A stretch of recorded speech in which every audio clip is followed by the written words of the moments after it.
Good morning, everybody. Hi, Alpine Star. Hi, Spooky. Hi, Riviera. Hi, Diane G. Hi, Yaya Trucker. Good morning from Dedham Courthouse. It's a beautiful day today. You can tell the sun's hold on behind me right here. It's shining beautiful. Hi, is that Boston Brandy? Hold on a second. Yes, it is. Good morning, loves. Um, Yeah, I had to take the day out of work. Everybody that knows I have a bad back and I'm having a flare up. So I'm sort of taking it easy. No work for me today. Um, and it was for the best that way because I'm getting another car. So today is anybody that knows me knows my car's name is Frank the Tank. And Frank the Tank has been around since last year, fully decorated on the back of the window for 2 years now. I've been driving that around, not only at standouts, but just every day. When the signage on the back um, wears out, I redo it. So I've been driving Frank around for 2 years everywhere, New Hampshire, Rhode Island, all through Massachusetts. I drive down the highway. In the beginning, people used to flip me the bird. Now everybody's honking and cheering it on and everything. And so today is Frank the Tank's last day down at Dedham. I'll have my new car Saturday. So it's melancholy. It's sad, but it's good. I mean, my car, Rita Lombardi hit my car. It should be in a museum. It's going to be tough to let it go, but it's getting rehomed. So that was good. Good morning, Justin. Um, yeah, I got a slight headache, so just bear with me today, folks. When my back acts up, I get a headache and I'm sore. So I'll try to not be too miserable. But it all worked out perfect because Brandy couldn't come here this morning. And Kurt's going in today. So it worked out perfect. Hi, Connie. You showed me about Tesla Group the other day. Yes, I live streamed from Tesla at Indian Ranch. It was a good concert. I've seen them multiple times. They always put a good concert. And Saturday they're playing up at Hampton Beach. Yeah, they were doing the thumbs down. Saturday they're playing at Hampton Beach. I wish I could go, but I can't. I can't at all. Anyways, the lady that comes down here and strolls through here every morning and gives us 4-leaf clovers, she found one for Bobby, but it was a 5-leaf clover. I mean, I've never even heard of that, a 5-leaf clover. It's crazy. Um, Yeah, I'm happy for Kurt going into. Oh, J Mac, we love Frank, Hank the Tank. I remember when Rita hit Frank. Remember that day? Rita was moving her car, and this is last year during the trial. We could have our cars decorated up there, and she went to pull in and smashed into the back of my car. So she felt terrible, and I'm like, don't even worry about it. I mean, Frank the Tank has plenty of dents in it, and I'm like, I should have had Rita sign it because it was Rita Lombardi that hit Frank the Tank. So, anyways, the cops were standing there and they're like, "Do you want us to call it in?" And I'm like, "No." Me and Rita were hugging each other, and he like shook his head so that he's probably like, "Where in the world, at a middle of a protest, where do people hit another person's car and hug each other?" It was, that goes to show you how well the movement is. But yeah, I think it's going to be a busy day down here. It's already busier than what normally is. Hi. Hi, crazy. Frank took it like a champ. Yes, he did. Frank's been through hell and back with me, but Frank's always started up every single morning, most of the time. I had to put a little work into him, but um, that's okay. Is Robin G? Robin G. I've been there, done that twice. And the prep. Oh yeah, she's prepping. Oh, there's Scott McGinnis. Oh, he's kissing me again. He's going to get the internet going. And Glara was just talking the other night about the forehead kiss. And I was laughing because I typed in the chat. I'm like, yeah, Scott McGinnis kisses me on the neck. Yeah, public displays of affection. Yeah, public displays of affection. So some people get triggered. Yeah. Was given to Annie. Yeah. And this morning she turned it over and it has a sign on it. Yeah. Can you post it? Yeah, that was Jan. She came in when we did that whole meeting at the Irish pub in Norwood, and they bought these signs and they signed them. And I had announced it before, but yep, they're still around, Jan. These are the signs you guys made a donation to Karen Reed's Defense Fund. You signed it and told us to keep these around, and people use them still. So it says, "Hold the sign up for Mississippi. We are praying for you." And we all always need all the prayers we can get. I mean, this is almost over, folks. And it's been here every morning. It's been here every morning. That's what Ashlyn said. So Ashlyn's got it right there. Every morning. So Jan, even though you're in Mississippi, you're here with us. Support your prayers. Yeah. Why we say everybody matters in this movement. You don't have to physically be down here. The keyboard warriors, you guys make a huge difference in this. And it's little things like that. So it's still around. Danny's in Mississippi too. I want to go on one of those. We're gonna have to do a Karen Reed trip after this is over to Mississippi and go on one of those big steamboats. Hi, Erin. Hi, Leanne. Oh, is Vinny up yet? Vinny, you smart child, you. Get up out of bed and get ready for work. I mean, school, not work, school. Work will come later. Enjoy school while you can. Make sure all your homework's done and stuff because it's Friday. Good morning. What Boston is this? Boston Lisa. Good morning. Hi, Kimberly. Good morning. Love from Ontario. Oh, good morning. Let me scroll this down a little bit. Oh, he's up. Oh, that's a good thing. See? Vinny's such a smart kid. Love from Charlotte.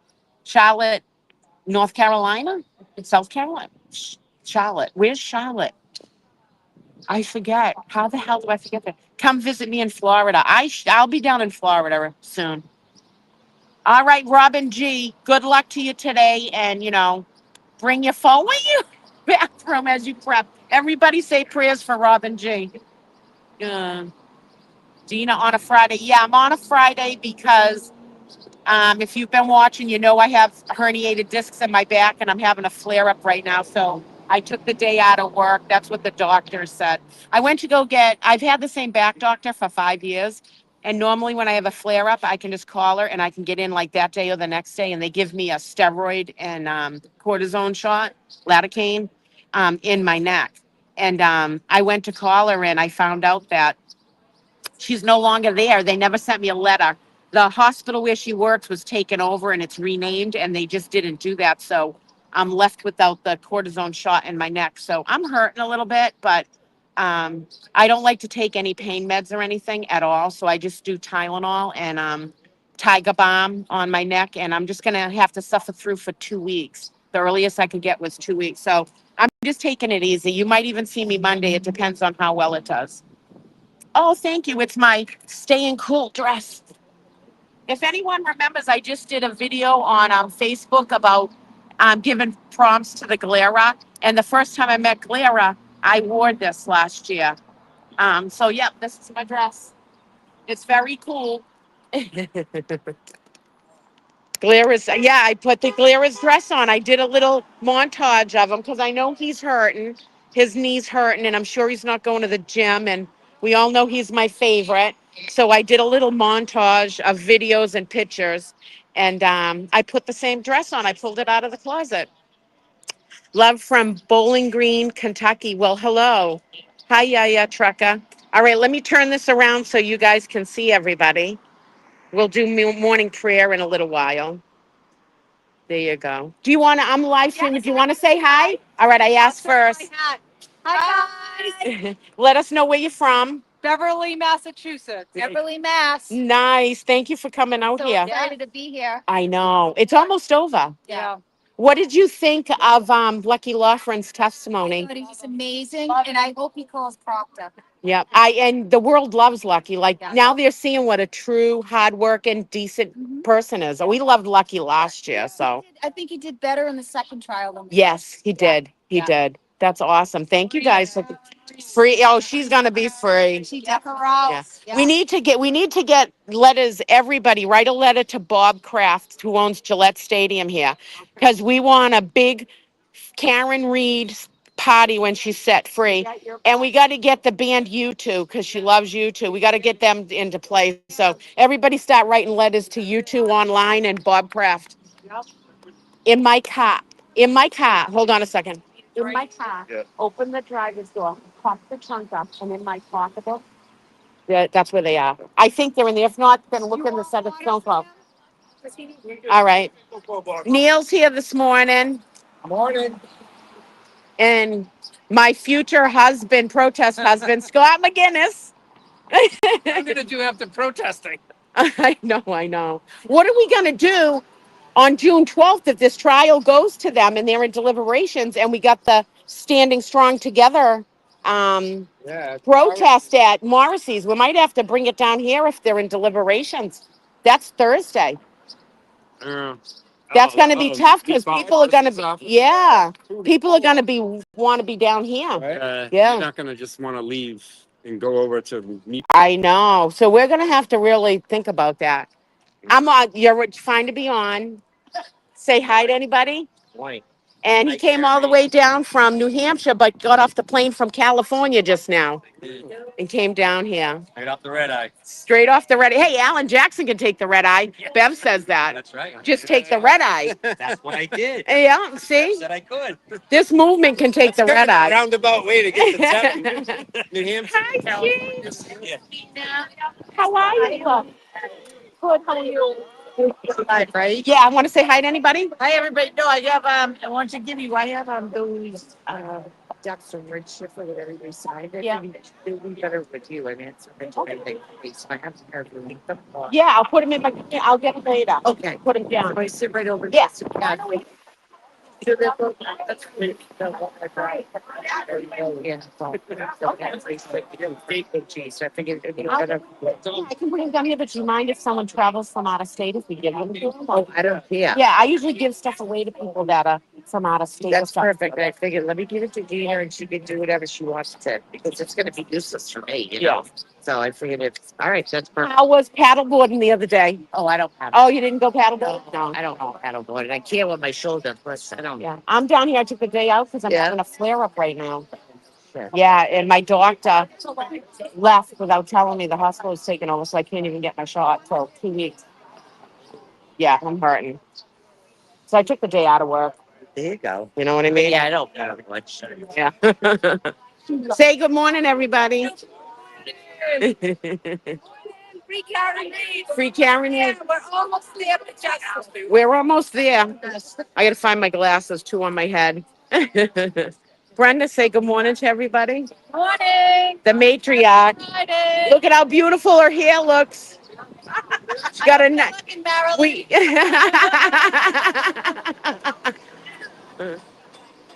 Timma, say good morning to everybody. Yeah, everyone. Timma was at Maria's store yesterday when I surprised them. Henry. Henry. Hi, baby. What does it say? The snuggle is real. Oh, the snuggle is real. Hi, sweetie. Oh. How are you, Sam? Good. How are you? Good. You too. Say hi to everybody. Hello. What'd you think of Lucky the other day? I just love him. I know. Punch Hank in the face, but I love him. We all want to throat punch Frank, Hanky Spanky. The heat here today, it's warm, but it's a nice breeze, and it's going to get to 80 today. Someone's saying there's big storms out in Central Mass. The man, the myth, the legend, my family. No, that's you. Cut it out. And yep, the famous shirt by Microdots. You guys can order that on Microdots channel. Remember to support all the channels in here. Microdots. You know what? The other day I was naming channels and stuff, and I didn't name a lot of them. So hold on a second. Let me turn this around. So you have, let me sit down. You have Resistant to Silence, which is a boots on the ground channel, combining with Alternate Corner, which is Dylan's channel. And that's what brings you this down here. You have the Glera, who is my favorite. You have, and I've left him out a million times, is Mike Crawford from the Young Jerks. So I'm sorry, Mike Crawford, I left you out. You have Brian LTL. You have LV Cox. You have Nurse Chem. You have the DUI guy, like the DUI guy. You have, it's so hard to remember everybody. But anyways, I apologize to Mike from the Young Jerks because I mean, I have his bumper stickers all over my car. Frank the Tank has two Young Jerk stickers. So um, Mike runs an awesome channel. He's always got Betero on there and stuff. And so I apologize to Mike. It's hard to remember. Mike knows when you start naming people off. It's so hard. You got Aunt Deb, you got everybody. So just, go around, spend a few minutes and just click the like buttons on everybody. Good morning, Nancy in Cambridge. I know I'll never live that one down. Oh my God. DJ Cab, I know. Brit Happens, Kelly and Amy. Kelly and Amy, I have remembered. So, um, Robin's not in the chat right now. She's got some stuff going on. She has an appointment. So, normally she pins it. So, just do that. Melanie Little. Hi, Tracy V. Um, there's tons of them, folks. And to anyone I forget, I apologize. I really do. But just go around and click because we're all together in this. So just click the like button. How's the temperature? It's warm. Well, you guys know I'm always hot, but it's warm. But there's a beautiful breeze, and so it makes it bearable. Like everybody's out here. We're all in shorts and stuff. But yeah. Oh, I love Emily D. Baker, and you know what I really love is when Emily D. Baker and Melanie Little swear because Emily D. Baker swears more than that, but Melanie Little, when she drops those swear words, oh my God, I was dying because that takes a lot to make her say swear words. It was pretty cool. Tom CPU and Boston Mike, yep. Um, but I love when she swears. It cracks me up. Mike who is down for a crash daddies. I know. Hi. Oh, hello. I love the horn this morning. Yep. You want to say hi to anybody? Hey, Lauren. Mike Cooley is down for Crash Daddies. I can't wait. I don't know if they're going to be here today or not because I'm thinking it's going to take a day or two, but maybe they'll come in today and Bev might make them be here just so that she can make Karen's legal team pay for them to stay here a whole weekend. And Danny. I will. Let me turn this around so you can see everybody. There you go. You can go right on Microdot's shirts website and order that. I'm holding this sign today. Let's go, Liza. Ain't got no quit. So I had to bring a small one because I'm gonna end up having to carry my water, the camera, my sign. Yep, Nathan's here. Tim's here with Nathan. Yep, Danny. Pretty, you move right along. Hi, ladies. I'm live streaming. You want to say hi to anyone? Hey, Hank, how was your memory? Specially appointed bully. Oh, my God. I love that one. Made a new last night. Oh, my God. Hi, petty paralegal.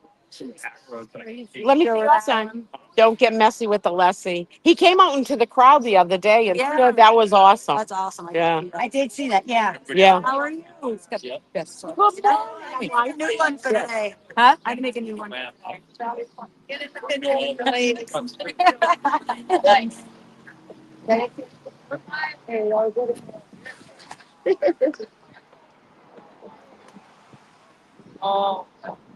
Perfect. Who are you on with? Hi. Oh, you're not. Oh. I'm like, hi. Yeah, it's screwed up. I tell you, well, it's Dina. Dina's talking to me, Jory. Uh, Jory said hi. Oh, tell her I said She hi. said she loves you and you're so cute. She can hear you. So Cute. yeah, so it's said right here. Oh, the PD's starting to come in. Hi, Beach Life. Good morning. Petty Paglia is worth 227 million at least. Yeah, so everybody, start writing Gillette and stuff, and let's have the bash at Gillette Stadium. Bob Kraft has enough money to give us the place for free. Wouldn't it be nice if at Gillette, when Karen's free, we have the party for all the supporters there. U2 comes in to play, and we can get Aerosmith too. And then let's have the good cops all walk into the field, the good cops, and let's celebrate the good cops.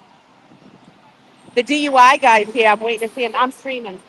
I'm not pointed at you. Why? Hold on a second.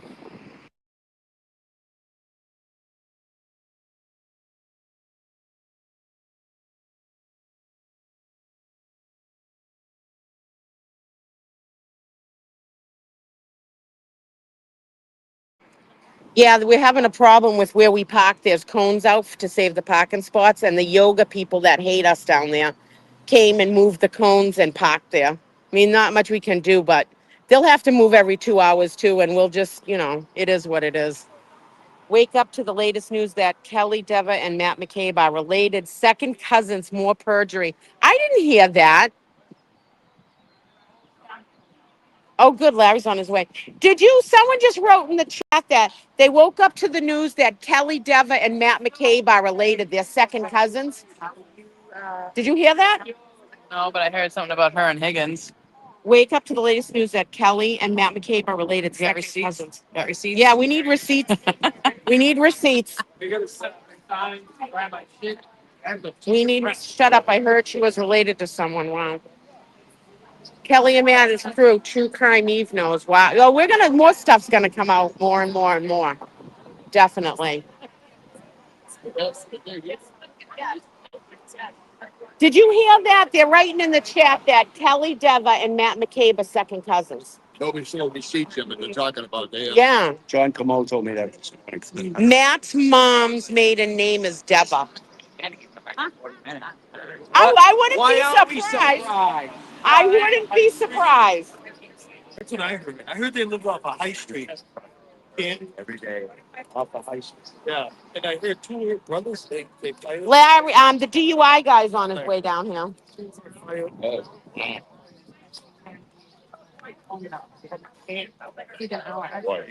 Lil DJ.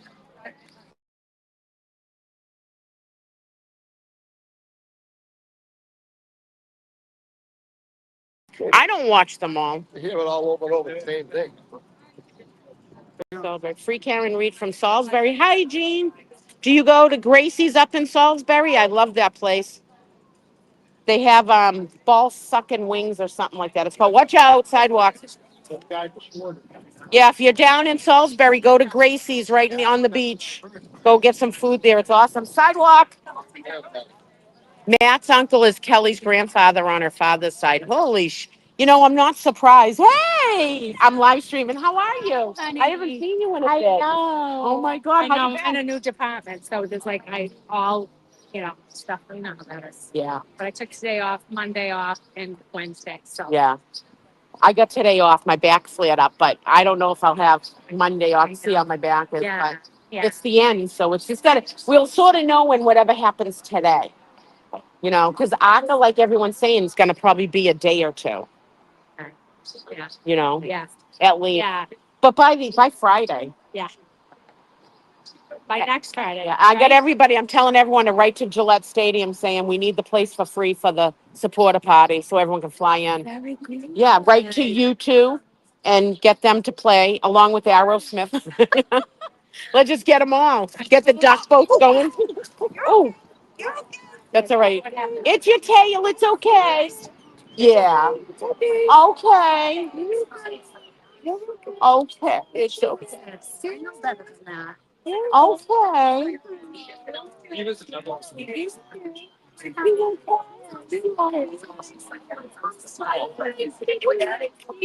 It's okay. Oh my God, I can't. It was bound to happen at some point. It was gonna happen eventually. Yeah, you are okay. Mama was quick to action too. I like that split. It's like a ninja. Yeah. So you're doing okay, huh? Yeah, I'm doing good. Good, good. You know, Good. doing I real know good. work has been crazy. I haven't been able to. I went from a 28-person department at Liberty Mutual to 160. Oh my God. So it's been. I know. See, that would drive me So crazy. I left. He's gonna come back and on and off. And I Yeah. gotta come down. I haven't seen you guys. I know. Okay. And I only get to here like every Tuesday, so it's terrible. Yeah. Yeah, I know. Yeah. We do what we can, right? Right. It's different from last year. Yeah. But I'm not missing the verdict. I'm done. Oh. I'm not.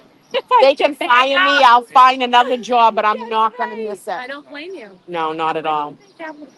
I don't know. We got to see what happens today. I would assume it would be by the end of the week, but Yeah. are we doing morning prayer and Brenda just ran to the ladies. oh, all right. When she gets back, we'll do it. Just want the ladies to. Yeah. Where's my alarm? Hi from Scotland. Well, hello in Scotland. Scotland. Yeah. Still ain't up yet? No, Dylan had an appointment. Dana put us into the chat. Hi, everyone. Is it thunder and lightning in Lowell, Mass? Hopefully you guys already had it out in Dedham. We haven't had it. The pouring rain is coming. Well, my car windows are down, so if it gets too gray, I'll have to run down and shut my windows. It's getting a little dark over there. It is getting kind of dark. When we do, after we do morning prayer and pledge, I'll go lock the car up. You up here? No, I'm down there, but I'll go lock it up. Scotland. Wow. Thank you for the support, Scotland. Hi, Cora. Remember last year they threatened to arrest Nathan? Yeah. Laura Healy's off. Yeah. Well, the colonel. Call the colonel. Wow. What's your name? So what? Max. So like, I'll turn this around. Jeepers, come on. Work, fingers, work. Contributing my loving thoughts and prayers. Oh, thank you. Get your ticket for 90s event. Yeah. Hi, Jessica. Jessica's having a 90s event dance party. So go to the link. Someone can link, if you can link it, Jessica, or somebody in the chat, link it. Hi, crime. What's this? Crime. Hi, crime time. Hi, Rhonda Hall. Yeah, it is getting a little darker. We might be getting some rain. Hi, I'm live streaming. How are you? Nice earrings. I like those. Let me see them. They're getting old as hell. Oh, I like Fun. those. Safety Good morning. Hi, nice to meet you. you. And I remember you. I met you before. We were just watching you in the park. What'd you think of Lucky? Is he an amazing human being? I know. I know. I know. I had tears in my eyes. Yeah. It's like a man. I know, and you don't see that anymore out in the world, and that's what's beautiful about it. Arena. Oh my God. I loved when she cracked up on the stand when she leaned over and was laughing. It's like you're seeing the human side of people and how wonderful they are, you know. And we saw, well, you know, what a piece of shit Hank Brennan is, of course. So, huh? Crash Daddies. I don't know. Knowing Bev, they would probably be so that they have to pay for the whole. Yeah. Hey, there's hold on, the DUI guy. Woo! Hi, we're live streaming too.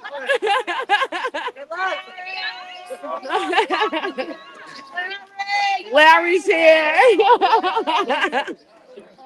That was the DUI guy, folks. He's not in a Tesla this time. He came in the Glare run yesterday. Did you see it? I didn't watch the whole thing of it. It was No. great because Larry was shopping from church Yeah. and he was saying to the Glare, what do you think of this? The Glare was like, dude, I don't show up. I wear black. Like, it was so funny. Yeah. Oh, I'm glad he's here. I called into Glara's show last night and then I did a montage this morning because I feel bad. His knees all bummed out. He can't go to the gym. You know what I mean? He can't fly up here. So I did a little montage for him. Good. Yeah. Did he have surgery or is he going? No, he's not saying anything, but I would assume if it's this bad, it's pretty bad. Yeah. You know, Yeah. and I know what the gym means to me, and I can imagine what I it know. means to him. No. Did you Oh, see? Yeah. he's upsetting me because he's not covering the trial live. I know. said that to him. I'm like, we missed you down there because we always play Scott McGinnis's thing. I think he's just in so much pain, you know? Hey, he probably isn't. He doesn't want to sit there for 7 hours. No, I don't blame him. But you know, Good morning, Marie. when this is over, what would you like me to? Which trial would you like me to cover next? I said Sandra Birchmore. But everyone's right then. We need to. You wrote something. I liked it. I love his lives. So Yeah. we're not going anywhere, Blair. We love. I told her, I'm like, he's part of it, Absolutely, he is. you know?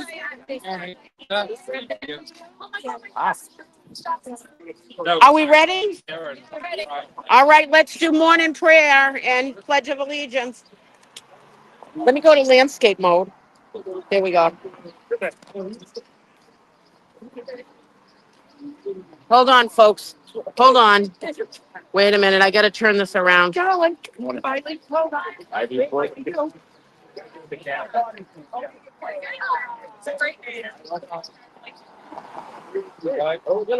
right next to you. I got you. If anybody gets offended, some of your resistance told Dana they were offended we were doing the morning prayer. So if you don't like it or offended by it, then just get the fuck out of here. Exactly. Step to the side and say your own prayer while we do this. It's not there to offend anybody. Oh, Father. Thy kingdom come, thy will be done on earth as it is in heaven. Give us this day our daily bread, and forgive us our trespasses, as we forgive those who trespass against us. And lead us not into temptation, but deliver us from evil. To the flag of the United States of America, and to the republic for which it stands, one nation, God, indivisible, with liberty and justice for all. Free, fair, and read! There you go, folks. I didn't mean engine at the end. I said jump. Now I gotta go to confession. You don't have to go to confession. People got to learn that if you don't like it, just walk away. How's it going? Hey, Anthony. Say hi to anybody. Hi, everybody. Hi, Chad. Hi, Chad. Gentlemen, give me the t-shirt. Aww. That's because he's got more courage than I do to wear it. Sidewalk. Sidewalk. Sidewalk. Yeah, as you can tell, we yell sidewalk. You guys all know it if you've been here a long time, just to clear it. So yeah, I guess there was complaints about us saying the morning prayer, but we don't care. We're going to say it. You don't like it, you walk away. You just walk away. We were here. We're not forcing you to stay here. We're not forcing you on the channel. So silence it off your volume and then say your own prayer.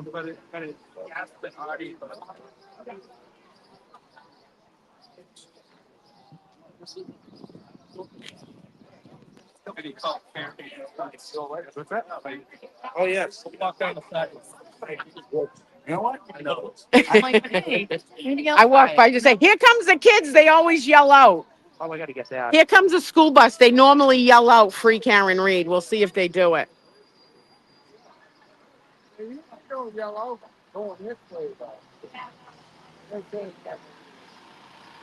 Oh, it's got kids on it. No, they didn't yell.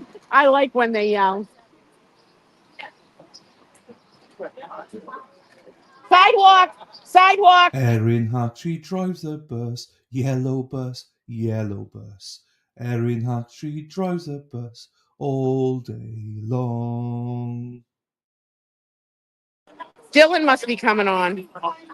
I can't imagine folks. El Chape! How are we doing, my beautiful lady? How are you? Hold on, my love. Good morning. Mwah. Look at Love that. I'm in landscape mode too. You look beautiful this morning, Dina. You look beautiful. It's so loud here. I was gonna say you look good. Oh, thank you. I don't feel good, but not at all. I don't feel good. I got my back's bothering me, so I took the day out of work today. Hopefully it'll feel better, but that's a long story in itself. But what are you up to, my friend? It feels like I haven't seen you in forever. I know. I've just been grocery shopping, so I've just come back. I have. So That's why I'm late. Dana started the stream this morning, so thank you, Dana. So yeah, I'm just here. I'm just in the background, saying hello to. I'm listening to you, and I thought I'd jump on for 2 seconds, say hello to my beautiful Dina and everyone in chat. Good morning, everybody. So I want my name down here to say Pocket Rocket. okay, I could do that. That's what you always call me. Yeah, Pocket Rocket. I know. Oh, yeah, the DUI guy just drove by here. He was live streaming as he drove by, so he's here too. There we go, Pocket Rocket. There you go. Full of it'll inspire me to keep my energy going.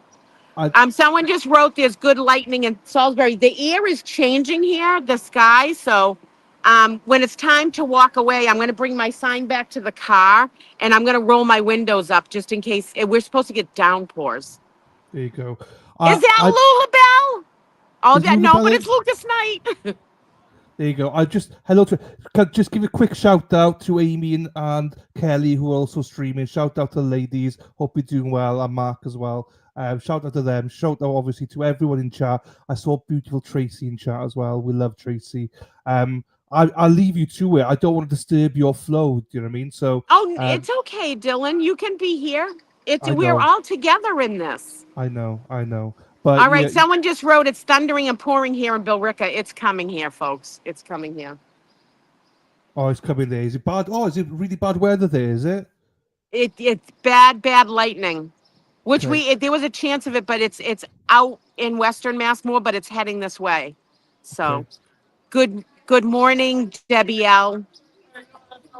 Yeah, Shout out to the great Dedham Fire Department, which the Dedham Fire Department and the Dedham Police are awesome down here.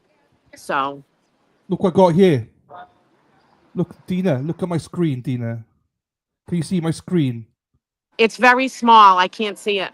They all the ladies say that. No, because it's up. It says live in the corner. There we go. You're drinking Starbucks? So if I go grocery shopping about 45 minutes away, there's a Starbucks there. So I get to do that. That's the only... I banned Starbucks a long time ago when they didn't want to serve a police officer. And I thought it was a real shitbag move by Starbucks. So I refused to drink at Starbucks. Yeah. During COVID, I had to once because I had COVID and they were the only drive-through. But I try to avoid them as much as I possibly can. I'm glad that the chat understood my joke as well. Thank you, J-Mark. Thank you, Debbie. They got it. But yeah. No, I this is a treat. I have this like once a month, if that. Maybe sometimes once every 6 months I get a Starbucks. So it's a treat. It's a treat. Wow. We don't well, have that's all any right. You can have a coffee treat. Oh, we're here at Dedham. I can hear sirens already. Here comes Cheryl with an S. Cheryl with an S.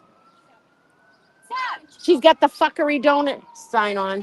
Here comes Larry. Hold on. I'm like, I know that voice anywhere. I'm looking behind him. Like, Here he is. He's coming up. Larry, they came out just for you, the sirens. Right. I've got to hop off, Dina. I'll see you in a bit. Okay, bye. Bye, darling. So glad you're back with us. Just for a day. Just for a day. Hi. Good to see you again. Likewise. That's awesome. Good to see you. Hey, I remember you. Here they come. Go, Dedham. Uh-oh, they're coming here. Something happened in court? Holy shit. They're here.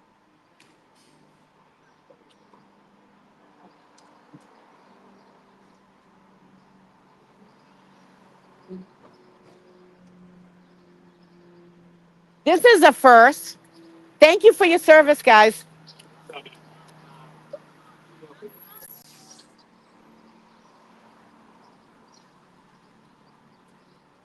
Good morning. I'm live streaming. How are you? I'm good. I like that it's not too hot today. I know, but everyone's talking. There's huge thunderstorms, like in Billerica and out in Western Mass, and it's supposedly coming here. Yeah, I just looked. It says like 4 o'clock though. Yeah. Unless it's gonna come by surprise. Be a little bit early, but we'll see. Oh, it's one of us. It's one of the supporters down. Oh, Jesus.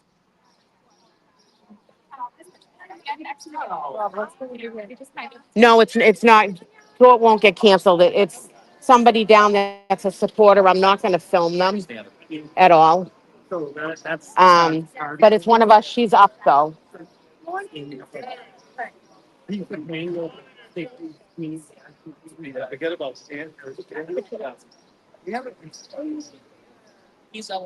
Yeah, Pretty. it's called staying cool, my friend. We got to stay cool. Yeah. Yeah. It's one of the supporters. Maybe she's just dehydrated or something, or something like that. She's awake. She's up. She just something she wasn't feeling good. So I heard her. I saw her point to her hip or something. So That's what I was gonna ask. Is there like a cutoff line? I don't know what happened. I wasn't watching, yeah. but What?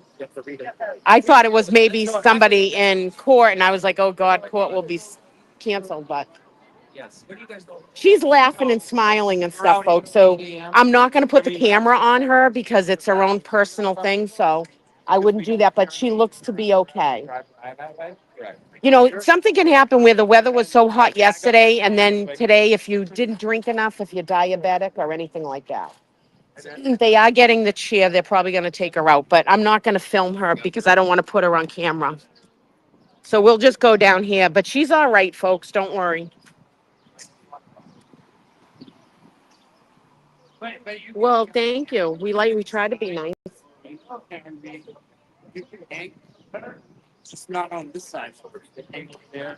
Once she's gone, we'll get info on it. But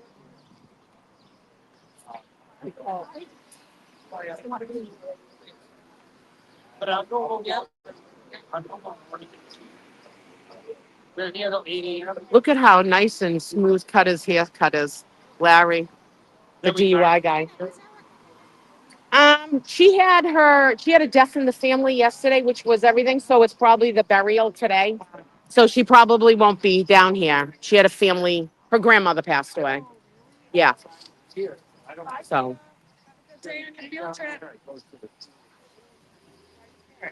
But I've also. yeah, it looks like they are gonna take her. That's about it.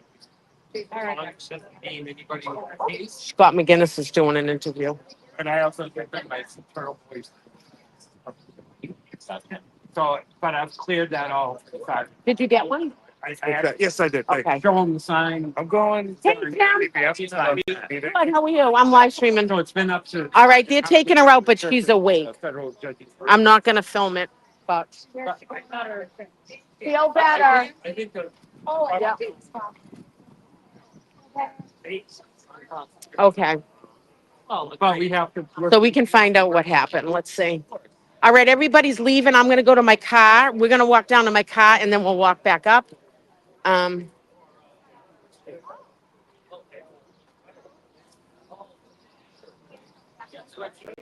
He is a good-looking guy. Well, you might as well. All right, I'm gonna cross. Oh, I'll cross down this way. Let's go this way, folks. All right. So as you can see, there's quick response time from the Dedham Fire Department. They're always busy here. You guys always hear the sirens going and whatnot. She's okay. She's got some medical issues, and she just must not be feeling too hot. Oh, there's a motorcycle. I love motorcycles.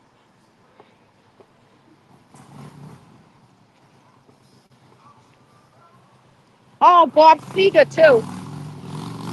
Woo! Ha! It's a good day to be on a bike right now until it rains. All right, let me see if I can see you guys. I'm just going down to close up my car because I don't want it to downpour bad. Oh, the lady from the yoga place is leaving, but I don't see any of the cones. They took the fucking cones away.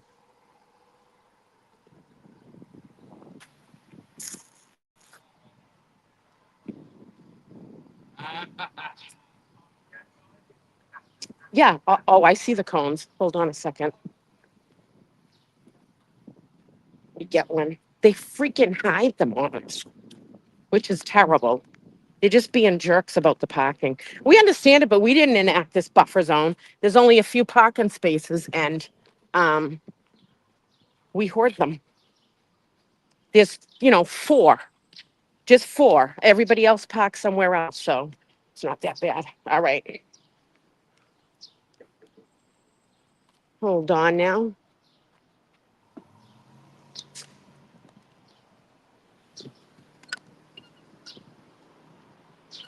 All right.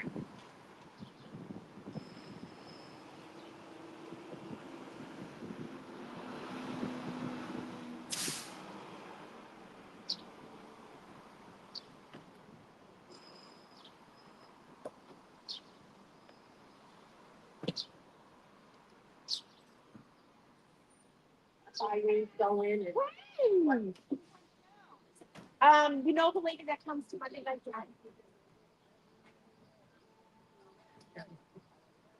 Yeah, she was awake and stuff, so I would assume she's okay.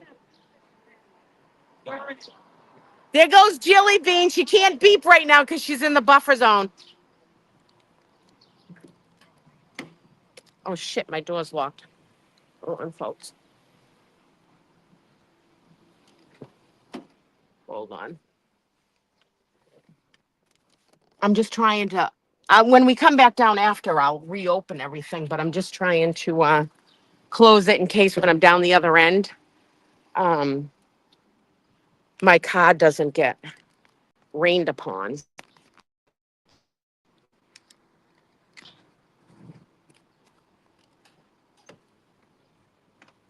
Because it looks like it's going to come in quick.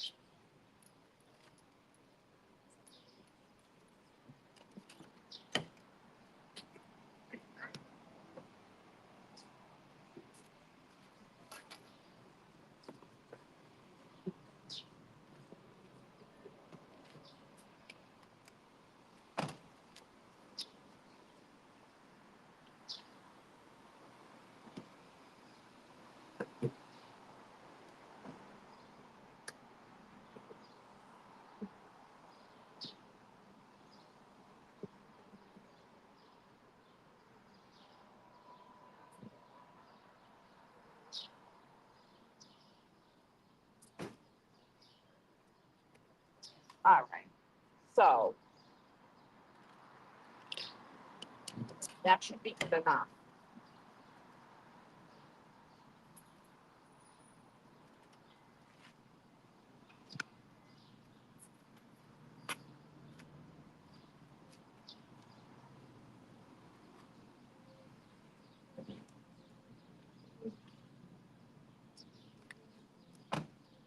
All right. There we go. So there's Frank the Tank, folks. As it's always been decorated for 2 years. So for 2 years, in case you guys are just following this trial now, for 2 years, I have been driving around with some sort of saying this big on the back of my car every single day.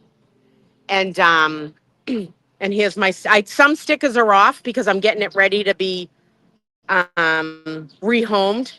But this writing on here in the beginning of the first trial used to get me followed by the Massachusetts State Police. They've snapped my pictures as I was driving down the road. And folks, this is Frank the Tank. This is where Rita Lombardi hit my car. I should have had her autograph it. She did more damage to her car than mine. But yes, folks, this is Frank the Tank. And he's gotten me through everything. It's when you know your car, you know your car's noise and when something's wrong, when it's not wrong. But I've had it decorated sometimes 3 o'clock in the morning. Last year's trial, I used to come down at 3, 4 in the morning and put chairs out and stuff to hold our parking spots. And like the old Southie rules, don't move our chairs because we used to have to fight with the media about it. Yeah, Frank, this is Frank the Tank's last day. And I'm gonna have a new car to me, it's not a new car, but this car will have AC. Frank the Tank, I've tried fixing the AC twice and it keeps on breaking, so I didn't bother. And let me tell you, yesterday driving that car was holy hell. Yeah, my car's a decorated dude. But yeah. So anyways. Oh, look at the pretty flowers coming out. They're cute. The thunderstorm is lasting an hour or so. Will all at least have been like an hour in my area, and it's heading towards Andover, Lawrence area. So it's heading up north more. It might miss us completely. Oh, that Civic, my Civic has 285,000 miles, and it probably has another 100,000 left in it. It if you do oil changes on your car, that's the most important thing. Any of you women out there, when a man says get an oil change, go get an oil change. Do it, because that's what saves your car. Oh, thank you, Joe. MC, I'm in Billerica, and it finally stopped here. Huh. It might miss us. I don't know. Good morning. I'm live streaming. How are you? Yeah, I'm cool. I'm nice and cool. That's what I love about it. Oh, I don't know how you're in a I dungaree. just got here, so Oh, I'm just that's about not to bad. get on. It'll be off in a Yeah. second. You want to take Younger. off now or later? Now, is this gonna be okay? I'll get them later because I was just down there. I think that's fine. Yeah, that's fine Is that inside okay? out. Yeah, Okay, Yes. because you can still see the That's letters. matter. Yeah. Okay. it's inside out. Bella looked adorable yesterday. I seen a picture of her at the beach. Yeah, she looks cute. I haven't seen her. I didn't even see. Can you believe is that Yeah, she came when she started coming here? She wore black pants with black sweatshirt Even all the time. bench Yeah, I hair on front of her face. yeah. I don't know. It feels like we've watched her grow I up. don't know. She's out there. I was like, what does your bathing suit look like? And she left, and I was like, oh. All right, let's walk up here. Karen should be coming soon. I don't know whether to walk up there. Well, it's 8:06. We'll walk up for a little while. There's Hardman. Hold on, let me put this.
Just a small town girl living in a lonely world.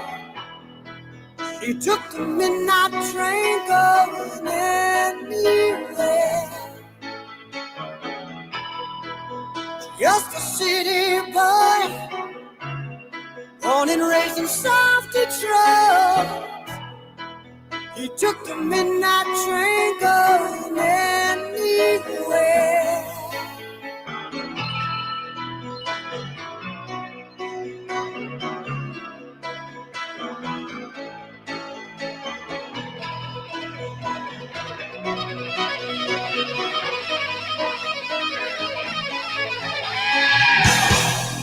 A singer in a smoky room, a smell of wine and cheap perfume, for a smile, they can share the night. It goes on and on and on and on. Strangers waiting up and down the boulevard, their shadows searching in the night. Street lights, people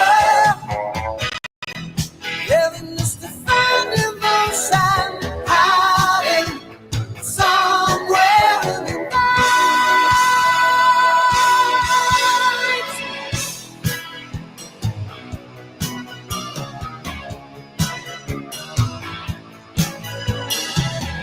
Working hard to get my fill. Everybody wants a thrill. Paying anything to roll the dice just one more time. Some will win, some will lose. Some are born to sing the blues. Oh, the movie never ends. It goes on and on and on and on. Strangers waiting up and down the boulevard, their shadows searching in the night. Street lights, people living just to find devotion, hiding somewhere in the night.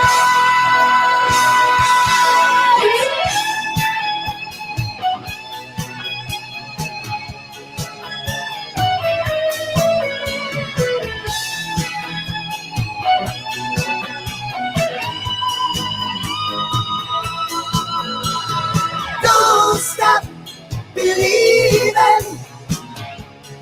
Hold on to that feeling. Street light people. Don't stop believing. Hold on. Street light people. Don't stop believing. Hold on to that feeling. Street light people.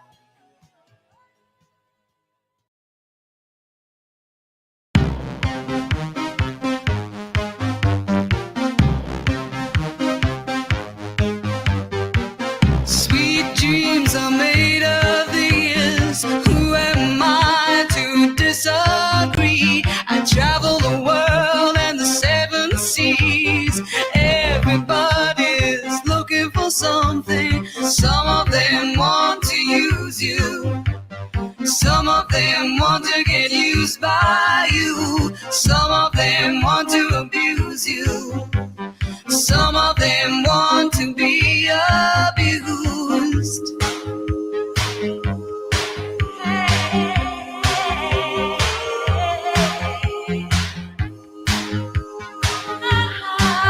Oh, sweet dreams are made of this. Who am I to disagree? Travel the world and the seven seas. Everybody's looking for something.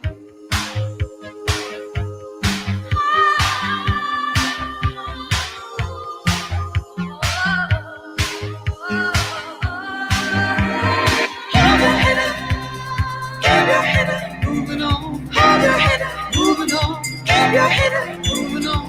Hold your head up, moving on. Keep your head up, moving on. Hold your head up, moving on. Keep your head up.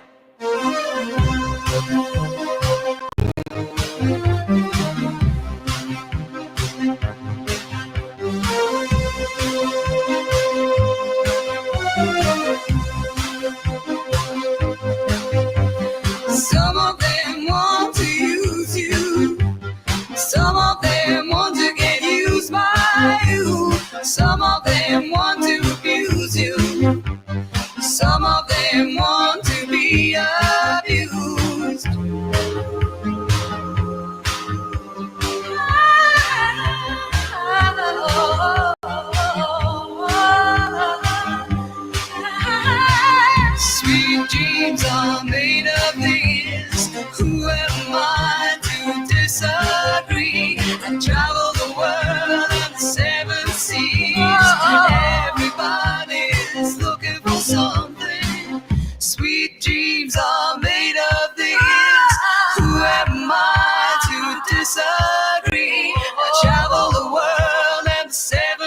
seas.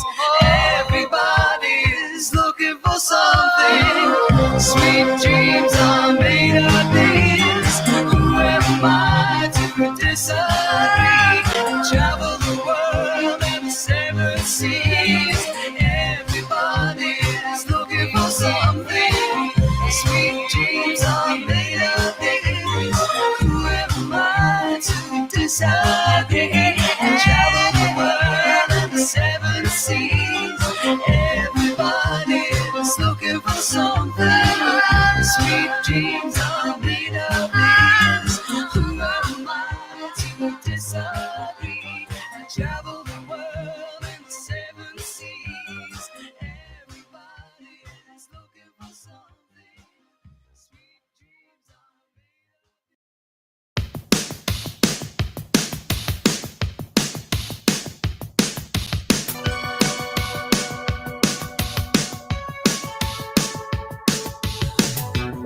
All right, folks, I'm back. Sorry about that. I was doing my morning chat with Hardman, so that's why I was off. Me over slammed at work dancing around. Hey, my favorite, how are ya? Good to see you too. This is gonna come to an end soon. Yeah, it seems that way. I know. What are you gonna do? You're gonna miss us. Absolutely. All right, let's go down here. There we go. Hi, folks. Sorry about that. I was having my morning chat with Hardman. He's with another like undercover looking guy. I don't know who he is, but it's always a good chat with him. So I figure we'll just stay down here when she walks in.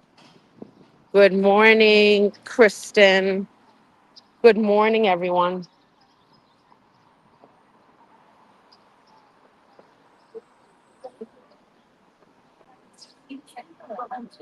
Oh, these are cute too.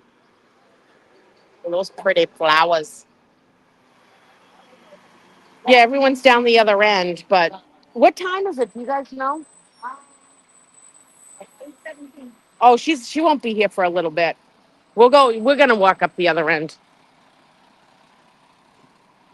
We'll go up the other end, folks. Um, yeah, I always do morning chats when I was down here to talk to Hardman. At least there's a nice breeze. I think this storm's gonna pass us. I don't think it's gonna um, come here.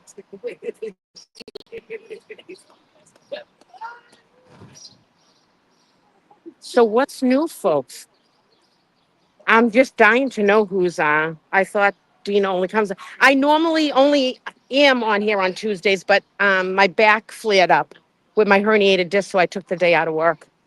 Good morning. I'm live streaming. Good morning. Good. How are you? All right.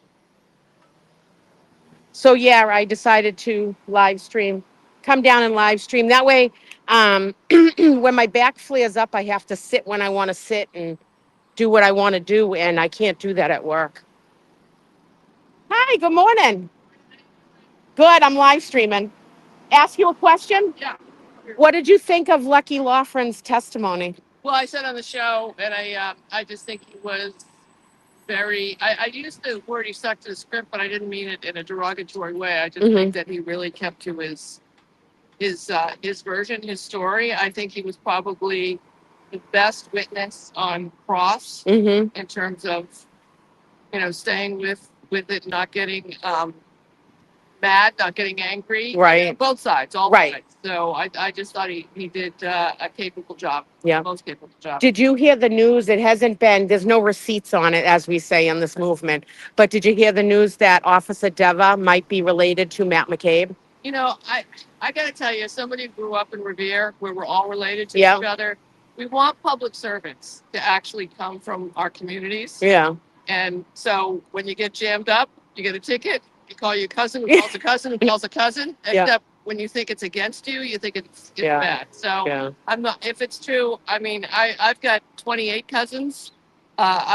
I have 100 and something. yeah, I'm the youngest of, a second youngest of 32 on all sides. So My We could be sec- related. yeah, my second cousins, they're actually not second cousins. I don't know what they're called, but my cousins' kids are actually my age Yeah. too. So I'm related to everybody. Yeah. So, Yeah. I don't really put much credence into And- people being related to people And- if they live here. Another thing I've Because Boston's like the Boston area is like the Survivor Island, except you put it off, right.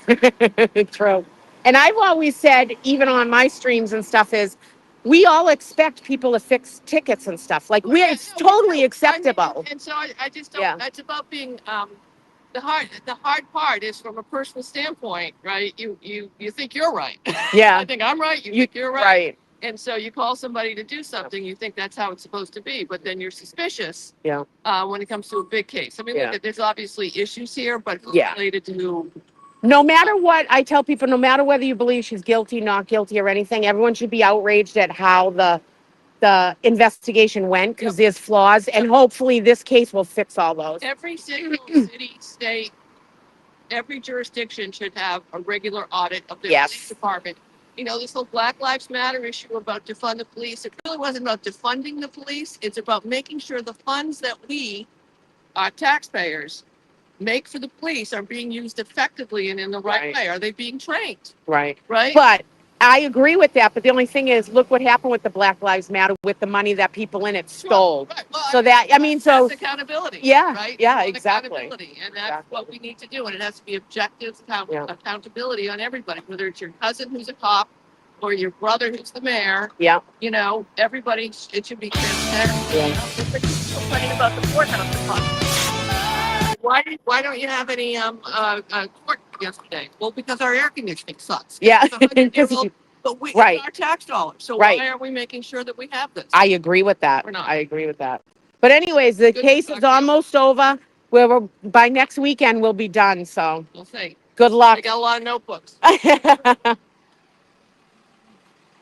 All right. There we go, folks. A little interview. I'm not too fond of her, but you got to be respectful down here too. And in a way, I mean, I've been disrespectful a few times because I don't like what has said, but then I have like things that she has said. So, I am totally against Black Lives Matter because of the money that they stole. And we all know that. We all see the accountability with that, they bought houses and stuff like that. So I'm not big at it. Yes, hiding in Bevs. They have two different movements. Anyways, well, I'm no reporter. I'm just an everyday person like you guys are, but I like to ask questions to people. I guess I get the kahunas to do it, so I do it. So, I mean, any organization that wants to audit the police, I think is a good thing. It's just Black Lives Matter took that and they spun it. I mean, I've been out, a couple years ago, they had a big thing for Back the Blue. And I went to it, and the Black Lives Matter people showed up, and they were so aggressive. They weren't even from around here. They were from out of town, and they were just horrendous. They were looking for somebody to fight with them. It was awful. So, anyways. Hey, oh my God, I haven't seen you in forever. Thank you. I know. How are you? You look beautiful. Oh my God, closet baby, you're out. I'm out. Someone who let you out? This guy? No, this is my friend. My husband's Yeah. at home. Yeah. Oh my God, you look Yeah. great. Good to see you. Here we go, folks. Everybody's lined up here. I think she. Morning. Kurt! Are we divorced or what? No, Good morning, sweetheart. Good morning. Good morning. How are you? Oh, I'm good. Did you hear about Frank the Tank? I did, yes. Yeah. Yes. The boys at the antique store gave me a newer car that has AC, new struts, Was it- new tires. No, it's a Mercury. Okay, cool. Yeah, Very it's, good. it's all cleaned up. They're taking it to the car wash today. And then my car, I got to drive down. It's going to my son and my ex-husband.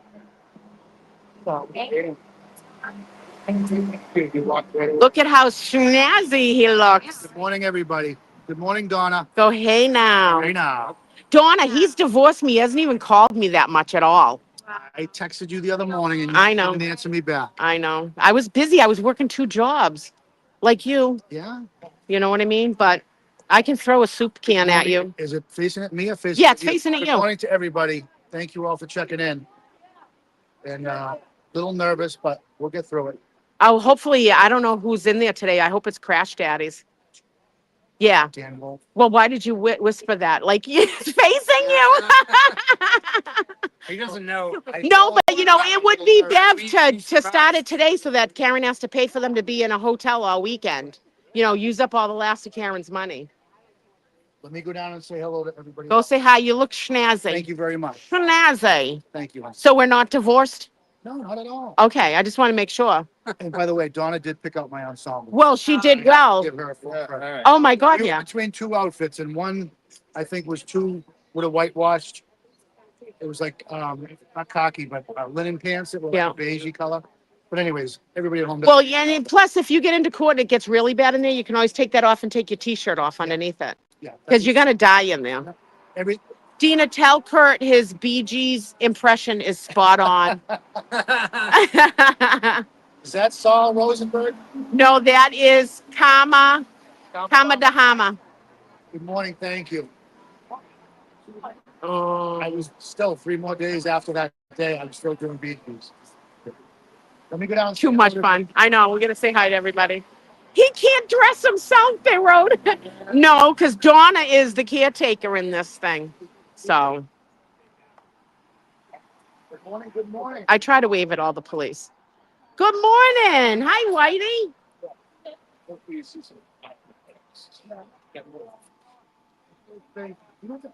It's nice and cool over here where the breeze sort of stopped. To be honest with you, thank God it's cloudy. Oh, this is the guy that always films us every morning. He's been doing it for like 2 years. He didn't get it ready in time.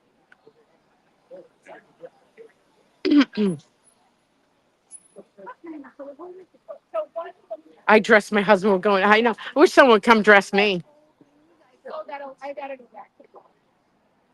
I like that. No.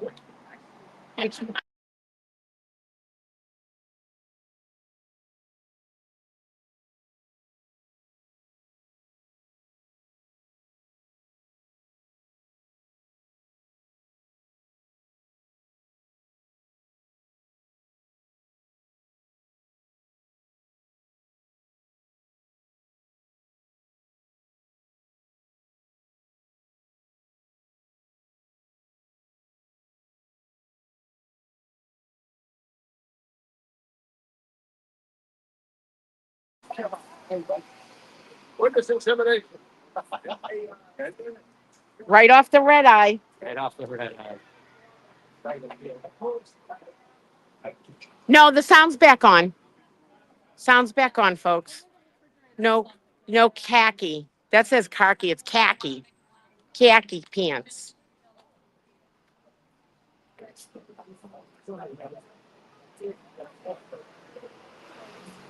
Oh, look at it in your hair. That looks so cute. I have merch. I have no hands. I'm very busy. What'd you have for March? I got the patches and I got the hats with the patch. Oh, nice. Laura. You know Laura, yeah? Yeah. Yeah. Nice. How much are those? $20. They're $20 for the hats with the patches on it. Already Laura's the one that originally designed all this. And you notice all her stitch and stuff that she did is like really, really good. Oh yeah, she's good at So it. don't, these are the ones you want to get from Laura. Yep. Laura St. P.M. McLaughlin. P.M. McLaughlin. Thank you. Yeah, hit the like button, people.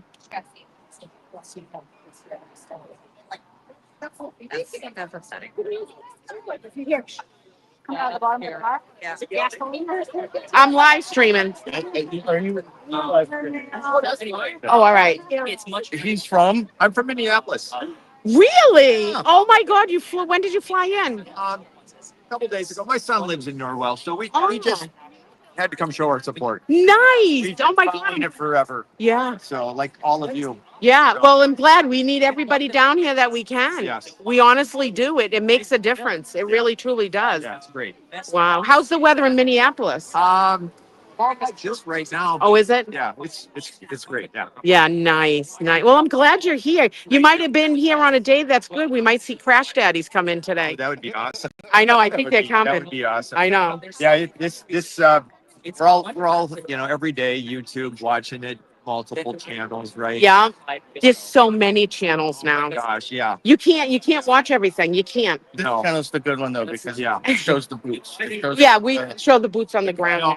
I love that. Yeah. Yeah. I mean, that was one of the first things that caught everyone's attention, right? Yeah. There's a murder trial going on, and the public is out there supporting. the Yeah. defendant, Someone right? that. Yeah. So Yeah. Doesn't happen. It doesn't happen. And a lot of, like, if you want to get like what is about the motions and all that, you can go to Melanie Little, Emily D. Baker, like, and Melody's get my that. go-to. Yeah. Oh, absolutely. Yeah. The law nerd. And But we're just showing what it's like down here, so people realize that it's not as cuckoo as it is. This channel because I got my coffee. I say hi to all the people that I love, and then I go over to the other channels. Yeah. Yeah. And to get it, yeah. And then you got to zoom Oz down sometimes because I got a trucker's mouth, so I swear a lot. I like the lawyer commentary. Yeah. No, yeah. Yeah. And it's like a learning lesson because a lot of us didn't know what was, Oh, we've all got law degrees. yes, the motions of lemonade, we call them, and, after David's. Yeah, I like Melanie Little snarkiness, Yeah. And I love when she's swear. She's pissed off. She's been swearing a lot lately, too. Yeah. And it's like, oh, if Melanie Little is freaking swearing, something's bad. It's bad, You're right. There's so many good podcasts. There is, and you get a variety of what you want. And that's why we encourage everybody to watch everybody. Yeah. There's no. So thanks for Well, thanks for keeping it in the flying out here. news. Yeah. Coming to Paris. I know. We need it. All right. I got to walk around a little bit. Nice to meet you. Is Dylan on? Dylan is sort of in the background. He's in and out, but he's doing stuff today. So, and Dana's at work. But they will rewatch it later. So what did you think of Lucky Laughlin's testimony? Oh, he was awesome. Isn't it nice to finally see a decent freaking human being Right? publicly out across the world? I hadn't paid attention enough to know that his wife had passed Yeah. away, and then frickin' Hank, sorry for your loss, but yeah. But I know what well, just goes to show what an asshole Hank Brennan is. Yeah. I want to vote for Lucky and for Barros for anything. For anything. Carlos, yeah. Those are the And last year, when Barrows testified, like I heard that the Dayton police got inundated with like fruit baskets, calls, letters, and that's how it should be. He's a good cop. Yeah. No skin in the game, just telling the truth. Yep. Same with Lucky. You know what I mean? He needs a medal. He needs a medal Yeah. from our people. Oh yeah. Oh yeah. Like, not from the police department, from us. Yeah. It was Like a amazing. little pink medal or something. Yeah. Oh my God. They're all writing in Lucky We Trust with little clovers and everything and green hearts.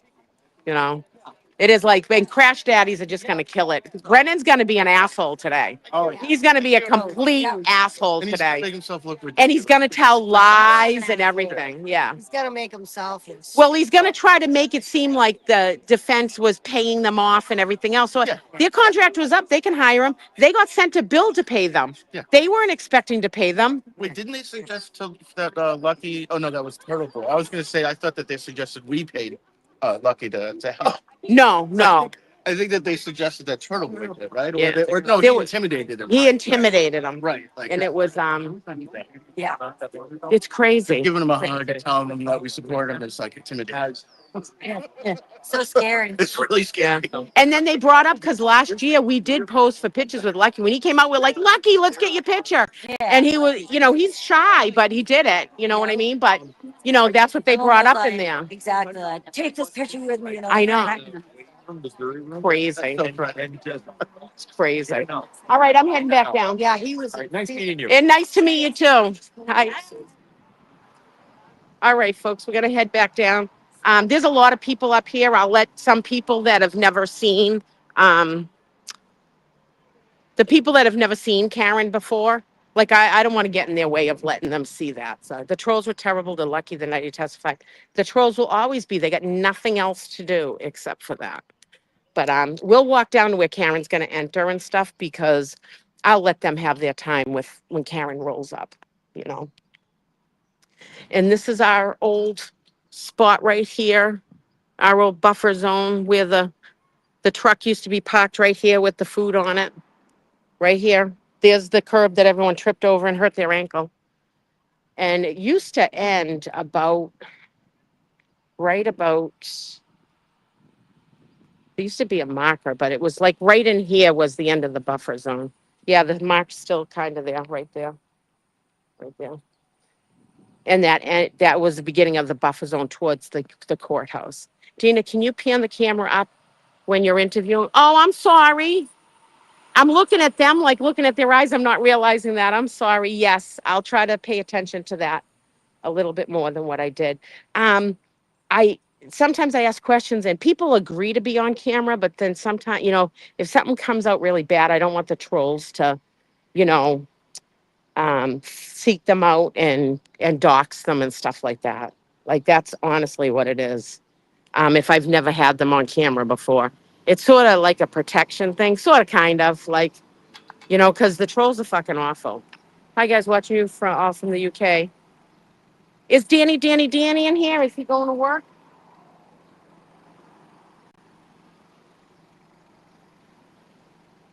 I'm coughing. No cars are coming.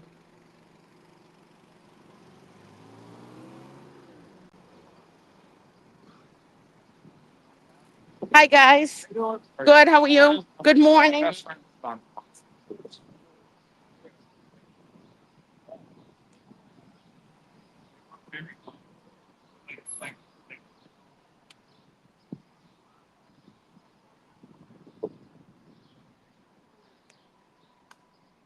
Good morning.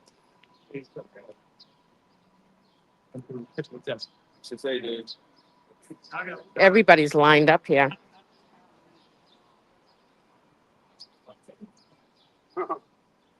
Well, we were up in the top, we knew we started. They're lined up everywhere.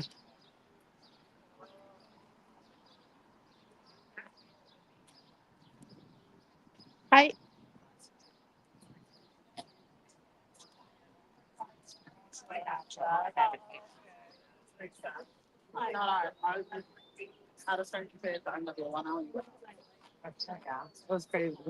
There's a lot of people down there, too. Yeah. Got a good showing. Friday, I think it'd be a lot. Isn't that the old camera crew guy that was here before last year?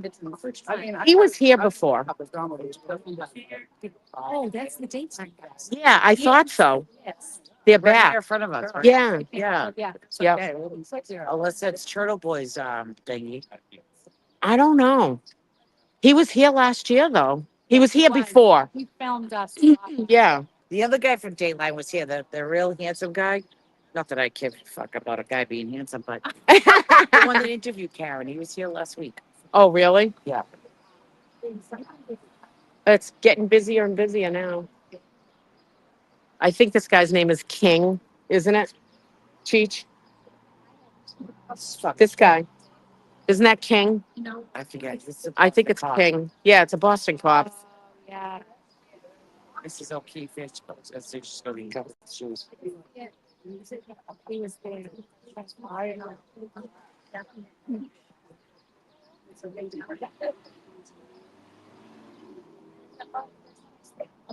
Yeah, they are. They're right here.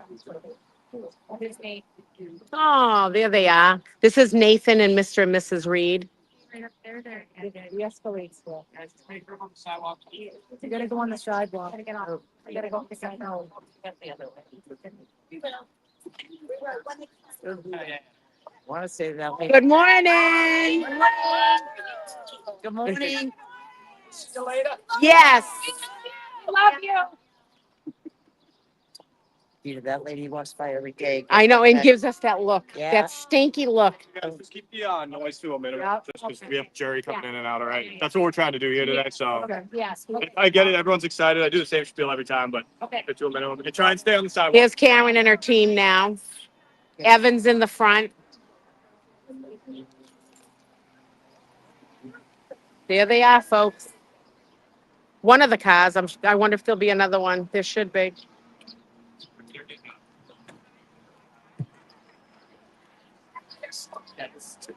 Aka.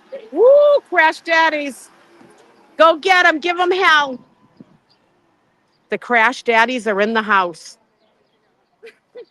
Good morning, Dr. Wolf. Good luck today. Folks, just get up on the sidewalk, please. Need to manage that. I'm just as noisy. I'm sorry. Good morning, attorneys. Good morning. Good morning, Dr. Wolf. There you go, folks. Crash Daddies.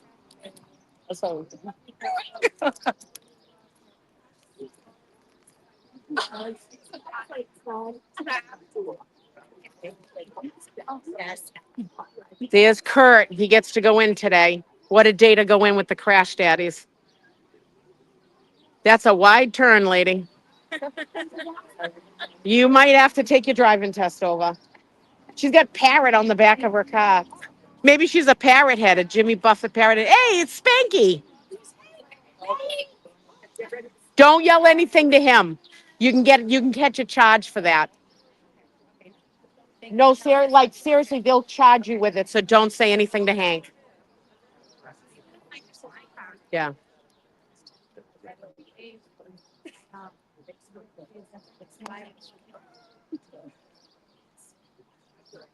Mimi always sneaks in over there. She is so sly underneath the radar. Mimi, that's Vinny's grandmother. She always gets over there. Oh yeah, she's good at it. If anyone else goes over, they boot her right now, but she's okay. Yep, there's Spanky, people. In his mafia looking outfit. I wonder if that's Whitey Bulge's old suits. Hi, Mimi. I don't know. They should, though. Nathan's coming down the road. Lally's here. Lally looks like he needs a seamstress to fix his pants. Huh? Yeah. Here they come, Kurt.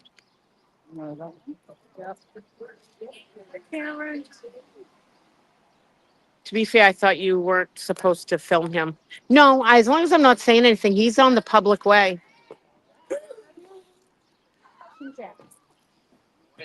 Good morning. Good morning. How are you? Morning, Alice. Morning, Liza. Come on, Bob. Good morning, Alexa. Good morning, Liza. No mercy. No mercy. Good morning, Alan. Fabulous you, Alan. Oh, that's Markin. Alan. Alan, you have my favorite shoes on. We love you. How you guys doing? Good morning, Alessi.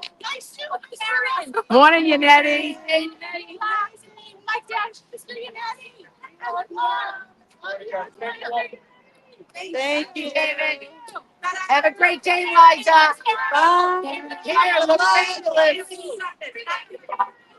I love you. Hey, Kurt. Hey, Kurt, you're looking good. You're welcome. Have a good day, Larry. Oh, Larry's going in. You gotta wait. Hank's still not here. You gotta wait. Hank's still coming out. And Lally, you can't go over yet. You can't go over yet.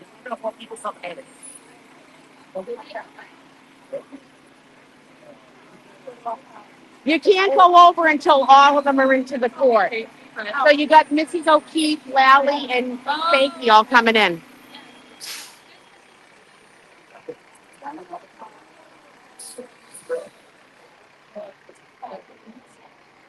Larry's got a good day in here today with Arca coming.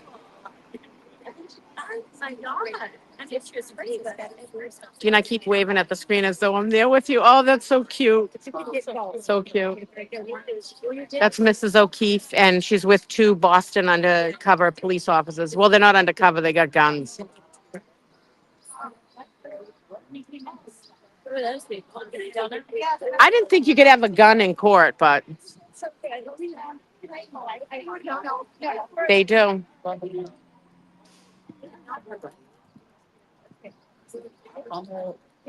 Oh, here comes the two morons right now. Here comes Spanky and Lally.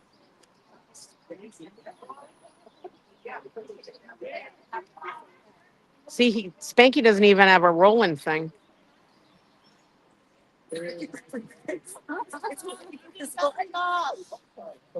Don't yell anything out to them. You'll catch a charge. We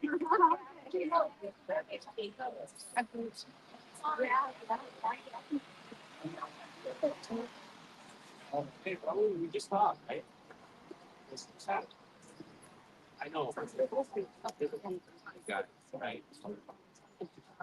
I tried. Hey, you guys, can we take a group picture? They're from Minnesota too.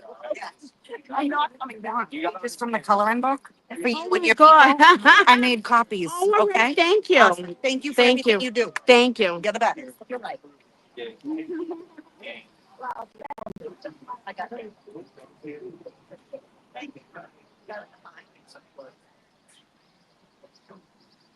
I tried a little.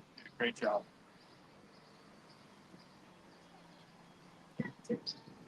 They're up on the staircase over there. Hi.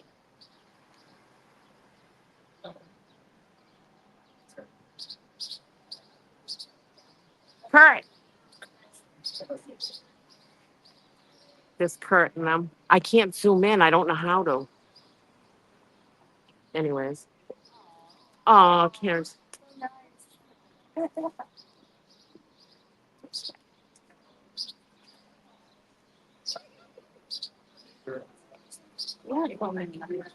Either mine. Yeah. I noticed that.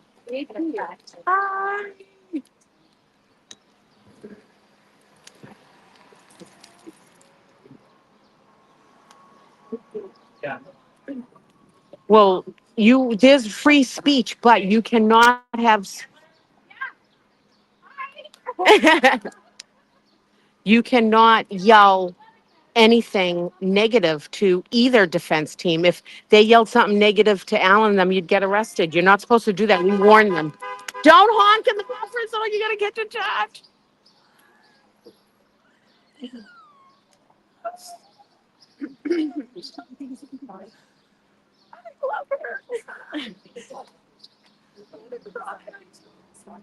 There's one MSP thing. You can't block this thing. You got to open up the sidewalk. Yeah. No, that's all right. I've been here a million times, so let them have their thing.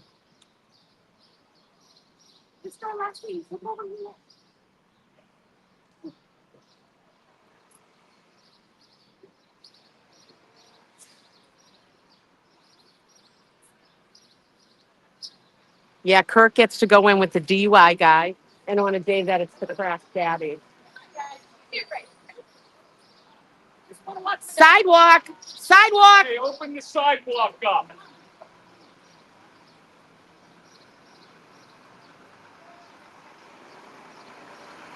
Who's the guy in the pink shirt with Karen? That's Kurt. Me and Kurt used to do security last year with her before they took care of it. That's Kurt. He got invited in, so that's awesome. And the DUI guy's in there too.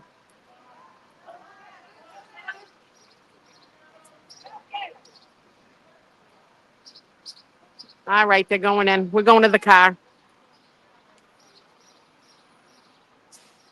All right, folks. So pretty soon they'll start up. I just want to let you guys know, it's not about denying someone their free speech. You can't yell out there. It's in the buffer. I mean, we don't agree with everything, but it's in the buffer zone. You can't yell negative stuff out to either the prosecution or the defense team. You're not supposed to do that. I told them that, and that's why the cop went over there. You can't. You're going to catch a charge. So do you want a federal charge? It's not a state charge. It's a federal charge.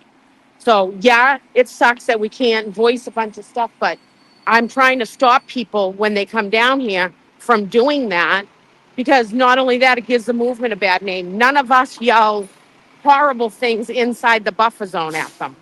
even when Spanky goes down to get his coffee, I joke things, but I don't yell negative stuff. You can't yell negative stuff at them. I'd be pissed if they yelled it at the defense. Morning, gentlemen. Is my guy here? I'm live, but I'll mute it.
You run, run, run away. It's your heart that you betray. Feeding on your hungry eyes. I bet you're not so civilized. Well, isn't love primitive? A wild gift that you wanna give. Break out of captivity. Stereo jungle town. Love is the cure.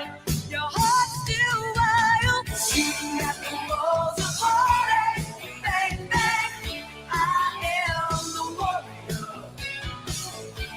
Well, I am the warrior. And hard to win. If you survive. The warrior. The warrior. You talk to me. Your eyes touch me physically. Stay with me, we'll take the night. As passion takes another bite. Oh, who's the hunter? Who's the game? I feel the beat. Tell your name. I'll hold you close in victory. I don't wanna tame your animal style. You won't be caged from the call of the wild.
Yeah, go to that second building. Go right down the sidewalk where the sign is.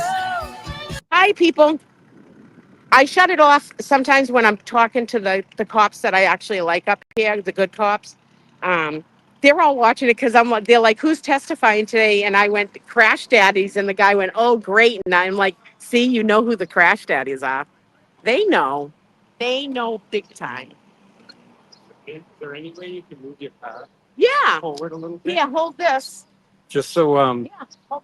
I can try to get tighter to the curb because I don't have enough room. Do you mind holding this for her? Because she's gonna pull up a little bit so I can get tighter to the curb. Sure.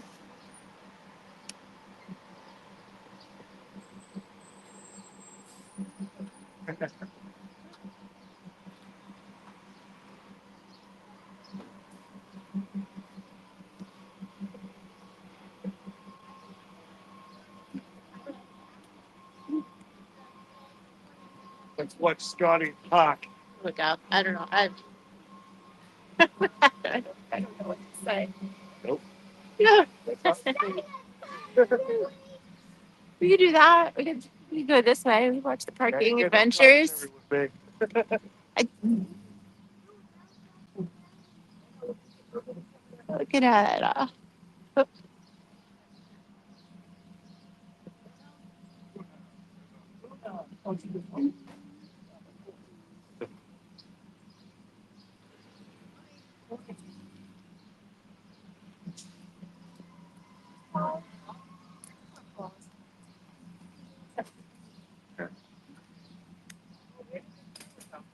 I'm the camera holder. Don't worry, Gina. It's just me. It's just me. I don't know who you are if you want. Do you want yourself on film or do you I want? don't know how. Oh yeah, you got it. Oh, good. I put my makeup on in the car on the way here today, so looking like that. Did we shower this morning? No, nope. Did I just say that on live television? Yes. Also yes. So yeah. Interestingly, when I left here, not yesterday, but the day before, right? I went into the parking lot and there was Paulo Keefe speaking with some members of the police department. Which police department? I don't know because I can't tell them all apart. And so I'm just like, oh, that's interesting. And then I get weird.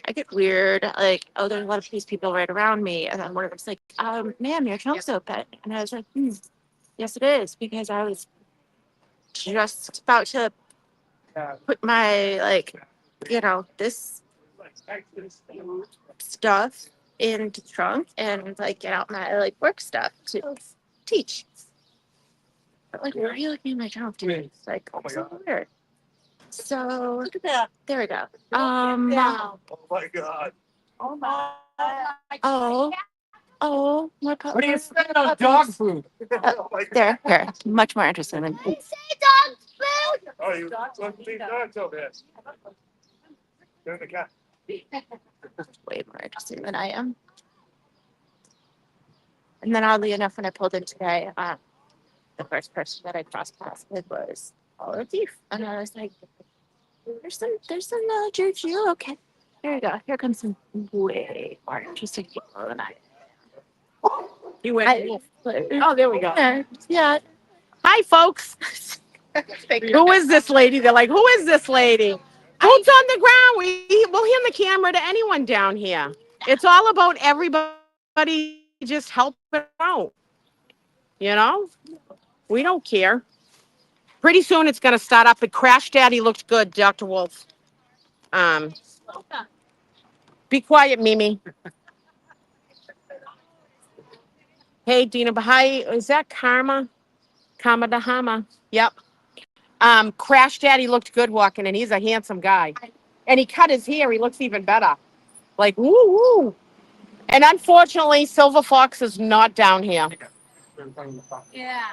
When I'm walking up, I can't see far away, so I always think this one guy is Silver Fox. And I always go running up like, Silver Fox, Silver Fox. It's not him. But I got Larry Foreman to sign the sign. did you? Who's left? Yannetti? Nettie. You got to get your netty on the way out. You can feel a little bit of humidity though, big time. That crashed. I miss you, Dina. Wish I could get down there today. Aw, I wasn't expecting to come down, but I am. Look at the DUI guy. There we go. Ooh, Kurt's in there with Larry Foreman. I know. Yes. And they'll have a good day in there because it's going to be real interesting. Was someone in her truck? Whose truck?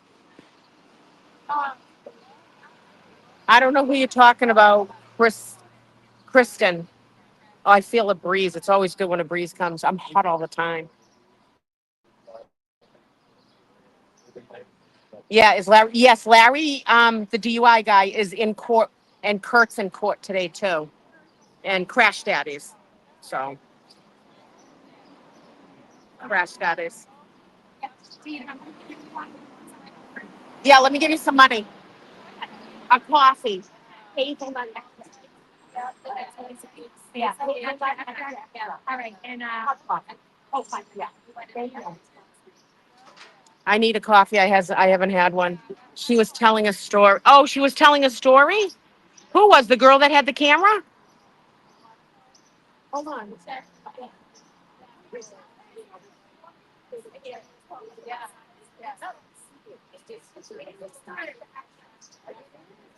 So there's really no end to the story. So this is not, it was just like weird. And also, I kind of talk for a living as a teacher, and I found myself saying the dumbest things like that could possibly a human being could like come out of my mouth. I was like, I'm just moving my things into the truck. Like I'm moving like a freaking dead rat. No, I'm literally moving like my signs, trunk and like getting my school stuff out to tutor. But like, what are you doing? Yeah, your trunk is open. Yes, I see it. And like, it is open because I'm, utilizing the different compartments in the vehicle because I have, different compartments of life. So there's that. That was it. But it's just, I think this is what I realized about myself. How easy it is for me to get shaken up. Like how that weirded me just the heck out. Like I'm not easily weirded out. And it's interesting that just right, so there's like my car and then there's like the three people, the taller people, and then the woman who sits in court with like the really my gray hair right now with like the like wicked on street perks sort of thing and the other thing and then another woman up there and like there are four of the officers surrounding them and I'm just like, interesting as I'm again rearranging my stuff and then it was just odd how easily I was able to become like super flustered. I think that's kind of the lesson that I learned about myself. I don't know. Dina said finish my story, so that's really the end of it. And then I was rerouted. Like there's like one exit when you leave, right? And I was rerouted around. I'm like, but there's not an exit there. Like, okay. And then two of the people were usually here over there, and I was like, let me just tell you, like, I'm like all looking flustered and stuff. And why am I gotta get rerouted to an exit that like legitimately doesn't exist? Like that's like on the driver's test 20, 30 years ago in Rhode Island where I'm from. It's like the trick, like take a left down the street and it's like one way that way, right? So yeah. But anyway, she's okay, and I sent with some really, and he's like, listen, turtle rider. He's like, there's I shall wait for Paul to cross the street before I take my right turn into the parking lot. Dina, my story's over. It was It's a over? very short story, and I talked for. Oh, what's that's our knees. That's all right. Everybody in here loves to meet people on boots on the ground. So, I had a lady come up and hand me pictures out of the coloring book. There's a Karen Reed coloring book. This is Jen McCabe, and she handed me a few copies of stuff. Oh. And there's 34 Fairview, and they did all sorts of stuff in the coloring book. So that's out there somewhere. Looks like your children. Look at. Why got this color? Why You want one of them, Shay, to color? Yeah, You can show it. Yeah. Oh my God. You want Jen McCabe? I have Scotty. Oh my God, that's Look at this, the fan. Oh, that's sorry. That's so mine. Telling the guy never went in the house. Canton starter pack, and it has a freaking leaf blower, a solo top, Hear ye, a hear stop ye, and shop hear bag. ye. All persons having anything All right, to do here we before the go. Honorable Beverly Canoni, the Justice of the Superior Court, holding in Dedham within and for the County of Norfolk. Draw near, give your attendance, and you shall be heard. God save the Commonwealth of Massachusetts. This court is in session. Please be seated. All right. Good morning, counsel. Good morning, Ms. Reed. And good morning, jurors. So happy Friday. I do have to ask you those same 3 questions. Were you all able to follow the instructions and refrain from discussing this case with anyone since we left yesterday, day before?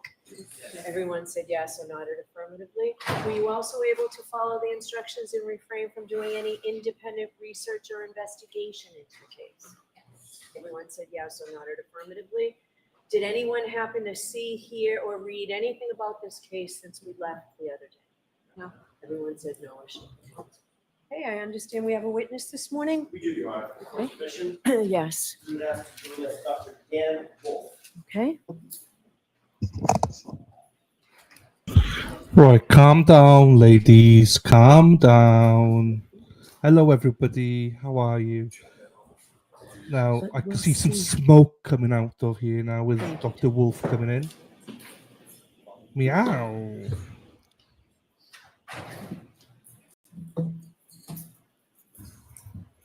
Should play the sex bomb, sex bomb. Here he is.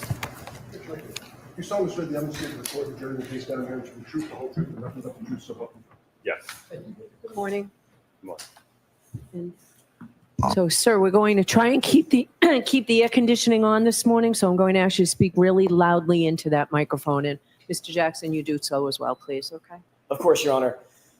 Dr. Wolf, could you please state your entire name and spell your last name for the jurors, please? Daniel Michael Wolf, last name spelled W-O-L-F-E. May I inquire, Your Honor? Yes. Dr. Wolf, what do you do for a living, sir? I am the director of accident reconstruction at a company known as ARCA, A-R-C-C-A. And I'm going to start right off the bat. Get really comfortable with that microphone. It's adjustable. Pull it right close to the area of your chin. It's really loud in here. Okay. Dr. Wolf, you said you work for ARCA, A-R-C-C-A. What is ARCA? ARCA is a forensic engineering consulting firm. We have a variety of disciplines: accident reconstruction, which is the group I'm a part of, biomechanics, failure analysis, and crashworthiness. And you said that your title again, one more time? The director of the accident reconstruction team. And what sort of contracts does ARCA normally engage in routinely? So in addition to our forensic consulting work, we have, going back in time, we've dealt with doing contracts with the Department of Defense, where we designed energy absorbing seats for MRAP vehicles, mine resistant armored protective vehicles, where these vehicles were going over explosive devices and the energy from those explosions was going through the vehicle into the occupant. So ARCA designed energy absorbing seats to help mitigate the injuries in that type of in those types of incidents. We also do work for the National Hockey League. I myself am part of that work. It has to do with scanning and analyzing player pads, but we certainly do impact testing and help set guidelines for player safety. With regard to those MRAP vehicles, was that contract for the Department of Defense for the United States government? Yes, sir. For the military? Correct. Is ARCA both nationally and internationally recognized as a leader in accident reconstruction? Sustained. Does ARCA have a reputation, or let me ask it this way. Does ARCA entertain or engage both domestic and international contracts and clientele? Yes. As the director of accident reconstruction, do you specialize in anything other than just accident reconstruction? Anything having to do with human factors? Yes. So my other specialties in addition to accident reconstruction are lighting and human factors. What is, give us a 25-word overview of human factors. What is that? So to give you a good example of that is, and again, this is a case that I commonly see, but let's say you're driving down the road at night. It's an unlit roadway. You're relying on your vehicle headlights to see the roadway ahead, right? And you've got a pedestrian that is entering the roadway. And you want to have an understanding based upon the lighting conditions, how much sky illumination there is, their clothing, right? When would a driver recognize that individual on the roadway? So that's where it starts from the vision aspect of human factors. Then we get into driver response, right? So the driver is presented with a hazard. So how do drivers typically respond? What are their actions and how long does that take to avoid and initiate a reaction? That's human factors. Can you do the same thing and give us an explanation for accident reconstruction just in the broadest sense? What is that discipline? I think a very simple definition of accident reconstruction is the application of physics and engineering science to collision events. What role do you take as the director of accident reconstruction for ARCA as contracts come in or engagements come in? Well, my scope in cases can vary greatly. As I just mentioned, I could have a case where I'm assessing the conspicuity of a pedestrian and a driver's response time. It could be a 50-car pileup on a highway, and I'm trying to figure out a sequence of events. It could be a rear-end collision where a seat back has failed in the vehicle and the occupant has sustained injuries, and we want to have an understanding of the crush, the damage, the forces. So again, it can vary case to case. Do you engage in reconstruction or attempt to engage in reconstruction of all sorts of passenger vehicles and commercial vehicles? Yes. What about motorcycles? Yes. Bicycles? Yes. Involving pedestrians and sometimes involving no pedestrians? Yes, I see all types of collisions. How many cases, if you have a number in mind, have you been a part of in terms of engaging in accident reconstruction broadly?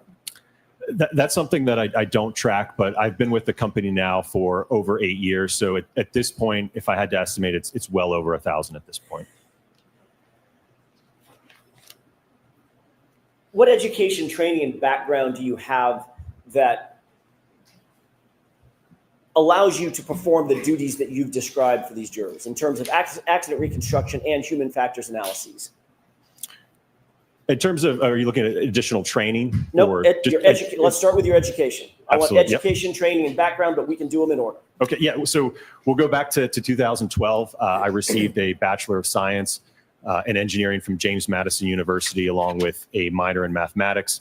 Some of my courses included physics, statics, dynamics, thermodynamics, fluid mechanics, your engineering sciences. Subsequent to that, I then went on to pursue my PhD in electrical and computer engineering with a concentration in electromagnetics and photonics. So my coursework while doing my PhD included optoelectronics, semiconductor physics, basically how to guide light on semiconductor devices. Did you write a dissertation to get your PhD? Yes. What was the subject matter broadly of the dissertation that you drafted? So my dissertation focused on a technology called smart glass. So you may have seen this technology where if you've seen a pane of glass that is transparent, somebody flips a switch and it goes opaque. That's a type of smart glass technology. So my PhD involved developing a new type of novel, what we coined optofluidic smart glass. So we are using geometric structures that we've optically designed to create a very reflective surface or medium, if you will. And then through the introduction of various fluids, we can then modulate the amount of visible light and electromagnetic energy that is passing through or being reflected. So not just visible light, but also energy that you can't see. As part of that process, I ended up prototyping these structures with a 3D printer that was capable of printing 3D printable polymers.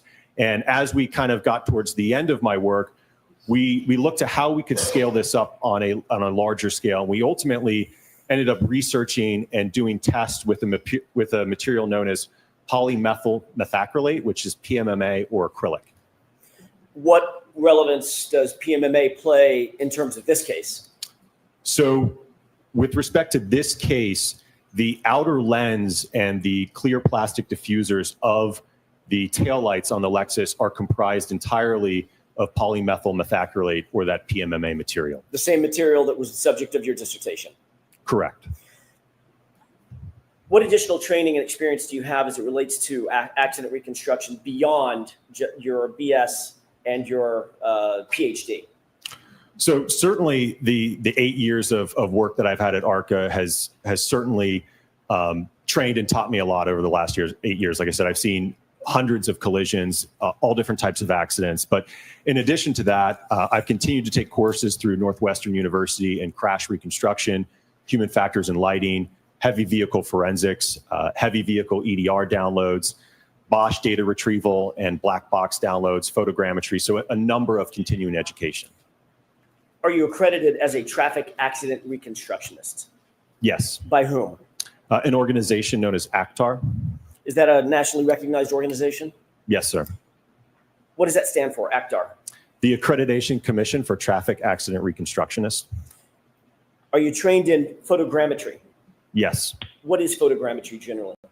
So photogrammetry is the science of extracting and measuring information in a photograph. So you don't actually have to physically inspect something to be able to get information about its measurements or where things are spatially. You can do that from a photograph alone. Is that an accepted methodology in the field of accident reconstruction to use photographs and or videos without actually having been at the scene during the course of the crash? Absolutely. It's very common. You mentioned Bosch. What is the Bosch crash data retrieval analysis? What is that generally?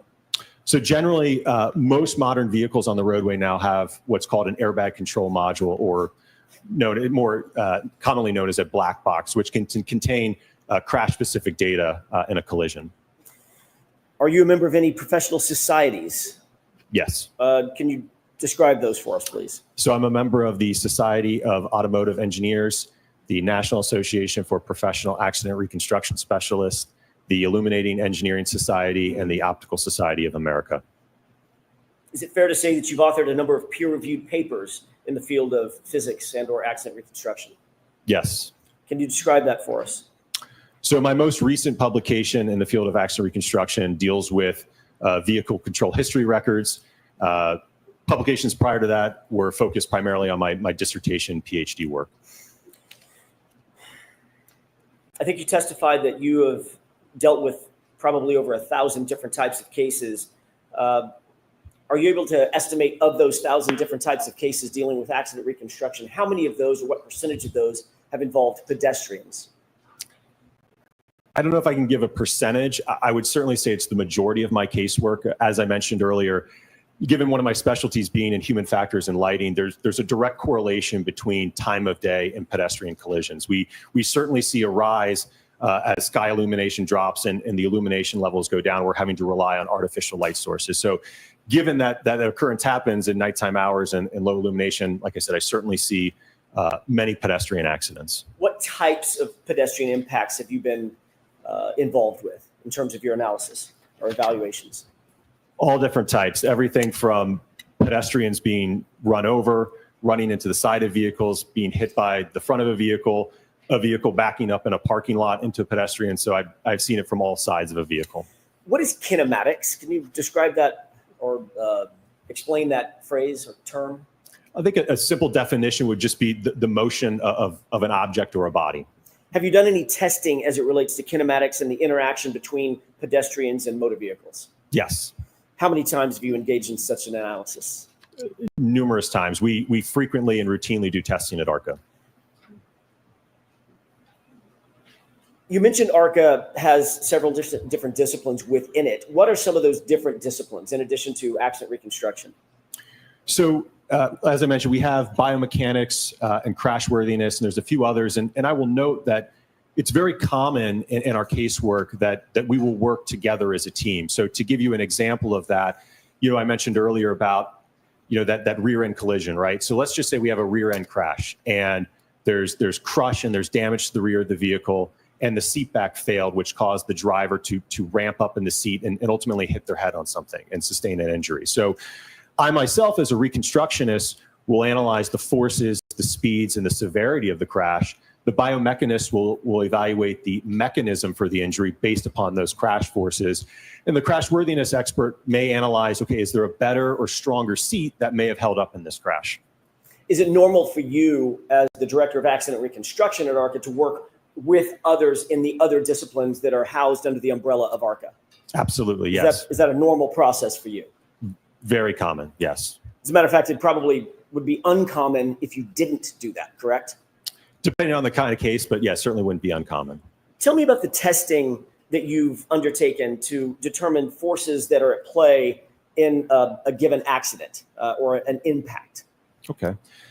So to give you a simple example of it is, let's just say we have a sideswipe type collision where two vehicles sideswipe each other and a front bumper gets torn off or deflected essentially, and there's some deformation to it, right? We can do testing at ARCA to determine how much force does it take to bend that material so that we get the deformation that we have. That would be a good example.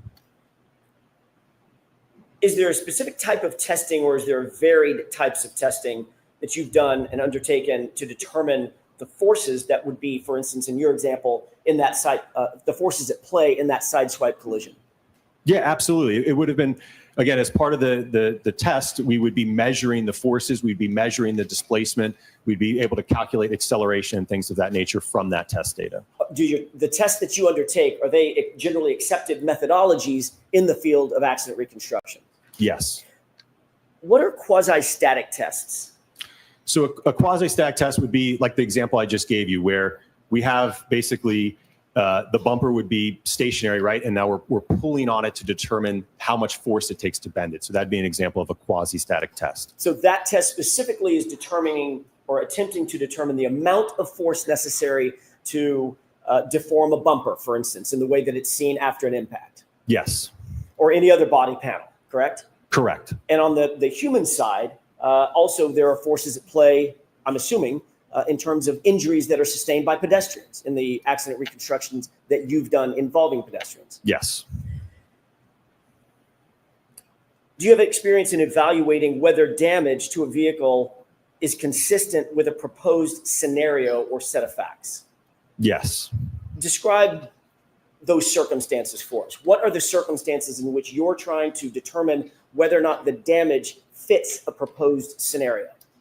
So a case that commonly comes across my desk is we have two very different versions of how an accident unfolded according to party A and party B, right?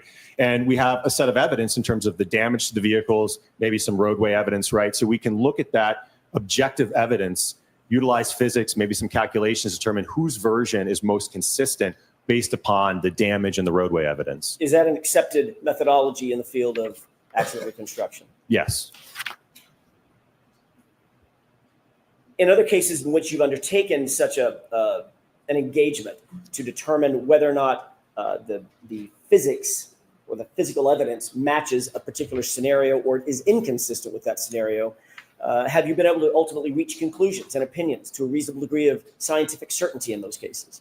Yes. Is that normally what you're seeking, to ultimately come to an opinion or a conclusion about those scenarios or circumstances? Yes. Are your opinions and conclusions based on your education, your training, the background and experience that you've explained to the jurors? Yes. Is it also in furtherance of the scientific methodologies that you employ in order to come to those opinions and conclusions? Yes. And are those generally accepted in the scientific and accident reconstruction community as a proper methodology to come to opinions and conclusions of that nature? Yes, sir. Have you been qualified in other courts to testify in the area of accident reconstruction? Yes. Let's talk about how you began your work in this particular case. When you were initially retained in connection with this case, were you hired by the defense? No.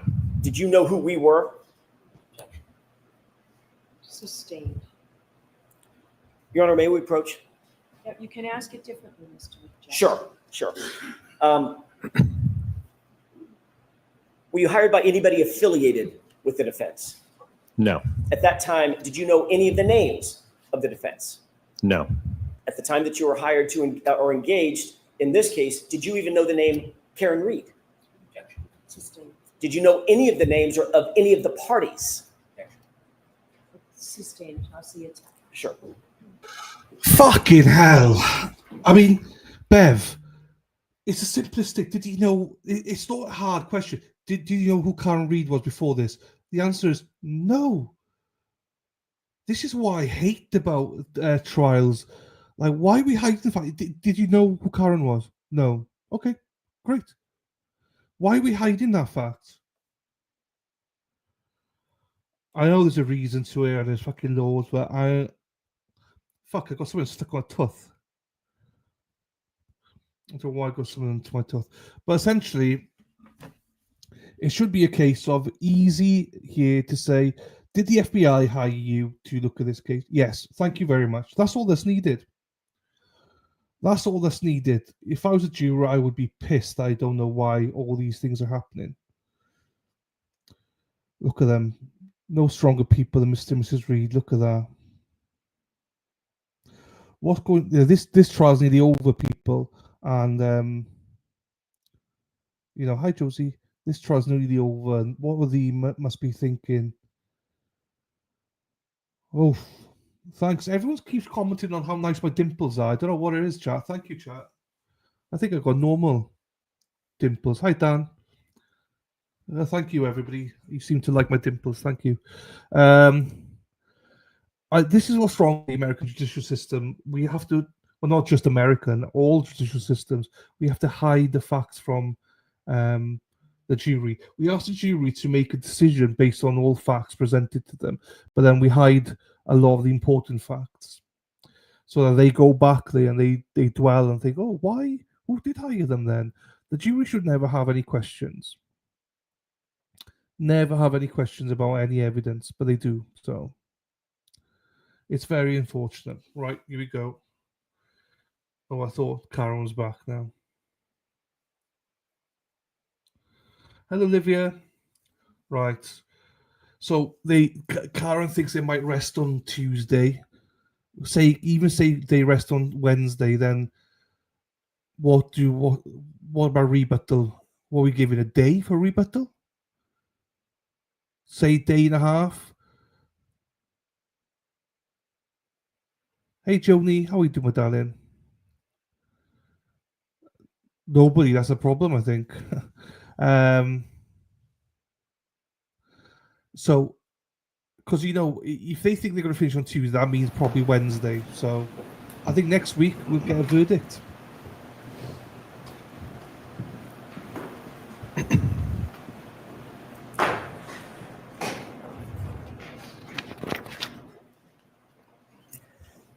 When you were initially hired to look at the facts and circumstances of this case, did you do so independently? In other words, were you given a series of facts and a series of data and asked, just look at these facts and look at these data and make a few determinations about accident reconstruction in this case?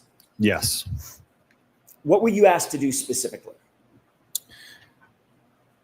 It was to look at that evidence that we were provided and determine whether or not the damage to the vehicle was consistent with the injuries to Mr. John O'Keefe.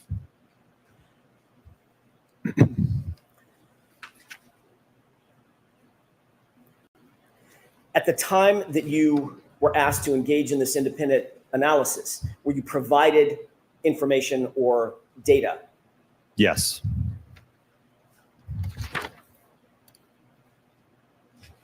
Who at ARCA was assigned to the team that would ultimately engage in this particular analysis? It was myself, Dr. Andrew Rentschler, and Scott Klein. Describe what the materials were that you were provided in your initial assessment of this case. Could I refer to my report? With the court's permission.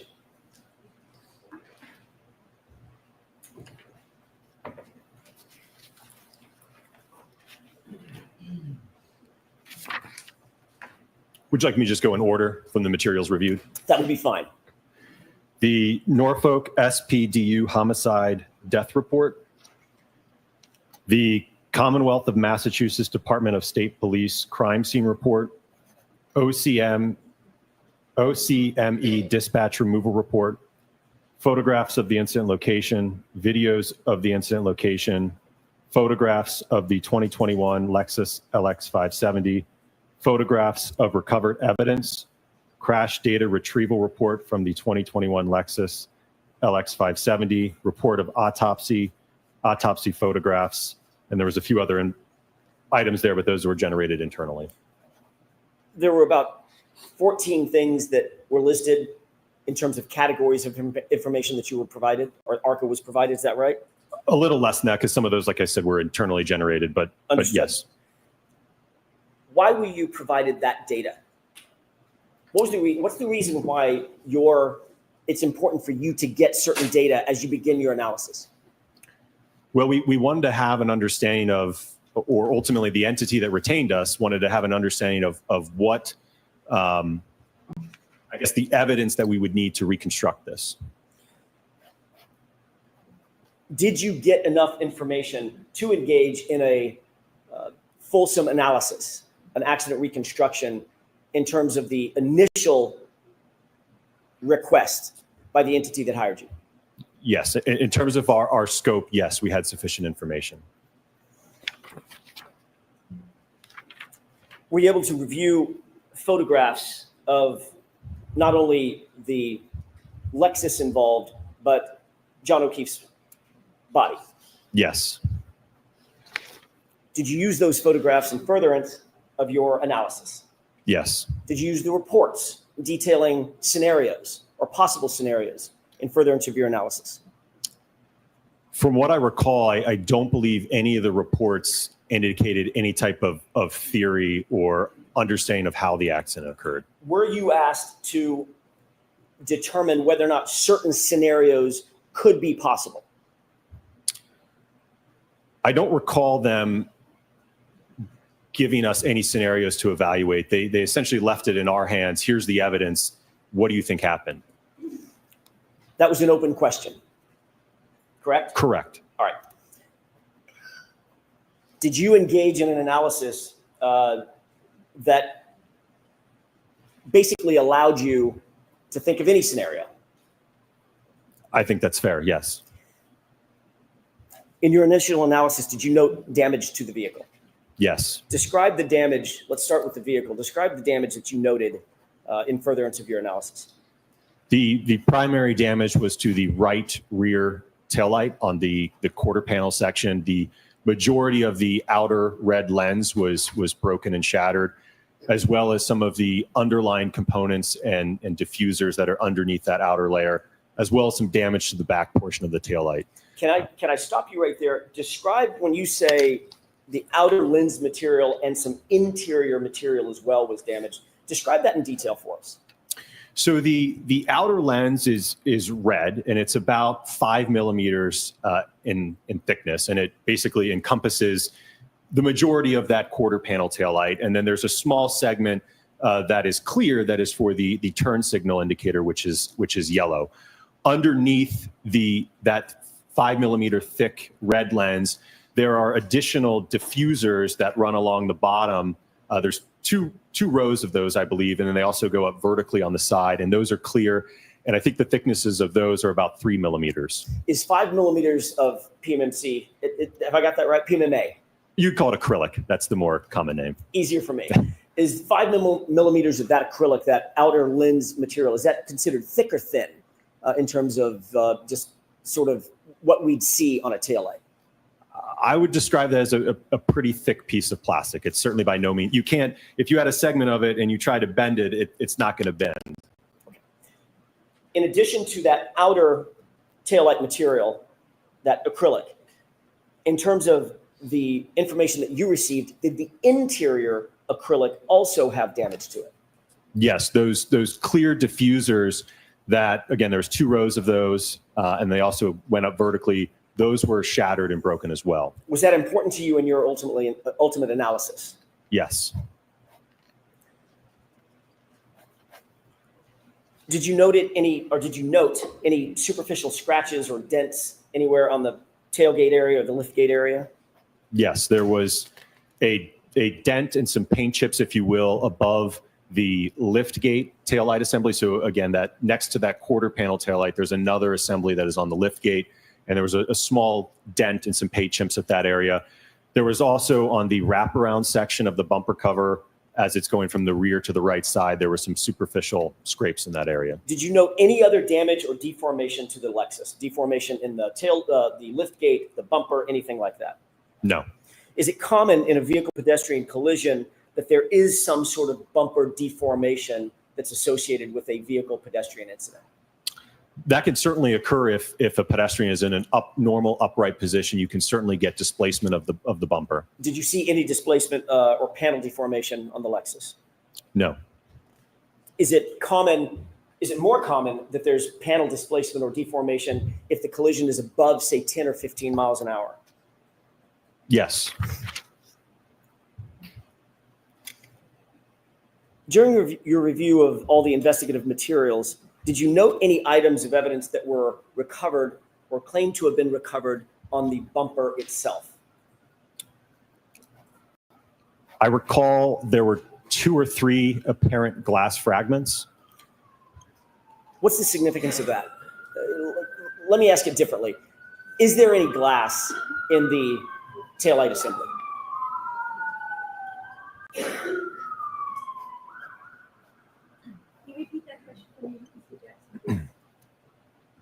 May I ask that again? Yes. Is there any glass in the taillight assembly? No. Was there any shattered glass anywhere on the Lexus? Meaning panes of glass, the back window, quarter panel windows, anything like that? No.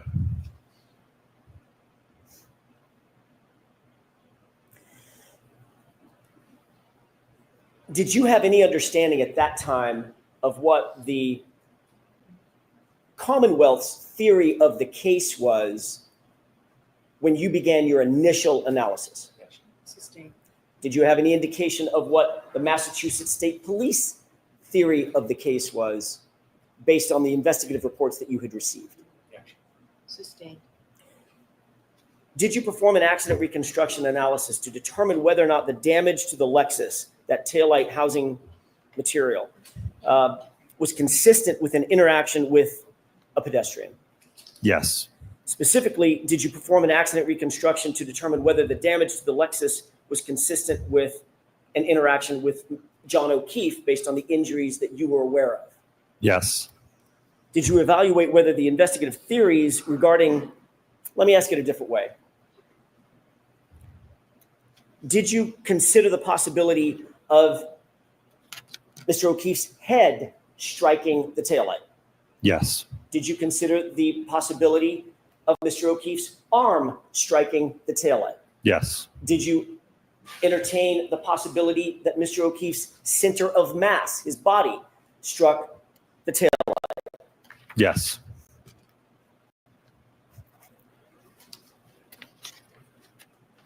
Before we get into the initial testing, were you able to come to opinions and conclusions concerning those things that I've just mentioned? Yes. Did you also entertain the possibility that a drinking glass could have damaged the taillight? Yes. Were these some of the things that you were sort of, it was left open to you to decide yourself? Yes. Did you later provide all of those opinions and conclusions in a report to the entity that hired you? Yes. Is it your understanding that those reports were then later supplied to both sides here in this case? That was my understanding, yes.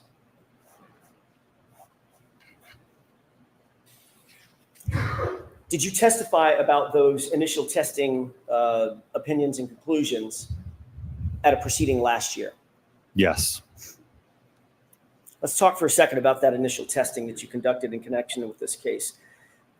When approximately did you begin your testing? And I'm going to phrase it as your initial testing, the testing that you testified to about last year. When did you start that initial testing? From what I recall, it would have been late 2023 into early 2024. I want to talk about the drinking glass first. did you become aware that there was a drinking glass that was found at the scene? Yes. And what was the testing that you sought to determine as it relates to the drinking glass and the taillight? So looking at the evidence, as I mentioned earlier, when we're looking at that quarter panel taillight, we have an isolated region of damage. And looking at the additional evidence in terms of a broken drinking glass at the scene, we wanted to do testing to determine if a small object or projectile, such as the drinking glass, could induce damage that was consistent with that we saw on the subject Lexus. Were you able to reach an opinion and or conclusion as it relates to whether or not there is a possibility that the drinking glass or a drinking glass could cause the type of damage that you saw on the Lexus? Yes. Given everything else in your investigation, are you concluding that the glass was responsible for the taillight damage? No. However, you did seek to determine whether it was possible, correct? Sustained. I'll ask it a different way, Your Honor. What testing did you undertake in furtherance of answering that specific question? Could the glass damage the taillight? Right. So we designed a pressurized cannon that was capable of firing the drinking glass into the taillight at various speeds. We aimed for speeds of 30 and 40 miles an hour. Our achieved speeds were at 31 and 37 miles per hour. And we found that in the 37 mile an hour impact, and again, this is to emulate or simulate an individual throwing a drinking glass. The purpose of the cannon, if you will, was to be able to hone in on a speed precisely and obviously aim for that target. So it would just serve as a means of getting that projectile to the taillight in a means that we could measure it. And what we observed in the 37 mile an hour test is that we got damage that was generally consistent with that of the subject taillight, and that there was a large portion of the outer lens that was shattered and fractured, as well as the underlying clear plastic diffusers and chrome piece. Tell me a little bit about the methodology that you undertook, the scientific methodology in building that pneumatic cannon and aiming that glass directly at the taillight. Absolutely. So, as I mentioned, it was a customized cannon, if you will. It had a barrel that was capable of fitting a rocks or an old-fashioned drinking glass in it, and that's a glass that has a thinner sidewall, if you will. I think the glass was about 3 inches in height or so, maybe 3.5 inches, with the bottom portion being solid glass or just a thick piece of glass. So we were able to design a kind of a holder for it, if you will. Almost, you could really think of it as stuffing an actual cannon with a cannonball. So we literally would put the drinking glass in the cannon. There was a pressurized vessel behind that we would open up a valve rapidly, and when it was set to a certain pressure, that would determine the exit velocity that it would leave the barrel at. And we were able to aim that device into the taillight at those specified speeds to be able to determine what would the damage pattern be when we fired that glass. Were you able, in this scientific experiment, to control for aim and trajectory? Yes. Were you able to control for velocity or exit speed of the glass? Yes. Were you able to control for damage patterns as it pertained to both the glass as well as the taillight at which it was aimed? I don't know that we have had control over that. Ultimately, physics takes over after that interaction occurs. I can't influence how that material is going to perform or how the glass will break, per se.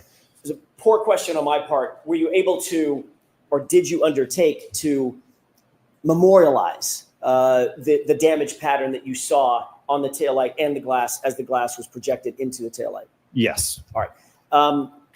Did you do that through photographs? Yes. High-speed video? Yes. And all of that was memorialized in your report? Correct. Your Honor, may I approach? Yes.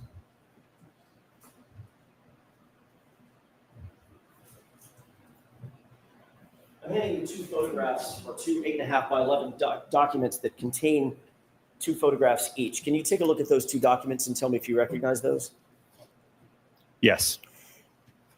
Does one represent, you mentioned that one of the tests that you performed was at 37 miles an hour, correct? Correct. Did you mention the speed at which, or the velocity at which the other test was done? If I didn't, it was 31 miles per hour. All right, so 31 and 37. Do you see those two documents in front of you? Yes. Does one of them represent the 31-mile-an-hour test and the photographs associated with that? And an extracted frame from the high speed, yes. Okay, and does the other one represent the other test, the 37-mile-an-hour test? Yes. We could take those one at a time. May I approach one more time? Okay.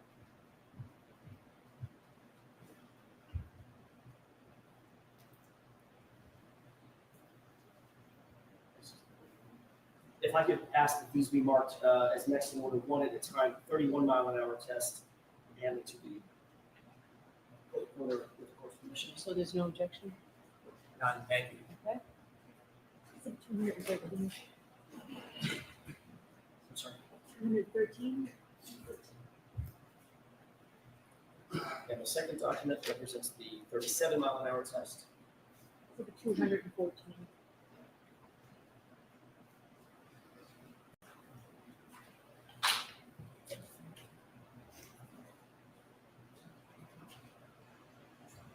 Course permission, I'd like to exhibit 213. I'm sorry, present exhibit 213. Okay.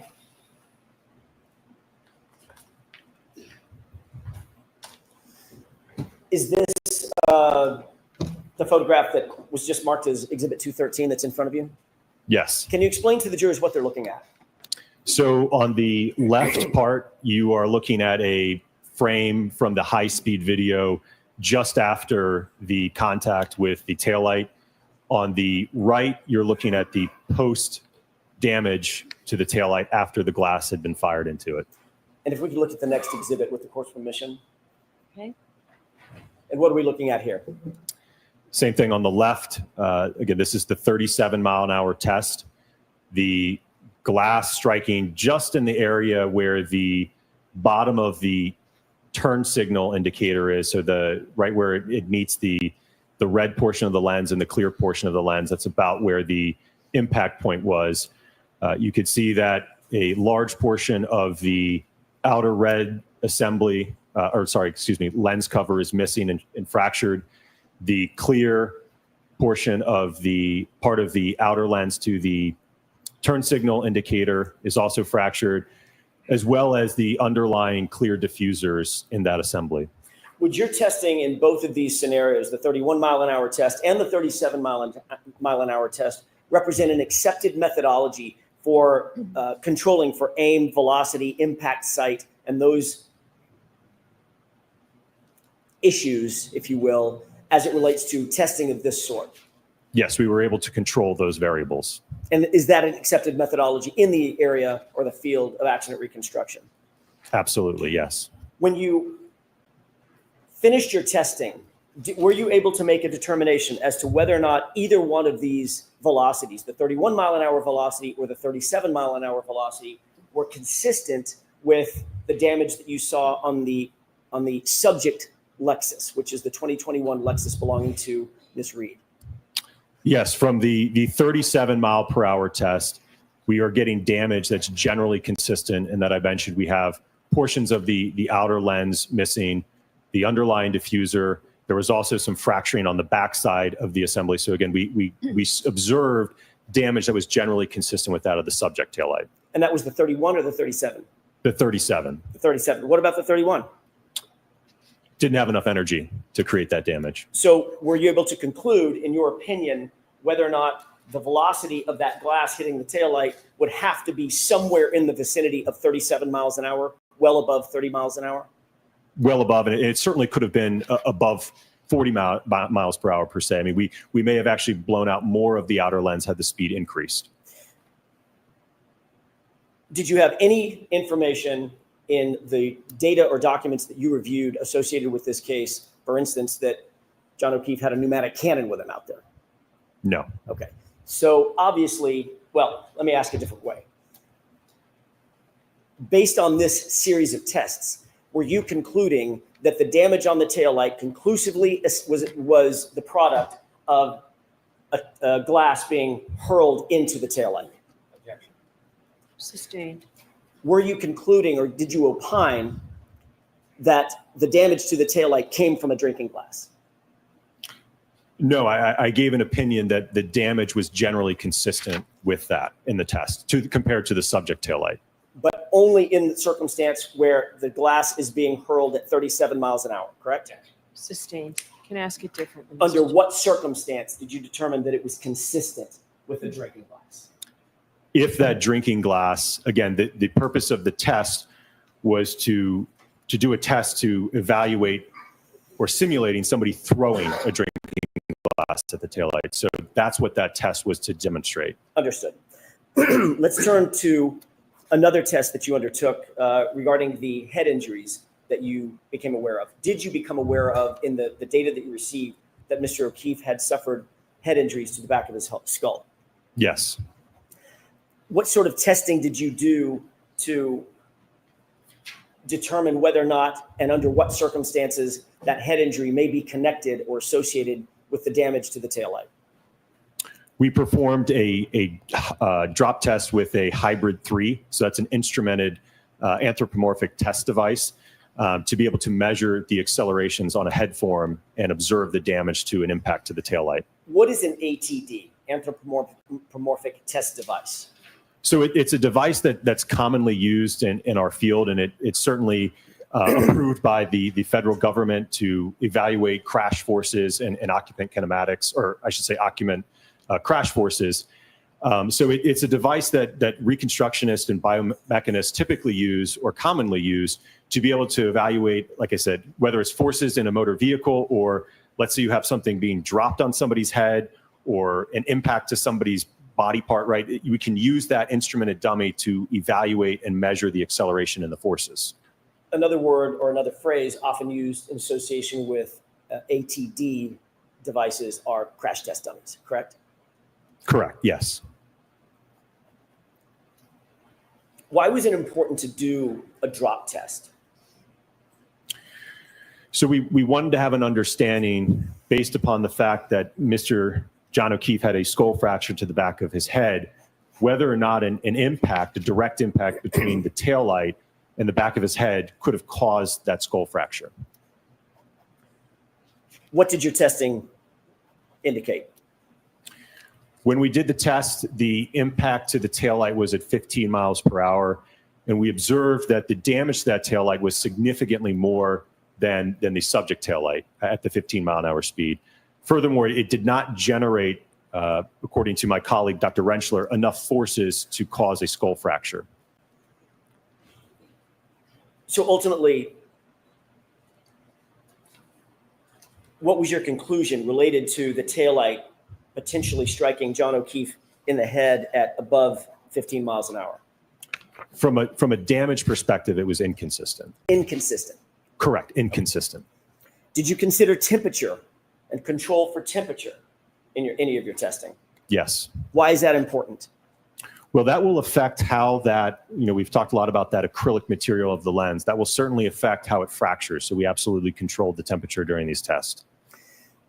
How did you control for temperature? So we had them sit overnight in chest freezers to get them to the desired temperature, which for our original set of testing was at 28 degrees Fahrenheit. We then rapidly moved them to our test fixture, and then they were fired almost immediately after that. And when you're talking about them, you're talking about exemplar taillights. Correct, yes. Are those exact replica taillights that you would find on the 2021 Lexus SUV? Yes. After your testimony in the first proceeding last year in the spring of 2024, were you ultimately contacted by the defense in this case?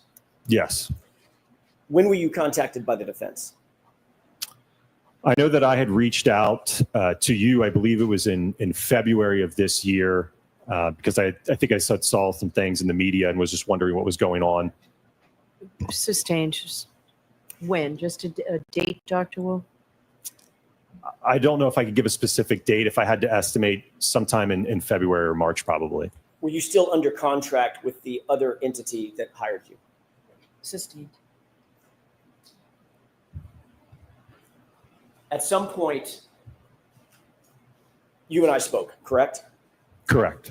And that was, you believe it was February of 2025?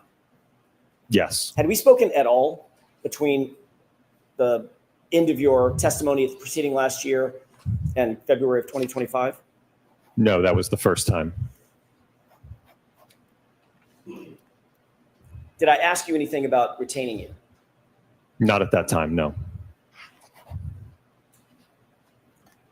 At some point subsequent to that initial discussion in February of 2025, did we have another discussion about the potential of retaining you? Yes. Tell me about that. When was that? From what I recall, it was sometime in March, and we were trying to figure out. Sustained. Next question, please. Did I ask you if you are available to be retained by the defense?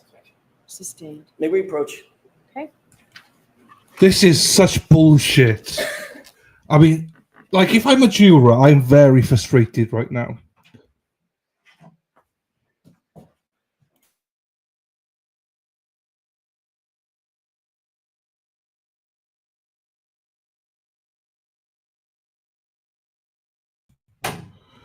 It's I understand he has to ask a certain questions a certain way. This is why it's frustrating, because when you're on direct, you can't answer certain, you can't lead the witness and stuff like that. But these are just general questions.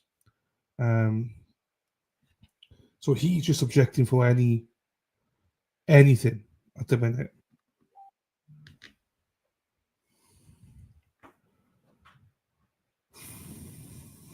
Hi, Hackster.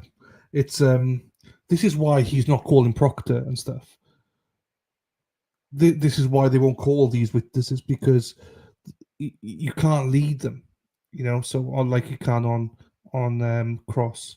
So it's very hard with certain witnesses. Oh, it's frustrating. If I'm a juror, I'm very frustrated right now, because if you don't know the law and stuff, these are basic questions, and why can't these people answer them, or why is the judge blocking it? That's what I would be thinking right now. Sweeney, how are we doing, Dennis? Much love to Brenda, as always. Hello, Lisa. How are you? I know. I wish you were still there as well. Thank you, Quizzle. Thank you. Can we agree for 1 second that it's a little hard to believe no one on this show has never heard anything about the trial scene? I think that. So, I think that people in jury probably are aware of this case. I don't think you can get 16 or 18, however many there is, or 19 that don't know it. It's whether you can set aside your prejudice and stuff like that. So there would be a large amount of these people who have heard of this case already, and both sides would be aware of that. It's whether they can be impartial and swear that they uphold the law and their oath and stuff, you know. Unfortunately, many people can't do that because many people come into trials with bias. But if they can hand on heart, you know, state that they are willing to put any biases to the side and listen to the testimony and do it that way, then great, you know. Hi, Patricia. But yeah, most of these will have heard about the case, but to what depth, I don't know. So. I know. Rumor. Hi, Terry. Hello, everybody. What's up, dog? I have thigh dimples. Haha, Babaloo. Good morning, Deb. Trev. Hello to you. Hamburger, how are you? Right, we're back from...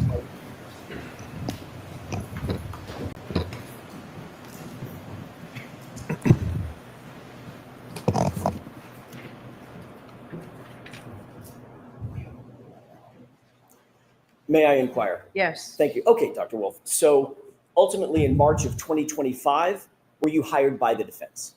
Yes. Okay.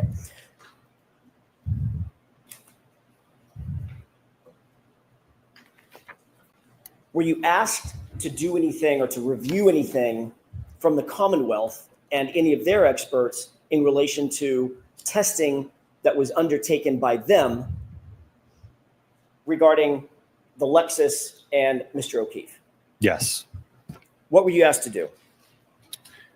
My understanding is that we were asked to review and evaluate the report and analysis conducted by Dr. Welcher. Did you receive Dr. Welcher's reports? Yes. Did you receive his raw data? Yes. Did you receive his 140 plus page PowerPoint?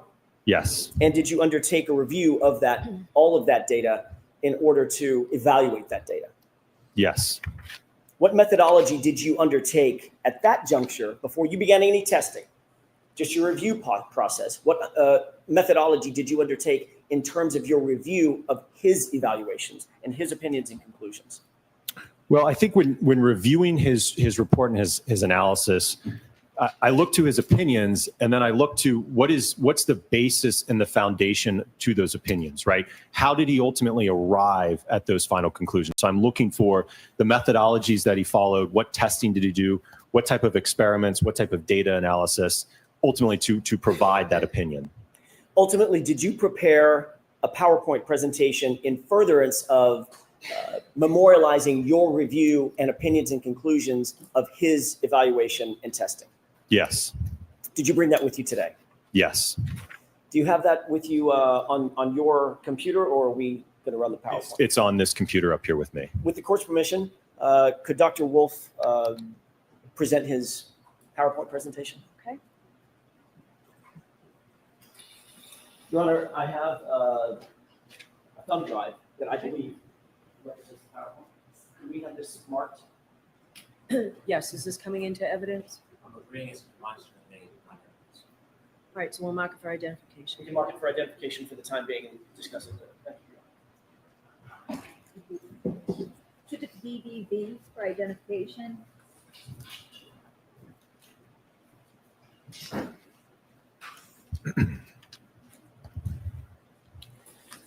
May I proceed, Your Honor? Yes.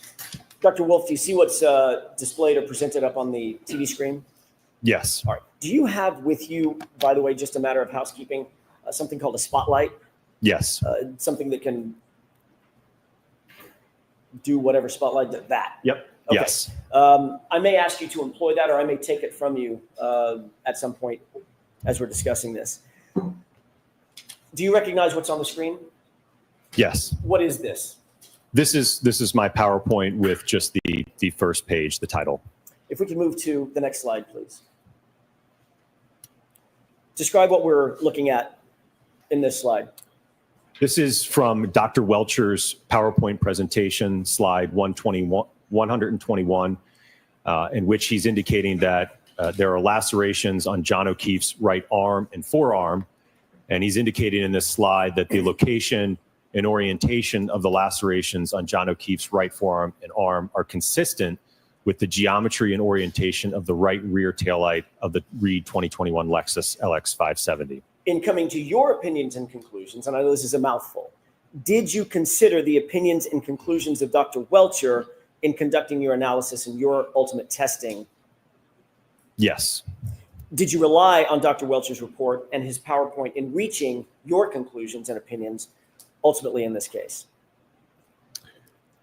I don't know that I relied on it. Certainly, I utilized them to have an understanding of what his basis was for his opinion and what his opinion was. Ultimately, at ARCA, we did our own independent testing to evaluate that. So just to be clear, I'm not asking Dr. Wolf if you agreed with his opinions and conclusions. I'm simply asking, did you rely on those in order to come to your opinions and conclusions? Did you incorporate them? Sustained is to. Did you agree ultimately with Dr. Welcher's opinions and conclusions? Sustained. You certainly were aware of what his opinions and conclusions were, correct? Inform Mr. Jackson on that one. Were you aware of Dr. Welcher's opinions and conclusions? Yes. Are some of those opinions and conclusions represented in your PowerPoint? Yes. Are some of them represented on this slide in your PowerPoint? Yes. You indicated that this slide indicates that the location and orientation of the lacerations on John O'Keefe's right forearm and arms are consistent with the geometry and orientation of the right rear taillight, correct? Correct. Are the injuries to John O'Keefe's arm lacerations? That would be an opinion from my colleague, Dr. Rentra. Have you ever heard the phrase abrasion? Yes. in your opinion, are the injuries to John O'Keefe's right arm better described as lacerations or abrasions? I don't have an opinion on that. Okay. Slide number 2, please.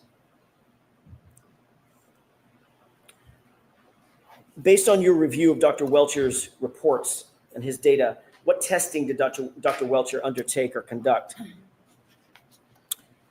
So he did, initially it appeared that he did a static test, if you will, just demonstrating holding his right arm out adjacent to the rear taillights on the right side of an exemplar Lexus to demonstrate his theory of how the arm contacted the taillight. What is a static test? So I'm sustaining that. Ask it differently, Mr. Jackson. And I'm going to strike that. What testing did you note that Dr. Welcher did with regard to this particular photograph? What is a static test?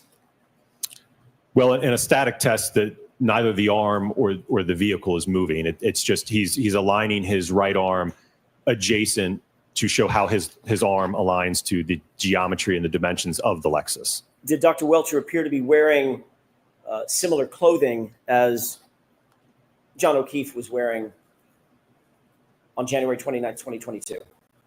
Yes. Was there any significance or purpose for that, in your opinion? In this test, no. Did you identify any limitations with regard to this sort of testing undertaken by Dr. Welcher? Well, it's very basic in that the only thing that this demonstrates is that you can get your right arm to align with the taillight. Beyond that, it doesn't tell you anything with respect to what happens to the arm when it makes contact with the taillight, right? What's the motion of the arm? What's the damage to the taillight? What's the acceleration of the arm? What's the forces of the arm? So it doesn't answer any of those other questions. The only question it answers is, does the arm align with the taillight? You're aware that John O'Keefe was 6'1", correct? Correct. Is the only person, let me ask it a different way. Can only a 6'1" person align their arm with the taillight? No, the arm is adjustable, so certainly people of different heights could also meet that alignment as well. Just by pivoting your arm a little bit, right? Sustain. How would you describe the ability of somebody 5'7" or 6'3" being able to align their arm with the taillight? Just changing the orientation and the posture of your arm. Was there any scientific significance, in your opinion, of this particular test? Again, other than just demonstrating that it aligns with it, no, nothing beyond that. Next slide, please. What are we looking at here? So this is an extracted frame from one of his dynamic tests in which the vehicle is moving at about 2 miles per hour into his arm, making contact with his hand, his forearm, and his elbow. What is a dynamic test as it relates to a static test? So that's when something's in motion, and in this instance, it's the Lexus moving at about 2 miles per hour into his arm. Did Dr. Welcher explain what the purpose of this test was? From what I recall, I think it was to demonstrate that when his arm makes contact with the taillight, he observed paint transfer in the general location that there were the abrasions or the lacerations on his arm. Did he appear to paint the taillight? He did, yes. Do you see that Dr. Welcher appears to be wearing an orange T-shirt? Yeah. Sustain. What is he wearing? Appears to be an orange T-shirt. Is that similar to what was described as John O'Keefe having worn that night on January 29th, 2022? Yes. Is there any significance to wearing that T-shirt? Not that I can think of, no. Did you note any or identify any shortcomings with this particular test? Well, much like the static test, again, it leaves the door open to all those questions, right? About, again, doing this at 2 miles an hour doesn't tell you anything about, well, what happens at 10? What happens at 15? What happens at 20, right? In terms of what are the collision forces? What's the damage? How does the arm move? What would the expected injuries be, right? This dynamic test, as well as the static test, doesn't answer any of those questions for us. Is this test from Dr. Welcher considered a force calculation? I'm not aware of him making any type of force calculations or measuring accelerations or anything of that nature, no. Did Dr. Welcher conduct any testing to determine whether the damage to Miss Reed's Lexus was consistent with the striking of an arm of a pedestrian? I'm not aware of any impact testing that he did, no. Did Dr. Welcher conduct any testing to determine the forces necessary to cause the damage to the taillight of Miss Reed's vehicle? Not that I'm aware of, no. Did Dr. Welcher conduct any testing to determine the forces necessary to cause the injuries to John O'Keefe's arm? No, not that I'm aware of. Did Dr. Welcher provide any opinions as it relates to the speed of the subject Lexus at the time of the alleged incident? No, from reviewing his report and his PowerPoint and analysis, I could not find anywhere in it a specified speed or even a range of speeds. Did Dr. Welcher provide any opinion as it relates to the forces experienced by the taillight in such an impact? Not that I'm aware of, no. Did Dr. Welcher provide any opinion at all as it relates to the post-impact trajectory or movement, if you will, of John O'Keefe's mass or his body subsequent to the alleged conduct? No, not that I'm aware of. Next slide, please.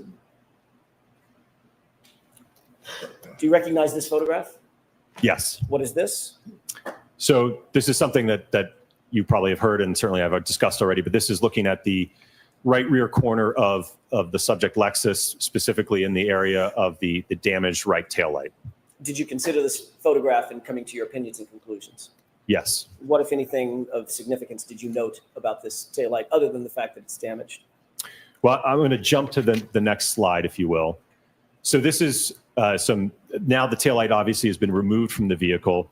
So obviously what's important here is looking at what is the damage that we have to this taillight? What components were damaged in this alleged interaction? So we're looking at the clear diffuser at the bottom is fractured and missing. Same with the ones on the vertical side. The majority of the outer red lens is also missing and fractured. And then on the back side, we also have some damage in terms of some fracturing to that black plastic. And there's also a chunk of plastic missing on the top portion of the taillight as well. I want to ask you a couple of questions about that diffuser. If you could focus your attention on this area. Describe for the jurors what they're looking at in terms of the diffuser. What is the diffuser? Right, let me see if this. So the diffusers, right where my mouse is, there's a clear diffuser that runs along the bottom, and then there's another diffuser that runs along here, and then it also goes up vertically. Same here on the bottom one, that also goes up vertically. So this piece was missing and fractured on the bottom, along with the vertical portion. The chrome piece here you can see is also fractured and damaged. And then the kind of the second tier, if you will, that clear diffuser was also fractured and broken on the upper section as well. Was that of significance to you in your review of the damage to the taillight? Yes. Why? Well, because that tells me that we have to have enough force and energy to break, we talked about earlier that 5 millimeter thick red outer lens. We have to have enough force to be able to get beyond that to now start penetrating into the interior components of the taillight to get to, again, those clear diffusers and certainly cause damage to get induced out the back end of the taillight as well. May I have just a moment? Yes.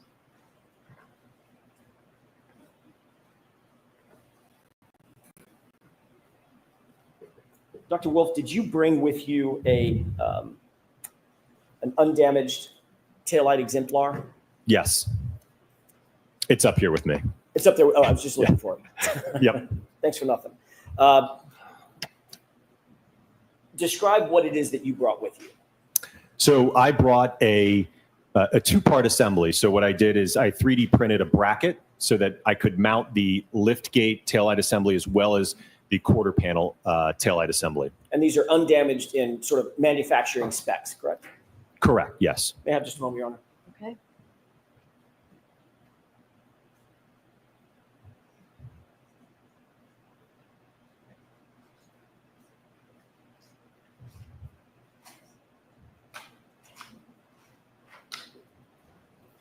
You have it with you up there at the witness stand? Yes. Could you retrieve that with the court's permission? Okay.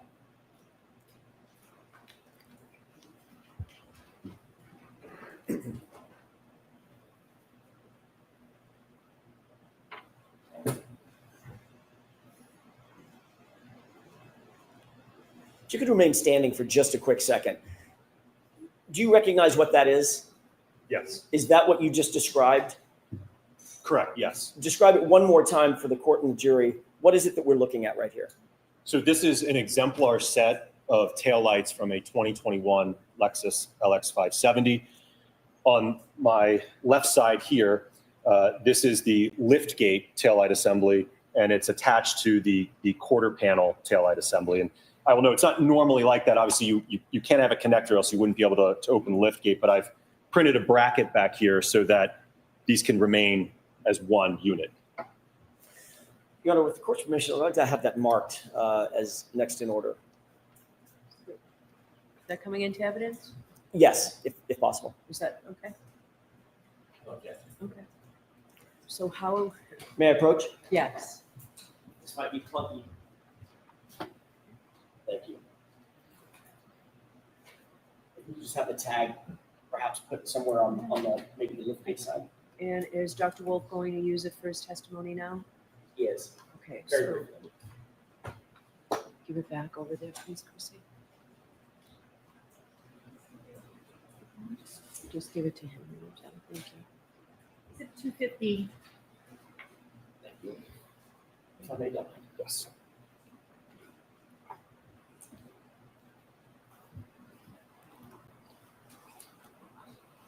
May I? Okay. Thank you. Dr. Wolf, you indicated that there was a 5mm area of acrylic covering the diffusers, correct?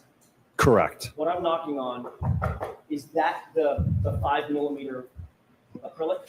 Yes, both on the quarter panel part that you just pointed to, as well as the lift gate part. Mr. Those are- Jackson, why don't we give that back to the witness and let him do it instead of you? Sure. Is there, can you see through that lens material into the diffuser that you've just been describing? Yes, so as I mentioned earlier, in this area here, there's a diffuser that's running along the bottom. So Dr. Wolf, I'm going to ask you to not have that so close to Oh, court reporters. My apologies. Use the other side of the witness stand. Yes, Your Honor. So along the bottom is the clear diffuser that runs along and then goes up vertically. And then on the second tier, there's also a clear diffuser that runs along here and then goes up vertically. And you might be able to see it through, it kind of looks like there's little dots on it. So that's what I'm referring to in terms of the diffuser that's underneath. And that, again, so you have that outer material that's 5mm roughly in thickness. And then those diffusers are about 3mm in thickness underneath this. Could you make a determination, and you can go ahead and have a seat. Well, actually, you may not want to. Could you make a determination of the space, the gap between the outer plasticine area, the outer acrylic area, and the internal diffusers? You could just estimate that gap. If I had to estimate, I'd probably estimate around an inch, maybe inch and a half. Okay. You indicated that something was of significance to you in this photograph about the diffusers on the subject taillight, correct? Correct. Describe, now that you're holding that, what was it that was of note to you, Dr. Wolf? So as I mentioned, we have damage not only to this outer thick portion, but it was enough force and energy to then penetrate deep enough to fracture the underlying diffusers that sit below this outer surface, and certainly enough force then to work its way back through inducement into the backside, and ultimately there was a top portion of the taillight that was also fractured up here. Was all that significant to you in your review of the subject taillight material? Yes. Okay, you can go ahead and put that away. All right, so that can't go back there because it's in evidence. So why don't you take it and? Mr. I was McDermott. just going to store it there until he's finished with his testimony, and then we can give it to the clerk magistrate. However you want to do it, Your Honor. All right, I have do no you wanna take preference. it? Is he using it still for his testimony? Not right now. All right, so, thanks, Jim. Thank you. Thank you, Your Honor. Okay, May I continue? yes. Can we go to the next slide? What are we looking at here?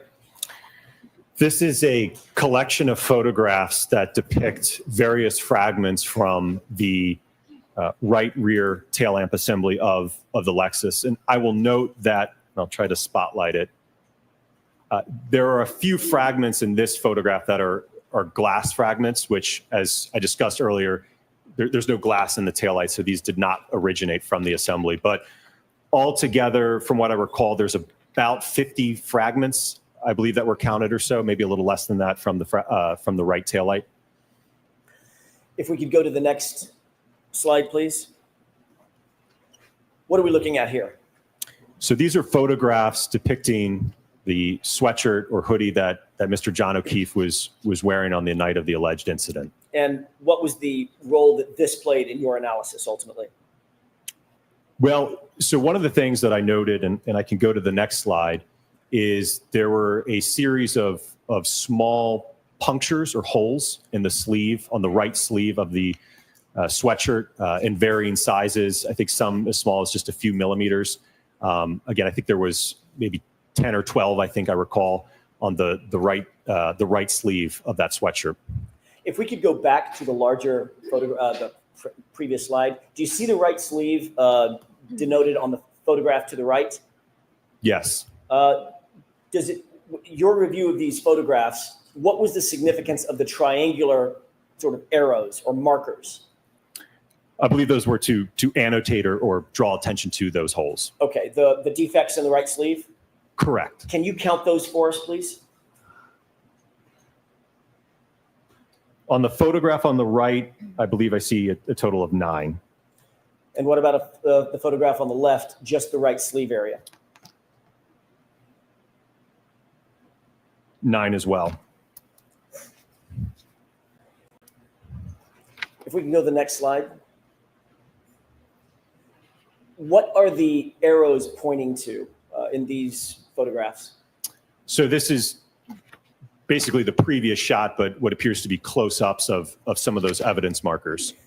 You indicated some of the sizes. What were some of the smaller sizes of those defects or holes? From what I recall, like I said, I think it was around 3 to 5 millimeters, maybe some of the smaller ones. How big is 3 millimeters in inches? It'd be probably around like an eighth of an inch or so. Can we go to the next slide, please? What are you describing when you say the word fundamental, or do you write the word fundamentals? So I want to discuss some very basic concepts that I hope will kind of resonate as we go through the PowerPoint, so that you have an understanding of the underlying physics and what I'm talking about. Can you go ahead and describe the role of an accident reconstructionist and the fundamentals that an accident reconstructionist undertakes when performing the kind of testing that you performed? So as I mentioned earlier, when I was describing what a simple definition of accident reconstruction is, it's the application of physics and engineering to collision events. So this is, I want to go through some very basic elements of that so that you have an understanding of the physics. Can we go to the next slide, please?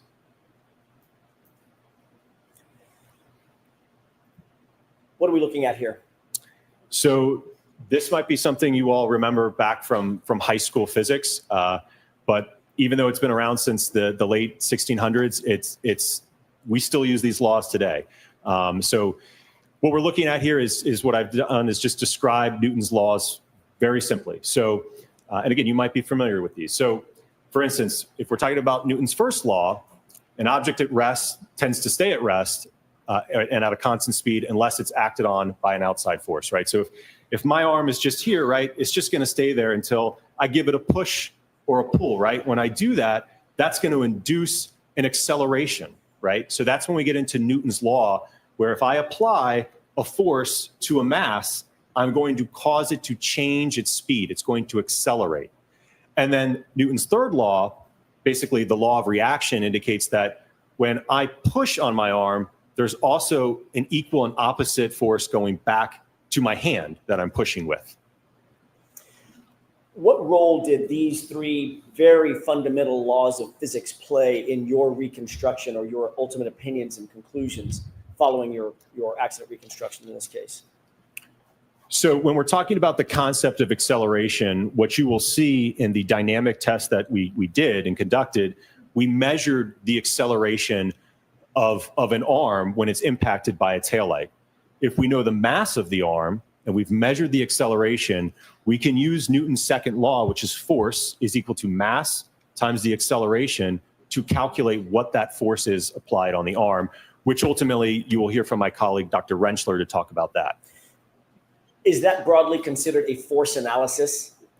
Yes. What role did force analysis, your force analysis, play in the accident reconstruction that you did or you undertook in this case?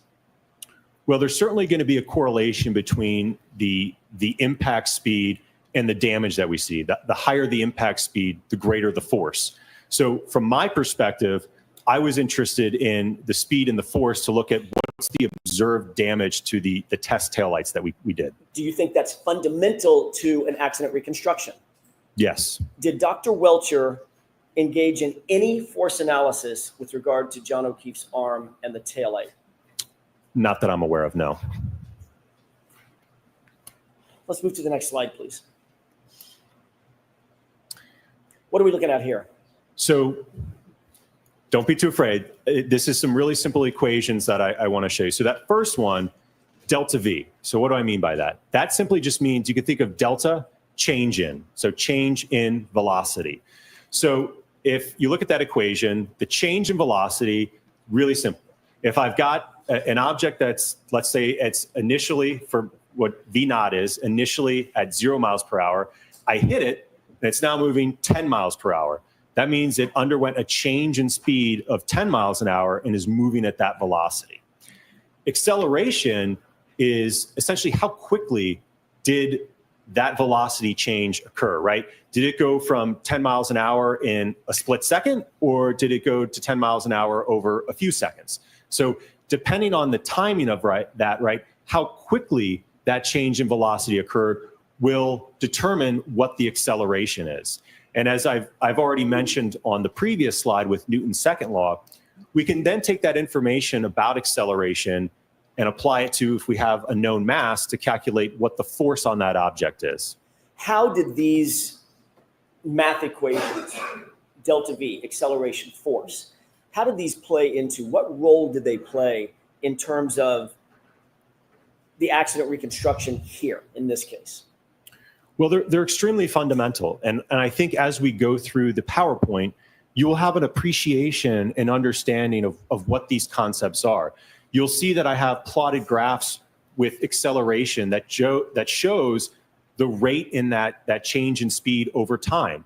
You will see graphs of delta V, so the change in speed of the arm as it's being impacted by the taillight.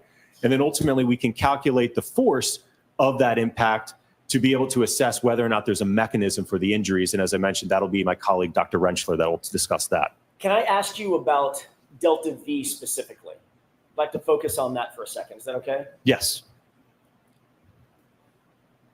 When you say that that equation suggests or dictates that an object that is struck by another object with mass moves up to the same speed of the object that struck it, describe that in a little bit more detail in colloquial terms, if you will. Sixth grade terms. I'm sorry, can you rephrase the question? Probably not. Because I don't understand it as well as you. If an object, does delta V describe the circumstance in which you have an object that may be at rest and it's struck by another object moving? Is that calculating the speed at which the object that is struck moves to the same speed as the object that's struck. So that's sustained. Just ask him a simple question, let him answer. Easier said than done. Sure. Can you describe in more conversational terms what delta V is describing in terms of mathematics? Right. So let's just give an example specific to this case. If the majority of the arm is struck by a 6,000 pound vehicle moving, let's say at 20 miles an hour, that arm will experience a change in speed. It'll go from 0 up to about 20 miles per hour due to that impact. So that would be the change in speed. If my arm is at rest, stationary, is impacted by a 6,000 pound vehicle, it's going to change its speed up to roughly what that impact speed is. And what about acceleration? What are you describing, or what is math or physics describing in that equation in terms of the time it takes for that arm to now move from 0 to 20?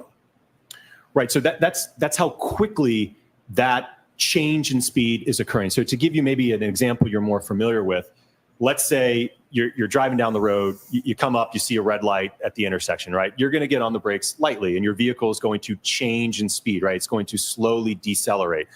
Let's say you're driving and a deer jumps out in front of you, you got to slam on the brakes, right? You're going to change your speed much quicker. So that's an example of two different rates of acceleration. One where you're mildly braking, right? You're going to coast down slowly, versus a sudden, emergency in front of you like a deer, you're going to slam on the brakes and your speed change is going to be it's going to happen much quicker with that acceleration rate.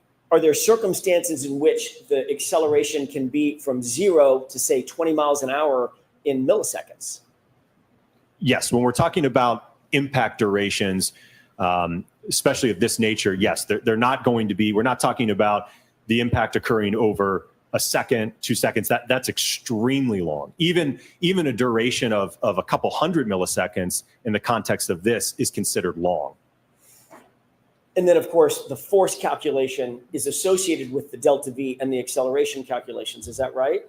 Correct, yes. In what way? What are we looking at in terms of that a little bit more complex calculation? Absolutely. So if you look at the bottom equation there, where I have force is equal to mass, and then that top component is the change in speed, right? That delta V, V1 minus V naught, divided by the change in time, T1 minus T naught. So if you substitute in that equation, right, that's delta V over delta T, which is acceleration. So there's a relationship between all of these equations. And did all of these equations assist you in coming to determinations and opinions and conclusions concerning this case? Yes. Are these normally accepted methodologies in determining delta V, acceleration, force, all the force dynamics or impact dynamics in an accident reconstruction? Absolutely. They are the core of physics. Can we go to the next slide, please? What are we looking at here? Scientific method. What does that mean?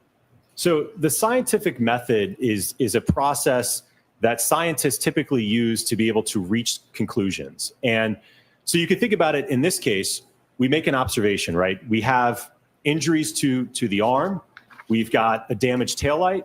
So let's try to do some research to figure out, okay, has anyone done testing with that, right? Has anyone hit an arm with the taillight to see what happens, see what the forces are, right? And then we start to make a hypothesis, right? So what happens, it's kind of an if-then statement. If the arm contacts the taillight, does the taillight break? Does it not break, right? What's the hypothesis there? And at least my understanding of reviewing Dr. Welcher's work, it appeared to be that his hypothesis... Sustained. Next question. Sure. Did you review, well, let me ask a different question. Going back to the calculations previously, the delta V, the acceleration, the force calculations that you described to the jury, did you see anywhere in any of Dr. Welcher's reports or his data that he undertook those core calculations? No. With regard to the scientific method, did you see whether or not Dr. Welcher followed this scientific method as you're explaining it to the jury? Sustained. What did you note, or what opinions or conclusions did you come to about the scientific method, if any, that Dr. Welcher did or did not undertake? Sustained. Did you review Dr. Welcher's entire database? In other words, all the reports, all the raw data, and his PowerPoint? Yes. Did he undertake the scientific method as you know it? So that's sustained.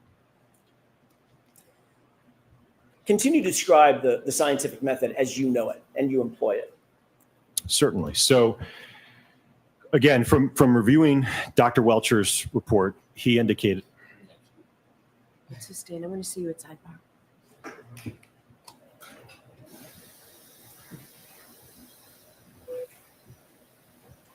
So this should give you an insight into why they're not going to call Proctor and all those witnesses, because they just can't. You just can't do anything.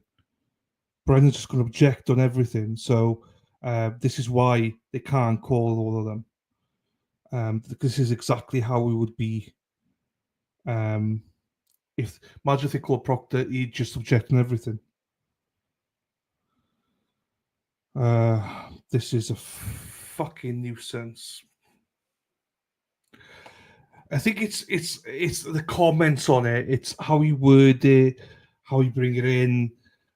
Oh, this is frustrating. This is frustrating.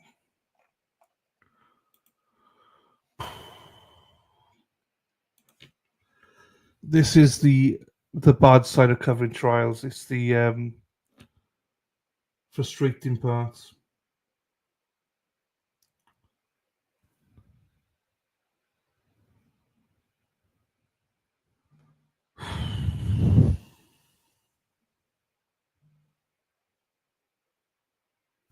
Jurors are stretching, which is good.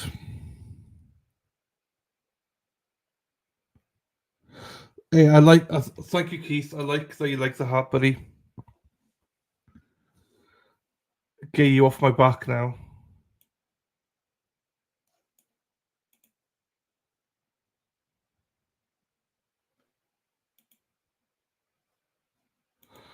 Okay, just anyway, I'm just trying to do two things at once, and I can't do more than one thing at once. So yeah, this is highly frustrating, and it's only going to get worse. You would think that an expert witness can, because the thing is, on rebuttal, the Commonwealth are going to bring Welcher back or somebody, another expert, to dismiss the crash daddies.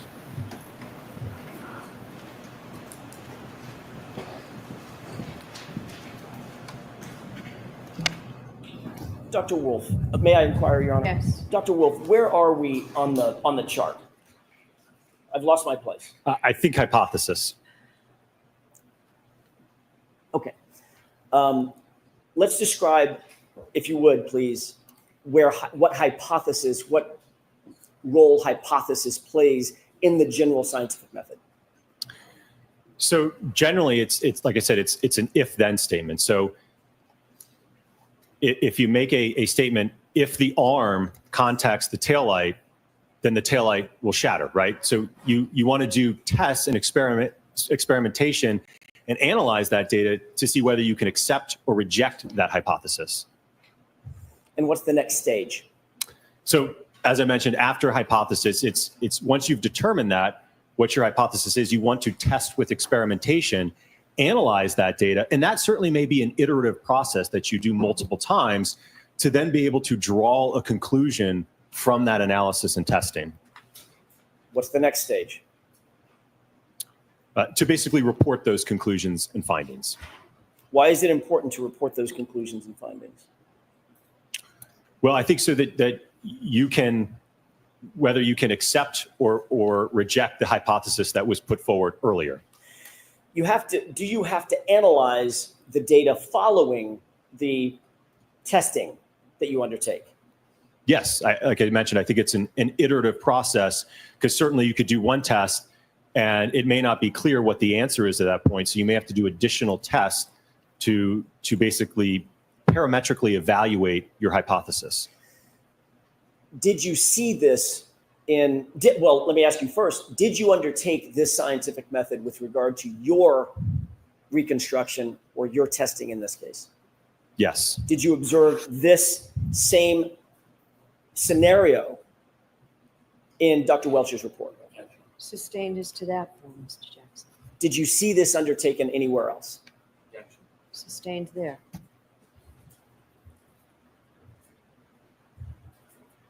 Did you look for testing in Dr. Welcher's evaluation, all of his data? Yes. Did you find any No. other than the static blue paint test? That was the only test, correct. Did you see any force dynamics testing? That's leading, so you can Sure. get to it without that. What about any other testing? Anything else that we've talked about? Do you see anything else done in Dr. Welcher's? As it pertains to an analysis to the taillight and the damage and the forces, no.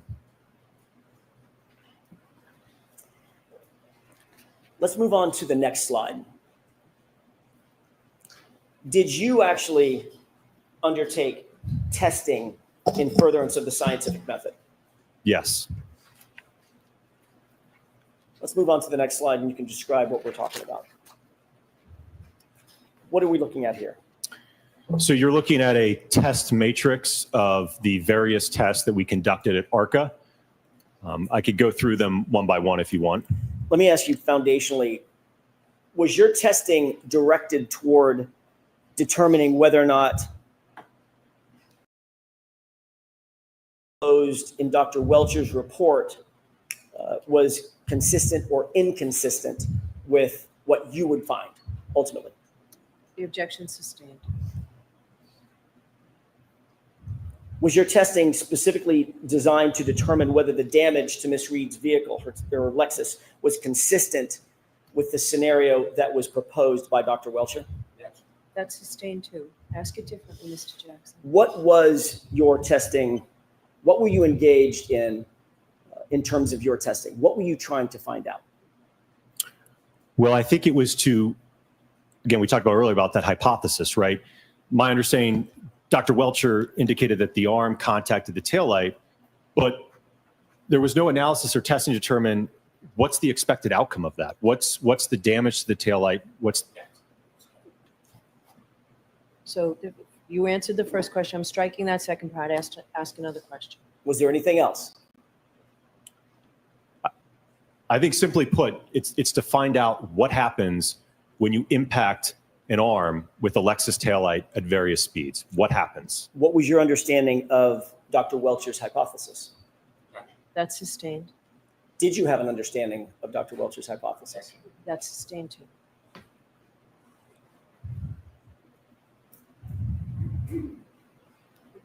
Ultimately, what were you trying to find out through your testing? As I mentioned, I think it was to determine when you impact a taillight at 10 miles an hour, 15 miles an hour, 25 miles an hour, what happens to the taillight? What's the expected damage? What happens to a sweatshirt when it makes contact with that? What happens to the fragments? How does the arm move? What's the acceleration of the arm? What's the change in speed of the arm? And certainly, as I mentioned, my colleague, Dr. Rentschler, will discuss what are the expected injuries in that type of impact. Did you see any of those questions answered in Dr. Welcher's report? Yes. Ask it differently. What did you see in terms of Dr. Welcher's report as it relates to those types of questions? That's sustained. Ultimately, did you undertake a methodology to perform the testing to answer the questions that you've just explained needed to be answered for this jury? Yes. Describe that, please. So we started out, we kind of worked at this incrementally, right? We didn't start right off the bat with utilizing an exemplar Lexus going right into an ATD or a test dummy, right? We wanted to start in the laboratory to have an understanding what happens at a range of speeds, in this instance, in our first two tests, between 10 and 17 miles per hour, right? What happens, what kind of damage do we observe, right? At 10 miles an hour, do we even break the light? At 17, what kind of damage do we get? What kind of accelerations do we get? And then we moved up to full-scale vehicle impact testing. Is that methodology that you just described generally accepted in the field of accident reconstruction, in the broader field of engineering? Absolutely. Everything from utilizing an instrumented test dummy to using an exemplar vehicle to all the data acquisition systems that we had in the laboratory, as well as the vehicle. All of that is generally accepted techniques in the field of accident reconstruction to evaluate what we did in this case. And are those techniques also supported by peer-reviewed articles in scientific literature related to accident reconstruction? Yes.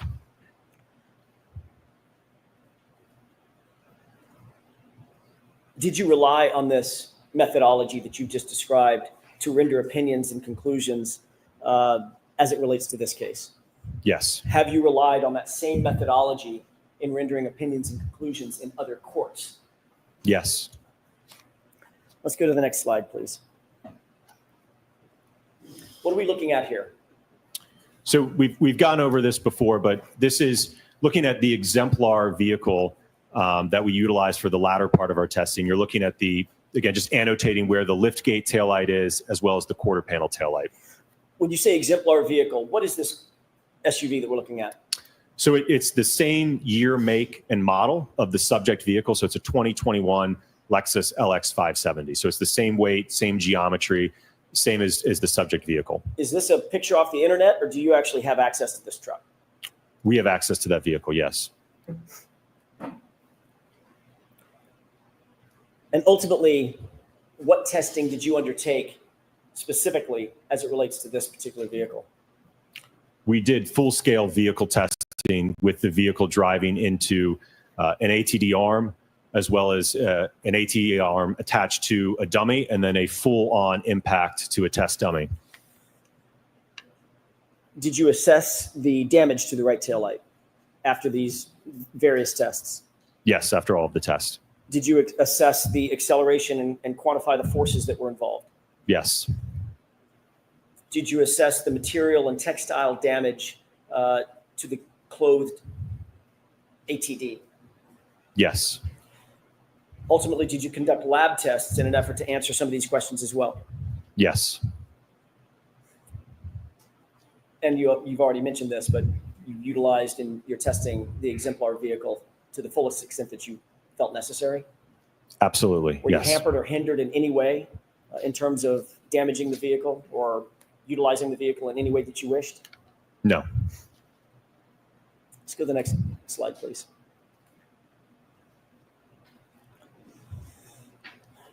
What are tests A and B? What are those laboratory tests?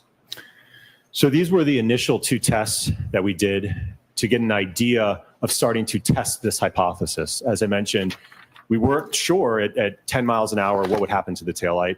We wanted to see what would happen at 17 miles an hour with the arm. So again, it was to evaluate from a starting point what happens in this interaction based upon how Dr. Welcher had his arm oriented in his PowerPoint and analysis. Next slide, please. What is this? So you're looking at a photograph of our lab setup. You can see on the left side of that is our Hybrid 3 anthropomorphic test device. To the right is a linear impactor, and this is something we already have in-house that we built years ago for our testing that we do for the National Hockey League when we're looking at, what's the accelerations on an impact to a goalie wearing a helmet, right? We use this same device for that type of testing to measure head acceleration. So we applied this same linear impactor to be able to project, if you will, or accelerate the taillight at a known speed into the ATD arm. What are some of the instrumentation that you use in addition to the mechanical impactor? What's some of the instrumentation you use to track the data? Certainly. So you could see, I'll get my, see around here. So at the top here, there's a blue camera here. There's another blue camera here. So these are our high-speed cameras. And you'll see there's a bunch of lights around those high speeds. That's just because the frame rate's so high.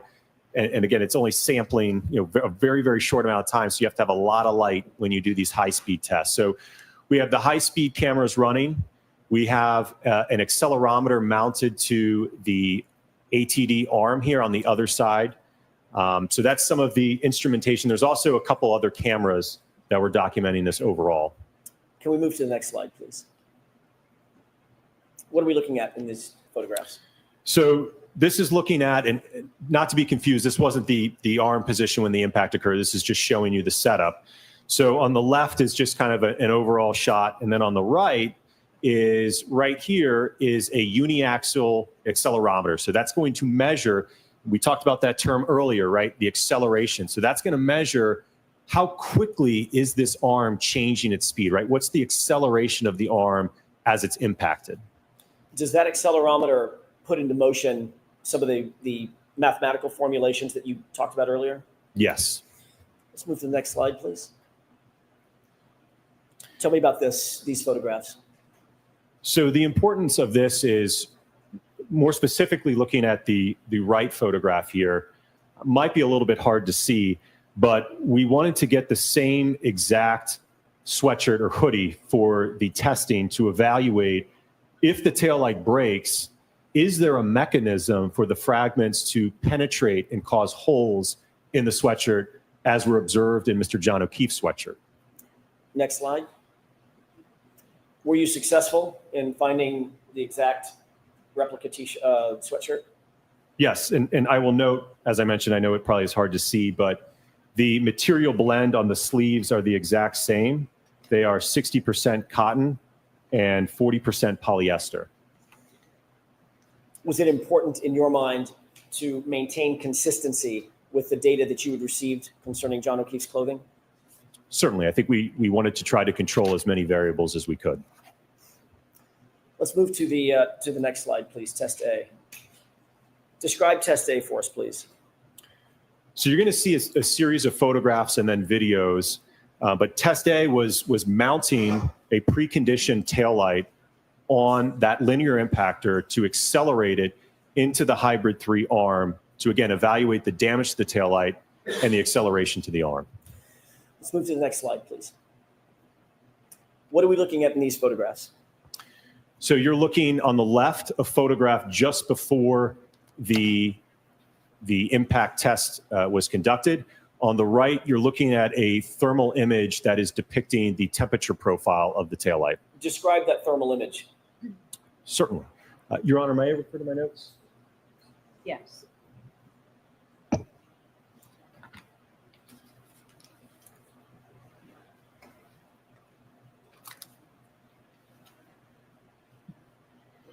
So what I did is I analyzed the profile of the temperature down in this area. And when we look at that segment, that lower portion here, where contact was made, the average temperature in that area was about 34 degrees with a minimum of about 33 degrees. How did you get that exemplar taillight down to around freezing? So all of the taillights that we tested were preconditioned overnight in a freezer. Why was that important? Well, it's my understanding that at the time that this allegedly occurred, the ambient temperature was 31 degrees Fahrenheit. So as I mentioned earlier, certainly there's a correlation between how plastics perform in cold weather. So we wanted to take that variable into account in our testing to precondition them down to temperatures that were consistent with at the time of the alleged incident. Next slide, please. What are we looking at in this slide, on this photograph? So this is a video. Do you want me to go ahead and play the video? Tell us what we're about to see, and then I'll ask the court's permission.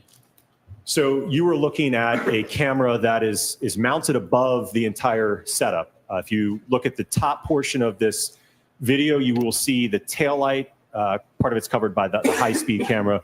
But what will happen is the linear impactor will fire, and the taillight will be accelerated up to 10 miles per hour, striking the clothed ATD arm. With the court's permission? Okay. Let's go ahead and play the video.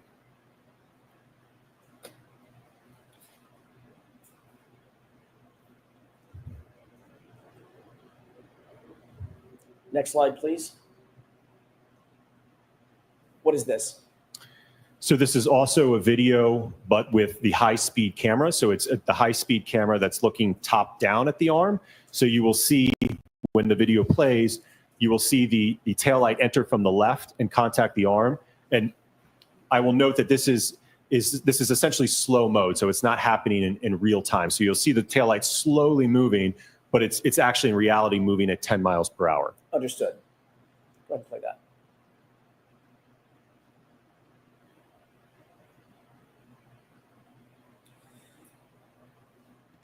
Can I ask a question now that that's played? How did you mount the taillight to the accelerator, that linear accelerator? Right. So we had to get a little bit creative there because you may have observed this when we had the physical assembly out earlier. The back of that, it's not some nice clean surface that we can just bolt on. So what we had to do is 3D print a bracket that we could bolt onto the linear impactor, and we used a polyurethane expanding foam to be able to marry those two together so that we could then bolt it onto the linear impactor to use it for this test. Did you see any debris from that foam mounting mechanism? Yes, there's a few flakes you can see of that polyurethane foam off the backside kind of going into being dispersed there. Okay. With regard to this particular 10-mile-an-hour test, what did you note in terms of the damage to the taillight? It was very minimal. And what did you note in terms of any damage at all to the hoodie? There was none. We go to the next slide, please. What are we looking at in this slide? So this is looking at a side view. So same test, just looking at it from the side. And similarly, you'll see the tail light come from the left and impact the arm. If we can play this, please.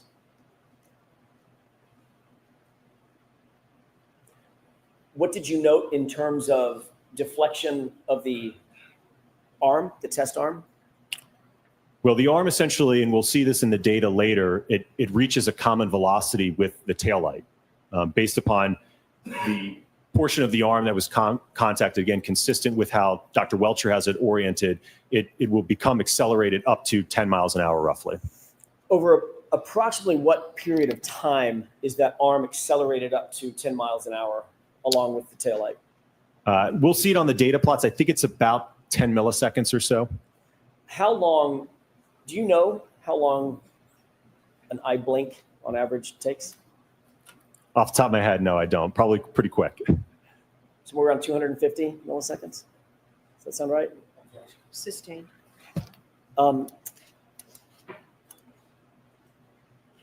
Let's move to the next slide, please. What are we looking at in this series of photographs? So these are extracted frames from the high-speed video that we just saw on the previous slide, basically showing just at contact, just after contact, and then post-contact, so you can see the kinematics of the arm and how the arm is moving. Okay. Let's move to the next slide, please. What is this photograph? So this is photographs taken of the taillight after the 10-mile-an-hour test.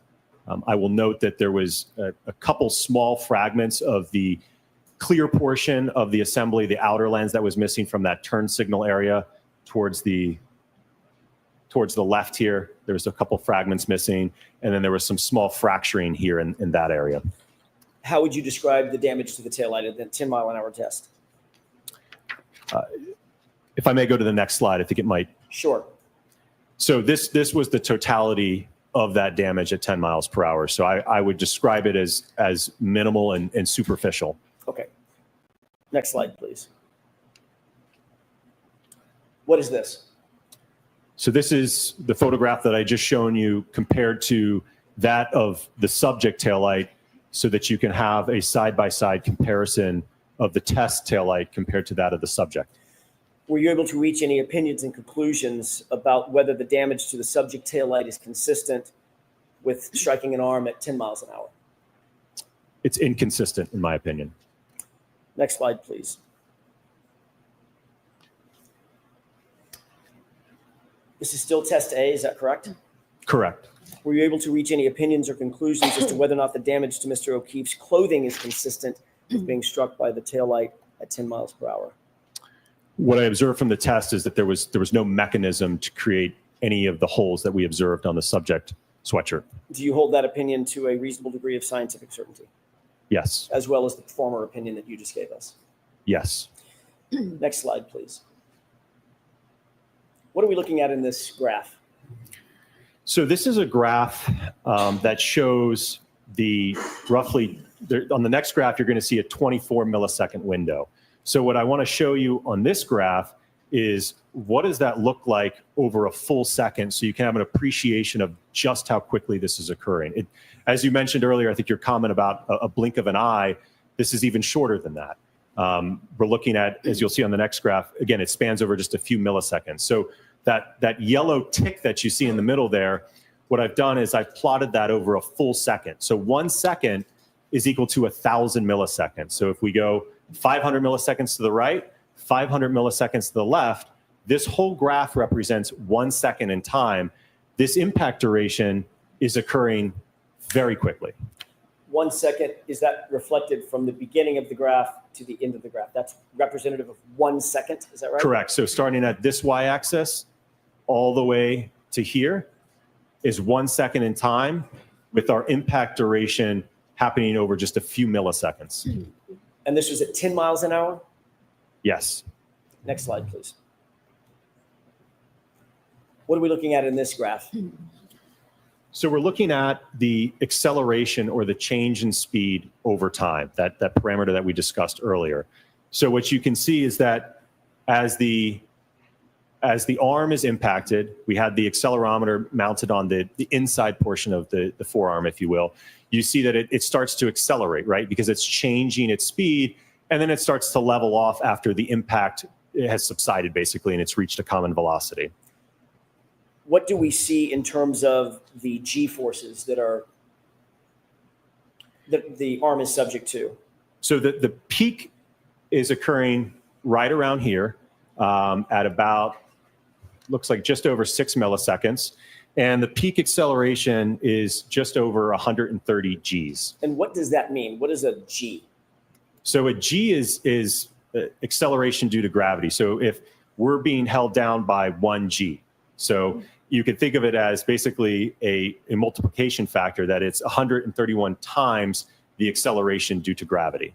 And the next slide, please. What are we looking at in this slide? So this is, again, that concept that we talked about earlier, delta V. This is the change in speed. So if we do some math to the previous data that we collected, it's a technique called integration, but we can actually add up all of that acceleration to determine what speed did the arm get up to. And when we do that calculation to this data, what we see is that initially at the impact, right, the arm's at rest, right, Newton's law, first law. And then we impart a force on it in terms of the tail light impacting it. It's going to cause the arm to accelerate and change its speed. So as I noted earlier, it's essentially going to reach a common velocity with the impact force based upon how Dr. Welcher has the arm oriented. And we can see that it's a tick over 10 miles per hour at just over 10 milliseconds. So that means that the arm in a 10 millisecond period is going from 0 up to about 10 miles per hour, which was the speed of the impact. And 131 times the force of gravity is exerted on the arm at the same time? Sustained is to that form. Where does gravity play into this? What is the 131 Gs? Where's that force exerted? So that is the acceleration that the arm experienced as a result of that impact. So that's how quickly it was changing in speed. Understood.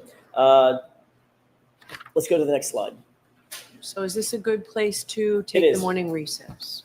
All right, folks, we'll take a recess. Dr. Wilkins can file out adjourns. I'm going to see counsel regarding just scheduling, please. All rise for the court, please. Scheduling my ass. Oh, right. We'll see if Dean is there. She wants to hop on. So it's hang on, let's see the poll. 32% closing arguments will happen next Wednesday. 47% believe it'll happen next Thursday. 11% next Friday, and 11% the week after. I was trying to work it out. If they do rest on Tuesday, and there's a rebuttal for Wednesday. It might take a day to get jury instructions.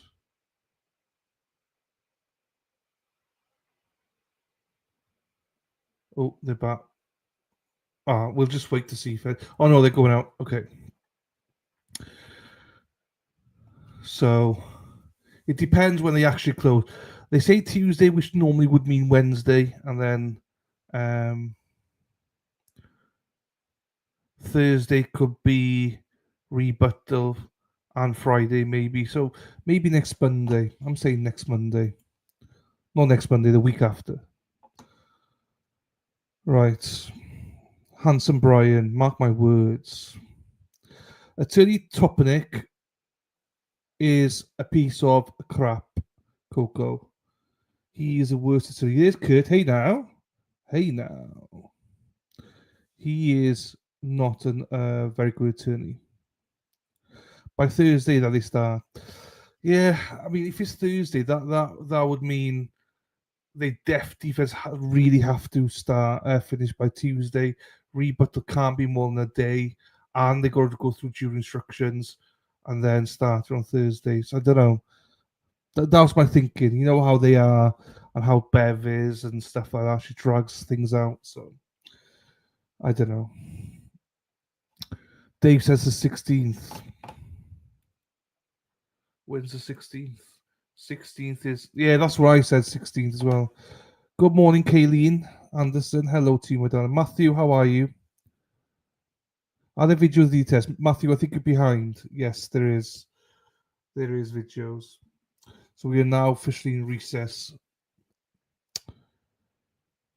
Hi, Rhonda. How are you, my darling? Right, let's take a look here. Let's take a look at you now. Wicked, I think he's behind a little bit. I think he's behind a little bit. That which doesn't really help me saying that to him now when he's not listening. So I don't know if anyone is outside. All right, 20 minutes. All rise.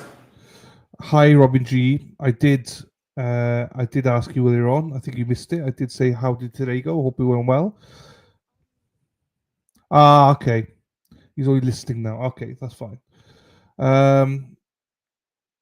Adonis Dana also has a day of reading her deceptive. There you go. Now you're catching up, mighty mate. Now you're catching up. I've not watched any of Laurie Vallows. Here she comes, the pocket rocket. Here she comes. When she gets on now. Hi. Hello, my darling. Hi. Nothing. I knew they were going on break, so. Yeah, no. I was asking, where's the pocket rocket? And here you are. Well, I was charging the phone, so I have it. So I'm walking up because I'm sure they're going on break. I don't know if anyone's going to come out or not. But Crash Daddy's in the house. He's looking good. Hold on. Here comes Larry. Hold on. Let me turn this around. Try to catch anything. Larry's coming out. Kurt might come out as well. Mm-hmm. Kurt might come out. Hi. Oh my God.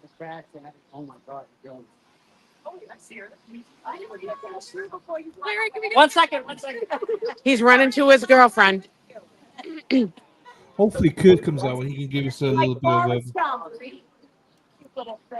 Hold on, we're gonna go across the street.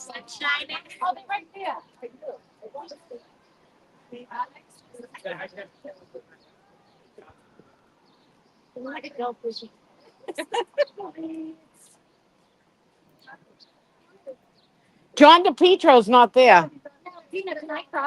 I don't know if you can. I might get tossed. I don't know.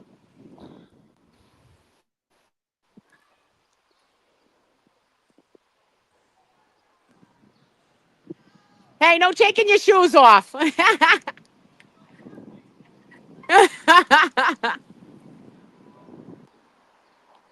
That's all right.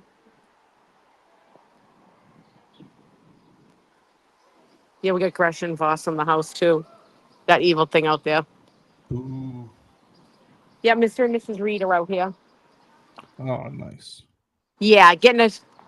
It's beautiful out there. There's a nice breeze, but We didn't get any of the rain that we were supposed to get at all, which is good. Yeah. No, it's break time. I figured it was. I started getting my phone ready, and it was like, oh, I better get on there before break starts, and break already started. So, yeah.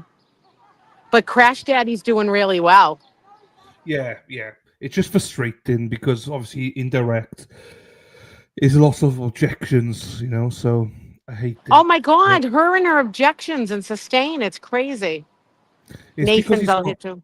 it's never easy to do direct, you know, sometimes. So it's a hard task sometimes. Yeah.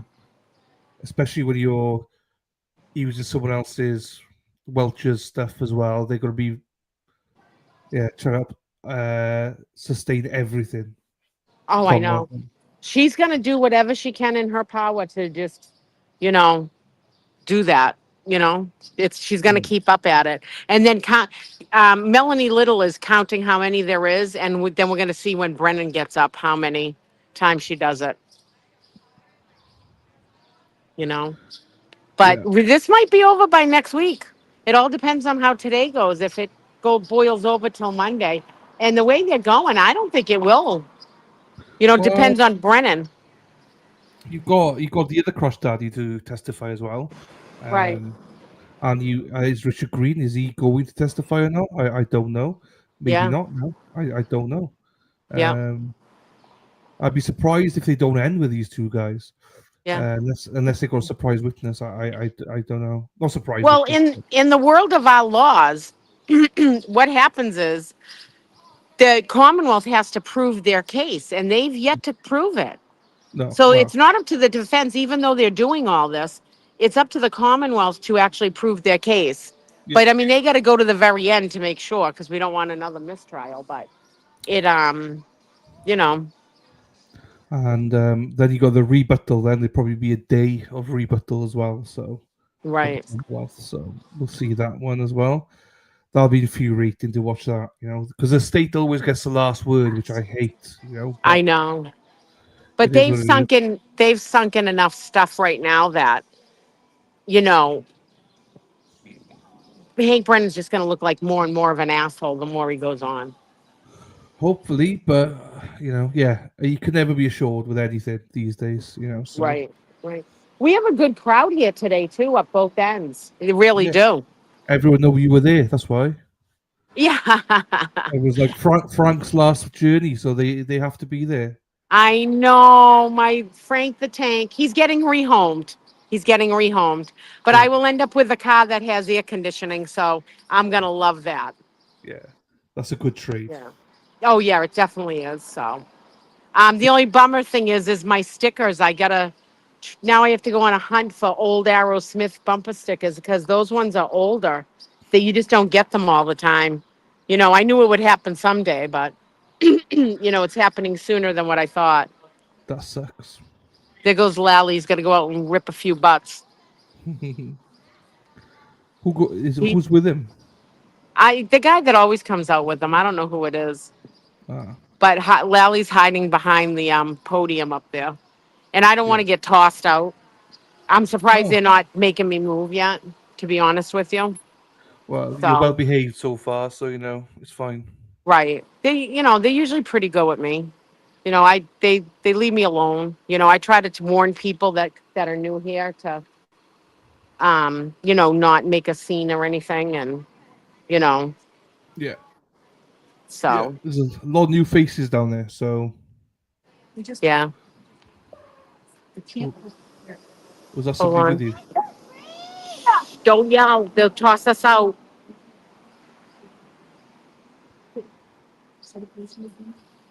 That's Shay. She's yelling out. Oh, Mrs. O'Keefe's going to come down and say hi to her. Oh, everybody's coming over now. We're going to get tossed.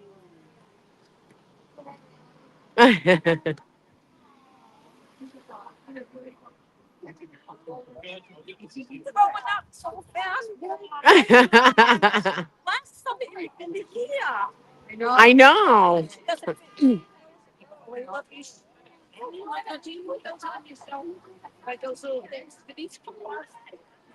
Here comes Aiden. How are you? Are you not in school today? I took her out. They went to school for 3 weeks. Hey, Aiden. Yeah.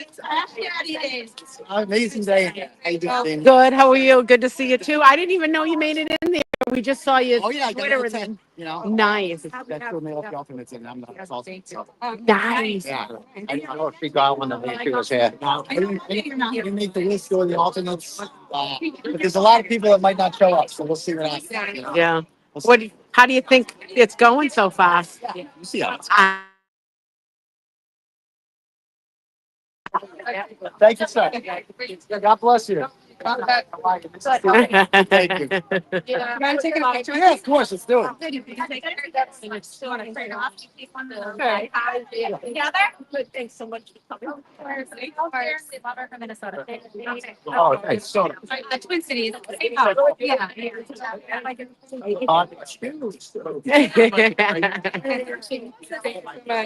Used to go to camps out there. Like 2 weeks at a time. All right, I'm jumping in. Robin, come out of the road. Come out of the road so that they don't yell at you guys.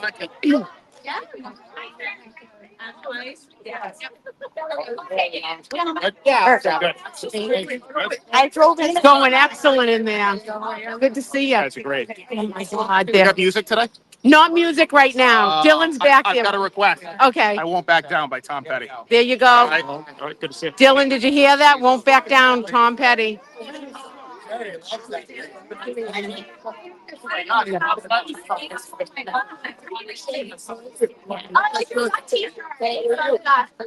ready, guys? I'll take that later on. Did you find it, Dylan? I'm on it. I'm on it. Here comes Larry, the DUI guy. Okay. Come out of the road. Come out of the road or we're going to get yelled at. Okay, thank you.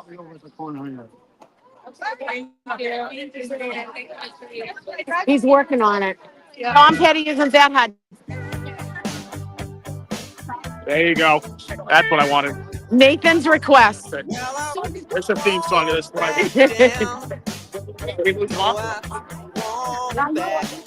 I don't know where she went. Oh, she's probably seeing everybody over there.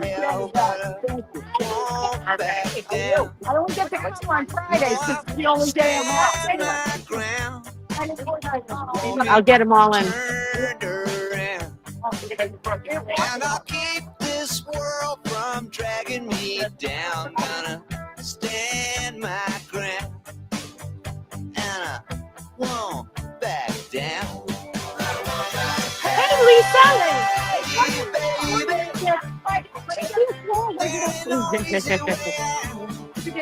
Yeah, my back's acting up.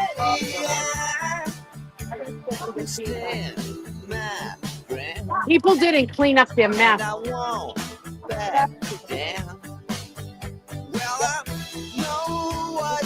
Sorry, folks, I'm picking up other people's trash. You're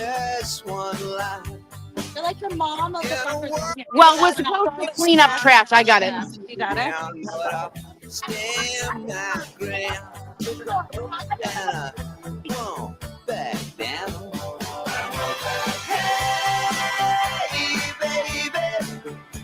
Hold on, folks. I just want to throw this trash out.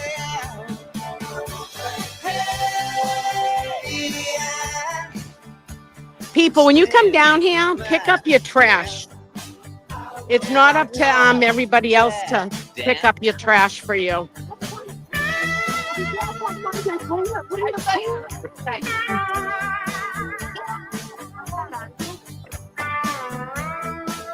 Here we go.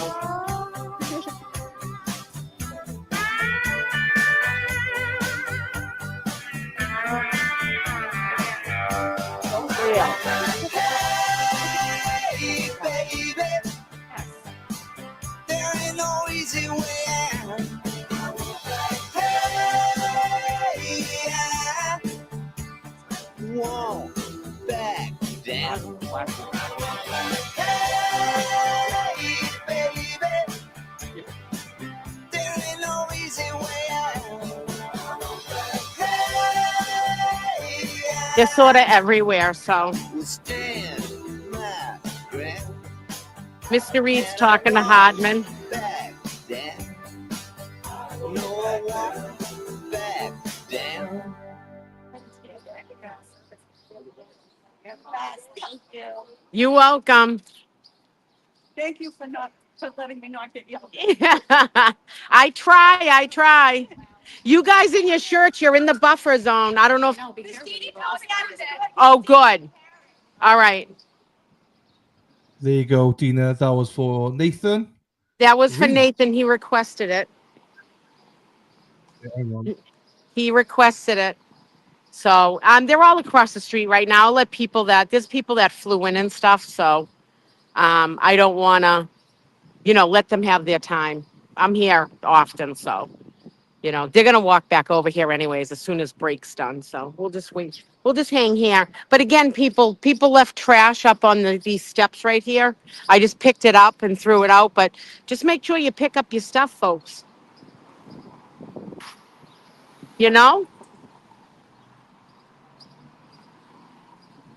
There we go. So Crash Daddies are doing awesome out here. Can you hear me? Dylan? That's a great picture. Hello? Aiden and Mason. Hi. I can't hear you. A great photo of Aiden and Nathan. No, I don't hear him. I don't know if everyone can hear me. Put the comments on. All right, there we go. I got the comments on. Clean up your own. Yeah, exactly. Clean up your own mess. Hi, Kim. Hi, Leah D. Hi, Robin G. How'd you do? We hear Dana, not Dylan. Yeah, we can't hear Dylan. It's weird. I don't even hear Dana, but Robin, how did you do today? I'm just going to stay over here so you guys can get the gist of what's going on.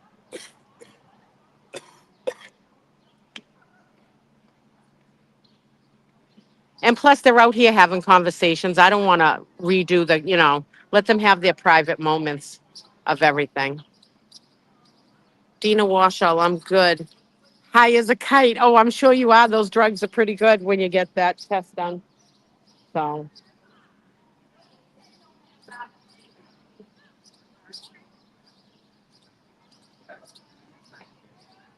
They're taking a nice picture, all the girls together. Hi, Dina. Have we heard how Erica's court went today? No, I haven't heard anything. I've left Erica. She had a death in the family, and so they're doing all that. So I don't want to bother her. She'll call later when she wants to. If she's watching, she can call in. So, hi, hippie chick. This one is over after Wolf gets done with his testimony. I don't know who else is testifying, to be honest with you. I really don't.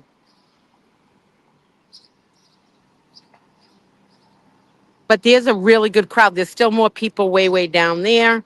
And then you got them hanging out here and then go up here too. So it's a good crowd.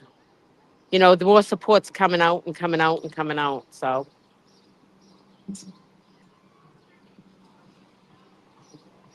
Yeah. I didn't think they'd be over there that long. So I'm going to go over. Here we go.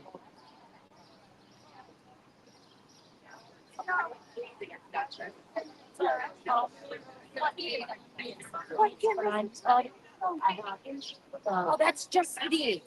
What? That's just Nothing. This is Mrs. Reed. Yeah.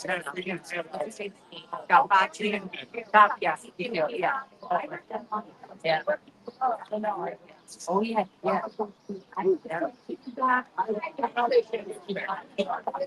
Isn't that nice? They're coming out in the crowd. Sorry, I was on a call, Dina. Sorry. Did you want That's me? all right. I just thought something was wrong with your technology for a moment. No. Dennis phoned me from Canton. They're doing a stand down in Canton today. So That's what I said, but I guess it's approved. Yeah. I was they hold a shocked. bronze. I know. Get your I think chick. I just don't think they care anymore. Thank you, DJ. Thank you, Justin. Yeah, it's warm. With that breeze starts, it gets really humid. Real humid.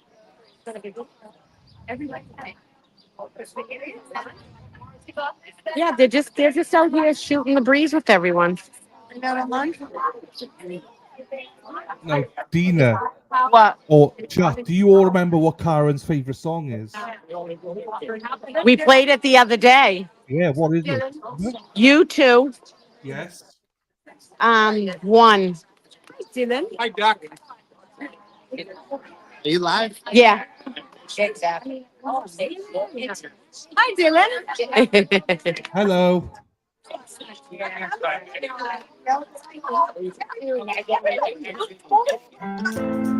There we go. Song. Nathan Reed and Karen Reed's favorite song.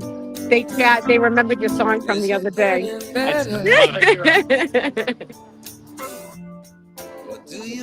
Oh, they're out here chatting with everybody. Will it make it easier on you? I'll put the Karen's music on favorite low. song. You got someone to blame. You said one love, one life, one need. Guys, can I get a picture? We got my justice. To share it. Can we take one picture? Easy, baby, if you don't care. Thank you. Thank you, everybody. Thank you. Walk Macron. Did I disappoint you? Leave a bad taste in your mouth. Oh my God. You act like you never happened. Did you see her blue shoes the other day? Watch out behind you. Sidewalk. Too late Sidewalk. tonight to drag the past out into the night. We're one, but we're not the same. We get to Bye. carry each other. Oh, 12 years old. Oh, she's fine. Look at this beautiful food over there. He's like,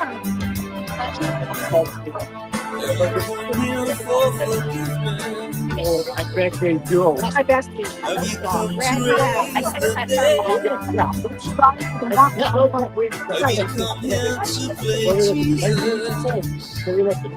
Yeah. Hold on, get one of me and Aiden too after. Aiden, can I get one? Thank you. I like the new shades. I like those. You like that? Yeah, I know. Oh,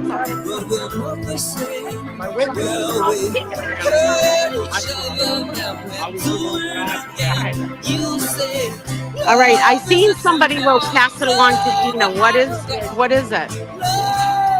Pass it along from Christian.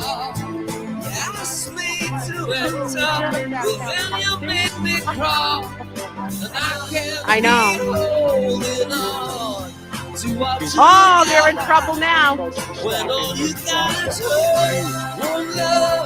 Kristen Anderson, $2,500 for stuff. Yeah.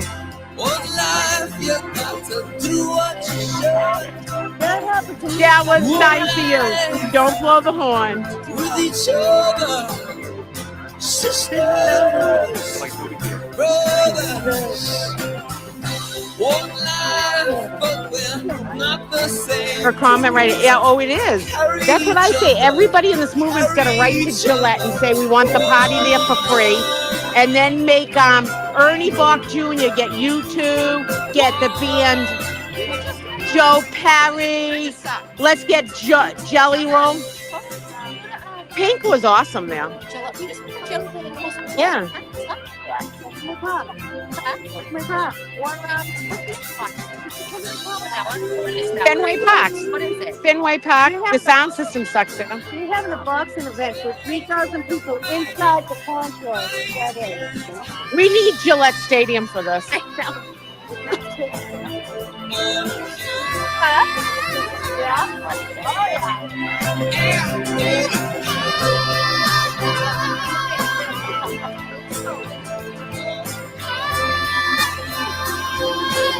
I'm live streaming. Just so you know. Hi, baby. Yeah. Good to see you. Good to see you. I love you. It's nice and it's nice and eerie, and I don't sweat because I sweat. My tits just Oh, my boots are sweating. I put Mine deodorant are on too. underneath them too, but it's not working. It's not working. It's when that breeze stops. It's wicked humid out here. Yeah, it is. Yeah. It is. Cool. Yep. Good to see you. Good to see you too, Robert.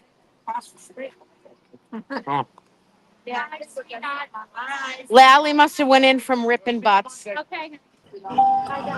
Hi, good to see you. If I don't see you Monday, I'll see you Tuesday. Brandy! Hi.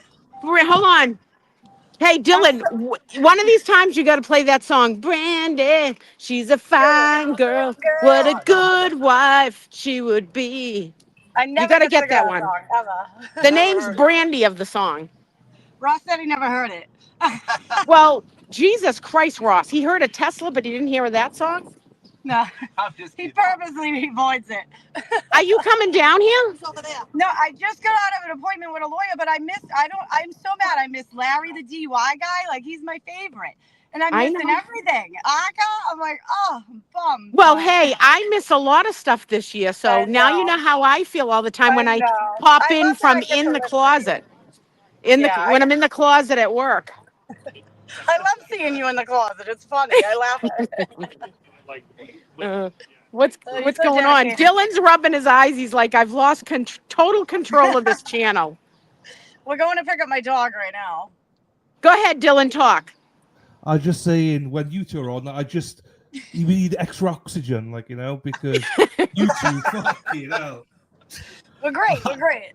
Yeah, me and Ross know. Look at, we just try to entertain you guys. Like, you do. People say terrible things about us, like, oh, how can they smile and laugh? It's a murder trial. Well, we're down here. They would be more happy if we were burning fucking cars. Like, we're not going to do that. We laugh, we joke, we blow bubbles, we befriend people. We have people that we've seen in this area constantly for 2 years. Like, this is how you can protest. You can still make your voices known, but you don't have to be an asshole about it. We're still assholes. We still say bad words. We still cry. We still get mad. We just can't do it on live TV. You know what I mean? Yeah. Well, it's for the world to see. So we're not laughing about the case. None of this is funny to us at all. It's just no. We're living life trying to get change made, but we're trying to do it in a peaceful way. And if you have a better way for us to do it, we'll take suggestions. Because whatever works, we will do it. I mean, Jesus Christ, we say the Lord's Prayer in the morning and it pisses people off. Like, really, get a life, people. Just don't listen. Just don't listen to it when that happens. That's all.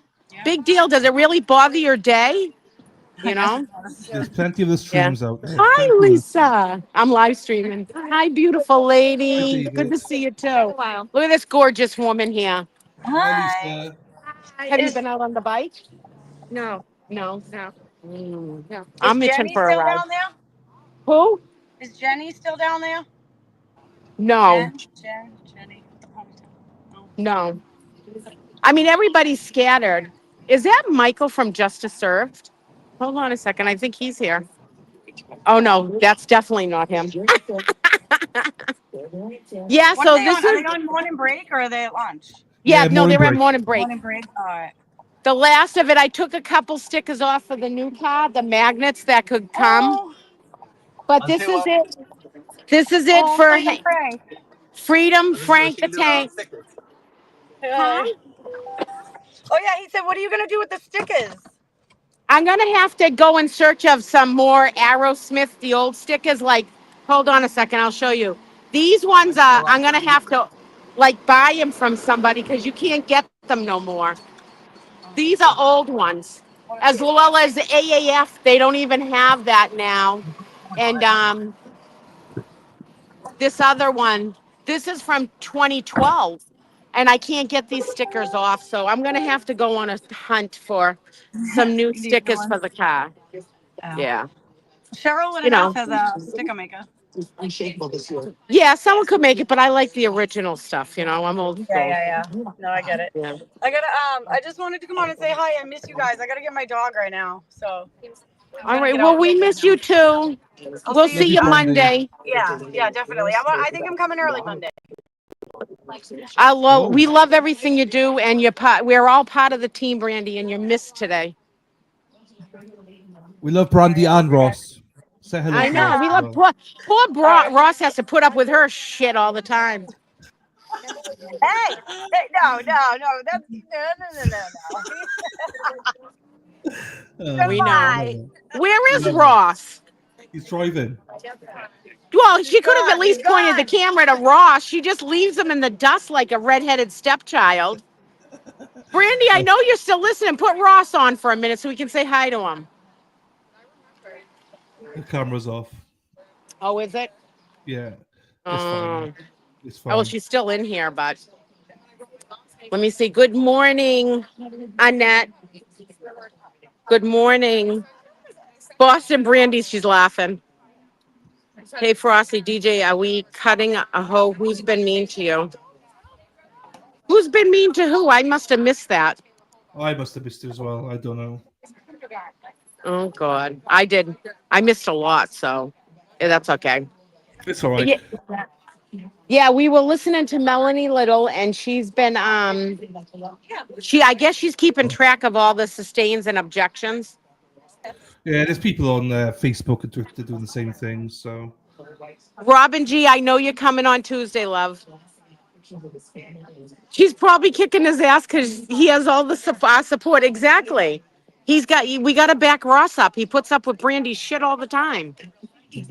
we love Brandy. We love Ross. Yeah, Brandy and Ross are unbelievably good people. They really are, folks. Yeah, there's so many wonderful people in this movement. They really are.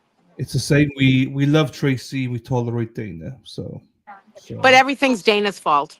it's always his fault. It's always his fault. God, the breeze stopped. It's humid as hell. One of my If I favorite find a sticker on the whole house clean out, I'll get it to you. Oh my God, who just wrote that? Wait a minute. Oh, Frosty, I'd love that. I'd love that. Oh my Lord. Pumpkin spice. Yeah, I had a. Go on, you say it. If anyone sees any of the old school Aerosmith stickers, let me know. I'll need a Hey, few for the new car. Do you know which one's my favorite picture of all time? What? Dennis? Oh, yeah. No. I love that picture. I love that picture. Oh my Lord. I wish I could get that skinny. I wish I could get that, perky too, but you've lost a hell of a lot of weight, girl. yeah, 59 pounds, but I haven't been to the gym this week because my back is so bad right now.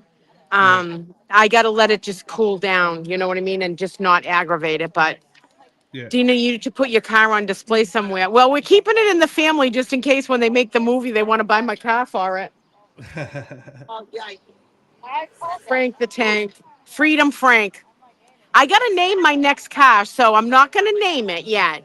And when I come Tuesday, I'm going to take a picture of the car and I'm going to take a poll. We'll take a poll, Dylan, of what I should name the car. And then whatever is the highest, that's what the car's name's going to be. There you go. All right. So we'll do a poll Tuesday, what to name Dina's new car.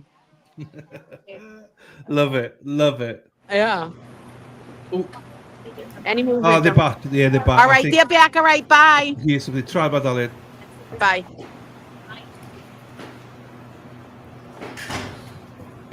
I hear the doors going, so hang on. Let me make it bigger. That's what she said. Ooh, ooh.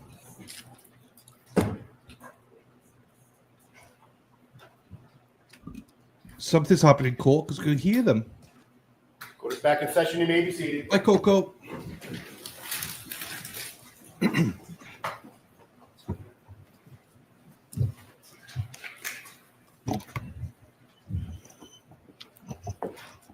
all set, Dr. Wolf? Yes, thank you, Your Honor.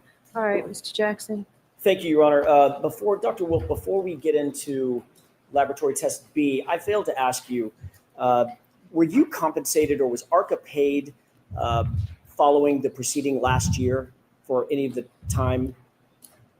Yes, last year. Last year. Correct, yes. Do you know how much that was? From what I recall, I think it was around $20,000. Was ARCA paid by the defense your initial testing, the initial analysis we talked about earlier this morning? Was ARCA paid by the defense for any of that? No, not the report, testing, none of that. Okay. What were you paid for last year related to the first proceeding? My time to appear at the proceeding. Travel? Correct, travel, testimony. Yes, sir.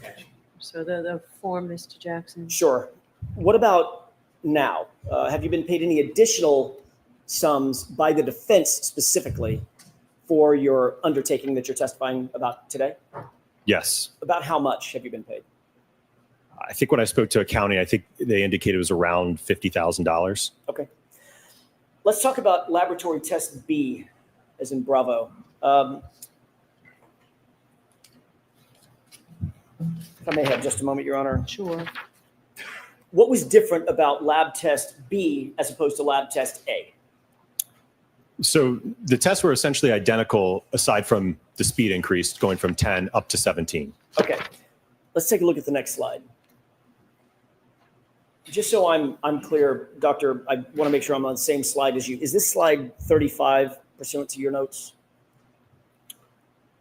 This is slide 36. 36, got it. Okay. We can be a little bit more brief, I think, because is this similar to the 10-mile-an-hour test, just with increased velocity? Correct. Okay. What about the purple hue taillight on the right? What is that? So again, that is a thermal image depicting the temperature profile of the right taillight that was tested. And I'm sorry, go ahead. I was just going to note that the average temperature profile of the taillight here in this test was approximately 30 degrees Fahrenheit. Is that below freezing? It is, yes. And the ATD, the test dummy, if you will? Yes. Is it also clothed? Correct, yes. You may notice a difference in the sweatshirt color. We put on a new sweatshirt in this test. Was it also an exact replica of the sweatshirt at issue worn by John O'Keefe? I'll ask it a different way. How did it compare to the sweatshirt that was worn by John O'Keefe? It was made by the same company and had the same material blend as the previous test and the one that Mr. John O'Keefe was wearing. Next slide, please. What are we looking at here? So this will be a video. You will see, much like you did in the other one, where the taillight will be accelerated up to 17 miles an hour, impact the arm.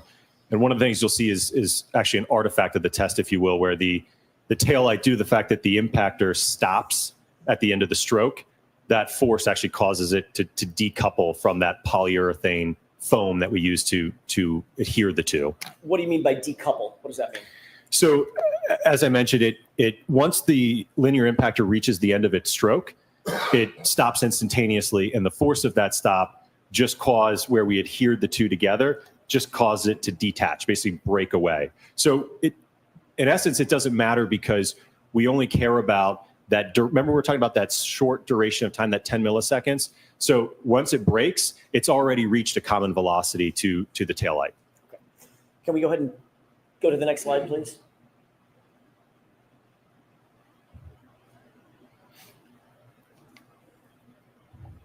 What do you note about this impact? So one of the things you'll see is kind of that dust cloud that you see. Again, that's all the particulates from the expanding foam that we use. So that's kind of what you see in the background there, kind of going over kind of the arm and the taillight there. Do you note more damage or less damage to the taillight at 17 miles an hour versus the 10-mile-an-hour test? There is more damage, yes. Let's go to the next slide, please. What are we looking at here? So you're looking at a top-down view from the high-speed camera. You'll see the taillight enter from the left impacting the arm at about 17 miles per hour. Okay, go ahead and play it. Can you describe the decoupling? Is that shown here? Absolutely. So as you can see where the two are basically married together, right? It's kind of actually coming back together now. So that bond that we had, right? This is the most effective way that we could mount it to the impactor. It just became detached due to the force of that impactor stopping at the end of the stroke. Understood. Next slide, please. What are we looking at here? So in this slide, you're looking at another high-speed video. This is just a side view. Again, you're going to see the taillight enter the frame from the left, impacting the arm at 17 miles per hour. Is this in slow motion as well? This is in slow motion, correct, not real time. Okay.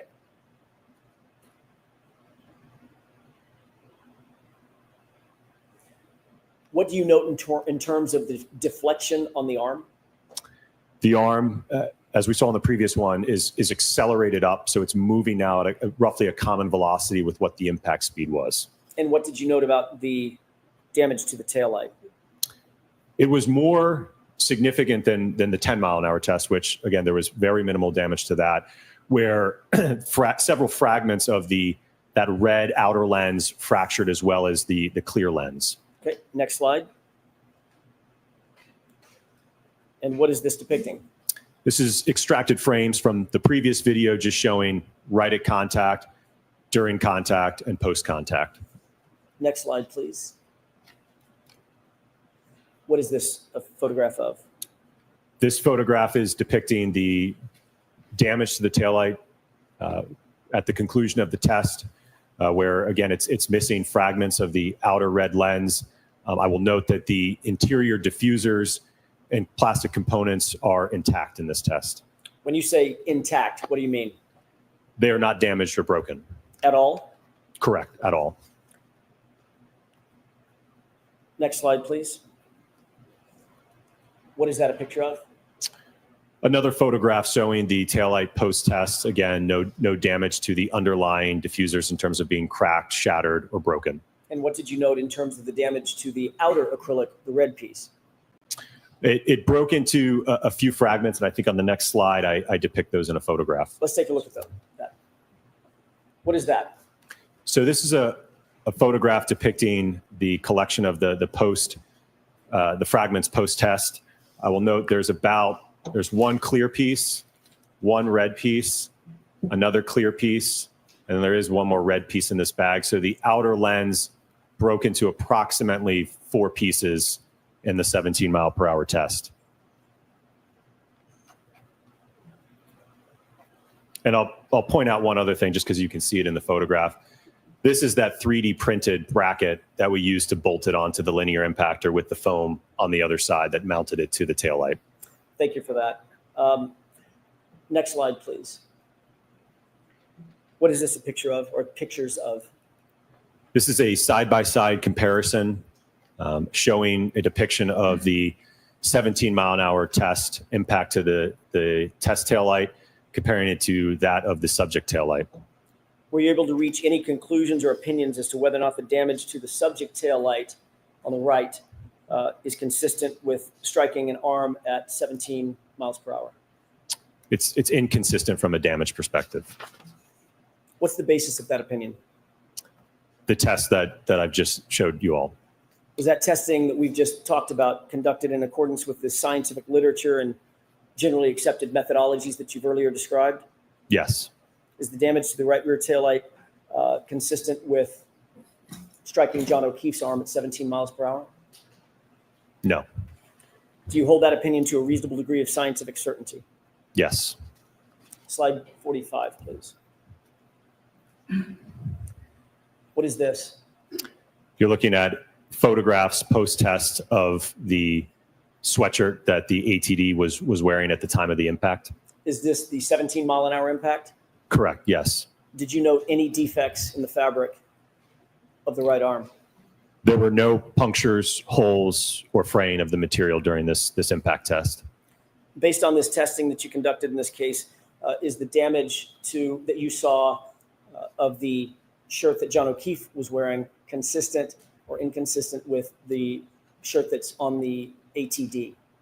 It was inconsistent compared to the sweatshirt that Mr. John O'Keefe was wearing. Based on that, do you have an opinion or a conclusion as to whether or not the damage on Mr. O'Keefe's clothing was consistent with being struck by the right rear taillight at 17 miles per hour? It is inconsistent. Next slide, please. What is this graph depicting? So going back to, again, to these terms that we've talked about, this is the acceleration trace of the 17 mile an hour impact test. And you can see that we reach a peak acceleration at around 5 milliseconds, and that's at about almost 270 Gs. You said 270 Gs? Correct. Or 217? 270. Thank you. 70.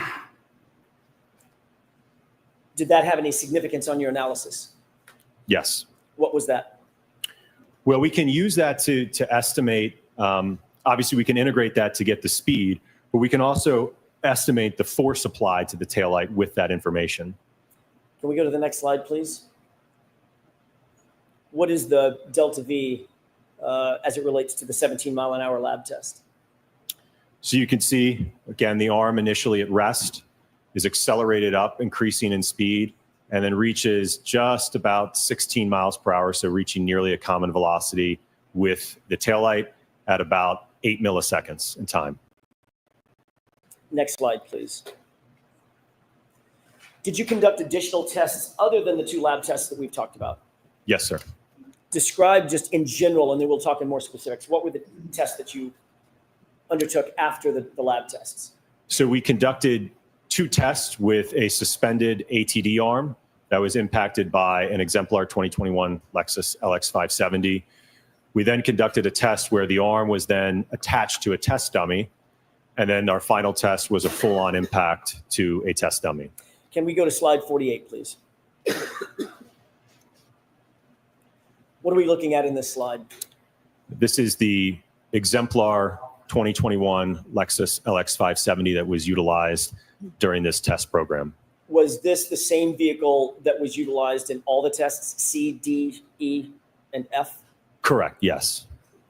If we could go to slide 49, the next slide. What's depicted in this photograph? Well, so there's a number of things here, so I'll try to point them all out. So obviously, we talked about just now the Lexus here, the exemplar vehicle.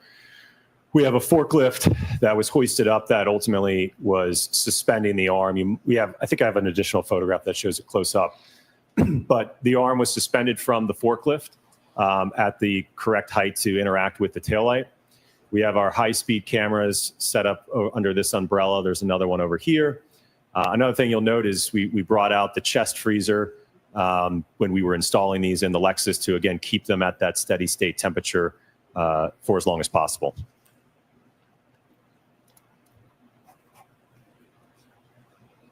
If we could go to the next slide, please.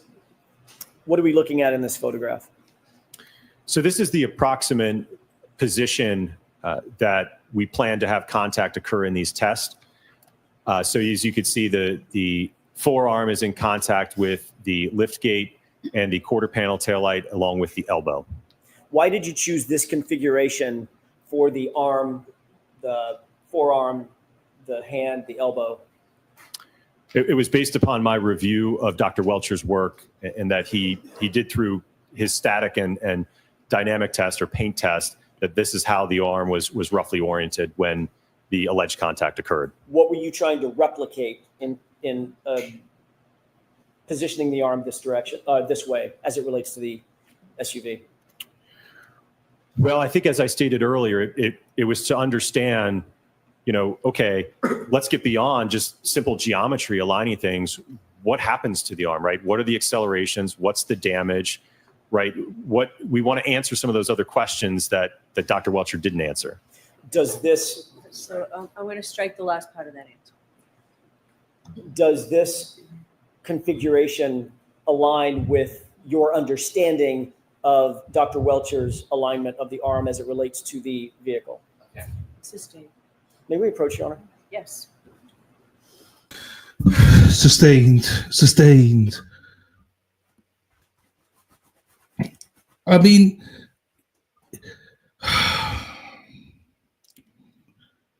Welcher's Welcher did a test with blue paint, and it was ridiculous.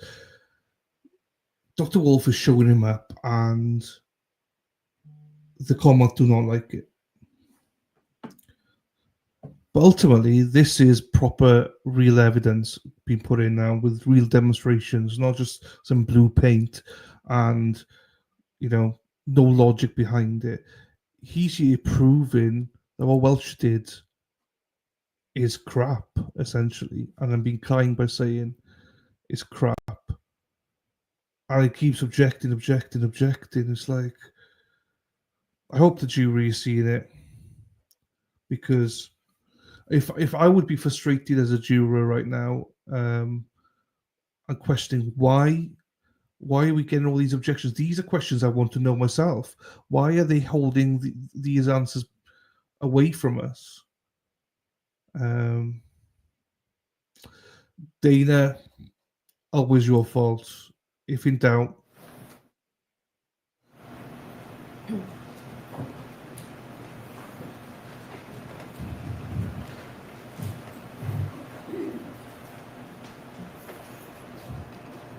Thank you, Your Honor. May I inquire? Yes. Okay, let's go to the next slide.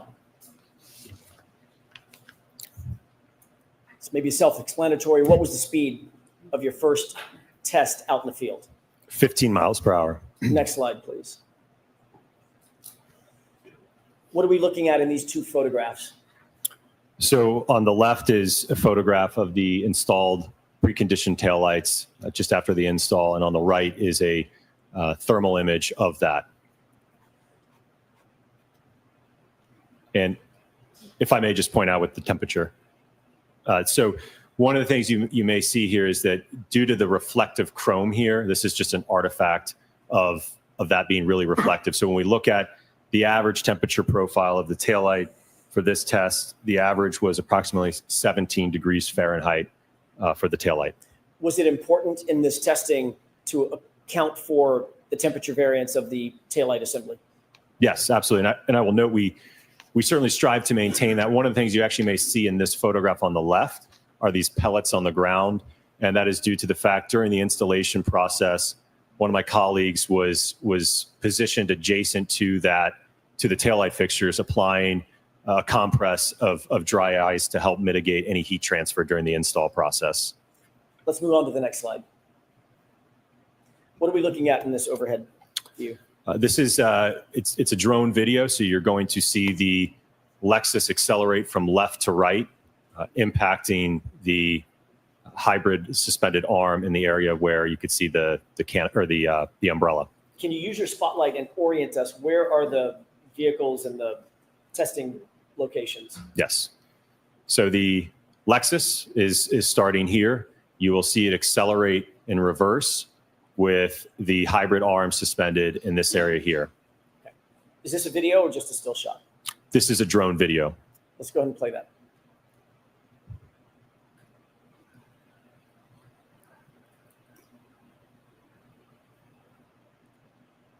Dr. Wolf, is that in real time or slowed down, sped up? This is in real time. Okay. Next video, please. What is this? This is a camera that was mounted on top of the forklift that was suspending the arm. Is this a still shot or is it a video? It's a video. What is the orientation of that arm as it relates to the vehicle that we'll see? So it will make contact with the taillight, although I will note in this test, ultimately the contact ended up being more of a clip or a side swipe in this test. Go ahead.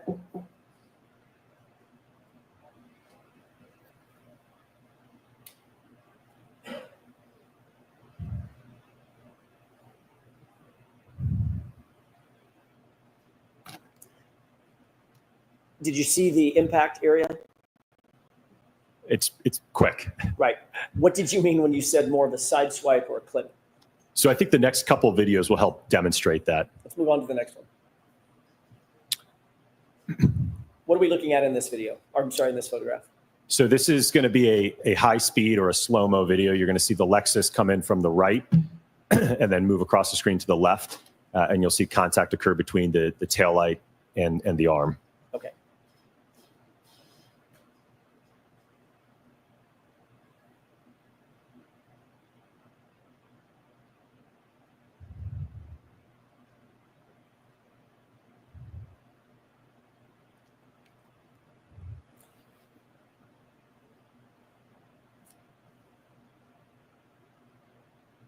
Can you explain for the jurors using this video what you meant by more of a side swipe or a clip?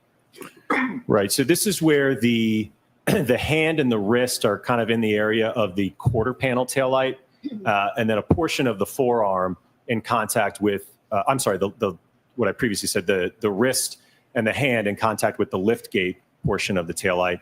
And then on the forearm is more in contact with the quarter panel taillight. Okay. Can we move to the next slide? And what is this angle? This is, yeah, same test, just a different angle with the high-speed cameras in slow motion. And this is at 15 miles per hour, correct? 15 miles an hour, correct. Can you explain for the jurors, given the fact that this is suspended, does that have any impact on the ultimate analysis or reconstruction, rather than being attached to an ATD?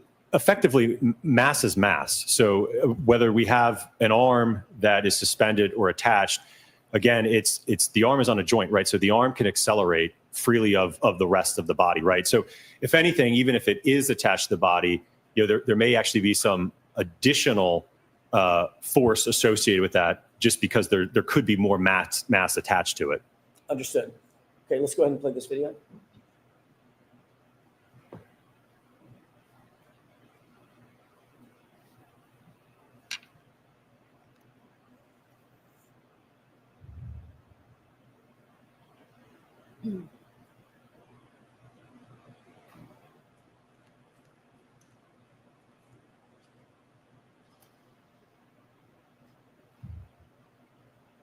Can we go to the next slide, please? What are we looking at in these three photographs? So you're looking at, on the left, starting from left to right, just at contact, and then just after contact, and then post contact. So as I mentioned, you can see that in this first one at contact, again, we don't have, the hand isn't and the arm aren't positioned as far out on the previous tests, and the hand is in the area and the wrist of the lift gate taillight, with part of the forearm in contact with the quarter panel taillight. And as you saw in the video, essentially the arm just kind of moves out of the way of the vehicle as it comes by. Understood. Next slide, please. What are we looking at here? This is a photograph of the test vehicle subsequent to the test, depicting the, I'll say, lack of damage to the taillights. Describe what you did see in terms of damage or lack of damage on the taillight. There was no damage or fracturing to the taillights. Describe the orientation of the arm in this particular test that you said was more of a side swipe. What was the orientation of the arm to the taillight in terms of how much of the arm touched the taillight? It's probably a clunky question, but I think you understand it.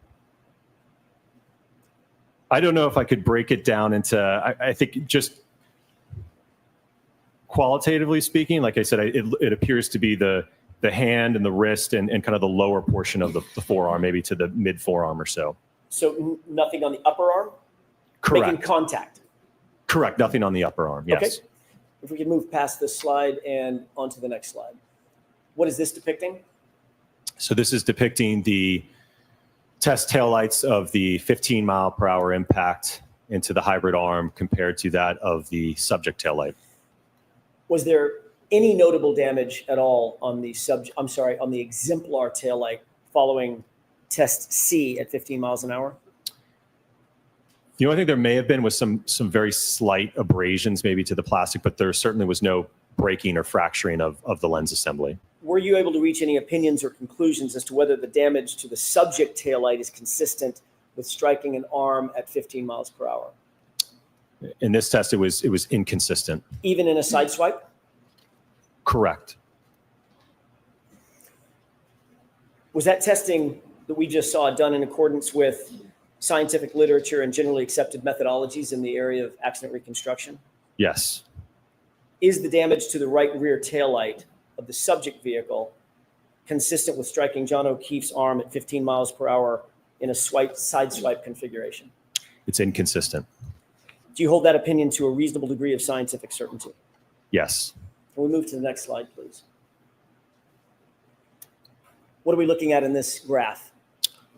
So you're looking at the hand acceleration over time. So you can see that because, as you saw in the previous video and slides, the hand initially made contact with the taillight. So that gets accelerated up first. So we're getting peak accelerations in this test for the hand of about 254 Gs. And yes, over a period of about a little over 6 seconds or 6 milliseconds or so. What was the arm or the appendage outfitted with to determine the data on this graph? Right. So if you think back to the lab testing that we did, right, because we didn't have, and again, this is kind of why we did the testing incrementally as we went about it, but in the lab test, we didn't have a way to mount the lift gate assembly to also evaluate that interaction. So when we moved outside the full scale vehicle testing, we had a lift gate taillight, obviously the full vehicle. So we also instrumented the hand with an accelerometer as well as the forearm. So we were able to measure the acceleration of both the hand and the forearm in these tests. Can we move to the next slide, please? And what are we looking at here? So this is the, the acceleration of the arm. So you can see that it reaches a peak around 5 milliseconds at about, looks like just under 200 Gs.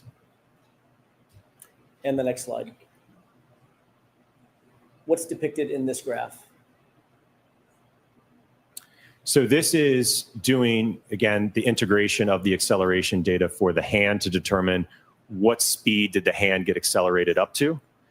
And you can see that at the onset of this, it's at rest, it's impacted and then gets up almost to 15 miles an hour in 4 milliseconds, ultimately does reach at about 18 milliseconds, it does reach that 15, but it's nearly at 15 at contact.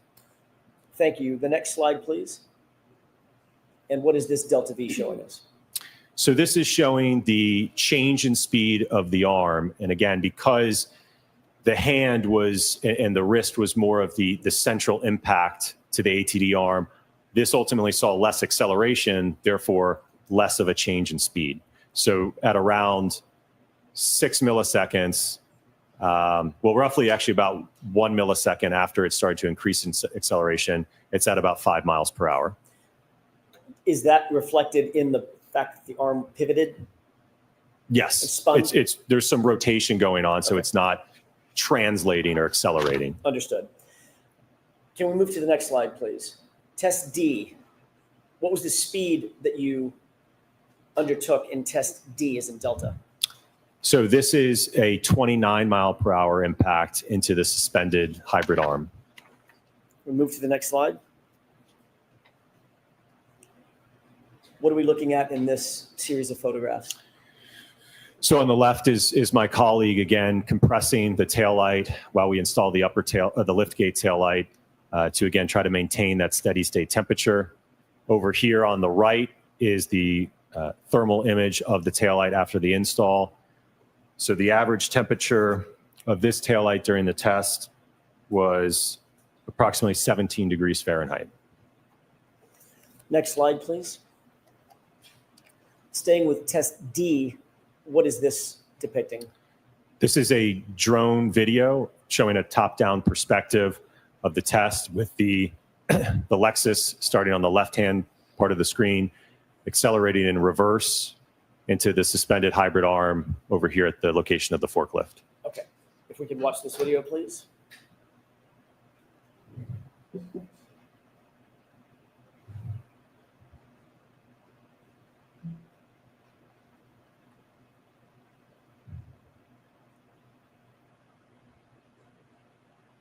Do your next slides show, there you go, the suspended arm.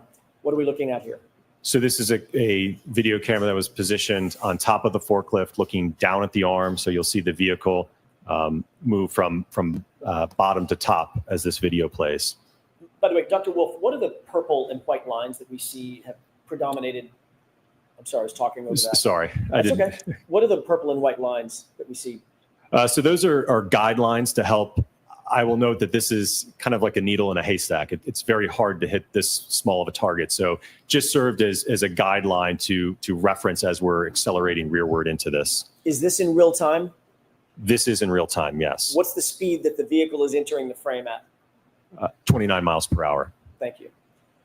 What happened to the arm in terms of its suspension? It actually gets ripped off from the mounting location. Is there a reason you believe physically that that arm was ripped off from the suspension tethers? Well, certainly there was enough force to break the tie lines to the forklift. Was there a test value of those tie lines? I think they were rated at 150 pounds. What does that suggest in terms of the force that was exerted? Just before we get to the other testing, the force that was exerted on the arms to tear off the tie lines. Well, it indicates that the arm saw at least 150 pounds of force. Okay. Next slide, please. What are we looking at in this video? So this is going to be a slow motion video. You'll see the Lexus accelerate in reverse, making contact with the arm. And again, this is the 29 mile per hour impact test. Okay.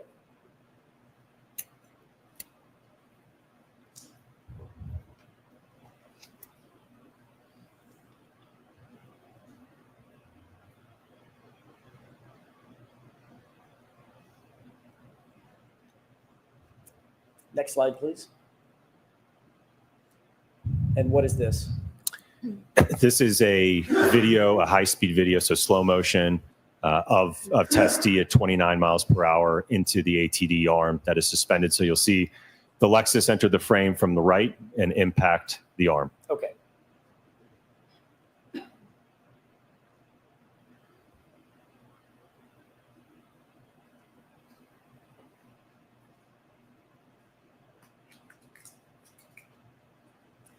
Was this strike more reflective of what you were attempting to replicate? Yes, this was a more central impact to the arm. Yes. Thank you. Next slide, please. And what is this?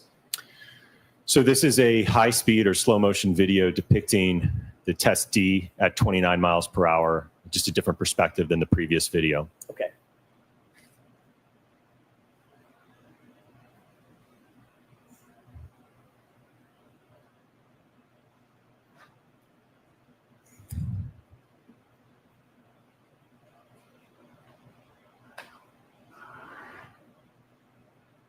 Next slide. And what are we looking at here? So this is extracted frames from the high-speed video. So starting out left to right, this is roughly a first contact with the majority of the hand, the majority of the forearm in contact with the liftgate taillight, with a portion of the elbow in contact with the quarter panel taillight. Can I stop you right there on that far left frame? Does that fairly replicate what you were attempting to approximate in terms of the orientation of the arm versus the taillight? Yes, more of a central impact compared to that first test at 15. Yes. Is that more or less consistent with what you saw in Dr. Welcher's test, where he had his arm in that still shot associated with the geometry of the car? Sustained. Is this consistent with what you were trying to replicate after your review of Dr. Welcher's report? Yes. Sustained. Can I ask it differently? What were you trying to replicate, or why were you trying to replicate this at the 29 mile an hour test in this particular orientation? We were trying to see, based upon Dr. Welcher's orientation, what happens to the arm in terms of the acceleration and the damage to the taillight at that configuration at contact. Okay, next slide, please. What are we looking at?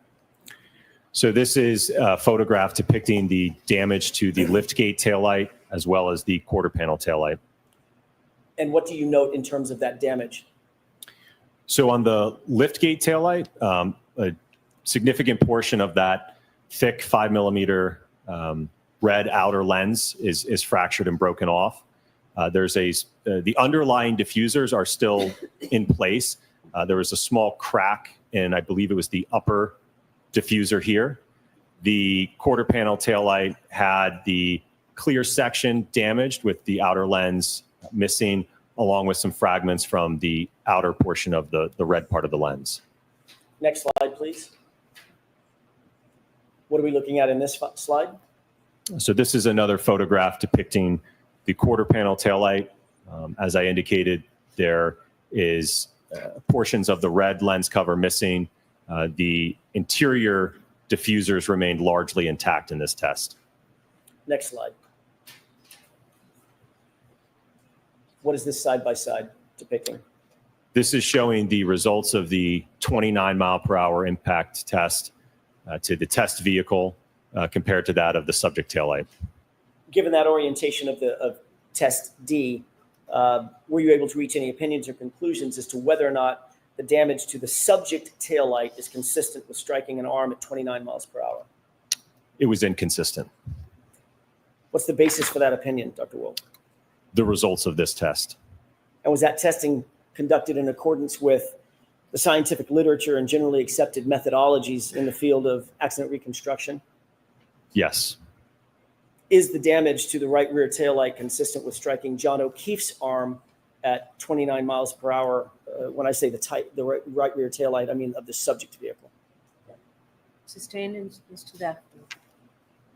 With regard to your opinion concerning whether the subject taillight is consistent with striking an arm at 29 miles per hour, do you hold that opinion to a reasonable degree of scientific certainty? Yes. Next slide, please. What is depicted in this graph? So this is looking at the acceleration of the hand in the 29-mile-per-hour impact test with peak accelerations close to 800 Gs at 2 milliseconds.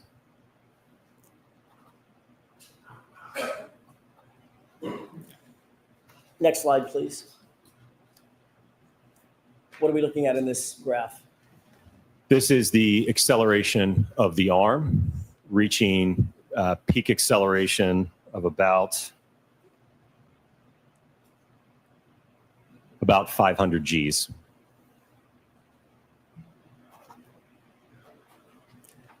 You indicated 800 Gs in the last graph. What's the difference? What's the difference in the delta between the 500 and the 800? Between the hand and the arm? Understood. Which one suffered or was subject to 800 Gs? That would be the hand. And which one was subject to the 500 Gs? That would be the arm. Next slide, please. What are we looking at in this graph? So this is looking at the change in speed. So what speed did the hand get up to as a result of the impact? So we can see that in about 3 milliseconds, the arm is moving nearly at almost 25 miles per hour. And then a little bit later, again, this is still very quick in time, at about 14 milliseconds, it's at about 30 miles per hour.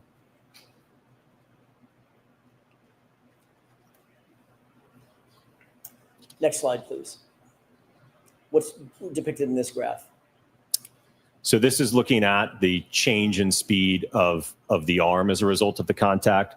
So starting here at about 2 milliseconds, the arm accelerates up to, by 8 milliseconds, we're at about 35 miles per hour. And this, you may be wondering, why are we getting more speed than what the input was?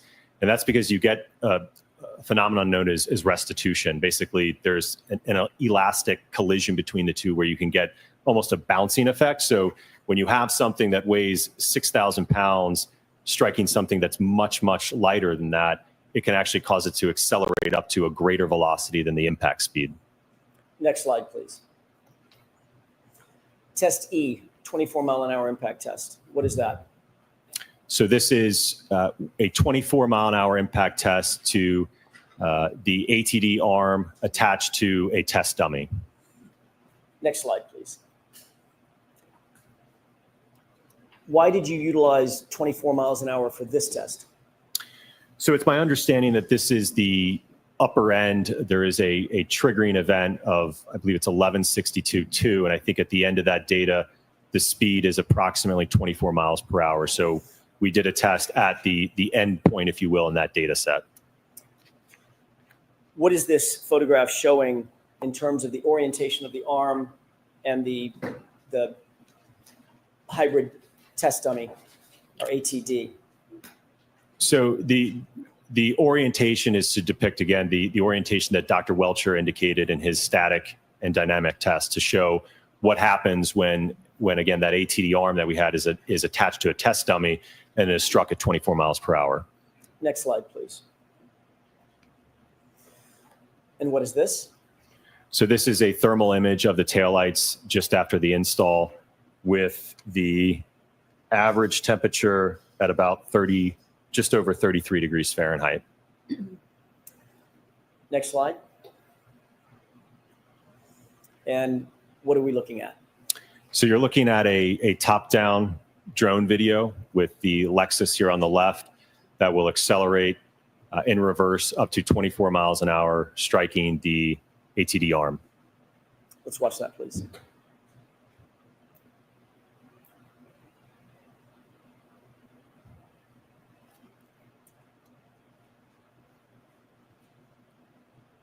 Next slide. What are we looking at in this slide? So this is a top-down video from atop of the forklift, or where the arm is suspended attached to the dummy. So you're going to see the vehicle enter from the bottom into going to the top of the screen.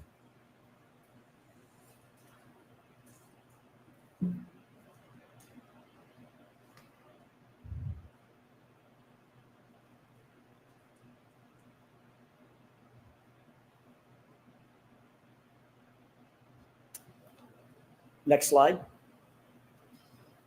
What is this view? It's just another perspective. This is a slow motion video where you'll see the Lexus in reverse. I think this one actually has kind of a long build up before it starts here.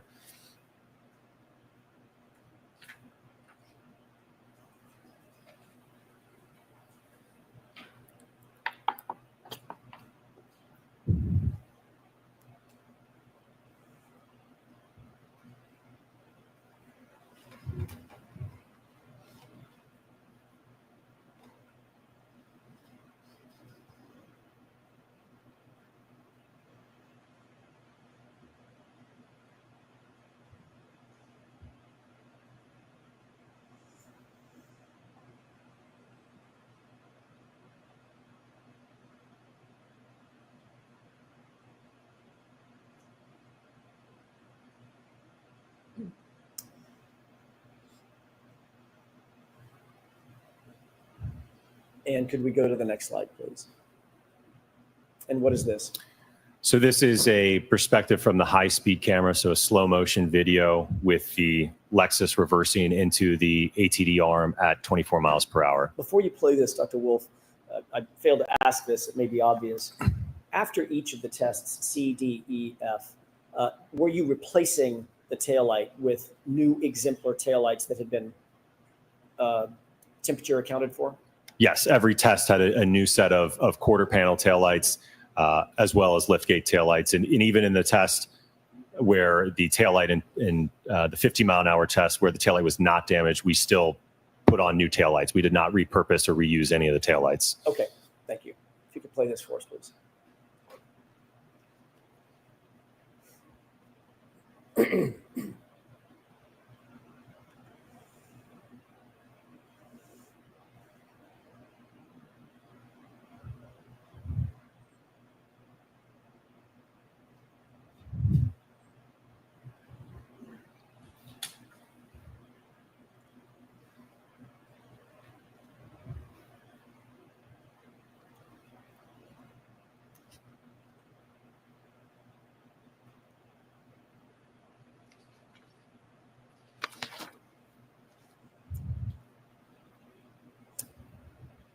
Next slide. In this configuration, was the ATD outfitted with the hoodie that you've earlier described? Yes. At the time you outfitted the ATD with the hoodie in this configuration before this test E, did you confirm that the sleeve, the right sleeve, was damaged or undamaged? After this test? No, before. Before, it was undamaged before the test. Okay. What are we looking at in this slide? So this is still frames from the high speed. So starting out on the left here, just at contact. So the forearm making contact with the liftgate taillight, and then the upper part of the forearm and the elbow making contact, a direct hit into the quarter panel taillight. And the middle here is just after contact, and on the right is post contact. Thank you. Next slide, please. What are we looking at in this video or in this picture? So this is a overall photograph depicting the taillights subsequent to this test at 24 miles per hour.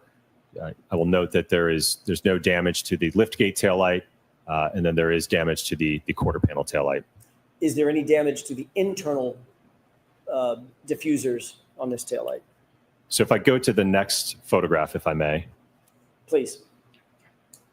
So you can see here, there is this kind of thicker, it's actually not a crack. So I'm looking at the clear diffuser here with the dots that you see.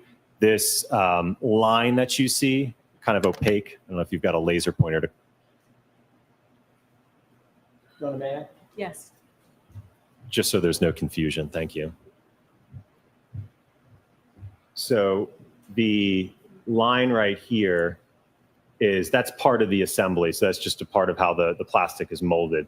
There's a very small crack right here in the underlying diffuser, but all of the remaining part of the diffuser in terms of this portion here and here are all intact, and same with this portion of it. What about the chrome piece that's running between the diffusers? I don't believe that was damaged during this test, no. And what about the clear acrylic toward the top left of that taillight housing? It was partially fractured, but not the entire outer portion of it. Next slide, please. What is this depicting? So this is a photograph depicting the quarter panel taillight subsequent to the 24-mile-an-hour impact test with the ATD arm compared to that of the subject taillight. Based on this test, were you able to reach any opinions and conclusions as to whether the damage to the subject taillight is consistent with striking John O'Keefe's arm at 24 miles an hour? Sustained in that form. Were you able to reach any opinions or conclusions as to whether the damage to the subject taillight is consistent with striking an arm at 24 miles per hour? Based upon the test results, it's inconsistent with striking an arm. On what do you base that opinion? I base it upon the test results that I've shown in terms of the video and the data acquisition. Can you describe that in a little bit more detail? So during this test, we had the instrumented hybrid arm outstretched from the test dummy with the accelerometer on the hand and the forearm. We had data acquisition on the vehicle, monitoring the speeds of the vehicle. We accelerated that vehicle into the arm at 24 miles an hour to conduct a dynamic impact test to collect data certainly about the acceleration that the arm experienced, but then also make observations about the damage that we observed to the taillight. Do you hold that opinion that we've just discussed to a reasonable degree of scientific certainty? Yes. And were your tests conducted in accordance with methodologies that are generally accepted in the field of accident reconstruction in this particular test cycle? Yes. Next slide, please. What are we looking at in this series of photos? So these are photographs depicting, excuse me, the test clothing. Again, prior to the test, there were no holes or damage to the sweatshirt. That was the same post-test. We did not make any observations with respect to any fraying, holes, punctures to the material of the sleeve. Was there any damage whatsoever observed on the right sleeve of that ATD? No. Next slide, please. What are we looking at in terms of this graph?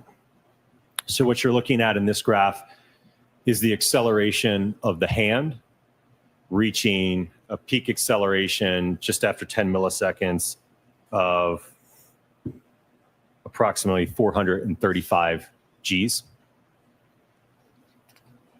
Next slide.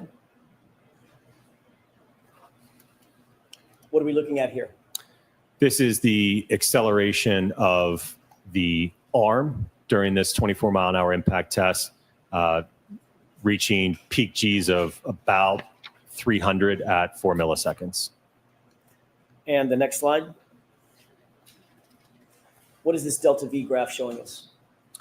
So this is showing the change in speed of the hand as a result of the impact, ultimately getting up to approximately 24 miles an hour, which again is the impact velocity of the Lexus. And how fast did it get up to 24 miles an hour? In probably about 10 milliseconds or less. Next slide, please. And what is this delta V showing us?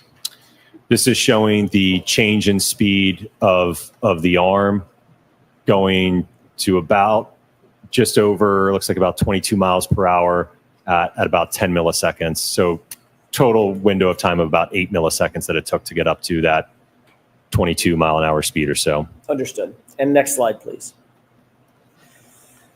Did you undertake, by the way, another question. On that, when the ATD was oriented in test E, it's an echo, where it was standing with its right arm out, and the impact was on the right arm. What happened to the mass of the body of the ATD? It rotated. Was it projected at all off to the side? No. Was it projected rearward? No. Was that rotation expected based on your experience?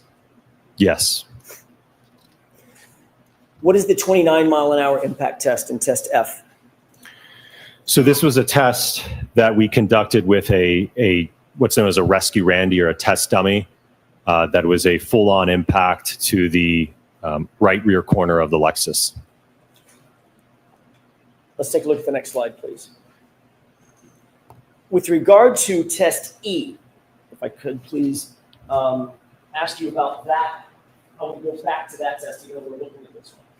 With test E, was that reflective of a direct impact on the arm itself? Correct, right in the area of the elbow to the quarter panel taillight. As opposed to a side swipe on the arm? Correct, yes. Thank you. Did you undertake to test a direct impact on the body of the ATD in this test? Of the rescue Randy dummy? Yes. Yes. What are we looking at here?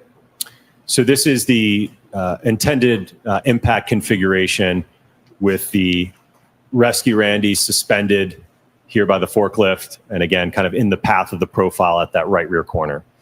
How much does this test dummy weigh? Approximately 200 pounds. Next slide, please. What are we looking at in this photograph? So this is a video. We had a little bit of a false start, so our high speeds weren't triggered, but thankfully we were able to pull our surveillance video to get at least an overall video of the test taking place. Do you have, or did, well, let me ask you that did you intend to have high-speed video just like you've had in every other test? Yes. What went wrong? Something just miscommunication between the driver and the rest of the test engineers. Got it. So false start. Okay. Was the taillight housing reassembled for this test? Yes, it had a preconditioned new set of taillights on it. And other than the taillight being damaged several times that we've seen, was there any other damage to the rear of that exemplar vehicle? I'm sorry, can you repeat the question? Sure. Other than the taillight damage that you rotated through in your testing, C through F, was there any other inherent damage to the tail, the lift gate that existed when the exemplar vehicle was received by you? When it was received, no, it was okay. in good condition. No defects or damage were noted. Okay. What are we going to expect to see in this video? So in this video, you'll see in the surveillance video, the Lexus will come from the right to left, strike the rescue Randy, and then you'll see the rescue Randy projected and slide on the ground. Okay.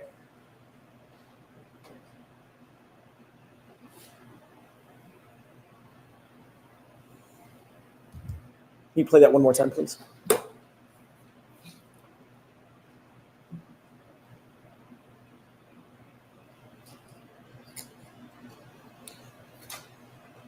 Next slide, please. What are we looking at in this series of photographs? So this is a extract from our VBox software and data acquisition system. So on the top, you'll see the video. On the bottom is the data. So this is another feed that we had of video. This was triggered. So we do have data from this perspective. So what you'll see is my colleague will move away from the assembly with the dry ice, and then the vehicle will accelerate in reverse. That was my question. The blue, that's dry ice, gloves? You can't, you don't want to touch dry ice with your bare hands. So it's, he's wearing gloves. He's capturing the thermal images now.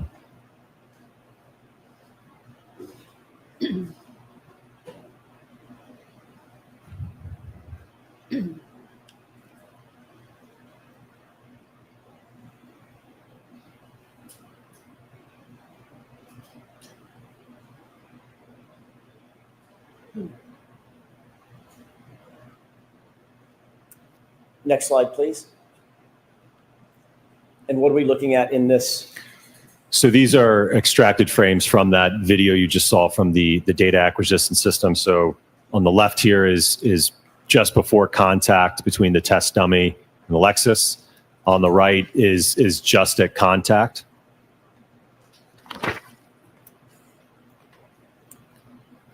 Next slide, please. And what are we seeing in these series of photos? So this is obviously during the collision sequence. The body now has loaded into the lift gate and the back window. What you're seeing here is the back window shattering. And this is just a few split second later in time where, again, the body is continuing to move with the vehicle as it's contacted. Next slide. And what is this?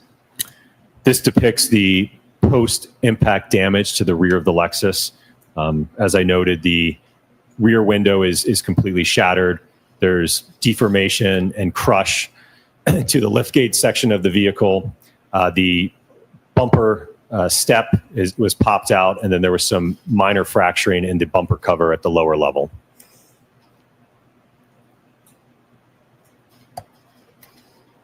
Did you note anything regarding the internal components of the exemplar taillight, even at this direct impact?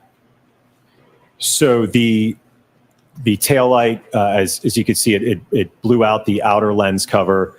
I believe the part of the clear diffusers were actually still in place.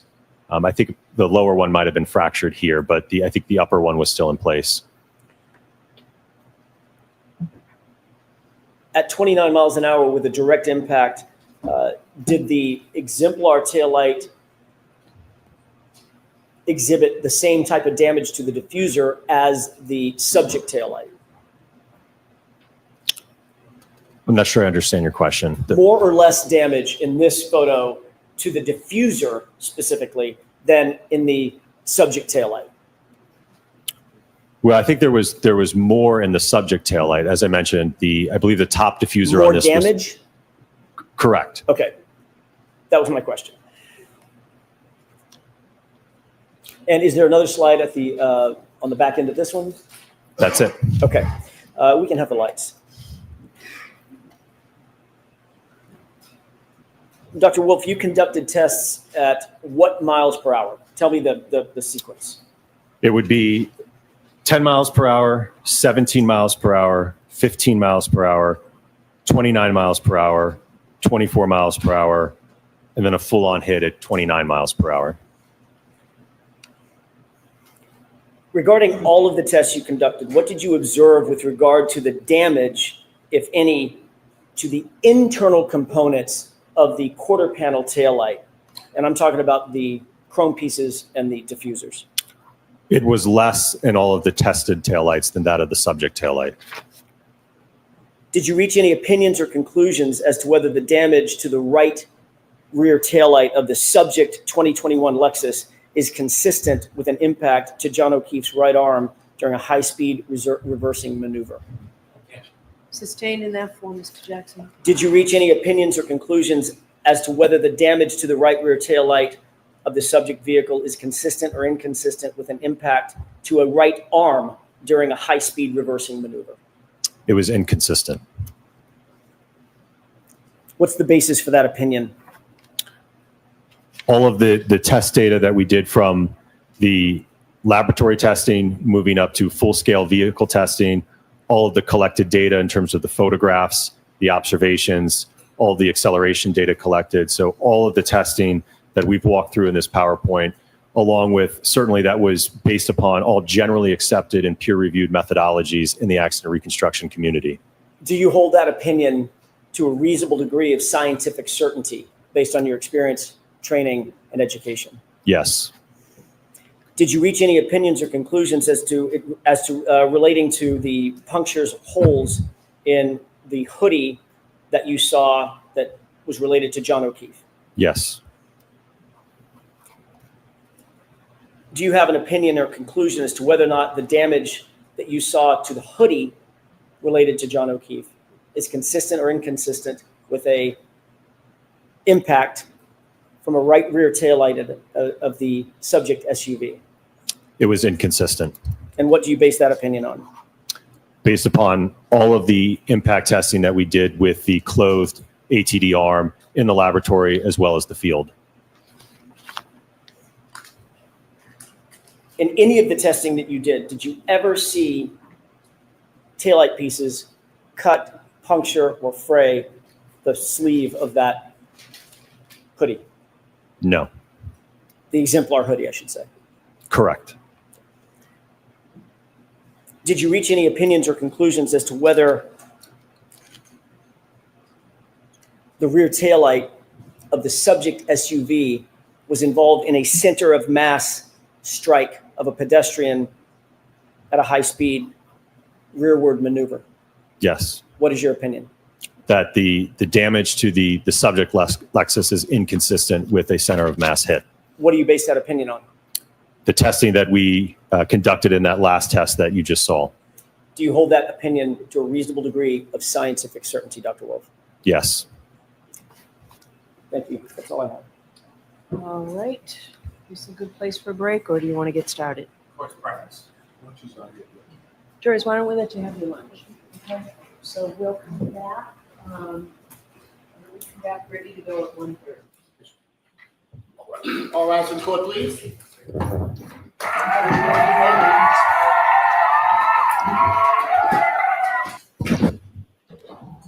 People, it's over. Elvis has left the building. It's done. Over.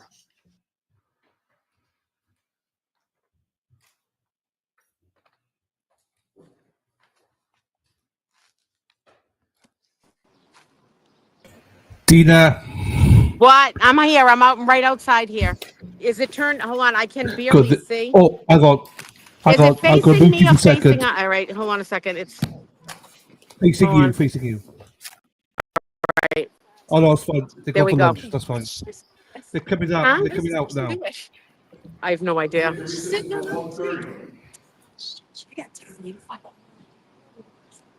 Dina, can you hear me now?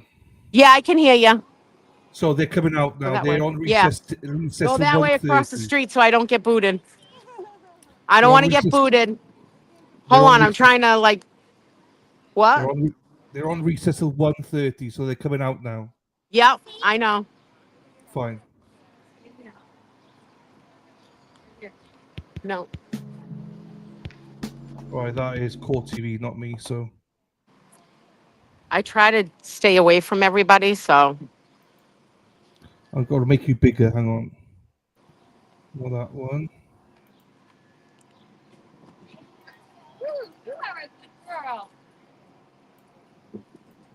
can you hear me? Yeah, yeah, Oh, yeah, all yeah, right. yeah. This fine gentleman here came to give flowers to Karen. They were here last year. Oh, nice. Yeah. Oh, I think I remember him. Yeah, actually, I remember. Yeah. Tried to get Here comes Mr. and Mrs. Reed. We tried to get our pumpkin. Yeah.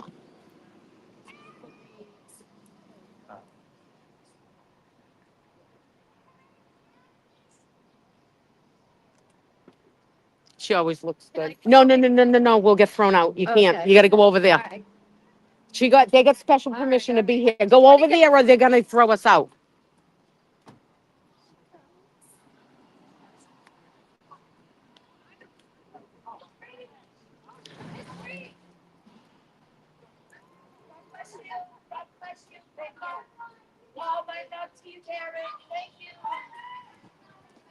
Karen, this gentleman came last year in the wheelchair. He wants to give you flowers. Oh, peonies. And we decided. Oh my God. I thought I remembered. I thought I remembered reading that. Can't wait to see. Yeah. Thank you. Oh my God. Watch the ants. Right. I'm like, I need a picture. So that they have ants. I can't write. She can't write. Yeah. Just go grab. We're not allowed to. I'm going to get thrown out. She can't. Yeah.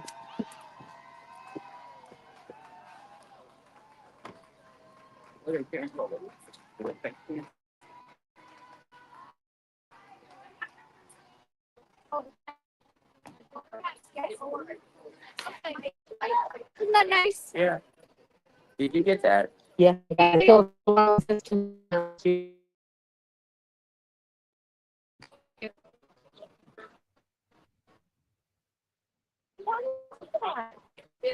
comes Mrs. Reed. So, he was here last year too. Karen flowers. I could just see them. Love you, share. So much. Not too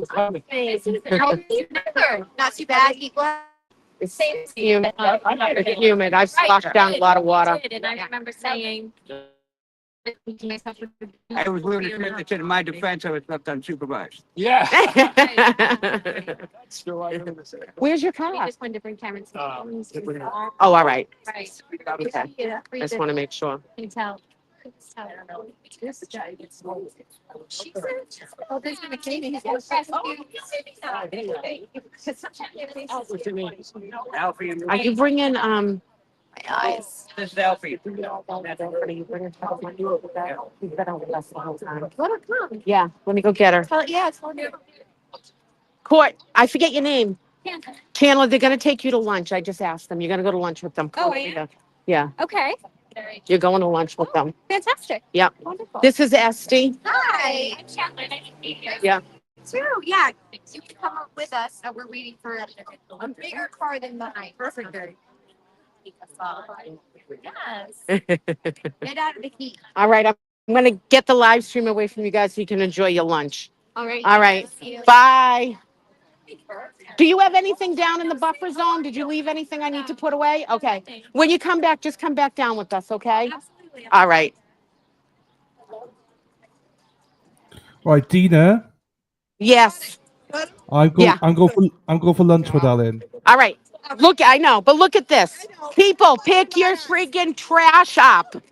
I'm sick of picking up other people's shit. Tina, come on, I'll help you with some. I got it. Some up for you. Oh my God, I don't know how much I got to tell you guys.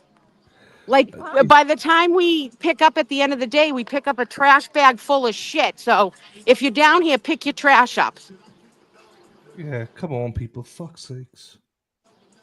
Yeah, we've always left this place really nice, and we don't like it when you dump your trash everywhere.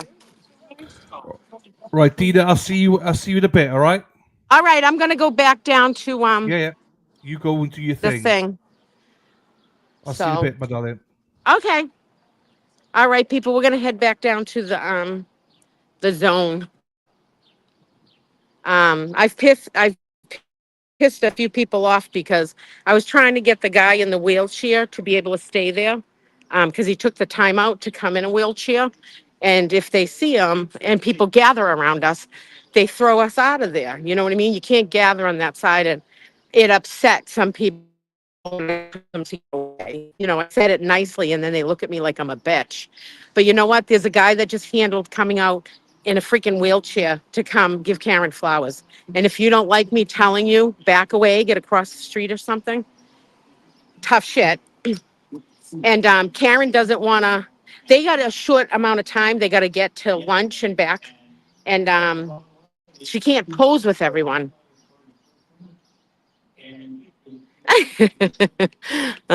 Sometimes I'm a real pisser directing traffic, but it's just understandable. It's not like we want to leave somebody out, but you know, it takes, some people have a lot more time to get ready to come to something like this. And I'm just trying to make sure that they get in. And if you're down here and you gather, they can boot us off that side of the sidewalk. So if you feel offended by what I ask of you, then honestly, tough, because there's people that have a pretty hard life that, you know, make it's hot out here, you know. You're heading towards Scott's truck, yes. Anything beyond their initial. So I just talked to Esty because Larry, the DUI guy's girlfriend's down here, a wife, I don't know. I just went to Esty and told her to take Larry's girlfriend to lunch too, so they're going to. So that was good. You know, she traveled all this way with them too. Shit. Well, I hate the looks when we tell people that. You know what I mean? Like, flying off. You know, some people have been here all day. They can run in and out at the end of the day, but that guy's got to go back home because he's in a wheelchair and it's hot out. You know, he had a stroke and stuff. And, you know, I try to, anyone that's handicapped like that, I don't know, I got a kind of a soft spot. Like, so if you don't like me being a bitch, tough shit. His arm is not seriously damaged. The tail light did break at that point. Love the boob. I know. I go home sometimes and I pull out money, cigarette lighters, etc. You know. The actual tail light. So you guys, I filmed some stuff. You guys didn't see it, but a lady that came last year. If anybody remembers when there was a ton of us up by the churches, there was a lady that came last year. And she was pushing a carriage with a kid in it, and she walked into the middle of the crowd and she was screaming, you know, all terrible stuff about Karen. Oops, hold on a second. Hold on, I hit the wrong button. Wait a minute, folks. And by the way, are we done in 20 now? Why? Right there.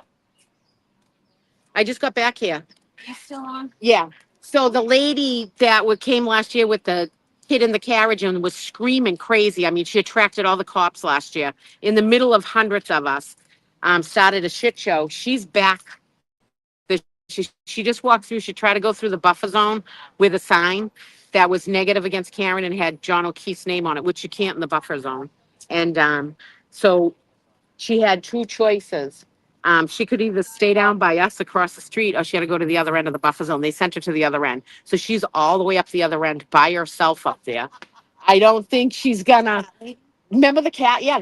And she's watch out, Shay. I'm smoking a cigarette. She's got a cat carrier with a freaking cat in it, and she's got no water.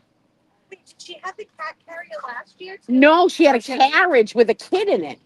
And she was screaming last year. She was out of control. She's really. Tell me you're a total weirdo. Yeah, no, and I can't picture her staying up there, but you know, Erica got arrested with a Norfolk County criminal shirt on, and here's this lady trying to stay in the buffer zone with a friggin' sign that says shit you're not supposed to have. You know, so they sent her to the other end. Oh, nice, and had a kid with her flipping out. Yeah.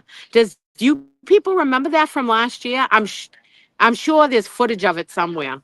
Yeah. Shay's mom's trying to find it. What a cool, great. I know, and now she's in this heat. She's got a cat in there. I didn't see the cat. She's got a cat carrier, and someone said there's a cat in it. So weird. I don't think it is either. I think that It's warm out here. She's cuckoo for Cocoa Puffs. You're right. She is cuckoo for Cocoa Puffs. And the cops. I talked to the cops. Anyways, they're keeping an eye on her. Some of them actually remembered her when I went running up the road to film her. I have it on film. I'll put it on resistant to silence. When we go when we break back into court, I'll post it on Resistant to Silence. She yelled something to me. I forget what she yelled to me. I didn't hear her, but I heard her yell something. Yeah, she yelled something like not to film her. It was tacky or something. I don't freaking know. I was filming her for our own protection because she's wacko. Yeah, 85-degree weather carrying a cat around in a cat carrier. Can I wear two? Yeah, you can wear that. There was no accident. Yeah, the sign didn't make sense. It said free boss. Free Jail the bird. Yeah, free the O'Keefe's, jail the bird. Hi, Tim. How's it going? And so, but you can't have the name O'Keefe on anything, just like we can't have the name Karen on anything. So she knows. I'm just wondering if she'll come back down. She has to come back down this way because she's parked down by us somewhere. Oh, she definitely looking for attention. She's a weirdo. But the cops remembered her. Yeah. I know the woman got mad at me because I told her. And then Karen she started running after facing him down. Oh, really? Down. Poor guy just wants to go up. Well, she got mad because I said, you can't be on this side. I had the guy in the wheelchair trying to keep him there so Karen could see it. Yeah. And where is he? Down to go to lunch and Is he by himself? Yeah. He's supposed to go to lunch with everybody else. The witness there. Oh, he can't. Nope. Where did he go? Because you know him. Right after that. Where'd you go for lunch? He went straight down. I think he went to like Cafe Fresh or something. Does anyone want to run this live stream? I'll just sit down there and make sure he's okay. That's no, but I don't want those ladies to bother him neither. Fucking. All right. Good. We'll just make sure he's all right. All right, people. Oh, there's the Dedham cop. I mean, that poor guy had his, family attacked and trolled and all sorts of stuff. And it's awful that people will do that. There's one of the Dedham cops. Anyways, folks.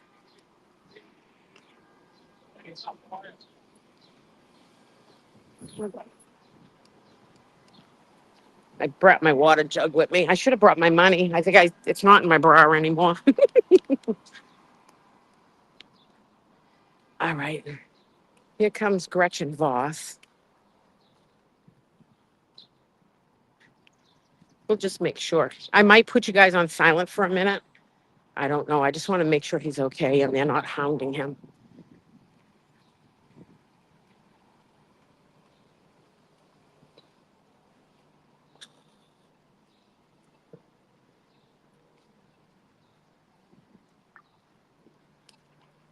Walk behind the cop and then traffic stops. You can stop traffic. All right, I got to put you guys on silent for a minute.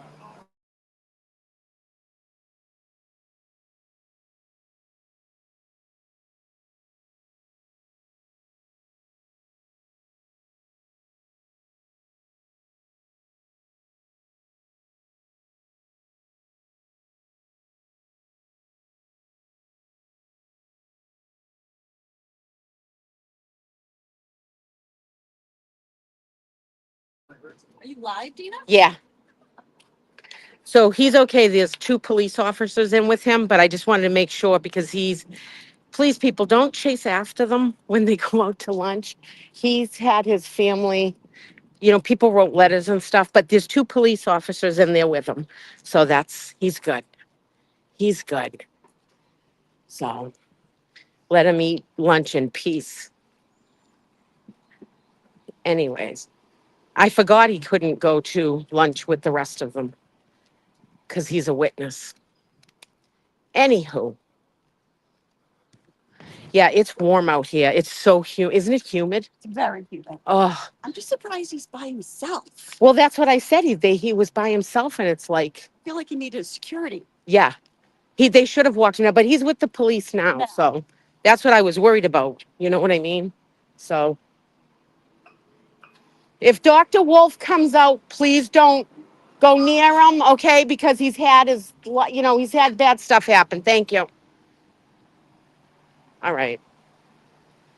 I'm like fucking mother hen. Oh, I'm not reading the chat yet. When we go back and sit down, I'll do it because I got my sunglasses on. Anywho.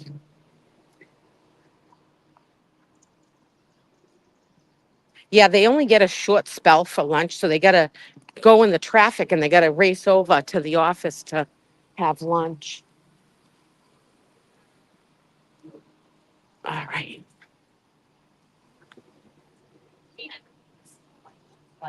Hold on. Hold on. Let me put it on mute again. Hold on.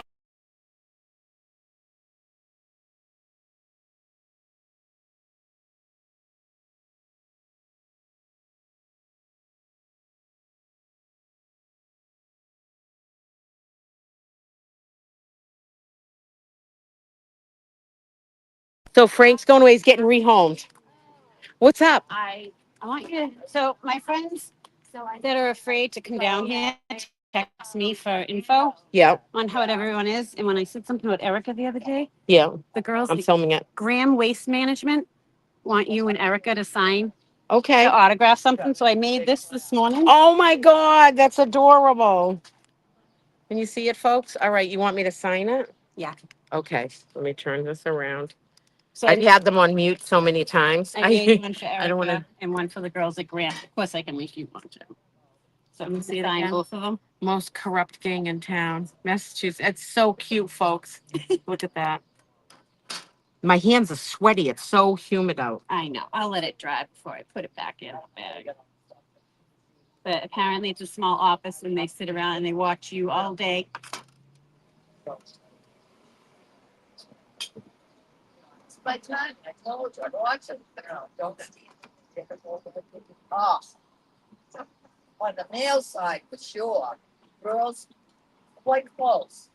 Quite close. There you go. I'll have and do that one too. Oh, this one too. And, yeah, one's gonna go to Erica. Oh, that breeze feels good. Doesn't it? Yeah. I couldn't imagine being out here yesterday. My husband brought the AC up. It's been in my living room floor for 3 days. I had to move mine from my living room to my bedroom and close off the bedroom because I'm on the third floor and it was like it had to be 100 up there. 100. Yeah. Why, beautiful lady? I love you. I love you too. Beautiful. Thank you for doing that. I got to get a chair. I want to sit down. My back's killing me. Well, it's all the freaking trash I have to pick up. People are just throwing their trash everywhere. They're just not listening. You know, we hate rules and stuff, folks, but there's got to be, we've always picked up the Dedham DPW would bring the truck down every day after, towards the end of court to start street sweeping. Yeah. And they always said how it was cleaned up, but it doesn't mean throw water bottles everywhere. That's like Lisa, my firstborn. Gee, you still feel a little weird? Robert G had a little thing. Oh yeah. For some drugs.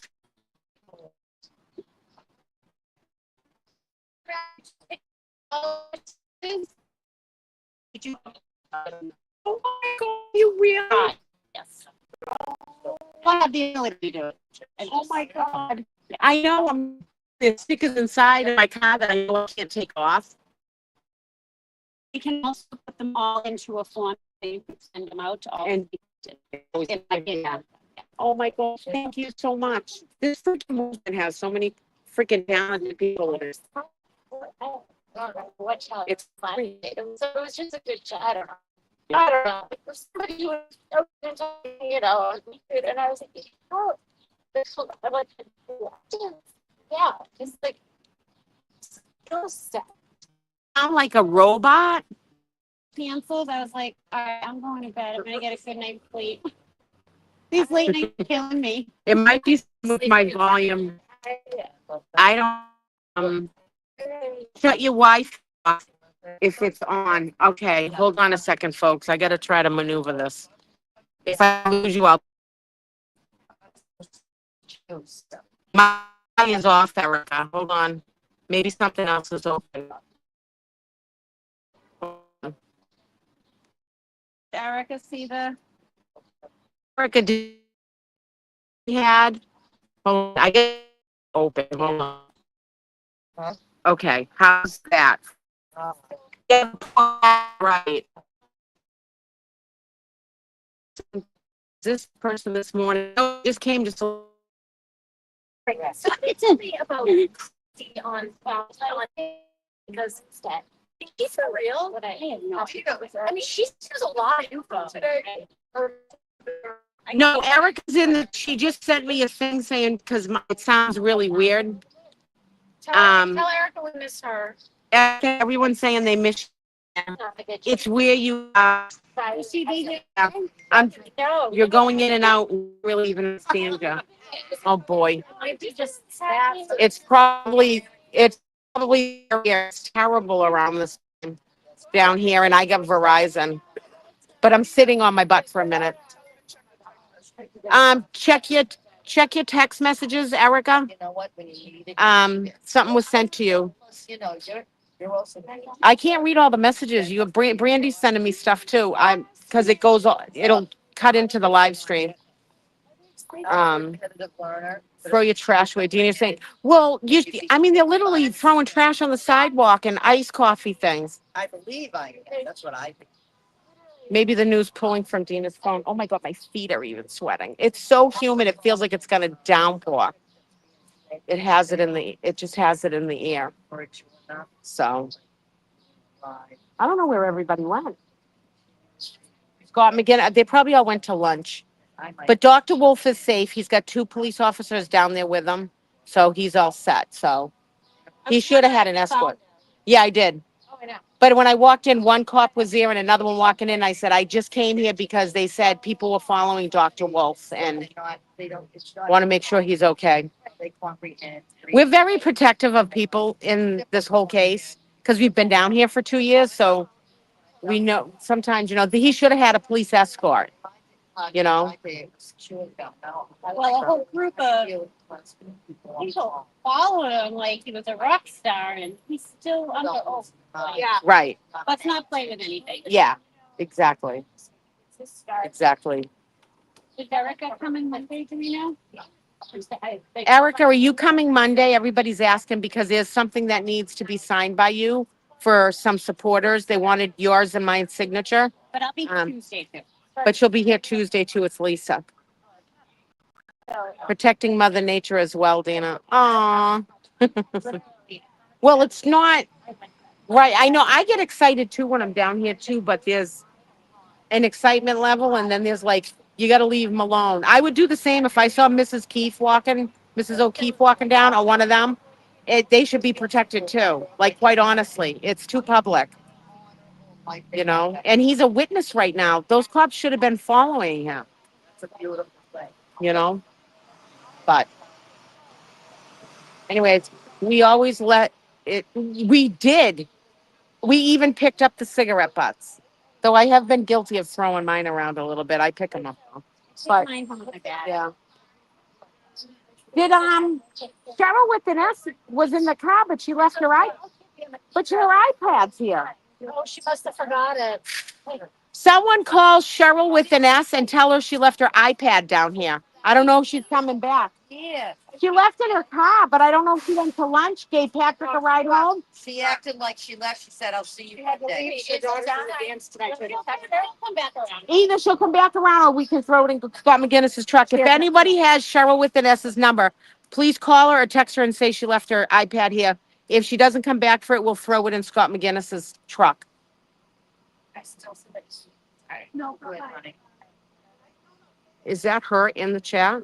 No, that's Sherry D.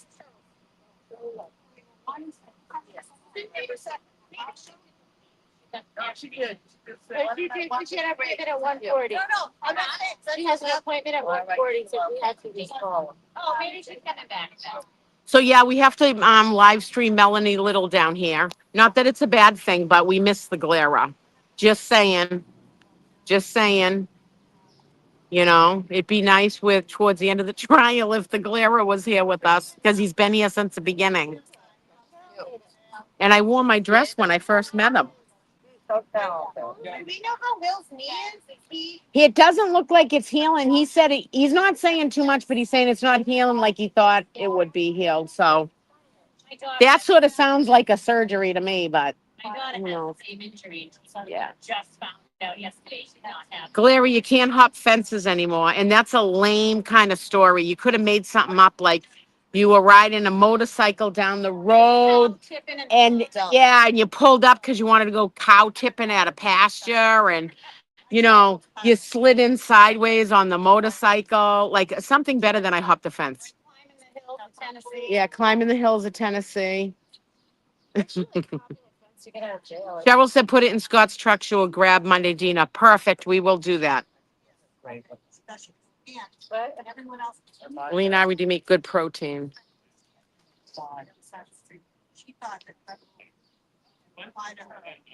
Oh, I said something. Yeah. And Karen said, please, you know, not right now. We're going. And she was, I already said that to her. I was over there with the, I know, I went down there to make sure he was all right. He's got 2 cops with him. But she was pissed. Yeah. What's happening? Nothing. What are you doing? I'm good. A little warm. Yeah, it is. It's humid. No, I know it's humid. I don't do good in here. I mean, I'm fine. I drink, but I sweat. It's menopause. I'm already hot any time. It's gross. It's gross out. It's completely gross. Oh, here comes Gretchen freaking ugly face Ross in the, in that, Friday night club kind of dress. Oh, she's going to the trash. Trash leads to trash. Right. So is the trash taking itself out? She said, thank you, Dina. Oh, okay. Leave who alone? With the black shirt on. Leave her alone. Who? That there. Erica, Jesus. Retail. What are you lunatic? This is a fight for her life, not a fucking movie premiere. Exactly. Are you live? Yeah. What are those videos? She's good. She's in the chat right now. You want to say hi to her? Hold on, Erica. Somebody wants to say hi to you. Hey, Erica. I'm just hoping you made out well in court. I wanted to get an update. All right, there we go. You can film me. Dina, you need 2 muscle-bound men fanning you. Ah! I just need a man with a motorcycle. The bakery? We never know. Everything. Yeah. No. Do you want anything from the bakery? No, I'm all set. Thank you. I'll take a cold water. Okay. Yeah, please. Thank you. I know. I didn't have time to change. I'm impressed. Every time I walk by, anyone. Yeah, I wouldn't be wearing heels today.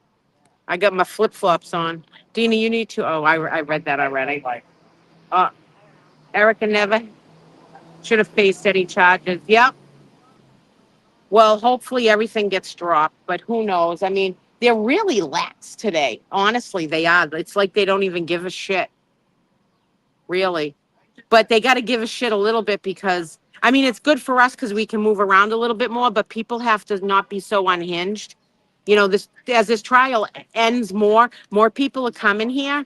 But just remember, people, when Karen and the team goes to lunch, they have to do it quickly. They got to drive over to where they have to be. They have to try to woof their food down already too quick.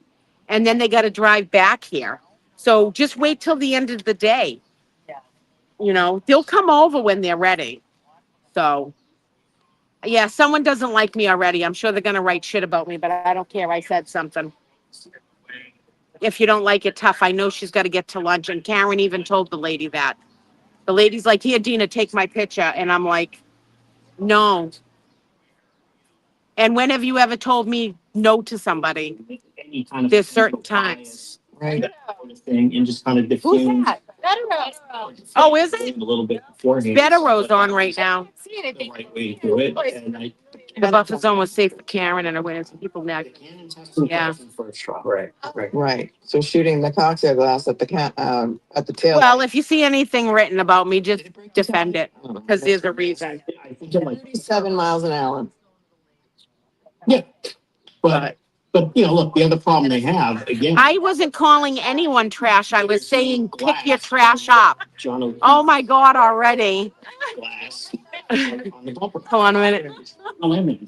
You've been walking around picking up the trash. I know. All right. So listen, hold on a second. Kristen Gallotti.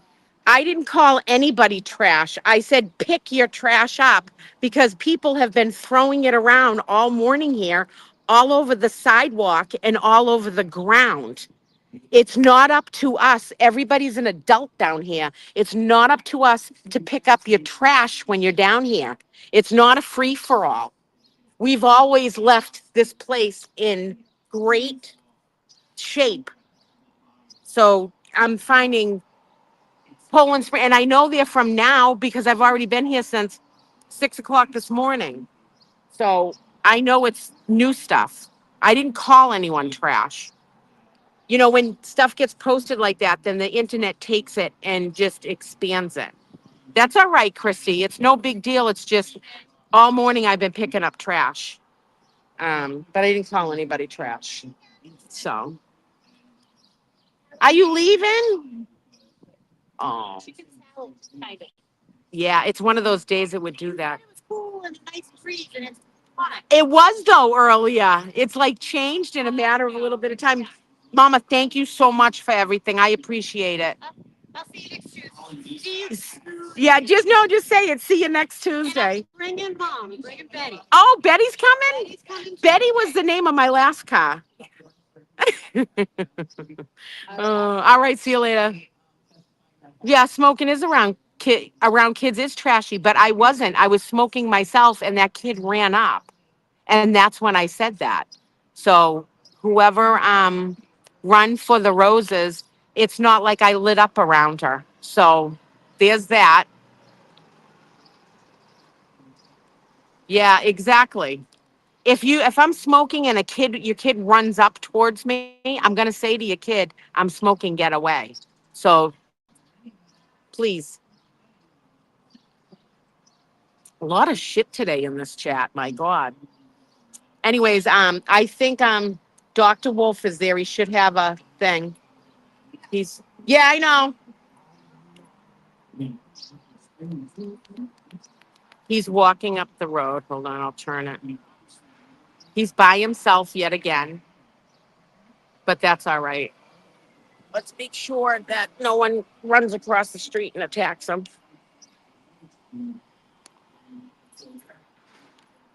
He's going up. Oh, Aiden's outside here. We'll go up to Aiden. See, that's the way you do it. You don't run up on him. Exactly. Oh, my Lord. Like, could we have crossed the street? Yep. And judged him? Yes, we could have. Would that have been inappropriate? Right. Human being thing to do? No, it would not have. So let's think about normal, appropriate human being things to do. And then let's do that. Yeah. That's all I have to say. We'll just let him walk in peacefully and freely, not run up on him. Right. But that's all right. We're good. You know, pretty sure if he wanted to go to lunch with people, he would have, I don't know, gone to lunch with people. Exactly. That news camera guy that's right there with that news camera, he yelled at me the last time and told me that was his corner. I'm like, dude, all of us have been here for 2 freaking years. That's not your corner. Not your corner. Are you?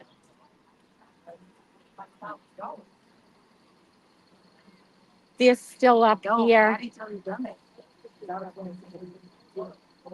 Everybody's still hanging out up here. Huh? They gotta do it. What? Fangirls. Oh, I don't get that. whatever. They can be mad at me if they want. I don't care. Who's mad at you? Because when the gentleman in the wheelchair was over there, he wanted to give Karen flowers, so I told him, stay out here by yourself, blah, blah, blah, blah, the whole 9 yards. And then one of the girls ran across the street. I said, you got to go back over because they were trying to let him hand flowers. He's in a wheelchair. Yeah. You know what I mean?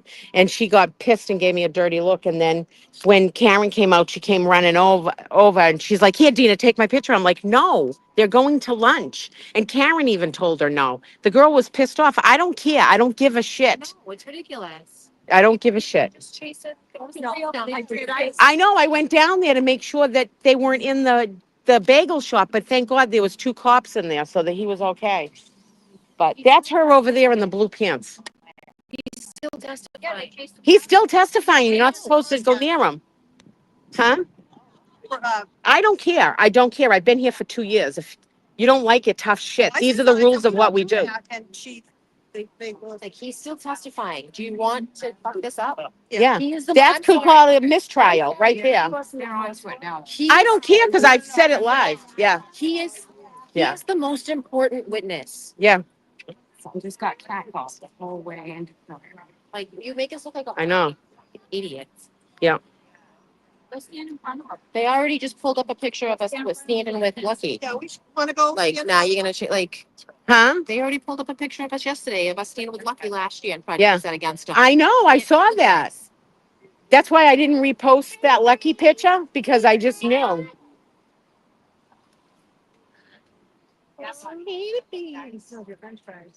What? You had French fries? Is the sound better in here now? Because I moved up away from here.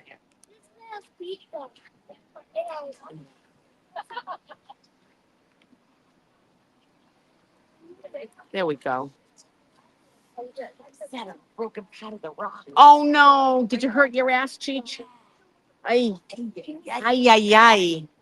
Megan McGee. Then when I go, oh, it's going so fast. Henry's here. Henry's got a little fan and everything going on, folks. Henry is spoiled out here. Look at him laying down on the ground. With this fan. I was just taking pictures of him in front of his fan. I was like, we're gonna get you a brand deal, my dude. Look at him. Look at him. Might need a bigger one. I know. We need one of those power boxes like that you can plug into and stuff. Henry, you DeWalt makes one. We need a battery. On that tiny house commune. I know.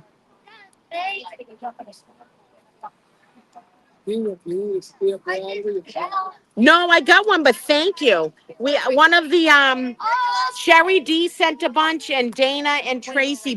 Make sure they don't touch anyone. You're gonna come make sure they don't touch people. Oh, she ain't happy with me, but that's all right. I don't care. I don't care. Love-hate relationship with the box. What are you doing? That it kept people from touching her. Yeah. Excuse me? What, oh my God, did the Tooth Fairy visit you? Wow. Yeah. What did you get? $5 for your tooth? And what else? I got $8 money. $8 money. $8 money? What else did they give you? Ducks? Ducks. Jeremy ducks?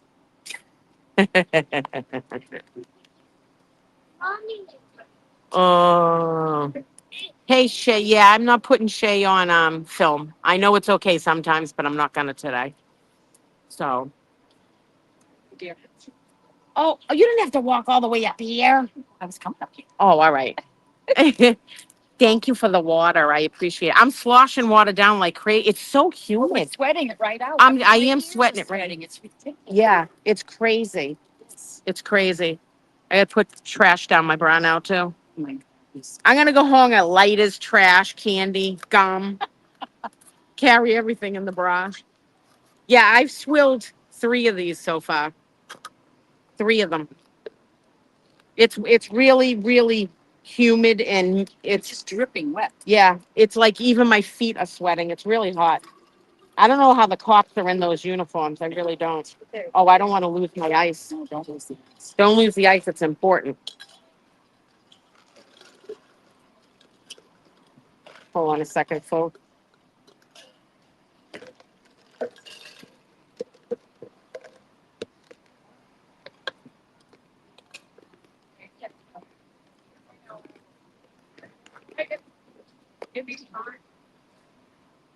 I'm too nice. Heavy rain heading to Dedham starting at 2:45. Oh, really? Mm-hmm. Bring it on. Let it cool down. Yeah. Your bra has premier seating.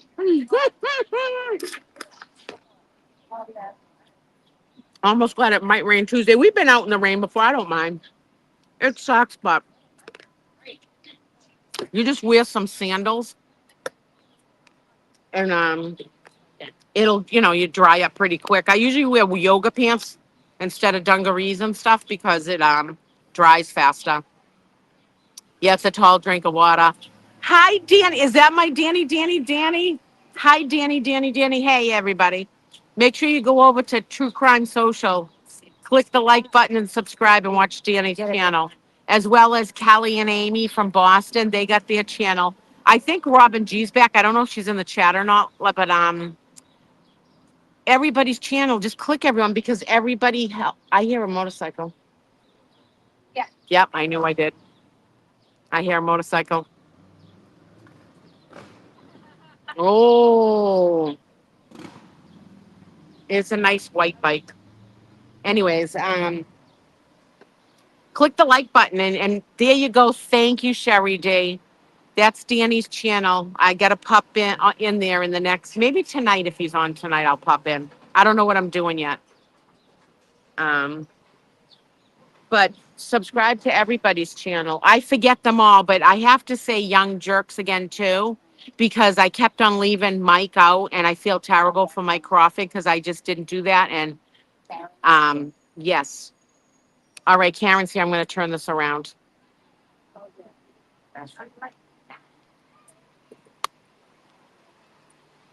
Oh my God, 3 of us? Yeah, at least the cops are over there this time.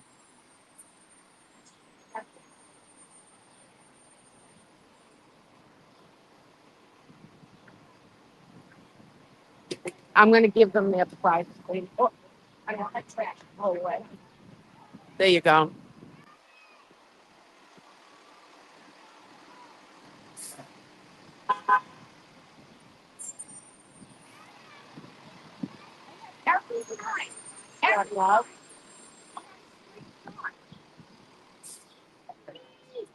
We're walking up here so you can see.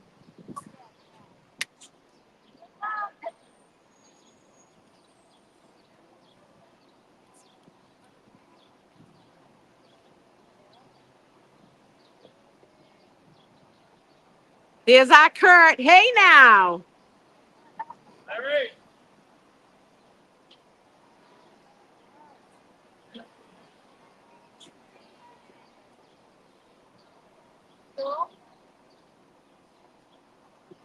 There you go, folks. Oh, there's David. Hold on a second. Go get him, you daddy. No mercy.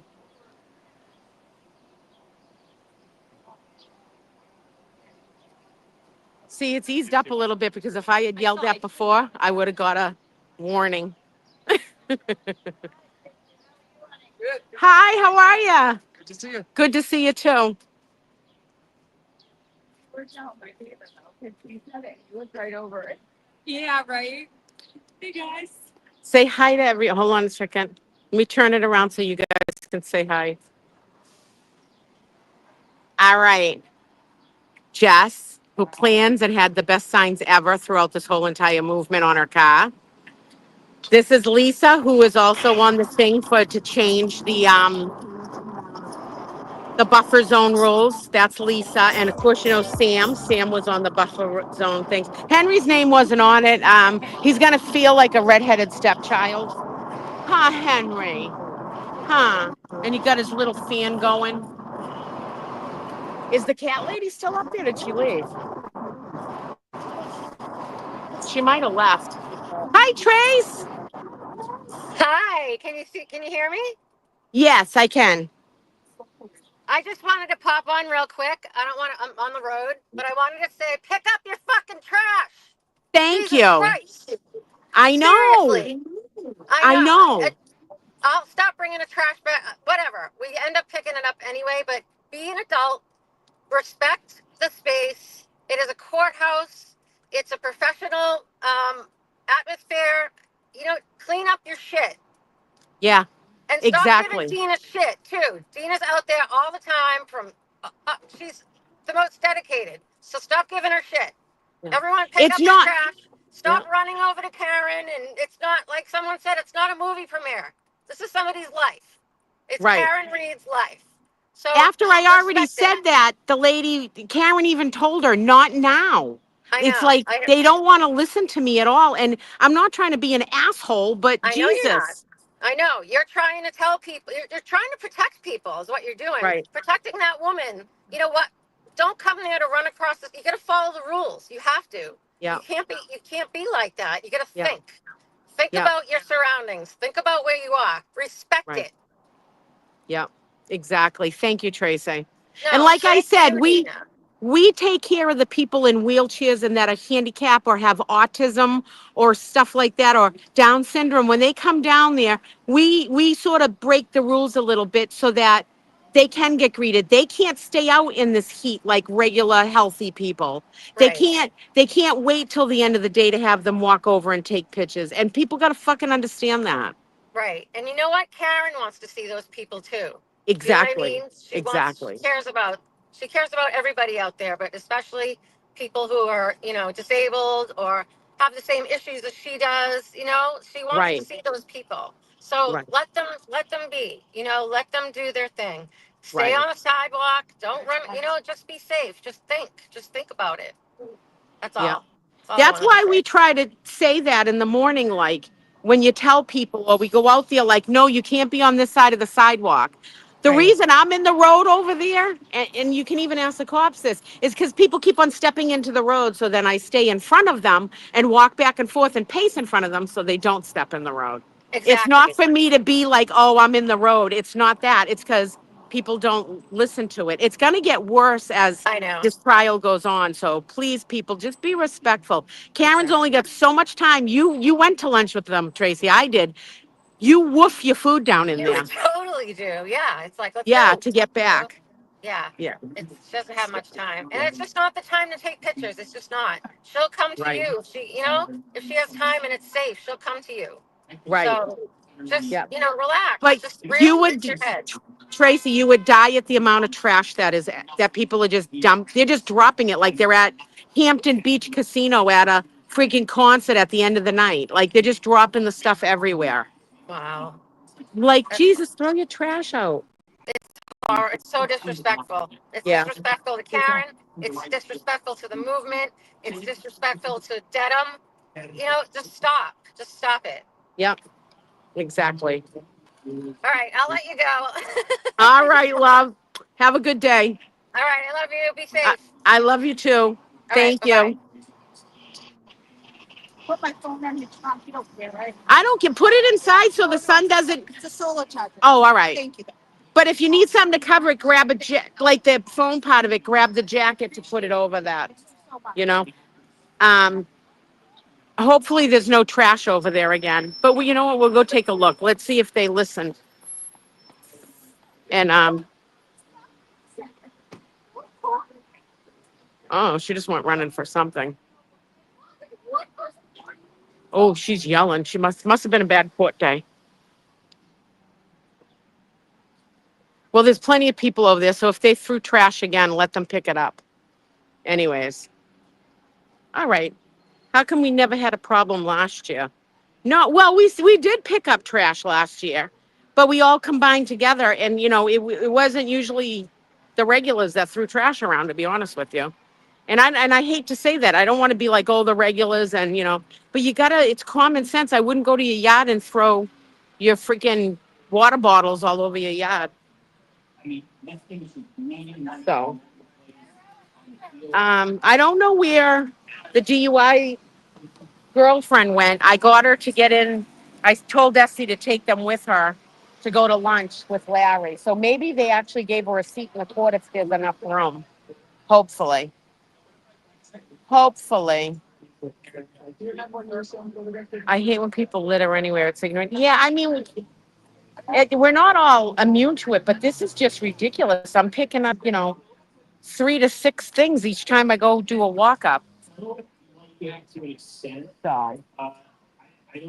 yeah, you can feel like it's warm in here. Gave who a seat? Probably the DUI guy's girlfriend. Her name is, oh my God, I forget her name. Is it Shantley or something like that? It's something like that. She's a really nice girl. She's been down with us in the buffer zone all morning while he's in court. But she walked up and I said to Essie, I'm like, the DUI guy's wife or girlfriend you guys should take her to lunch with you. Why don't you take her? And Estee's like, of course. So I went over and got her and said, come on, you're going to lunch with your boyfriend. I hope it's her boyfriend because that's what I've been saying. I don't want to insult her. And that's at Chandler. Maybe she got in because she's not back down here. I told her if she had to come back down to just come down with us. So it's 85 here, and it's not so much. It's hot. It's probably 85 here, but it is so humid. Like the sweat is just, you can just feel it on your skin. Like it's so hot and humid. On those Hi, smooth Dylan. skin. And you've got smooth skin, so it'll be dripping down that smooth skin of yours. I get sweaty, smooth skin at this point. Like it's definitely gonna downpour later. Yeah, not Yeah. fair. Oh, Cheating Stacey's here. Cheating Stacey's here. Hello, Stacey. So did you know? So Robin G had her colonoscopy today, and Stacey's having her colonoscopy next Friday. So just to out the girls, well done. Is Make sure this you go for yours. is this colonoscopy month? Should I go get one too? Are we Yes. all getting colonoscopies right now? Have you had one? All right. Well, colonoscopies, yes, but remember, ladies and men too, please go out and get a mammogram. It's really important. It can save your life. Usually, mammogram month is like October. I think October is breast cancer month, but hey, let's make it June. June for the jiggles. You know, go book, at least book your mammogram right now because the way the healthcare system is in here, you might not get in till October. So, Also hey, for the men. Men, Hold check on. your balls. Check Someone your balls, man. Check your balls, and next time you go to doctors, get a finger up your ass. It's fine. Dana does every week. I think it's Bailey. That's all right. It's too far up. Don't worry about it. They were filming us, and we're trying to figure out who Bailey Kaufman is, and it was a great car, and they were filming us. There you go.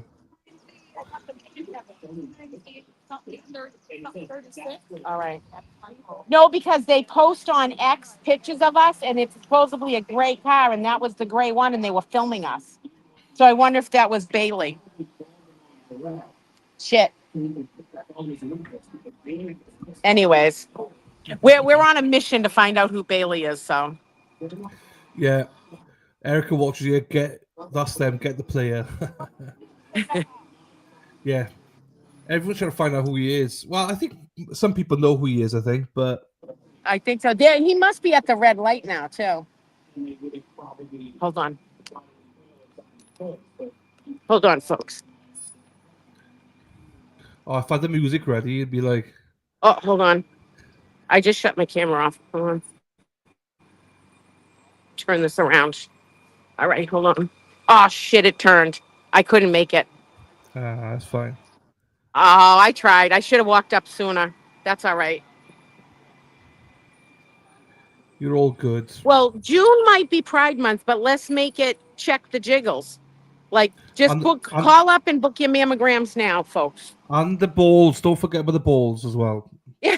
And check them. I tell you what, check them every month, people. Your tits and your balls. Check them every month. Both sets. No, the light turned green. That's all right. We just got to keep an eye out because someone keeps on posting and filming. Is it the one that, It's Bailey Kaufman on Twitter. is that the one that Preston always puts on her page? Oh, yeah, Amanda, they do that. Yeah, Amanda. Yeah, call us mutants and stuff. So we're trying to figure out who it is. So Say the tatas. Yep. check the jiggles. Yep, exactly. There's a truck going by. Hold on. It's loud. That's fine. That's Yeah. fine. What's going on, Dylan? You went food shopping? Yeah, this morning I went food shopping. I need to get some. So I'm on the ginger shots. I'm taking ginger shots every day now. I know. I was asking how that was. You got your juicer and everything. Your mom got it. And now Yeah. you've been juicing ginger every day. How's it making you feel? Yeah, I feel great. More energy, to be fair. I don't sleep as much. I think I do feel good. It's still early Good. days, but feeling good. So Good. we'll see. See, you took a little bit of Massachusetts home with you. I did. Yeah. And I'll bring it back with me when I come back now. So I'll be carrying on. It'll be here before you know it. You might, when Karen's, set free of all these bogus charges and, all this, and we have the big bash that they've always talked about. You definitely have to come back for that. Yeah, it depends whether. Hopefully, it's when I come out. No. I don't want to hear depends. Depends is for old people.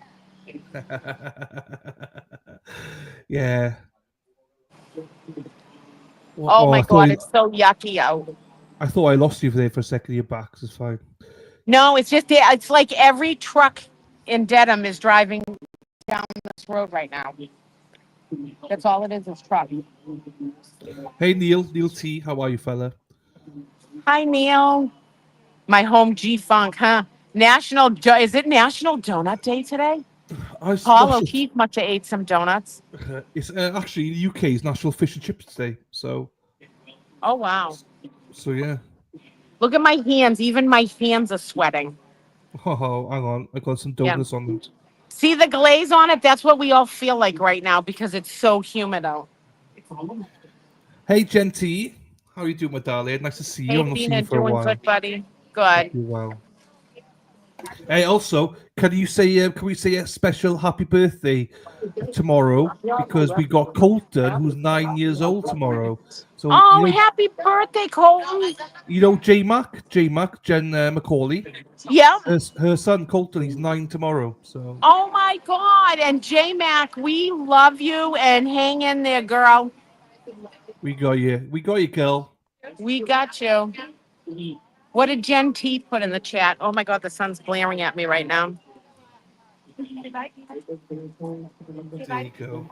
Traffic is horrendous. Now I'm like eagle eyeing everyone that drives by. Like they're staring and they're probably just staring at all the time. Bye, Shay Shay. The ducky. Yep. Can you touch it? Yeah. Happy birthday to your son, Mighty Meat. That's all right.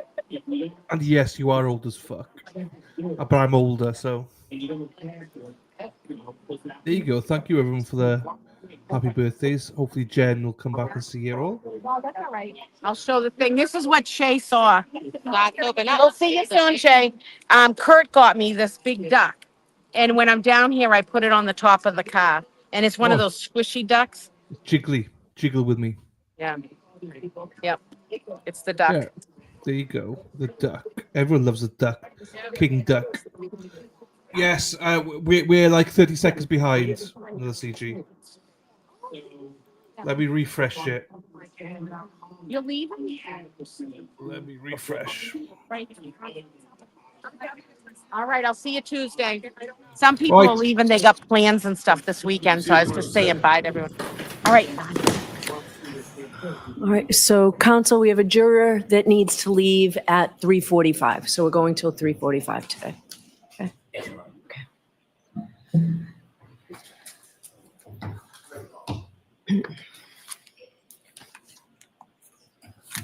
All right, so the court leaves. Jurors entering.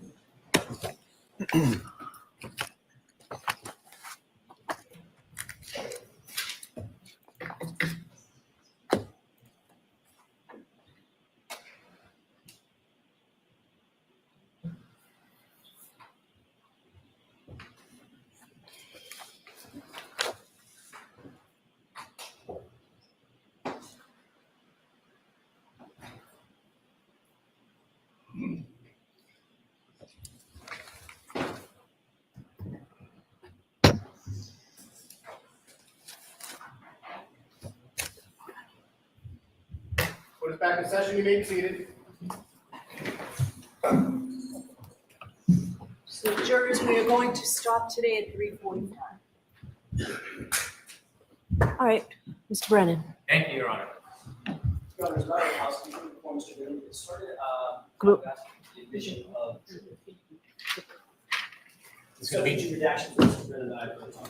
All right, so, okay, great. Thank you.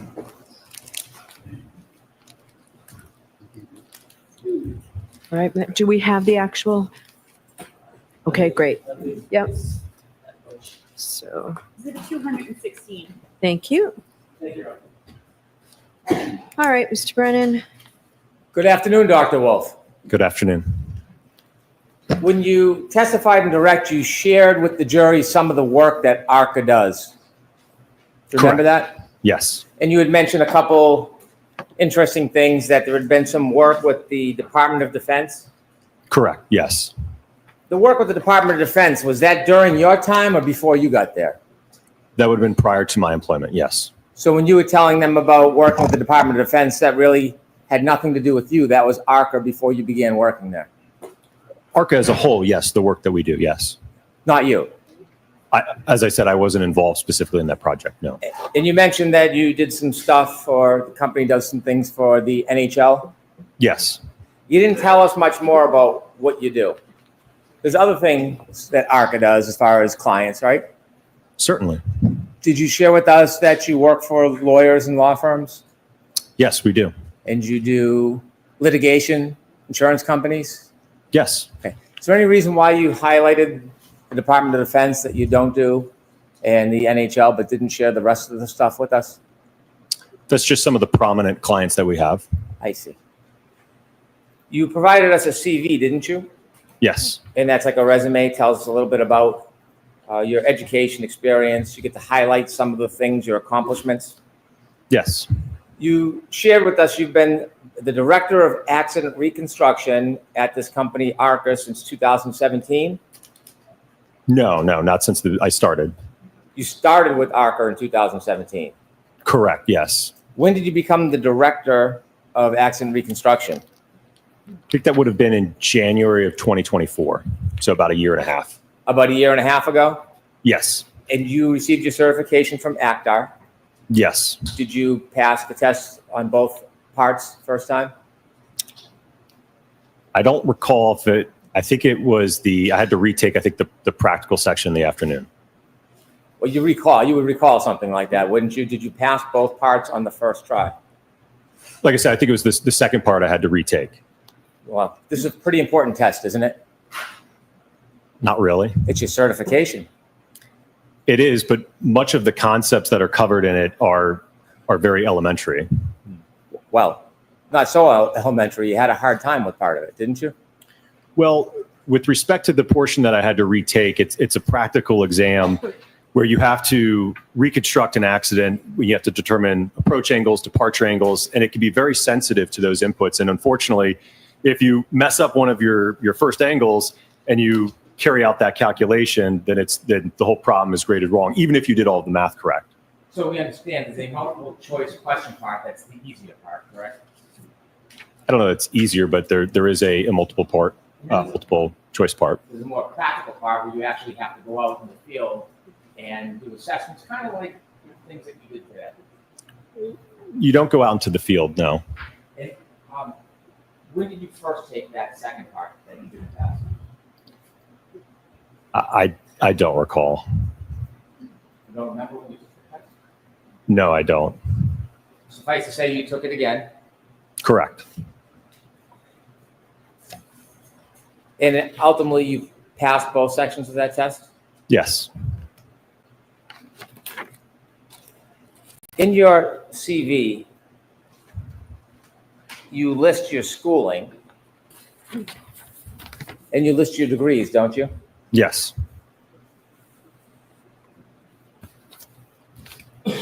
You mentioned some of the things that you focused on in your academic experience, don't you?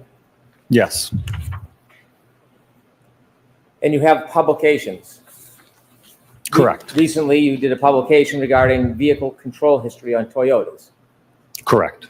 Vehicle control history is data that is stored in a vehicle, Yes. and Toyota owns Lexus, correct? Correct. So you have familiarity with vehicle control history. In fact, you have a publication on it. Yes. In your entire resume, you only mention pedestrian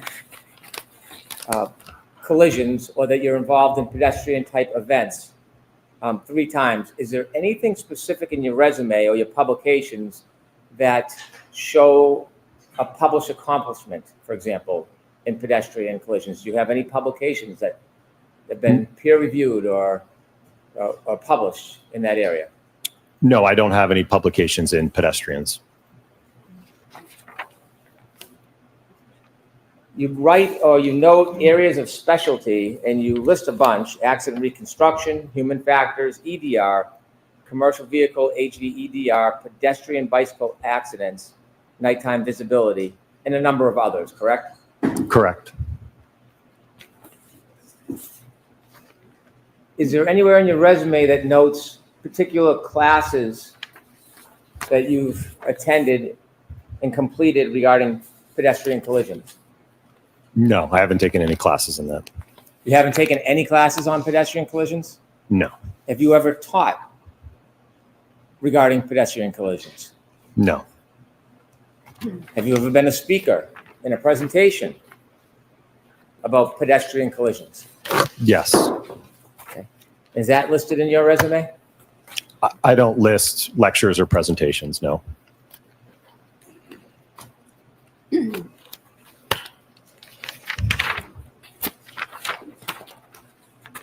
You were asked questions about your involvement in this case.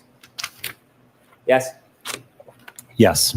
And you had shared with us that you, at the beginning, were working for a separate party or a third party, you said?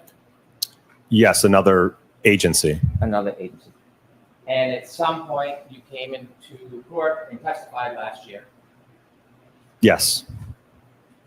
And during the time before you came in and testified, you weren't wholly independent of the defense, were you?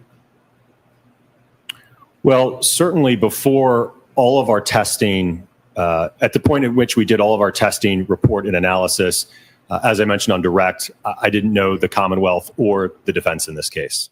My question, more precisely, before you testified, before you came into court and gave your testimony, you weren't totally independent from the defense, were you? No, I mean, I had to communicate with them to be able to determine when to appear for testimony. So you were communicating with them, yes? Yes. And in fact, some of the time that you spent, ARCA actually billed the defense for, and they paid that bill, didn't they? Eventually after the trial, yes. During that time, you know what a sequestration order is, don't you? Yes.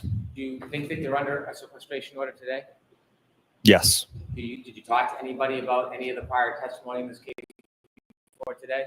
No. How'd you get here today? How did I get here today?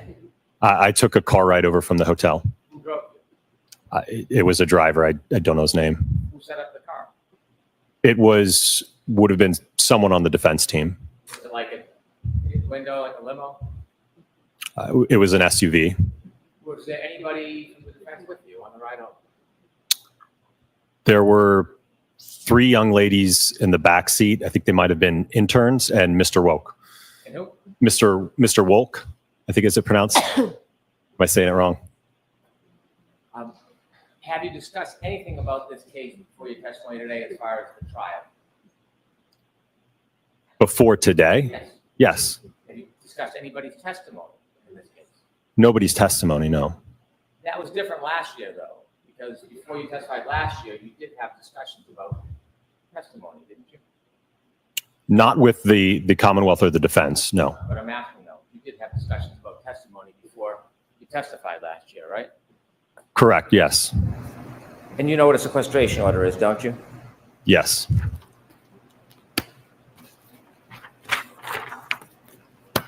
After you testified last year, the court ordered you to provide all of your text messages, all your communications with the defense, didn't they? Yes, earlier this year. And when you were ordered to provide all of the actual verbatim communications with the defense, did you provide those communications? Yes, all of the records that I had at the time I provided. Well, not the records. You know what I'm getting at. Did you provide the communications? I provided everything I had in my possession, sir. A text message isn't just a time and date. It's actually substance when you text somebody, isn't there? Correct. And when you texted, how many texts do you think you had with the defense? From what I recall, I think it was around 50 texts that I sent. It wasn't 100, I think it was 50. Well, I think it was around 100 total in terms of back and forth, but it was, I think, 50 that I sent. And during those texts, there's communications, conversations, correct? About logistics, yes. Did you provide the content of those text messages when you were ordered to by the court? Well, those text messages spanned from, I guess it would have been April or so of 2024 through May to June of 2024. Ultimately, I think I received the court's order in May of this year, April of this year. So it was a year after the fact, and I had already deleted the text at that point. How many of those text messages did you delete? I just swiped the conversation, so it would have been the whole conversation. Not how you did it. How many of those 100 or so text messages did you delete, sir? It would have been the whole text chain. I didn't individually delete them. It just, when you swipe, it just deletes the text chain. After you deleted them, did you go into the recently deleted and then delete them so they were unavailable? I don't recall doing that. Well, you were asked to search your records for the text messages. Did you do a thorough search to see if you still had them or whether you had destroyed them all? I checked my phone, and I also checked with my phone carrier. So do you know if they were still under the recently deleted part of your phone, or did you go and take that extra step and totally destroy them? From what I recall, I did not find any of the text messages, no.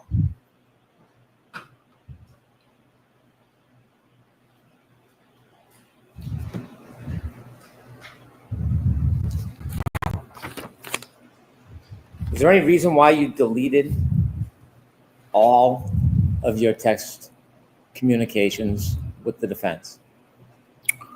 Well, it's something that I routinely do. I work with attorneys and clients all the time, whether it's appearing for trial or inspections, and I don't have a habit of keeping a text chain that talks about logistics and things. It's just I routinely delete them after that communication is over with, and certainly after the prior proceeding. Once it had concluded, there was no reason for me to preserve those. Okay. And so at some point you switched from text messages to another form of communication, didn't you?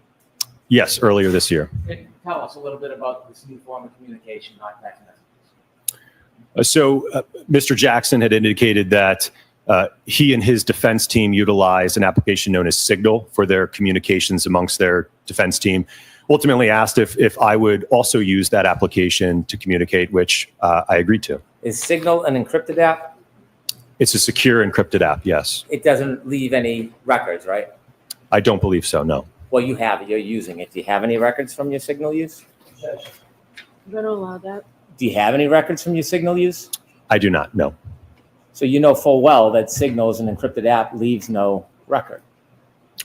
There may be a setting that you can change. I just know that the way that it was set up, there was no record. Well, who set yours up to have no record? I don't know. I think it was default. Have you ever checked your Signal app to see if you have any record of your communications pursuant to that court order? Well, I don't have the application anymore, but at the time I did check the application. Out of all these clients that you've had, how many times or how many clients would you use Signal with? This was the first time. Have you used it since with other clients? Not yet, no.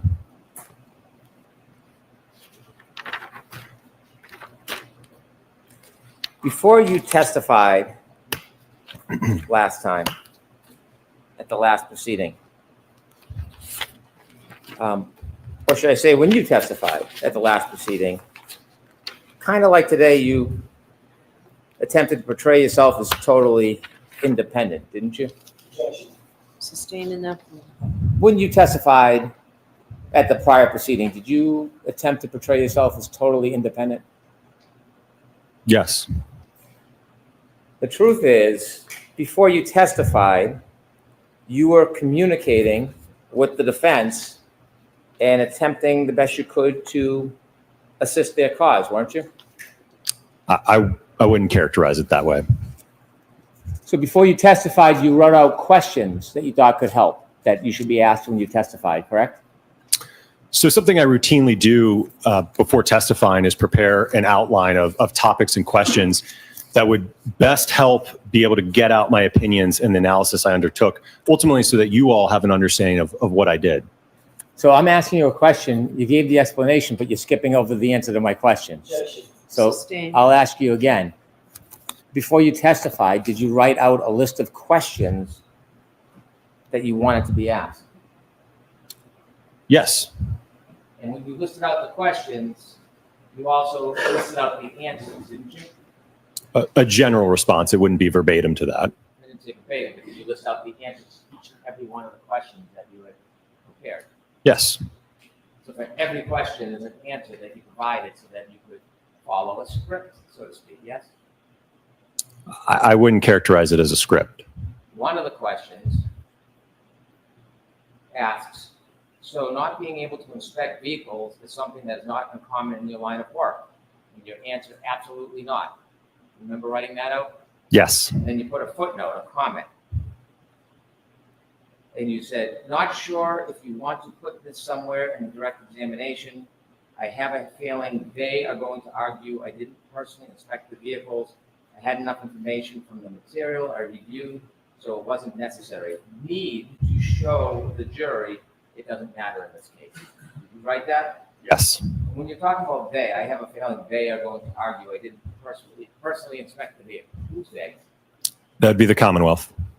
And so when you were writing out these questions as is your routine with the answers, is this the mark of independence to you? Well, I think, again, whether the Commonwealth asked me that question or the defense asked me that question, my response would be the same. It wouldn't change depending on who called me to testify. There are a number of cases, by the time I get involved, the evidence is gone from the roadway, the vehicle is gone.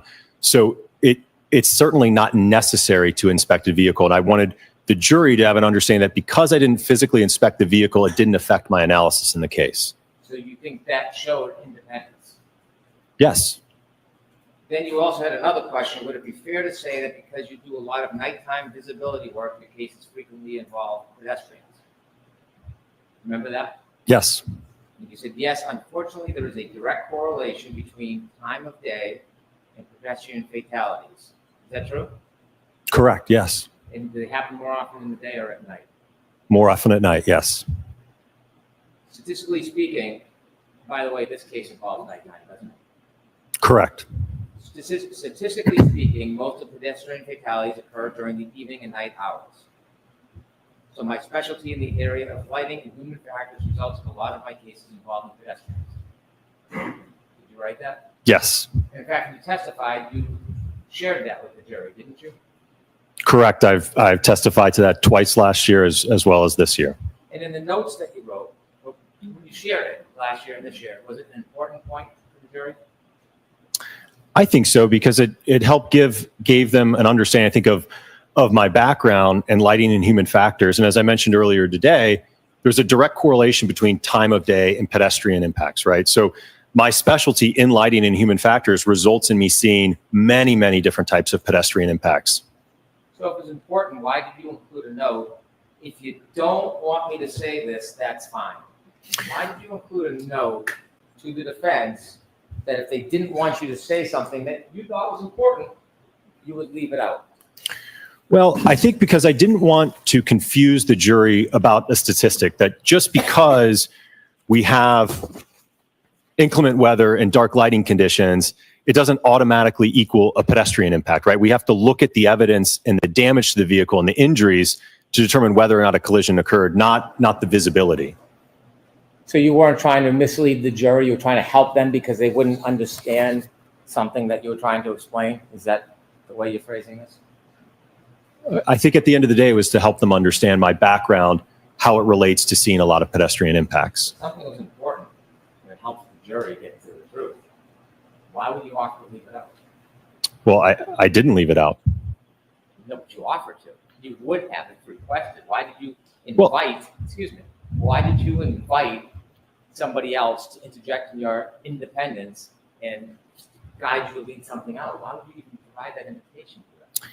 Again, it's because I didn't want them to get hung up on a statistic that just because we have more pedestrian impacts at night and in bad weather, that this alleged incident happened at night under bad weather, to give it more weight, to weight the evidence more because of that statistic. You done? Yes. If you make a mistake in court under oath, would you take the affirmative step on your own and correct that mistake? I'll allow it. I would do my best to do that, yes. Well, when you say do your best, would you do that if you became aware of it? Objection. Yes. Before you testified in the proceeding last year, there was a hearing that you testified in front of Her Honor and other people that were here, correct? Correct. I wasn't here. No. You were. Yes. And you testified about your experience, didn't you? Correct. When you were Yes. sharing your experience with the court, it was important for the court to have an accurate understanding of what your experience was because it was being evaluated in that hearing, wasn't it? Correct. When you testified to the court, you testified that you had been qualified as an expert to testify over 20 times, didn't you? I don't have the transcript. I believe I said approximately 20 times. The reality is you hadn't. You only testified and been qualified 11 times at that point. Correct. I misunderstood the question. I thought it also encompassed deposition, so I added those two and approximated at 20. And at some point when you realized you had made a mistake in your testimony to the court, you had a chance to come back when you testified last year and fix it and clarify the record, didn't you? Correct, which is why I provided a comment with the specific breakdown for clarification. And when you came back and testified under oath the second time, on the record, under oath, did you clarify and fix the mistaken testimony that you had provided just days earlier? I don't recall being asked a question. No. It wasn't whether you're being asked. The question is, did you take the affirmative step to fix the misstatements under oath that you made? Objection. I'm going to allow it. Make your approach. Sure.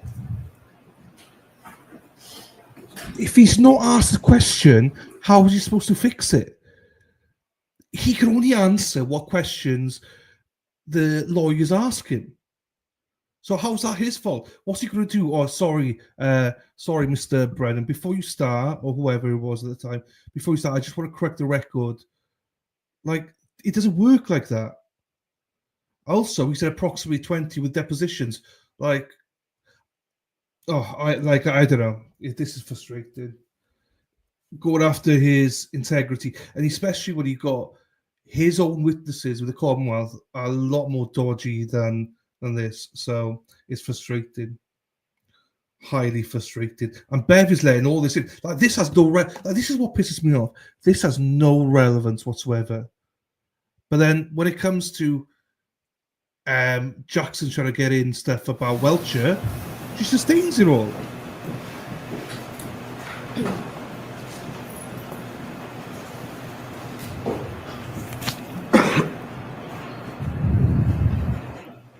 After your first testimony, you appreciated that you made a statement under oath that was wrong, didn't you?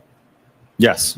In fact, you made a note. I realized in my testimony I said about 20 times, when you asked me how many times I've been qualified, I misinterpreted your question, which was my fault, but in looking at my D&T list, it's 11 trials, 7 depositions, 18 testimonies total. Not sure if you want to clear it up or just leave it. Correct. Yes, sir. Did you just leave it? I'm not responsible for asking the question, sir.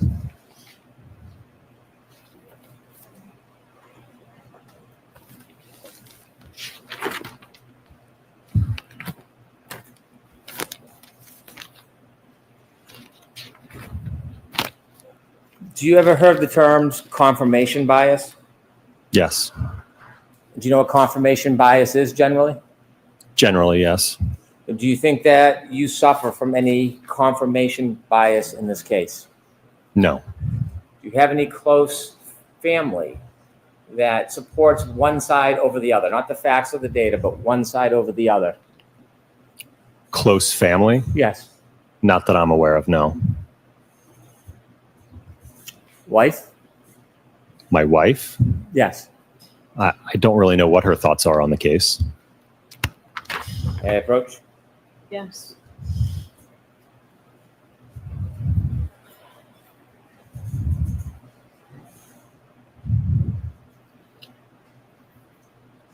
You look at that document, have you seen that before?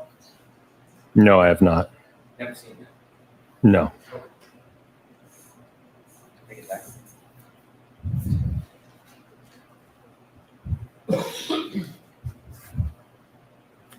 You're unaware of anything that may influence you to lean one way or another?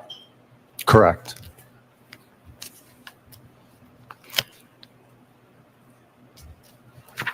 When you first took a look at some of the facts in this case, you had some information. Since then, you've received a lot more, haven't you?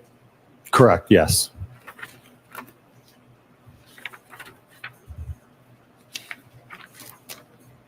Part of your testimony today to this jury was to provide opinions that you do not think that the holes in Mr. O'Keefe's clothes are consistent with some type of collision. Is that fair to say? Yes. In coming to that opinion, you relied on some of your testing that we saw in those videos, didn't you? Yes. And that testing involves a hybrid 3-arm, doesn't it? Correct, yes. A hybrid 3-arm is an arm from a crash dummy. Yes. That's not the technical name, but that's what it's often referred to. Yes. And you and Dr. Renshaw have been working together on this case, haven't you? Yes. You've discussed ideas and shared thoughts. Yes. In fact, you've worked so intimately together, you know some of the things he's going to testify if he comes to testify, you've said many times today, right? Yes. And so some of the data that you shared and some of the opinions overlap with each other, wouldn't you say? Certainly, he's going to rely on a lot of that test data, yes. When you were forming your opinion about holes in clothes and potential abrasions to somebody's skin, all of those tests, all of those that you did, were using a crash test dummy arm, weren't they? Yes. In your report, you cite, or Dr. Renshaw cites, 3 different sources regarding testing clothing and skin, correct? I'm not sure. Well, haven't you read his report? I've skimmed it, but I don't know what the basis are for his opinions. Did you see footnotes 24, 25, 26, 24 being skin tissue cutability and its relation to lacerations, severity indices? Did you read that? Let's see if there's a foundation. No, I didn't read that reference. Did you read 25, the book that is cited, Forensic Pathology, 2nd edition? I'm going to have you come to sidebar. So basically what's happening now is Brendan's just putting everything out there. He knows what he's doing. Brendan knows what he's doing. He knows he's lost the case and he's just putting everything out there, just hoping the jury hear it and then stick with him. That he's not... Look, the Welcher stuff. I mean, if you for a second think the Welcher's better than this witness, then I don't know. I can't help you. But I'll be honest with you, there's lots of stupid people out there in the world. So, you know, I don't trust anybody anymore. So there's a lot of stupidity out there. So this may work for some people. I have no idea. As I say, I've met a lot of stupid people. Don't ask him. I just like, honestly though, if you believe Welcher over this guy, then there's no help for you. You're just a fucking dumb. You're just dumb. But there's loads of dummies out there. So I just hope that there's no dummies on this jury. I've met plenty of dummies over this case. So if Dana's on there, fucking hell. No, there's no bigger dummy.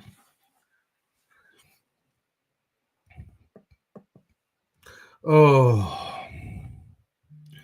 But these are the experts.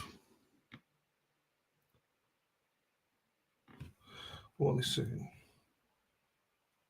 Okay. Whew. I'm trying to keep quiet to, when I say dumb people, I couldn't even shit done. But I mean, think about all the people you know in the world that, and think about conversations you have about things in general and how dumb they are.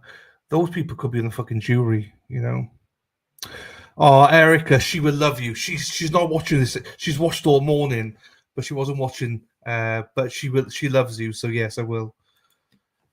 As she will. I will, my darling. Thank you, Erica.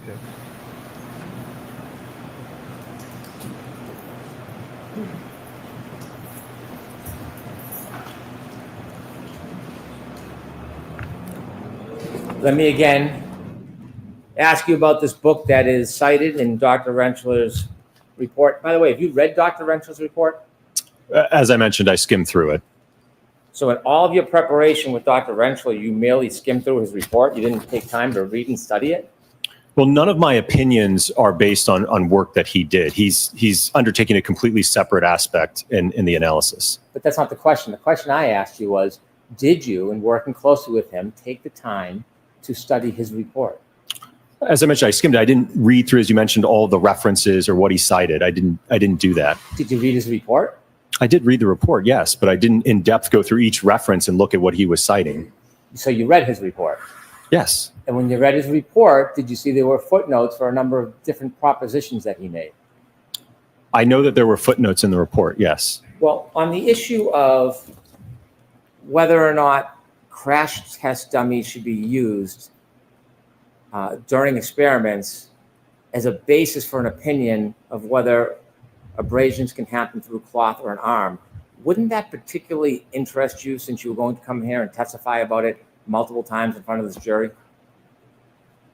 I'm not sure I understand your question. You knew you were going to come in here and suggest to the jury that you thought that these tests were inconsistent with causing any type of holes in clothing similar to Mr. O'Keefe's or abrasions on his arm. You knew that was going to be part of your opinion today, yes? Yes, And yes. as part of forming a valid opinion that people can rely upon, wouldn't you want to do as much study as possible on the background for that opinion before you give it to a jury? I suppose, yes. Well, you suppose.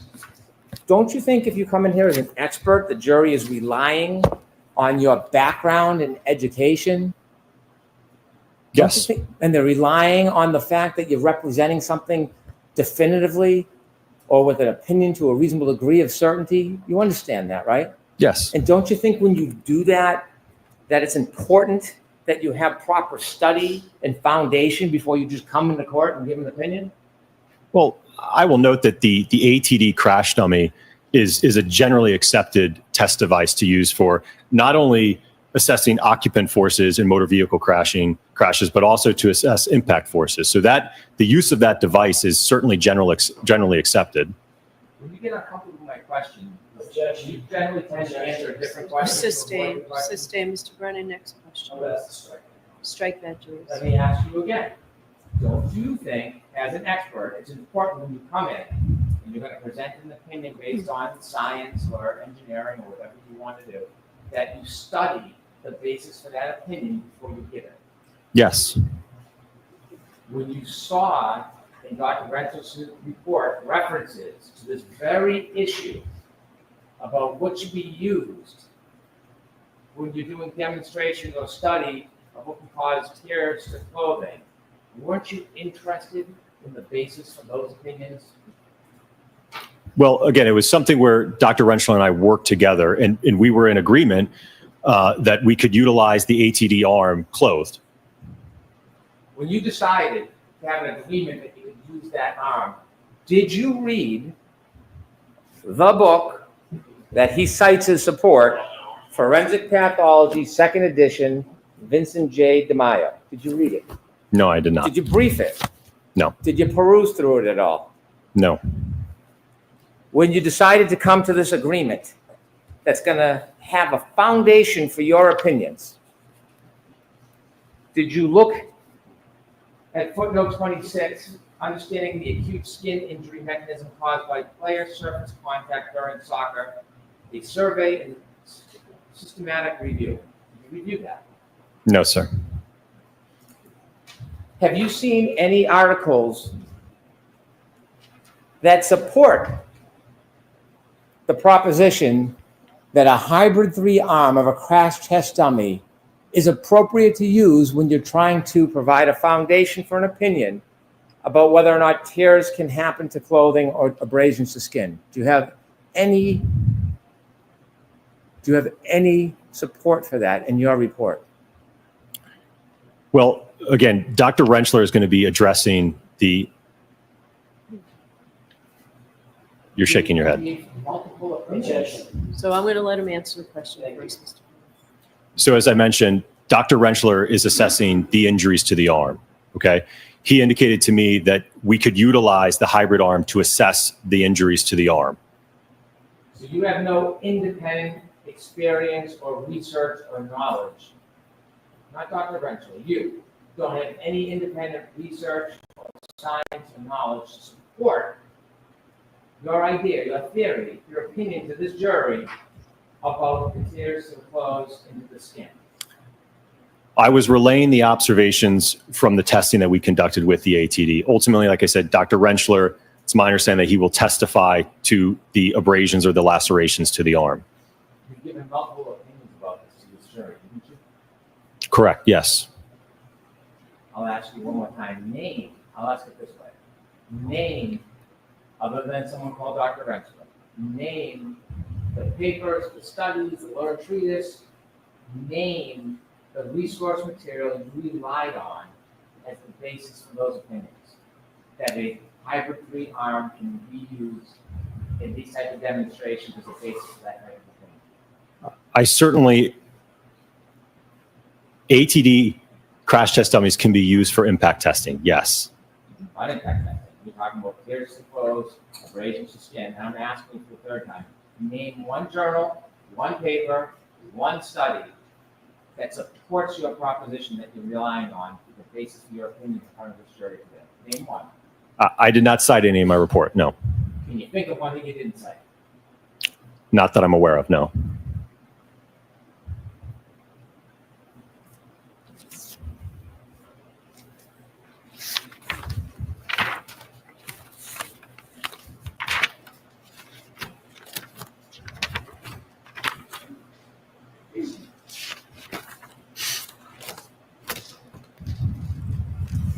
You had mentioned on direct examination that when you first started looking at materials some time ago, at the beginning, you were unconstrained in the scope of your study. Is that fair to say? Are we talking about 2023? Yes, we are. Okay, yes. You were unconstrained. You could have done anything you wanted to. I don't know about anything. When you said unconstrained, what did that mean? Well, the agency that retained us didn't ask us to do specific work per se or specific tests. You didn't do any type of crash test at that time, did you? Not like was demonstrated today, no. Instead, you started a working theory that perhaps a glass was thrown at the rear taillight of the defendant's car? Yes. Did someone suggest to you that was a theory? No. It's just something that you and Dr. Rentschler thought up together? Based on the evidence that we had, yes. When you thought up that as a potential theory, that's why you built the potato cannon? The pressurized cannon, yes. Pressurized cannon. And you shot a glass at the rear taillight, yes? Yes. You determined that at 37 miles per hour, there'd be similar damage? Yes. And then you came into court last year, didn't you?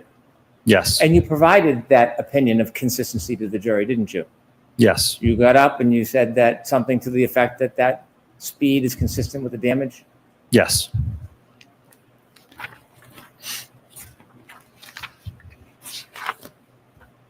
Now, when you gave that theory last year to the jury, did you know about other evidence in this case? For example,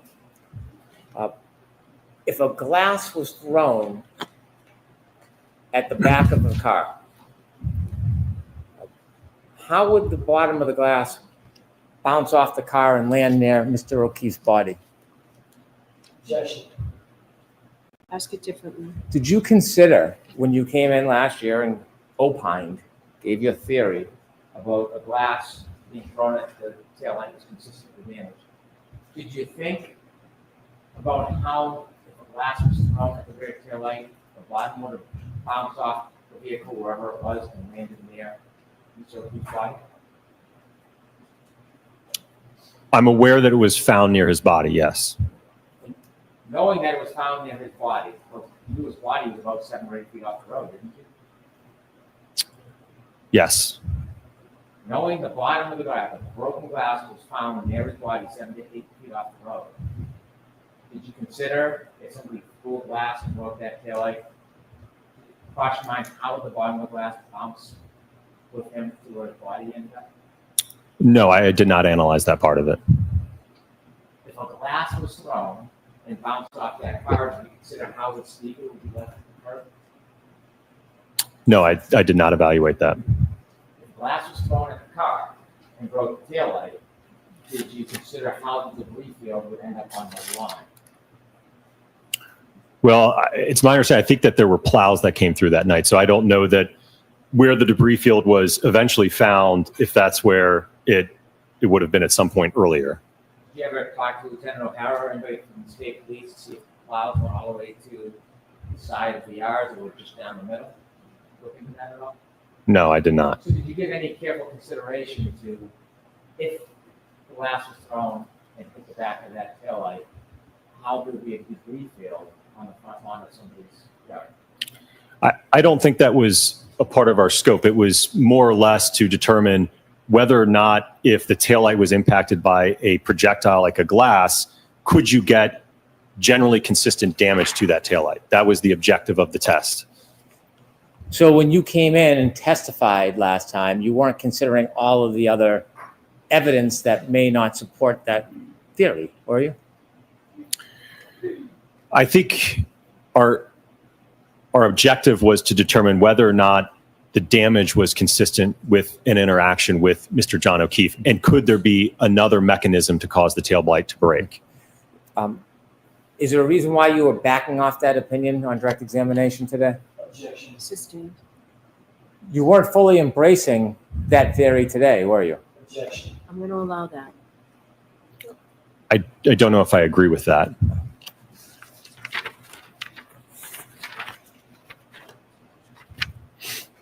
In this case, you provided reports recently? Yes. When did you provide your report? Was it April 6th? April 6th? Or was it May 6th? I think it's May 7th, May if I'm not 7th. mistaken. So you provided a report May 7th, yes? Correct. And do you know when this trial started? Early April? You provided your PowerPoint. When did you provide your PowerPoint? I think it would have been Thursday of this week. Well, it wasn't last night. Sorry, It was probably- maybe Wednesday. probably Wednesday or Thursday. Wednesday. Is that fair? Yes.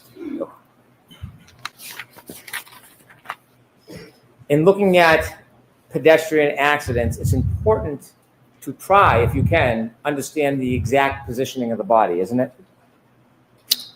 If a collision occurred, yes. And if a collision occurred, you can't always identify the exact position of the body, can you? No, oftentimes it can be very difficult, yes. You would want to know if it is a collision between a car and a pedestrian, whether the person was fully impacted or it was a clipping type incident. Wouldn't you want to know that if you could? That would certainly affect the trajectory, yes. And you would want to know, if you could, the body posture, whether the person was standing up straight or crouching. If a collision occurred, yes. Whether they were turning or standing straight or they had their arm out. That's helpful information, isn't it? It can be, but when we're talking about how quickly this impact duration is, right? If you recall back to the PowerPoint, right, we're talking about a 10 millisecond window. So however the body is positioned at contact, that's how it's positioned. It's not going to be able to have any significant movement or change in orientation in that 10 millisecond window. The position of the body can change the trajectory of the person who's hit, can it? Sorry, can you repeat the question? The positioning of the body, the way they're positioned, that can change the trajectory if they're hit after they hit. Yeah? It can, yes. Whether they're moving towards the vehicle or away from it could affect the trajectory, couldn't it? If they have some relative velocity, yeah. Trying to determine the point of impact when you're looking at a scene, it's important when you do trajectory studies to know where the point of impact is, isn't it? If you're going to utilize studies that look at projection of pedestrians when you're contacted at the center of gravity and you get projected some distance, you can rely on those studies, but you have to have an understanding of where the point of impact is and where the point of rest is. You don't have the point of impact. If you don't know the point of impact, you don't know the exact body position. That creates variables in your studies, doesn't it?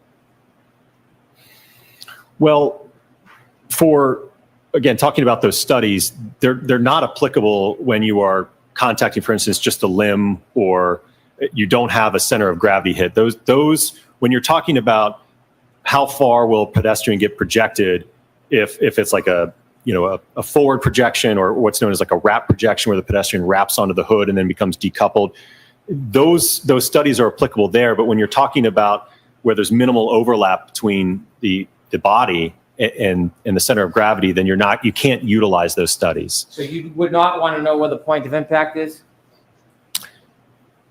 In this particular case, no, I don't think it would be helpful. You would not want to know the body position? I don't think that it would be helpful in determining, because again, we have to start with, is it consistent with a collision? So you would not want to know the body position. That's what you're telling us. You don't want to know that. Well, if the evidence indicates that the contact is inconsistent, then that's kind of where the reconstruction stops. You can't go to a point of impact and a point of rest if there was no contact. So you don't want to know the body position. Objection. Can you answer that? I don't understand his question, Your Honor. When you're doing studies, you don't want to know the body position? Objection. Can you answer that, Dr. Wolf? Again, it depends on the type of impact. For the alleged contact in this case, you can't rely on those studies about impact location and point of rest. They're not applicable to this. I was talking about studies as far as data, information. You, as the person doing tests, would you want to know the body positioning? Objection. This is 5 times. And this time we'll get an answer, and that'll be it. You got an answer every single time. Can you answer that, Dr. Wolf? I feel like I've answered it the best I can, Your Honor. Okay, next question. You don't like that question? Objection. Sustained. Strike. Jurors disregard. Okay. When you were doing these video demonstrations, was it important to be as accurate as possible? Yes. Data changes if information changes, right? I'm not sure I understand your question. That's a tough question. You want to be precise as you can in ultimately having a conclusion regarding data, don't you? Yes. Could I have PowerPoint page 12, please?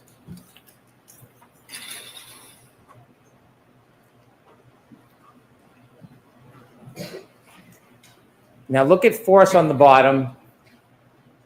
The first letter F signifies force, correct? Correct. And the last 2 letters, MA, signifies mass, yes? Correct. That's a very important part of that equation, isn't it?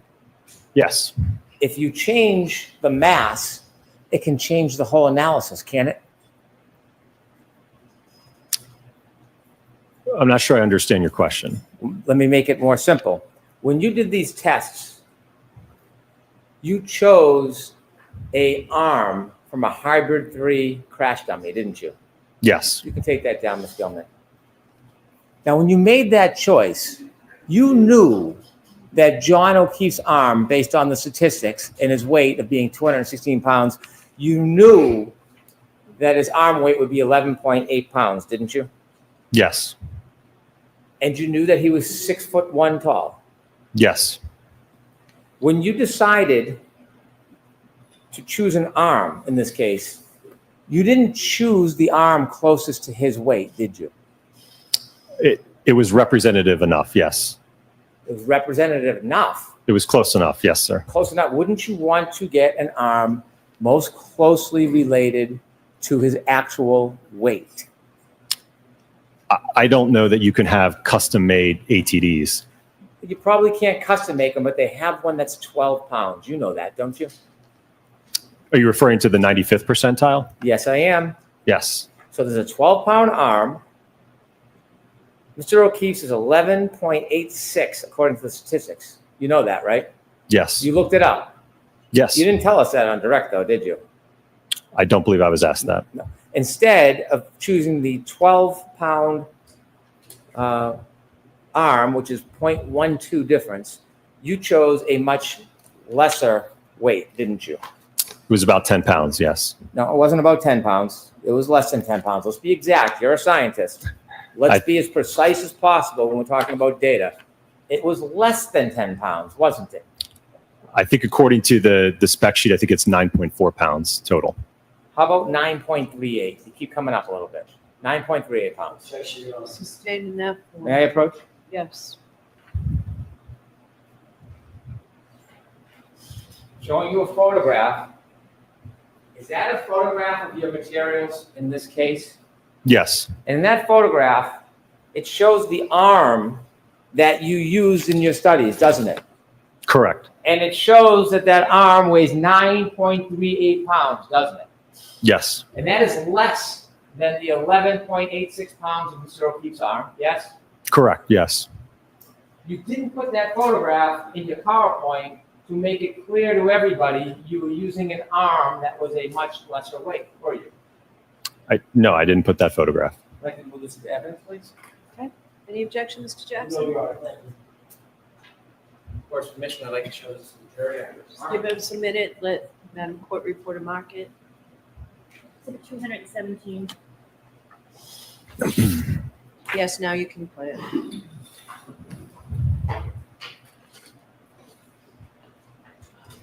This is the arm that you used in all of your videos, right? Correct. Yes. And you can see, could you zoom in, Ms. Gilman, on the weight? 9.38 pounds. Yes. There's a bigger difference between 9.38 and 11.86 than there is 12 and 11.86, isn't there?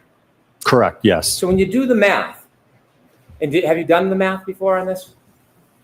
When you do the math, it's 26% difference, isn't it? In terms of more force? No, of mass, weight, 26% difference, Okay. right? I'm going to trust you. Yeah. Well, do you have a calculator? I do. Can you do it? Sure. Okay. And before you do that, you took this from Mr. O'Keefe's 6'1". You used a crash test dummy that, what is the height on it? Well, the ATD, I believe, is 5'7". The Rescue Randy, I think, is 6 feet tall. We'll talk about the Rescue Randy later. We have questions about Randy. But let's talk about this. 5'9". You said 5'7". It's actually 5'9". Sorry, 5'9", yes. 5'9". And it's 170 pounds? 171, I believe. Mr. O'Keefe's not 170 pounds. No, not his whole body. He wasn't 5'9". Correct. Okay. So when you do the math and you take the 9.38 pounds based on the 171-pound doll, and you look at the percentage, doesn't it come out to 5.48% total body weight? Yes. Okay. And so the difference, when you look at it, it's a 26.3% difference from his actual weight, isn't it? Correct. Yes. And so I'm probably at the 6th grade level on this, but isn't it very basic that the more something weighs, the slower something has to go to have damage? And if something weighs less, the other part that collides and the force has to go faster. The force is going to be greater if the mass is greater. So if you throw a 5-pound rock into a window, you can throw it slower to cause the same damage if you have a 2-pound rock. I don't know if I agree with that analogy. So you agree that based on the 26% difference, in order to actually be accurate, to be specific, to be scientific, you then have to adjust the speeds that you presented on the demonstrations, and you have to reduce the speed by 26%.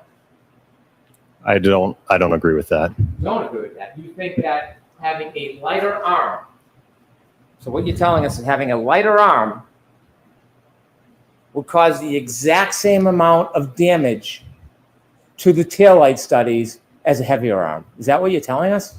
Well, if you look at, for instance, the 29-mile-an-hour impact test, that's significantly more kinetic energy. So the momentum of a 6,000-pound vehicle moving at 24 miles an hour, 29 miles an hour, that's going to overcome whatever the mass is that it's hitting at that point. You're sidestepping my question. Objection. Sustained. Ask a question, Mr. Brennan.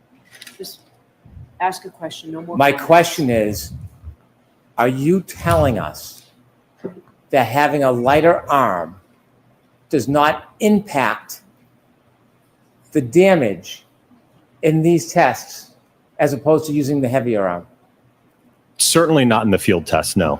And so you disagree that when you look at the weights of those arms, do you disagree there's a 26.3% difference? Yes. You disagree? No, I'm sorry, what was your question? Do you agree there was a 26.3% difference in the arm weight that you used opposed to John O'Keefe? Yes, the hybrid arm compared to Mr. O'Keefe's arm, yes. And you are denying that there needs to be an adjustment to your calculation because the mass, MA, is different. You're denying that. I think, again, if you're, and this is something Dr. Rentschler, I believe, will No, I want to touch talk on. to you. I don't want to talk to Dr. Rentschler. Well, because when you're addressing the forces for injury and the mechanisms for injury, right, you would account for the difference in the weight. So you're saying that it makes no difference that you use an arm that was 26% lighter. Is that what you're saying to us?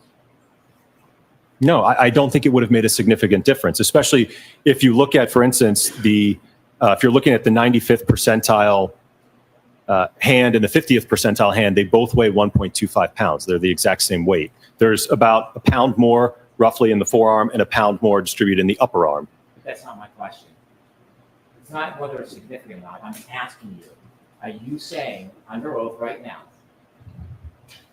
that a 26.3% difference had no impact on the calculations in that study? It would have no impact at all. The calculations, yes, but in terms of the damage, no, I don't think that 1 pound difference, when we're talking about something that's 6,000 pounds, striking something that's, quite frankly, whether it's 9.4 or it's 11 something, it's not, you're not going to get a difference in the damage. So why don't you have a 3 pound arm up there? Well, I think that's unreasonable, sir. What's that? I think that's unreasonable. What's the difference? It's a 6,000 pound car, according to you. What's the difference between 26% and 40%? Well, I don't even know that I agree with your percentage because, again, you're accounting for the whole part of the arm that goes up to here, which we did not strike that part. It's, how much lighter? 2 pounds and what? How many ounces? Sorry, what was your question? How much lighter is it? The arm that you used? In terms of a percentage? No, in terms of weight. The weight. 9.38. Right. And Mr. O'Keefe, 11.86, right?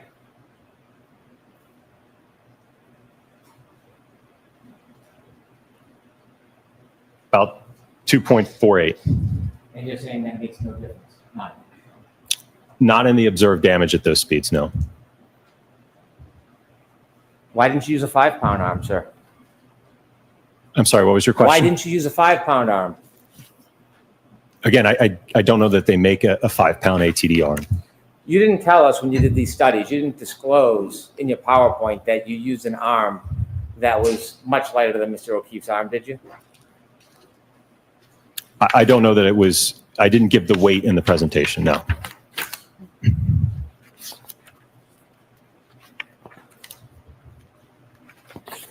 Let's take a look at some of your testing. The first one was at 10 miles per hour, test A. You remember that test, right?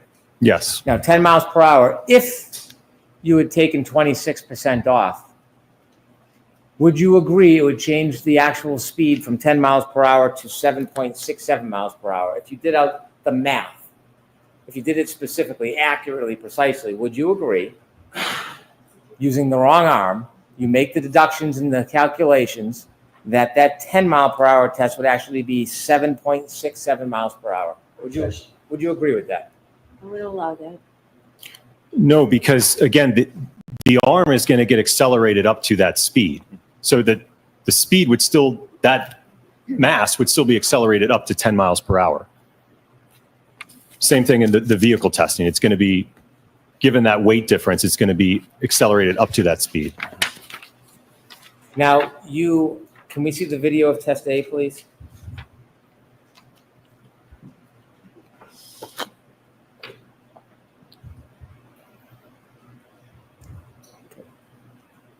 Now, this is your study, 10 miles per hour, you claim, with a arm that is 9.38 pounds, correct? Correct. Mr. O'Keefe, 11.86 pounds, yes? Yes. Yes. Okay. Now, this light on the end of this, you're trying to replicate the light on the back of a Lexus? Correct. If a Lexus at 6,000 pounds hits a person, the Lexus isn't stopping automatically, is it? No, it would move at a common velocity with the arm. It would continue to push forward through the arm, yes? It may, yes. And the arm can push into the light before the body turns, yes? I don't know that I agree with that, no. If the light on the Lexus, not at this speed, but if the light on the Lexus was broken or breaks and it hits the arm, it's not going to bounce off the arm, it's going to push through, isn't it? It's going to move at a common velocity with the arm. And that will move not only the arm, it will move the person's body, won't it? It may, yes. It may push the body, it may throw the body. I don't know about throw. And the light, if broken, will continue to press against the arm until there's separation. Isn't that fair to say? It could, in some instances, again, it could bounce. It could, because it's not always the same. It's a dynamic process, isn't it? It is dynamic, yes. You could do the test many times and get very different results, couldn't you? I don't know that I agree with that. Would you get the same result every time? I think you would certainly get similar results. Every time? If you had the exact same impact location and speeds, yes. Well, that's my point. What if the impact location moved a little bit? Could it change? Well, is Dr. Welcher changing? I don't know if, again, I was relying on what he provided This in his isn't on report. Dr. Welcher. I'm asking you. Objection. No, it's not. Okay, so jurors disregard that exchange between counsel. Next question. If the body position change, you may get a different result. Isn't that fair to say? I was going after what Dr. Welcher had represented in his report and analysis. So we did testing to analyze his orientation that he had demonstrated in his report. You don't like that question either? Objection. Sustained. If the body position changed, it could change the result. True? I don't know what you mean by body position. Do you mean the whole body, the arm? What part of the body? Okay, let's start with the arm. If the arm position changes, it could change the result, couldn't it? Well, I'm not aware of any other orientation that Dr. Welcher provided in his analysis report as to alternative orientations. If the arm position changed, could it change the result? Yes, I mean, I presume if you don't have your arm on the taillight, then yes, you'll probably get a different result. What if it's bent in a different way? Could that change the result? Again, I haven't reviewed anything that indicates that there was a different orientation that Dr. Welcher suggested. You're a scientist, right? You can think. I'm asking you. Just a general question over here. If you bend the arm, could it change the result? It could. Thank you. Okay. When a pedestrian is struck, they are not held stationary on a harness, are they? No. In this case, the crash test dummy is on a harness? Yes, he's supported. Strapped Yes. by its hips or pelvis? Yes. That's not real life. That's not how a pedestrian is usually when they're hit, right? They're not strapped to a harness, are they? No, and again, the purpose of this test was to evaluate the arm. We're not looking at the whole body here with this test. And when we talk about injuries, part of injuries is not just the impact, it's the drag, in this case, from the car, isn't it? It could be, yes. But when you put the dummy on a harness, restricting or restraining its movement, it is not going to replicate hitting somebody and their movement, including the drag, is it? I don't know that I agree with that, because it will replicate, again, when we're talking about that impact pulse of 10 milliseconds, it will replicate that. And that's ultimately what we're after, is what's happening in that 10 millisecond window in terms of the contact and the damage and the acceleration. I know that's what you're after. What I'm asking you is, when you end it, when the light stops, unlike a Lexus, and the dummy is stationary, unlike a person, it affects the aftermath, the drag and the push after, doesn't it? Yes, the kinematics would be different, likely, if it's not restrained like that. In real life, pedestrian usually is not restrained, are they? Correct. In real life, a 6,000-pound Lexus, upon contact with an arm, doesn't usually stop on a dime, does it? No. Could I have the photo from test A, please?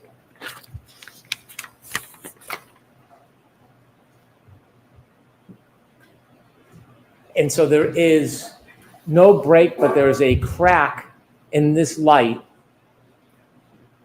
that was a result of this experiment where this light hits that restrained dummy, yes? Yes. And this is at 10 miles per hour in your world, and 7.67 if you take off the 26% weight. Sustain us to that point.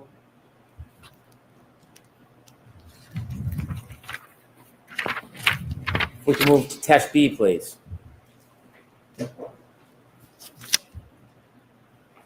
Now this test B, a similar test, it has the same limitations, doesn't it? This dummy is restrained at the pelvis. Yes. Could you show the video, please? There's two videos. We can see the first one.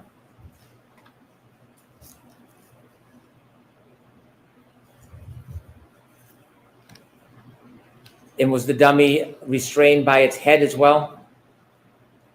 Yes. Was its arm restrained in any way? It was tethered, but it was free to move. This test you have at 17 miles per hour with the arm that's 9.38 pounds. Mr. O'Keefe, 11.86 pound arm. If you consider that 26% difference, wouldn't it be fair to say that this test, rather than replicate 17 miles per hour, would actually replicate 12.6 miles per hour? No, can you answer that? Not the way it's phrased, no. And so looking at this test, test B, which you say is 17 miles per hour, can you do a calculation for the 26% difference, or is that something that you don't think is fair? I don't think that'd be a fair way to characterize it. Again, if no matter what the mass is there, if you're accelerating it, if you're impacting at 17, that arm is going to move at 17. Well, not just the movement, the damage. If this arm was 5 pounds, do you think the test would have the same exact result? If it's 5 pounds? Yes. Probably would be less damage. It'd be less damage. So to get this amount of damage, you would have to increase the weight, right? Sorry, what was your question? To get this amount of damage, you couldn't use a 5 pound arm. There'd be less damage with a 5 pound arm. Correct. Right, because the less weight you use, the less damage at that speed. That's basically how it works. Correct. Okay. So in this test, if we could run that back again, you have a restrained dummy at the hips and the head. There's no follow through of the light or the body that's attached to that arm, correct? And at this speed, you can see the shards of taillight. You can see them move, can't you? When you say move, you mean just not stationary. Yeah, I mean, they're moving from the taillight as they break. Detached from the taillight. Correct, they're And broken. that could create a debris field, yes? Yes. And you can see them floating in the air, some of them actually floating and then touching the sweater. Do you see that? Possibly. Some of it might be, again, some of that polyurethane foam. Yeah, some might be. And why don't we play it again so we can see clearly? Some might be taillight shards too, right?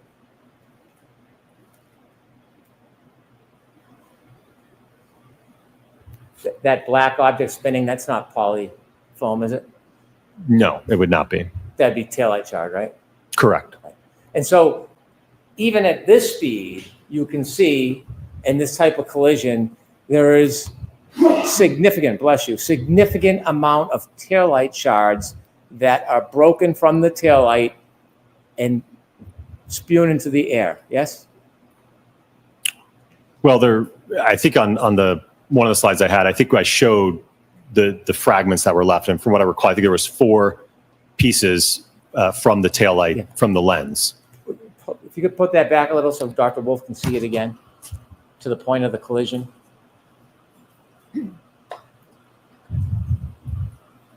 Even at this speed, go ahead.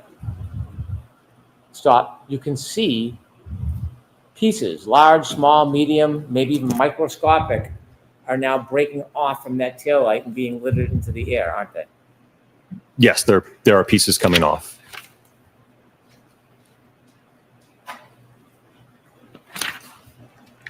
If we can go to test C, please. Now, in test C, you actually use only an arm. Isn't that fair to say? Correct. You don't use a body or a crash test dummy. No. You don't, in fact, this is not the 12-pound arm either. This is the 9.38-pound arm. Correct. And when you do this test, you have the arm. It's basically just an object suspended in the air, isn't it? Yes. And you said, I think on direct examination, I think you said that this is the same as if it was on the dummy. Is that your testimony? Well, in terms of, again, the amount of weight that would be interacting with the taillight, whether it's attached to the dummy or not, what's in direct contact is going to be the same.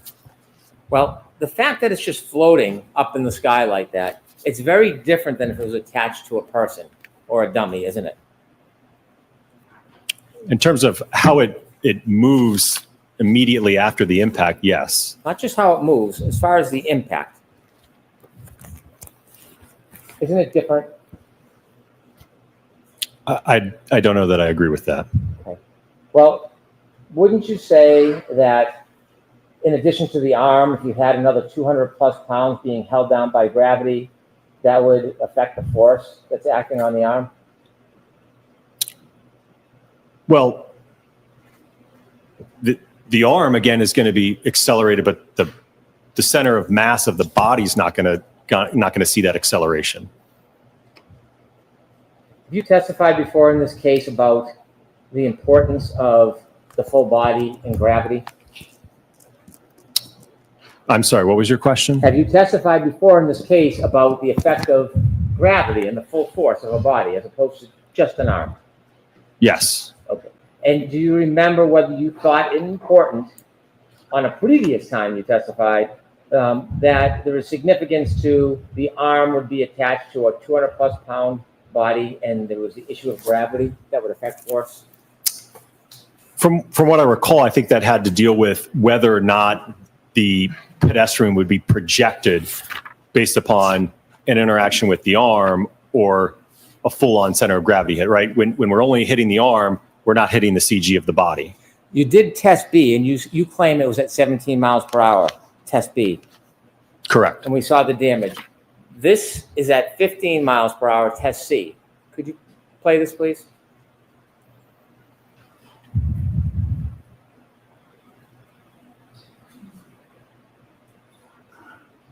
It might be a delay, so you could fast forward a little bit, please.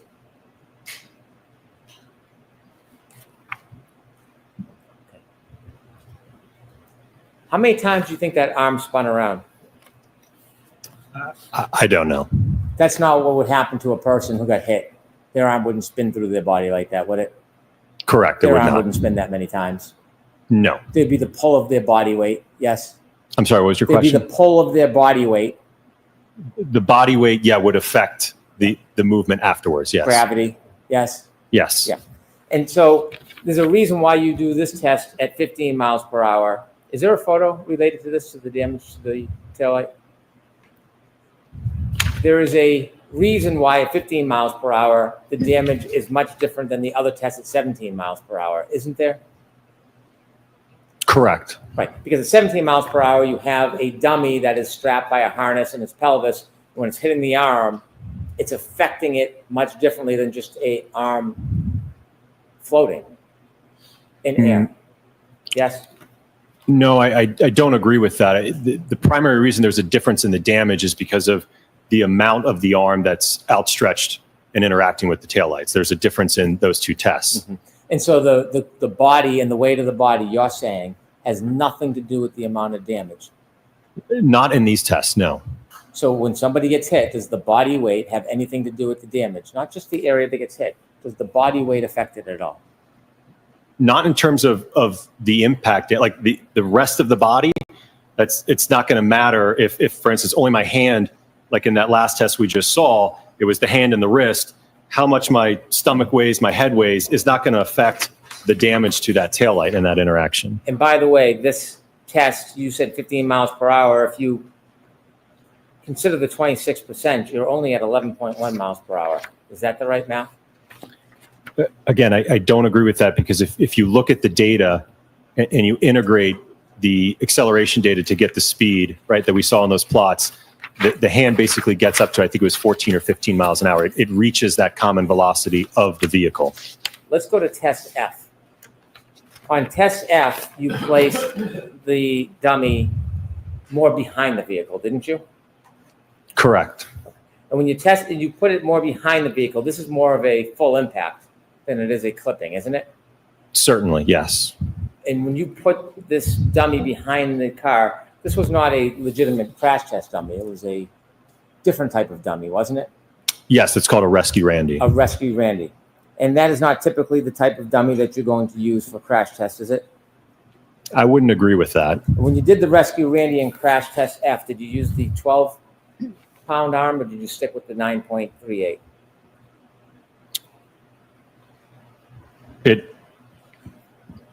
The hybrid arm wasn't attached to the Rescue Randy. And the hybrid arm was not. Is that what you said, or it was? It was not. No, not in the full impact test. Okay, so what was the weight of the arm on the Rescue Randy? I don't know specifically the weight of the arm. I know that the total mass of the Rescue Randy was 200 pounds. Isn't the weight of the arm important when you're talking about impact with the arm? I don't think relative to the rest of the mass of the body. So now the mass of the body counts, but before it didn't. Sustained enough. Okay. If we can see in test F, we have some photographs. Start with the first one, if you could widen that, please. Now, this is a direct hit. Correct. Is this simply a photo or a video? Could we go to the next one, please?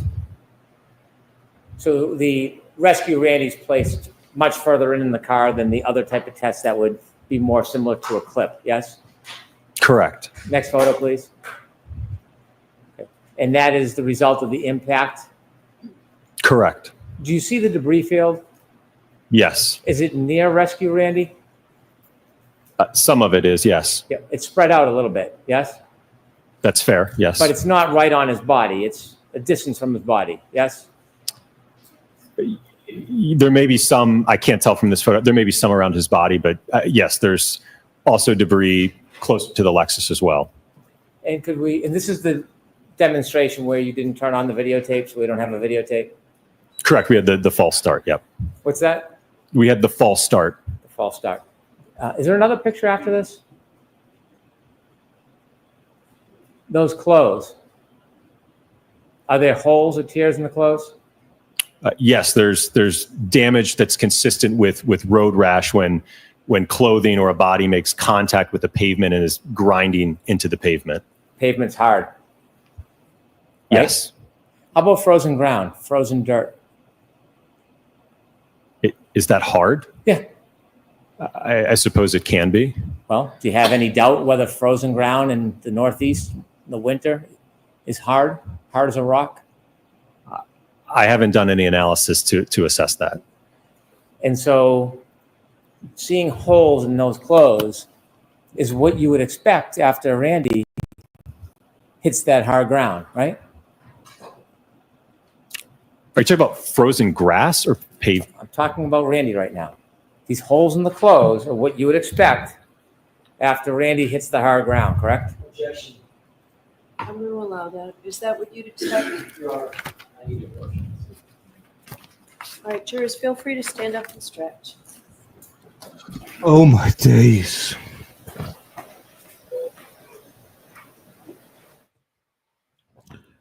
Oh.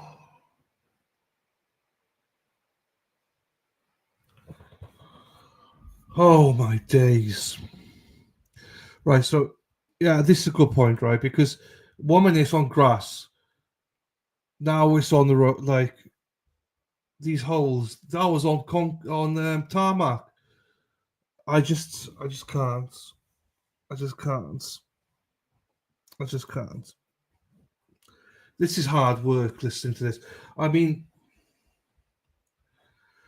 everyone's. Oh, anyway, fuck it. Shut the fuck up. I'm done.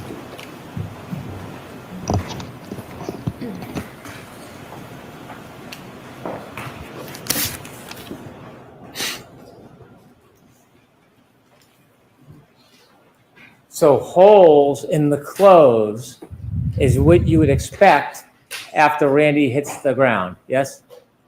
If there is prolonged sliding contact with the asphalt, certainly you could expect to see tearing, large holes, material fraying, and even transfer of pavement material onto the clothing. You've done no studies on hard ground like a front yard, have you? In terms of a pedestrian sliding on the grass? In clothing tears, yes. No, sir. And if you could go back one slide. You see the debris field is near but not on, Randy? Can you tell if there's any small pieces or microscopic pieces on or in Randy's clothes in the study? Did you look? No.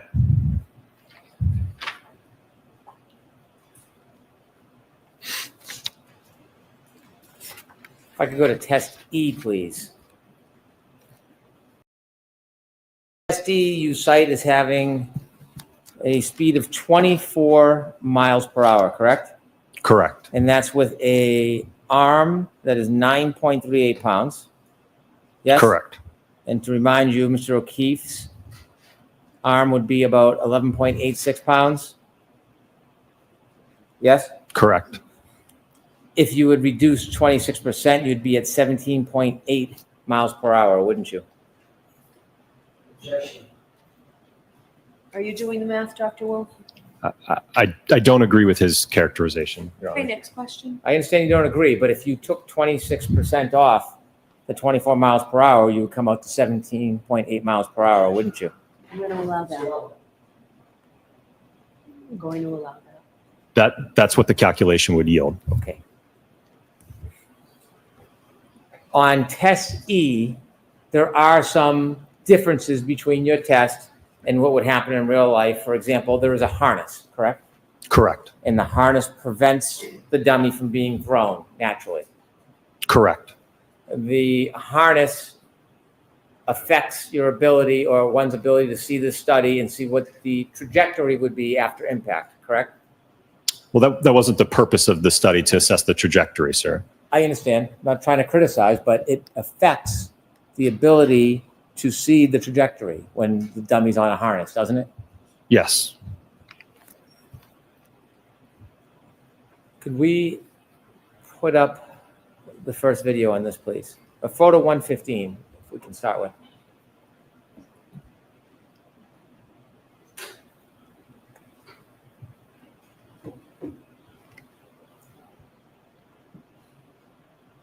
You could stop it right there. And you can see the feet aren't as firmly planted on the ground as a person would be in most circumstances because of that harness, yes? Correct. And that affects gravity, doesn't it? Affects gravity? Well, when the car hits, the gravity, the weight of the dummy is less because it's held up by a harness, isn't it?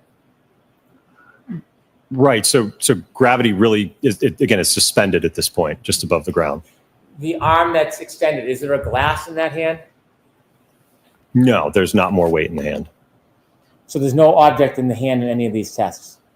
No, because ultimately what would happen is because of the accelerometer being mounted on the palm of the hand, if you had a glass there, it would interfere with those measurements. I understand why you didn't do it, but would you say it's fair to say that if a glass was in the dummy's hand on these tests, it could affect or change the damage? Well, if you add another, I think that the drinking glass we utilized for the testing last year, I think was 0.7 pounds.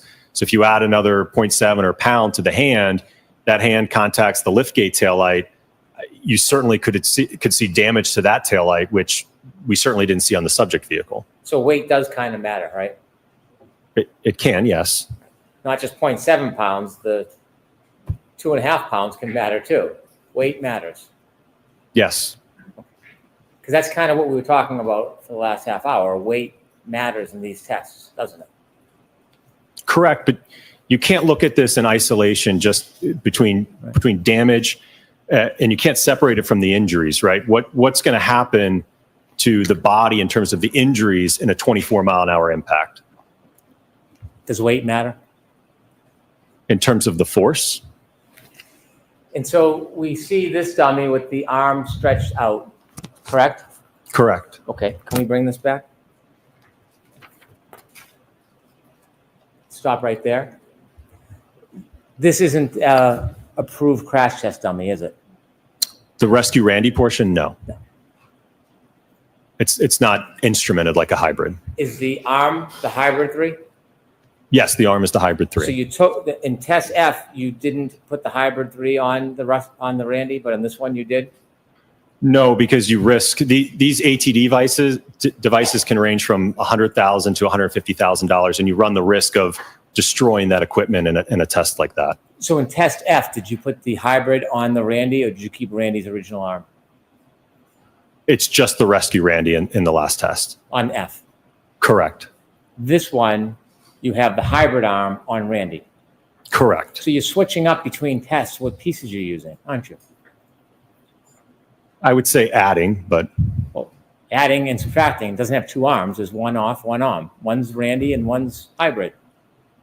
So you're switching. Yes. Different result.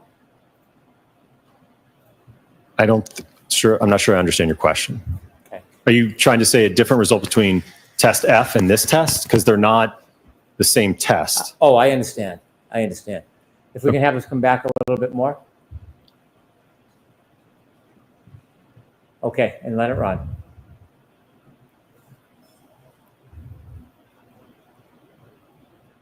Stop. You can see the shattered taillight moving, and most of it's moving in the same direction, isn't it? Yes. And that's what creates a debris field after a collision, doesn't it? Yes, I mean, components will break off and fall to the ground, yes. Mm-hmm. Now, since Randy is on a harness, he's not going to be thrown the same way as it would happen in real life, is he? Correct, and that wasn't the purpose of this test, sir. When you chose 24 miles per hour without the 26% deduction, which would make it 17.8 miles per hour, when you chose 24 miles per hour, it's because you had looked at the tech stream data that had been taken from the defendant's Lexus, right? Correct. And when you looked at that data, you understood that during that event, 10 seconds of data is captured, yes? Yes. But that doesn't define the whole event, does it? That only encompasses what was recorded. And you said you chose 24 miles per hour because that was about the speed at the end of that 10 seconds. Correct. You do realize at the end of that 10 seconds, the car, the defendant's Lexus, was going faster. It was still accelerating, don't you? Objection. I'm going to allow it. From what I recall, the last data point, I believe the throttle was still at around 74%. Well, ARCA specializes in tech stream data, don't they? Yes. Okay. So you are looking at that, you would agree that at the end of the 10 seconds, the defendant's Lexus was increasing in speed.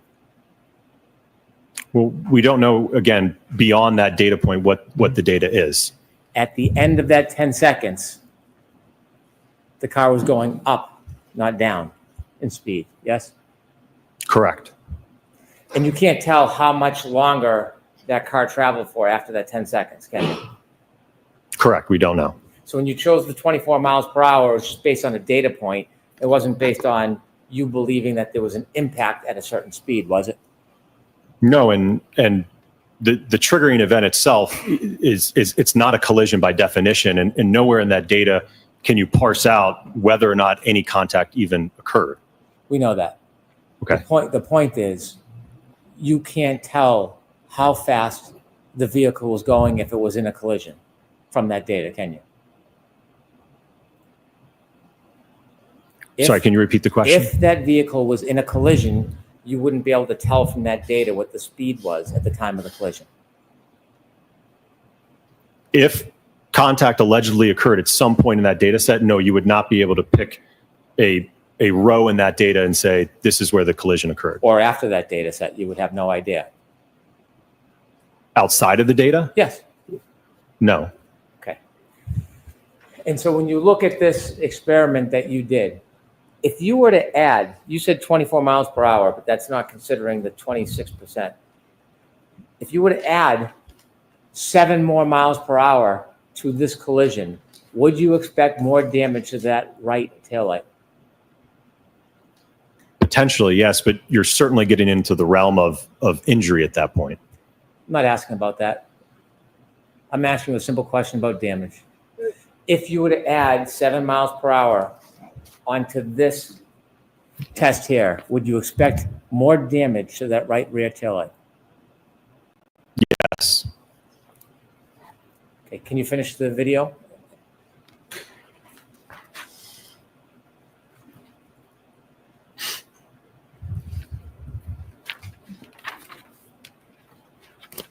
Now I want to ask you some questions. You can stop there. I want to ask you some questions.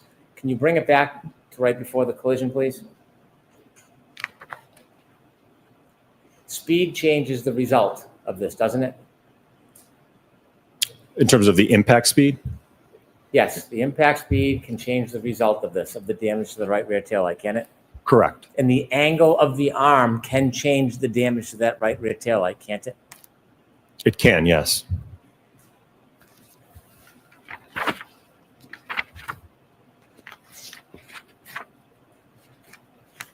Did you take any pictures of the debris field after the impact and damage in this test E? Did you take any photographs of the debris field? I believe so, yes. Was it included in your materials that you provided us? It should have been in all of the test materials that was provided, yes. Was the debris field within a certain range? Was it within a certain circle, 10, 20, 30 feet? That sounds about right. And so a debris field, although it might scatter, it almost forms kind of a ring, doesn't it? It can, yes. And it can form that ring away from where the body lands, can't it? It can, yes. And in this test, which you say is 24 miles per hour, without the reduction to 17.8 miles per hour, in this test, upon impact, there is a number of pieces of taillight that shatter, isn't there? Yes. Did you count how many?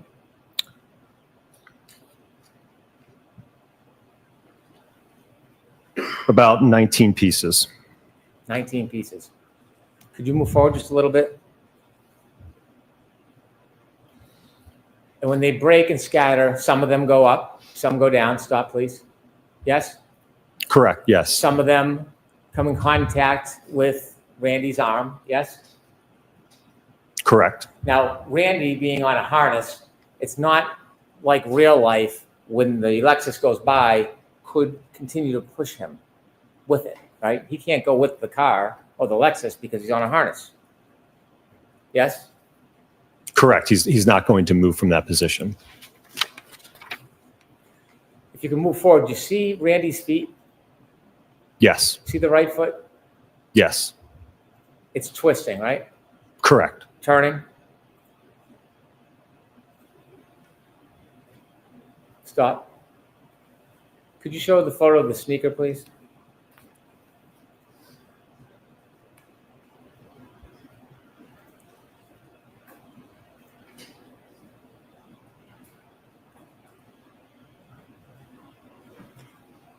When you were reaching your conclusions that you offered to the jury today, did you consider this photograph? No. Did you know that this sneaker was up against a curb in the area? Yes. And you didn't consider this at all? Wasn't a part of my analysis. Okay. You can go back to the video. You see the spin and rotation on the foot? Yes. Can you keep going? In the turn of the sneaker? Yes. Okay. I want you to go back, Ms. Gilman, please, to the point of impact. In your studies, you would agree there can be a clip of a pedestrian that causes significant damage to a taillight where the pedestrian incurs no lower body injuries whatsoever. That can happen, can it? Well, I don't know that I would describe this as a clip to the arm. This is a full-on impact to the arm. So it's not a clip. Again, you saw at the 15 miles per hour. I think that's more analogous to a clip or a side swipe where the arm just kind of gets brushed out of the way. This, I would say, is a full-on impact to the arm. Okay. To use your words, in a full-on impact like this, a pedestrian could be involved in a full-on impact causing that amount of damage to the taillight that's reflected in this video, but suffer no lower body injuries. Isn't that fair to say? I don't address injuries, sir. Well, let's play it forward. Do we ever see Randy's knees hit the car? Hips, ribs?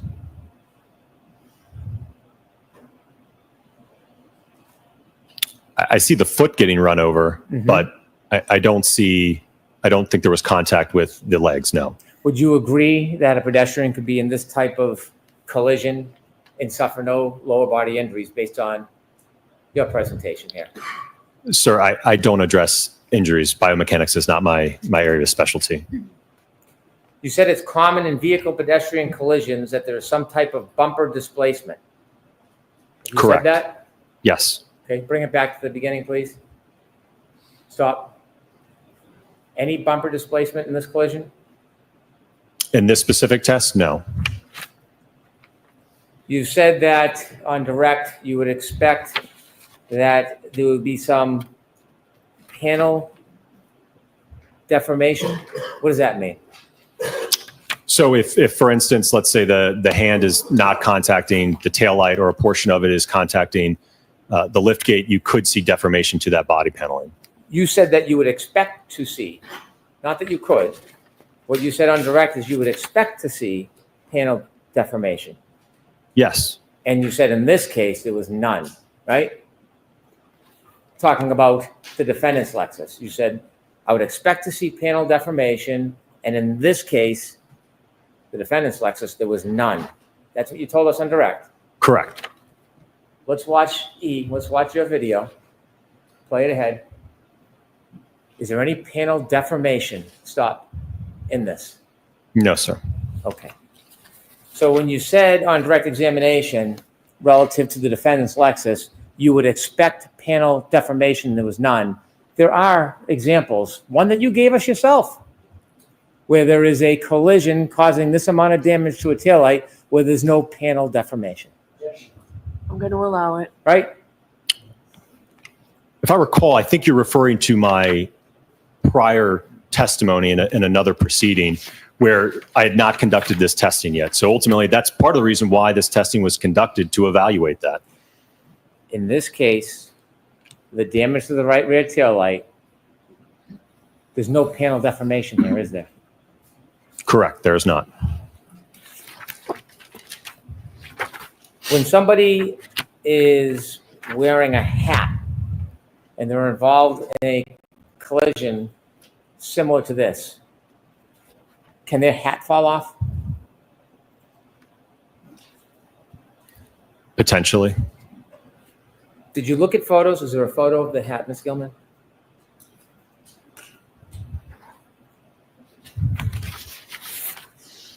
Before you came to your opinions and conclusions, did you look at this photo and see a hat on the grass?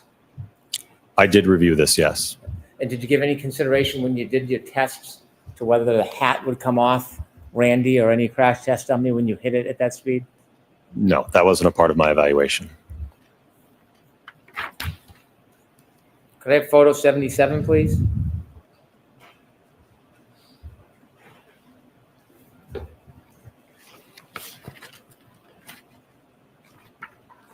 What's that, sir? So I don't know if you'll be able to see it in the photograph, but there was some material transfer from the jeans that the rescue Randy was wearing. And so as a result of that impact, there was scuffing from Randy's jeans onto this exemplar Lexus. There was scuffing, yes. Did you look at the defendant's photos of the defendant's Lexus to Yes. see if there was a, Sorry. it's okay, to see if there was any scuffing in a very similar area? I don't recall it being at that portion of the vehicle close to the rear wheel. Where did you see the scuffing on the defendant's Lexus? I think there was some scrapes along the wraparound section of the bumper cover. The bottom part? Correct. It's not a claim that's attributed to the collision, so I don't want you to consider that. But did you see other scuffs a little higher up on the Lexus? I did, but I don't know that those could certainly just be normal wear and tear to the vehicle. Is that normal wear and tear? This, no, because we observed it in the test. Could I have photo 153, please? Okay.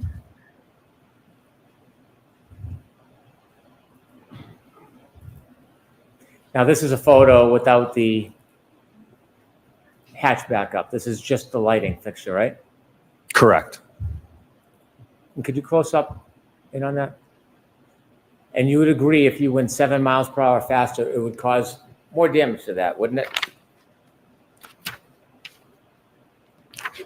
Yes. When the taillight is shattered and it spreads through the air, does it have the potential to impale a person, for example, on their nose?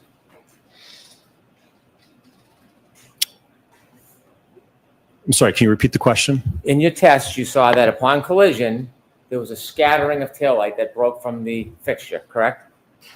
Correct. Would those shards, as they float or fly through the air, would they have the ability to impale a person on their face or even their nose? I think that would be unlikely.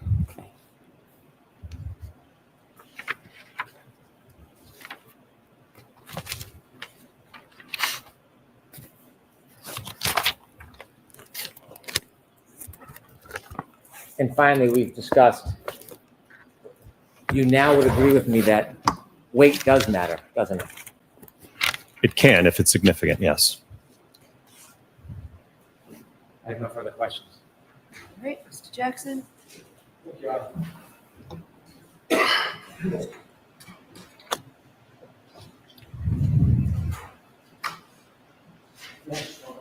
Yes.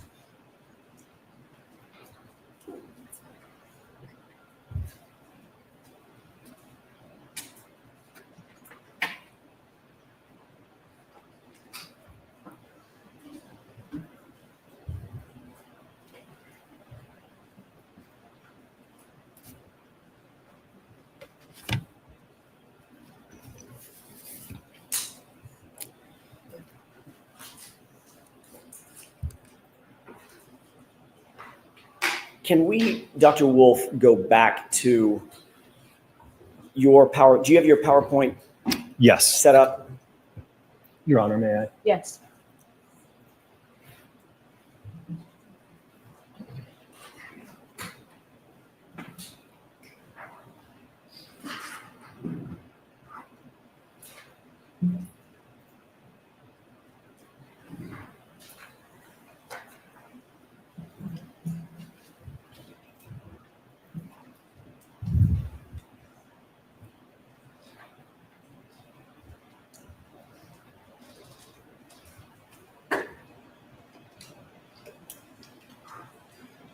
You have that ready? Yes. Can you go forward, and I don't have them memorized, so bear with me. Can you go forward to test E? And I'm going to ask you a couple of quick questions.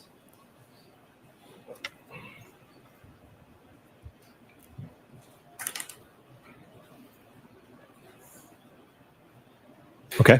Okay, if you could scroll through, keep going, if you'd please, to the next slide, the next.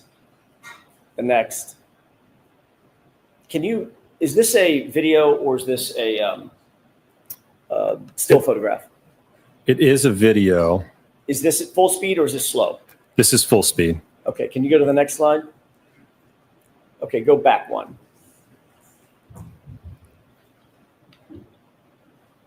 This is a test at what speed? This is the Lexus moving in reverse, contacting at 24 miles an hour. All right. Let's go ahead and play this at full speed if we could.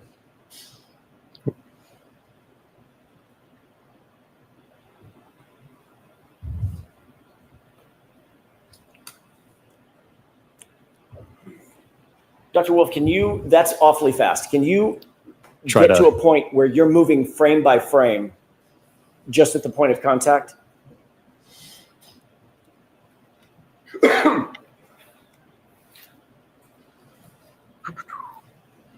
Am I able to display my screen without doing the...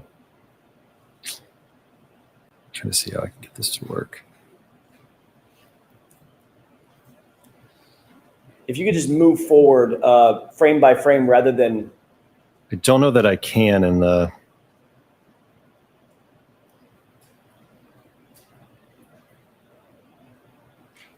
Oh, I missed it.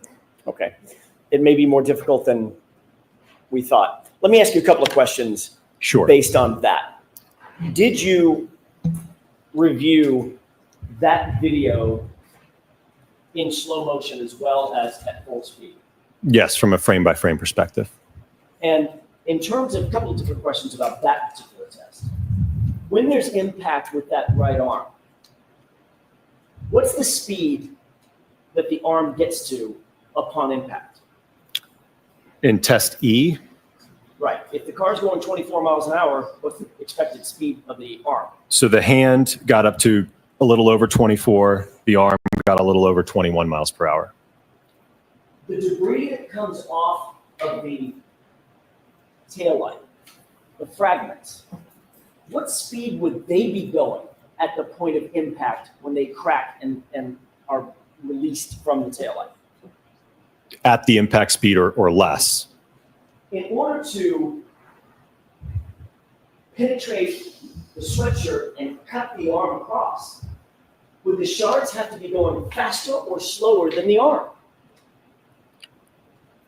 They would have to be going faster. If they're moving at a common velocity with the arm relative to it, they would somehow have to accelerate with more speed to catch up and go beyond the arm, essentially. Is that physically possible? No.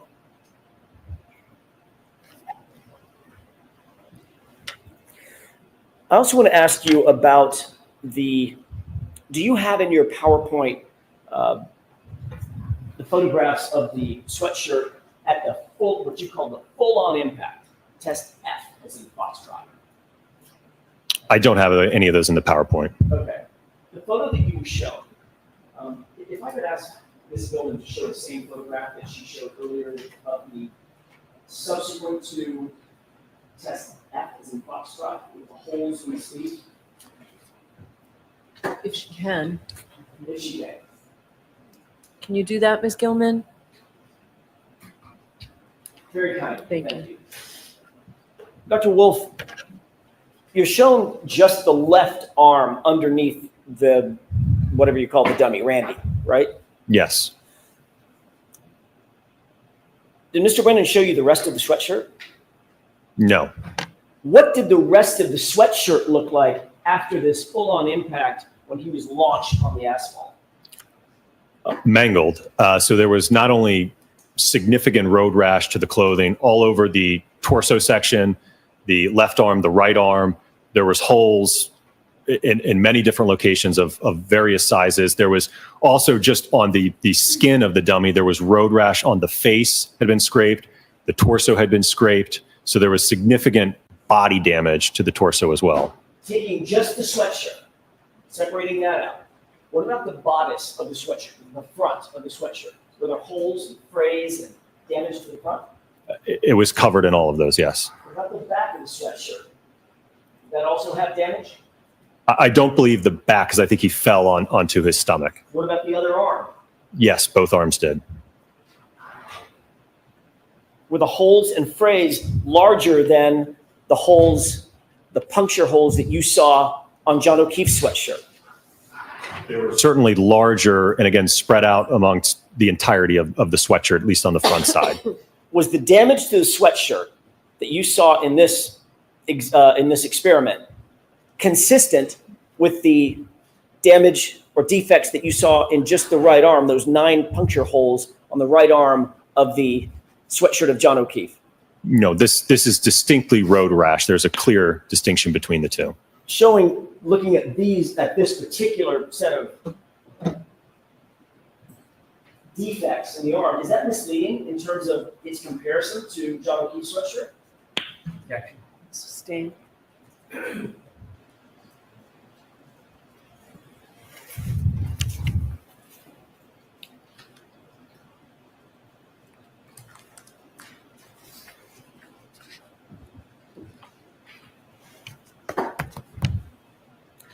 Your Honor, I'm going to ask to approach very briefly on an issue we discussed earlier. Ooh, it's okay. I wonder. I presume he's going to come back on Monday.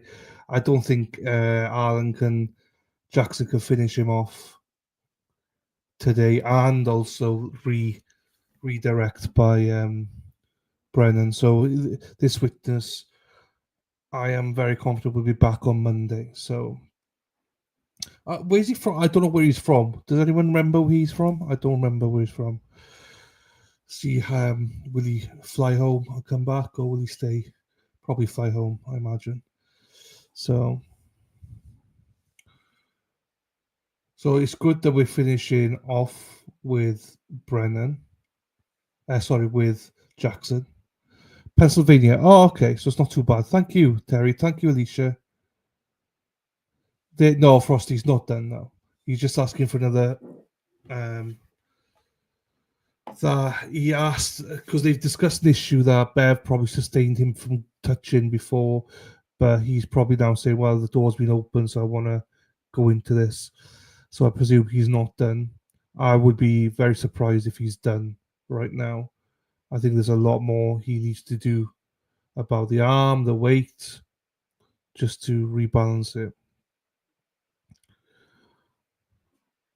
How was Cross? Look, whether you like Hank or not, there will be some people that think that it was a great cross. I mean, he got some stuff in there.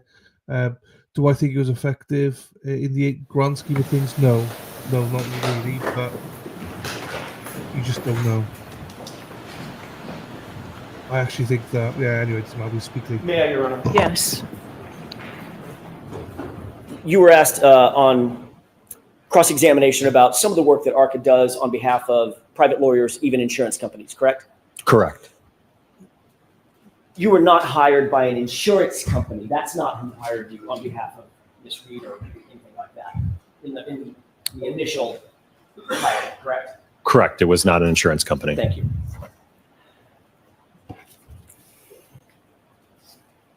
A couple of more questions, if it's okay with the court, Your Honor, before we break. Okay. Thank you.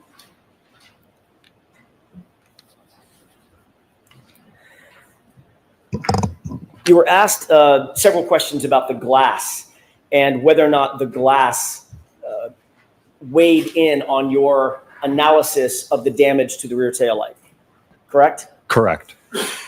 Did you consider that the glass on the rear bumper did not match the cocktail glass that was found close to John O'Keefe's body? Or were you aware of that? I don't think initially I was aware that there was a difference between the glass cup that was found and the glass on the bumper.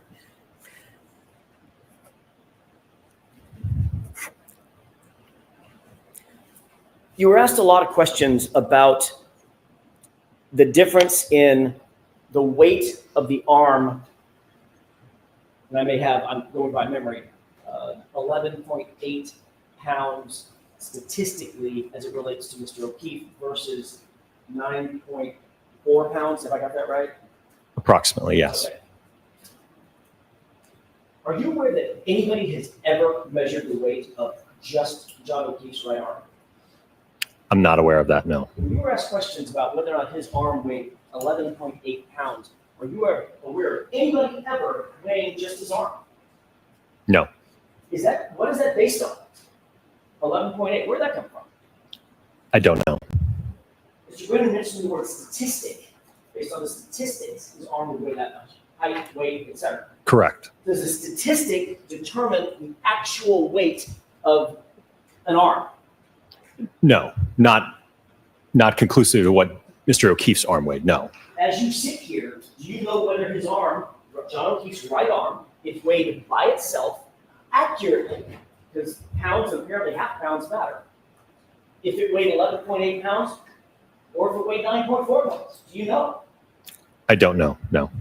Do you believe that your testing, the totality of your testing, was dependent upon those 2.5 pounds based on the weight of the hybrid 3, or at least the arm of hybrid 3, and the statistic of 11.8 pounds?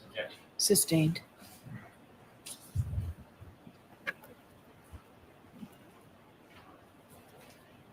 In what way does that differentiation of 2.5 pounds or approximately 2.5 pounds, in what way does that make a difference in terms of your testing?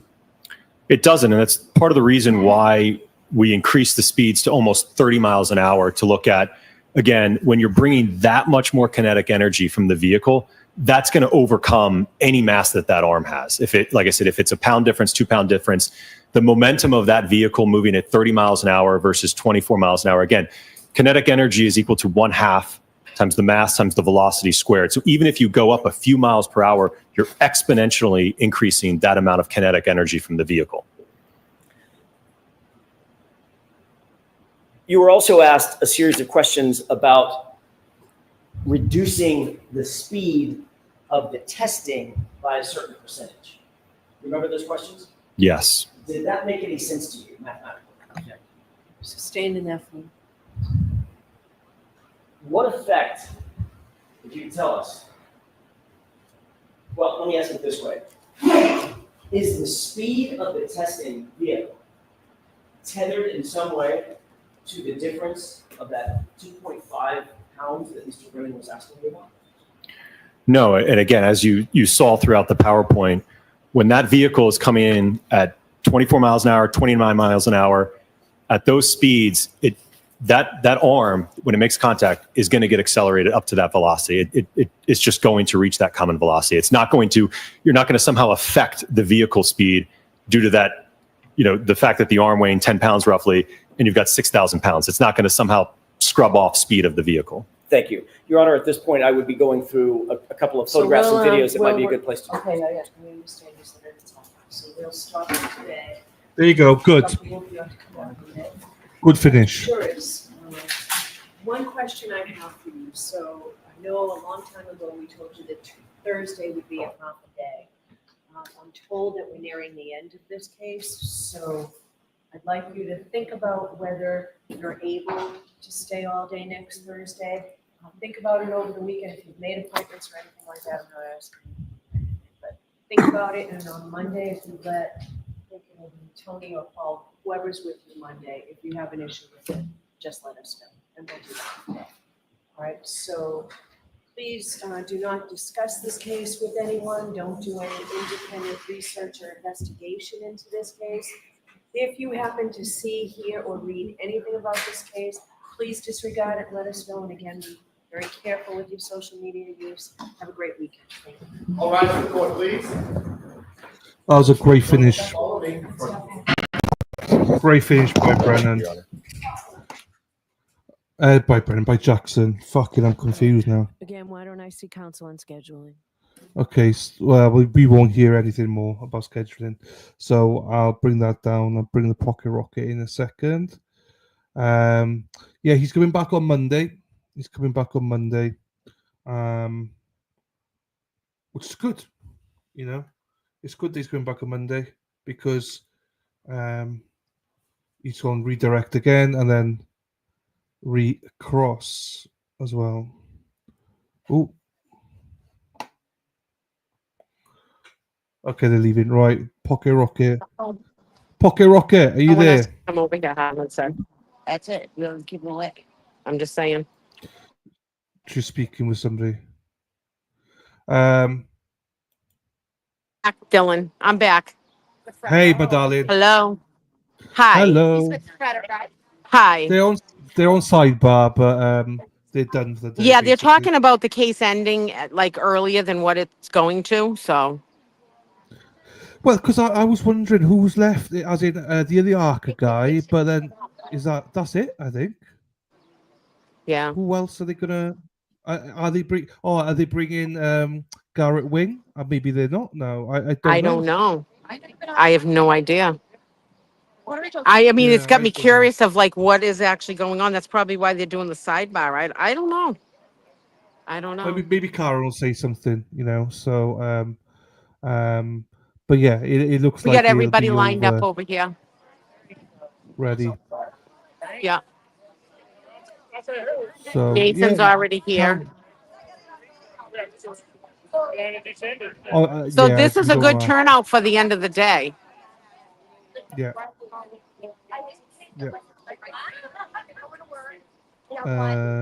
Yeah, that's a very good turnout. Yeah, it's starting to get cooler here too. It's nice. I like it. Yeah. So all those people came out tonight. They knew Dina was there with Frank, so they all turned up to say bye to Frank the Frank. Tank, it's nearing the end of the day. He's going to be gone. He won't be down here anymore. Oh no. I'm getting another car. So I'm rehoming. My car's going to the ex-husband. I'm going to keep it for a while. Leave an Appalachia in it so you can track him everywhere you go. Yeah, so Hank the Tank is just going. They're still in the courtroom. Yeah, they're on sidebar. Yeah, let me turn this around. Yeah, so today was Hank's last day. Frank, listen to me, Hank. I wish Today- it was Hank's last day. I wish it was Hank's last day too. So Frank the Tank won't be down here any longer. He gets delivered tomorrow, and I There you pick up go. my car. Yeah, it's kind of sad. It's melancholy. So, I know. all right, kid, I got to turn this around. Who's coming? They're coming. Fresh daddy. Oh, he's probably going to get in the thing too. He's coming in this one. Oh, Yeah. he is. Yes. Oh shit. Let me make it bigger then. Fresh daddy. Yeah, right? No, stay right there, but he's still a witness. He's not done yet, so he's still a witness in this to come back. Oh.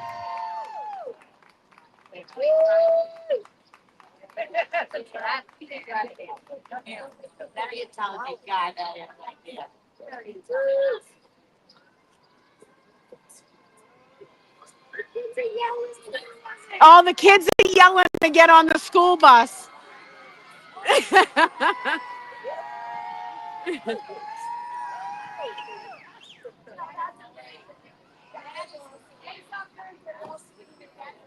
The kids are all yelling, free Karen Reed on the school bus. So.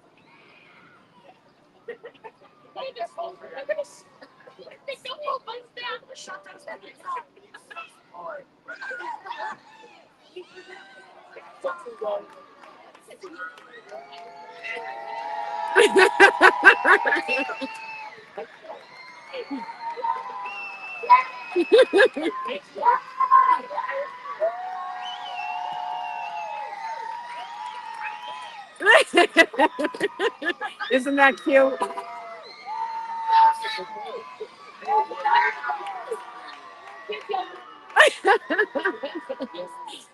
Oh, I wish I caught it. Peg O'Keefe actually smiled at that. I'm stopping anyone from coming over. Erin Hartree drives a bus, yellow bus, yellow bus. Erin Hatchie drives a bus all day long.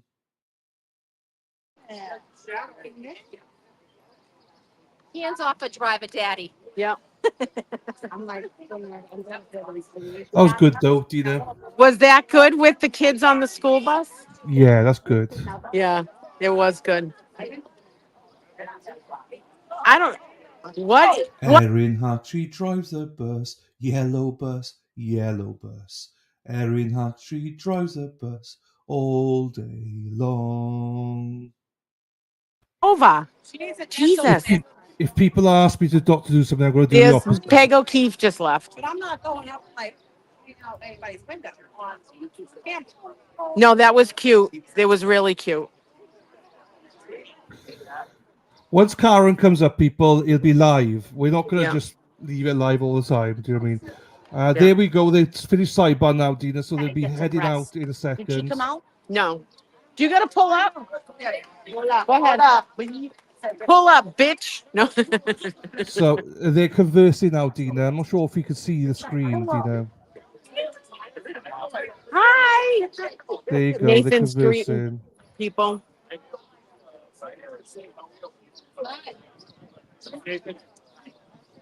He's out here just greeting people and stuff. He wasn't in court today, was he, Dina? No, he was. Was he? Well, oh, okay. no, he might have been in and out. You know what I mean? I went down to the office and stuff and did stuff, but he still got to work. He might have not have been in there. Watch out, a car's coming.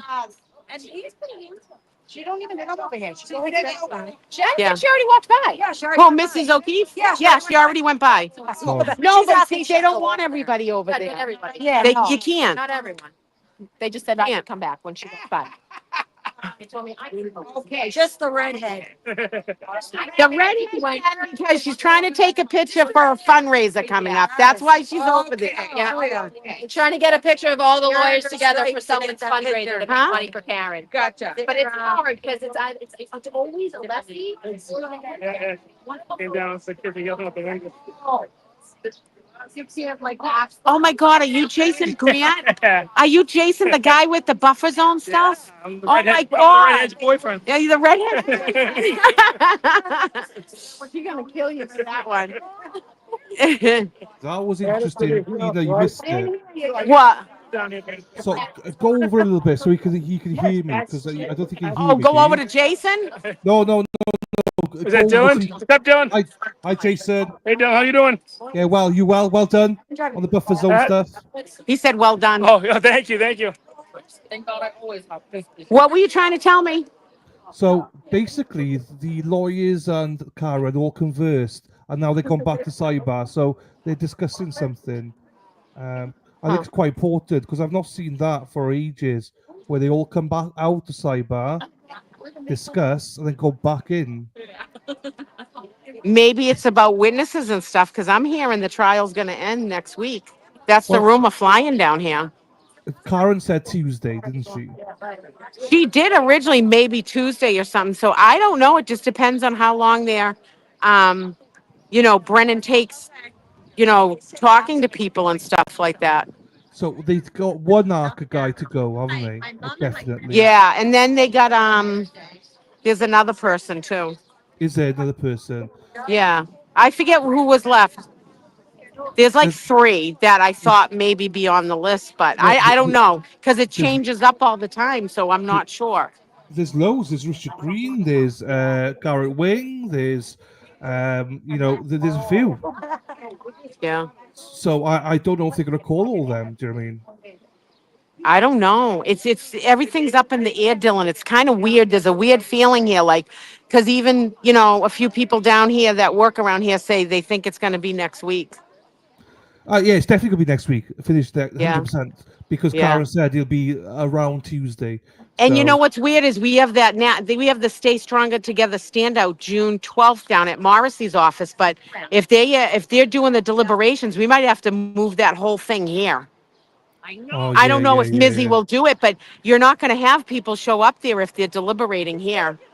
Well, because she asked all the jurors, can they work full day on Thursday? So Yeah. because Thursday's half day for the jury normally, but she's asked them if they could all stay on Thursday full day. So Yeah. it might be closing arguments or deliberations on Thursday. So Well, we know the closing arguments, so she'll probably do like an hour again or something. she will do an hour. It'll be an hour, 100%. It'll Yeah. be an hour each. And So. that's it. I don't know if long-winded Spanky Hanky can just take an hour. He'll want to go over, But knowing him. but that's great though. Do you know what I mean, he'll be cut off after an hour. So Yeah, exactly. so yeah, I don't know. It looks like it might be over early Tuesday. Yeah. And then probably do jury instructions maybe Tuesday, closing Wednesday, and then deliberations Verdict Wednesday. Thursday.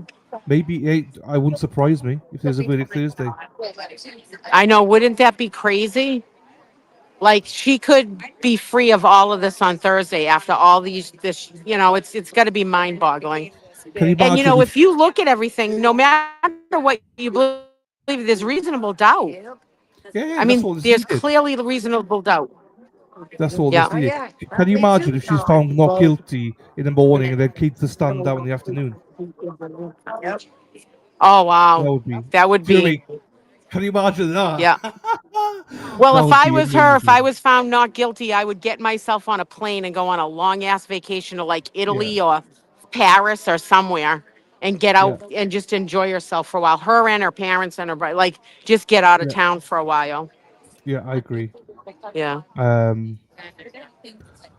Yeah, I've never want to count my chickens after the first trial, but there's so much reasonable doubt here. I know.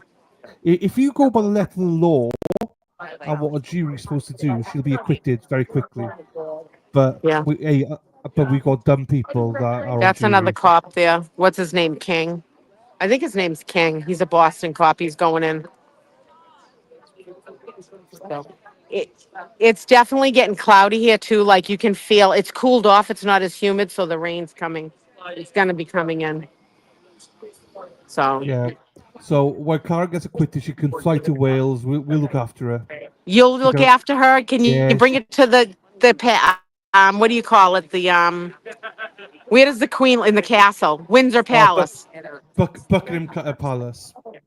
Yeah, Buckingham Palace, Palace. You can take Karen and the whole family to Buckingham Palace. Yeah, there you go. To see You can have the king. royal guard. Let her let loose a little bit. Oh. Yeah. Who's streaming tomorrow? Do you know yet? What's on tomorrow? I mean, Monday. Sorry, I'm thinking tomorrow's court. No, Monday. Well, Kurt's gonna be down there Monday, isn't he? Oh, good. Yeah, Kurt will be coming out today. That man. Yeah, What a good day to be in there with him. The DUI guy was with him. yeah. That was a good day. A lot more exciting day than when I was in court. Yeah. Oh, hang on. Court's back. Are they saying anything? Oh, what are they doing? They're all sitting down, so hang on. Oh. No, Hank is. No, they're gone. They're done for the day. They're done. Let's see if he slams his computer down in anguish. There you go. She's gone. She's gone. The bitch is gone. The bitch is gone. Ding dong, the bitch is gone. The bitch is yeah. gone. The bitch is gone. Bye, I Bev. Have fun down the Cape with your White Claw and your crab walk. Let me put. I'll put a song on the background, just very lowly. They're just done. That's why I was singing Ding Dong, the bitch is done. Oh, okay. So she's done. It's off now. So there's a delay, so they should be walking out any second. Yeah. They did some sidebars. So. What song's this? What song's this? I'm listening. Jar, hello. I'm like, he's gone to me. I'm so. I can't hear anything. Oh, hang on. I haven't put her on. That's why. This Sue O'Connell.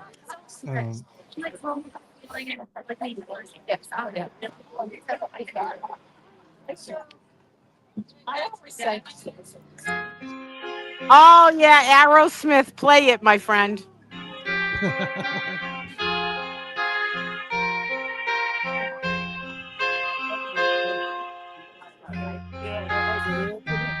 I'll put it half volume.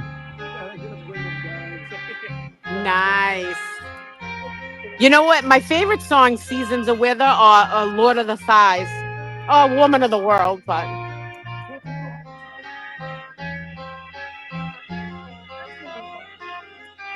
I've kept it low so you playing can a still little speak. Aerosmith for me right now.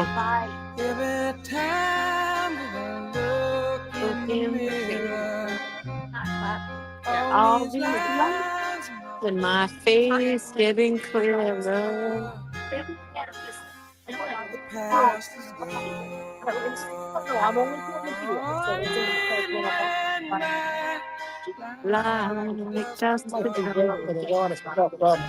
Yeah. Well, it's the weekend, anyways. Dylan's playing a little Aerosmith for me. Dylan, such a good doobie.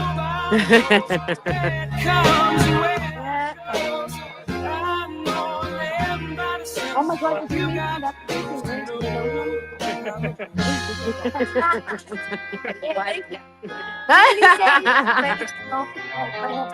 No, Trent he doesn't know me. We went to Jelly Roll and Post Malone the other day. He posted pictures of him and everyone else, but not me. Yeah, in the background of the video, like I'm some Tringo standing next to you. You're getting treated like a redheaded stepchild. You know it's true. All the things come back to you. Sing with me. You'll be able to watch when the media goes backwards again and almost trip into the rails and everything. It's hysterical. Here's the DUI guy, Larry.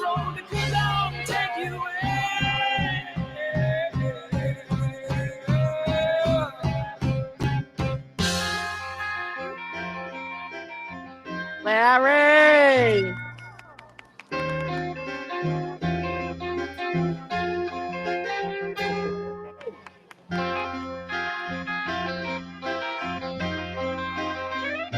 His girlfriend Chandler must have went to the car. She was down all day with us in the buffer zone. Sing for the year, sing for the laugh, and sing for the tear. Sing with me, Right over there. just for today.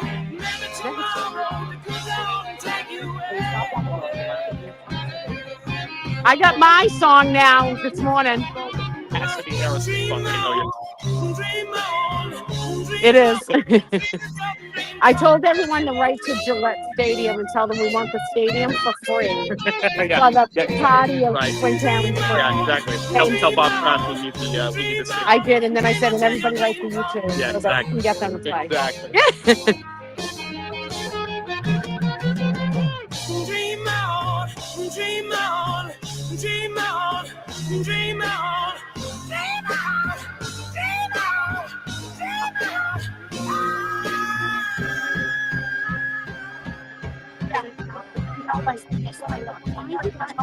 Sing with us, sing for the year, sing for the Be careful out here. You should get them off over here because they'll say something to you. just for today, maybe tomorrow, good Lord will take you away. Sing with us, sing for the year, sing for the love, sing for the tear. Sing with us, just for today, maybe tomorrow, the good Lord will take you away.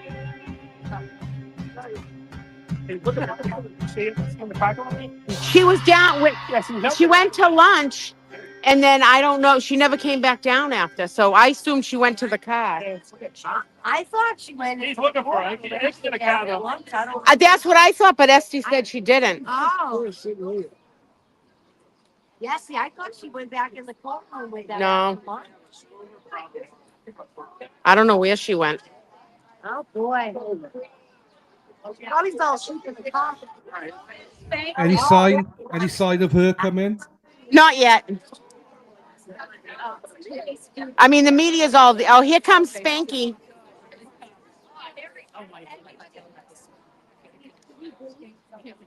Spanky Skanky.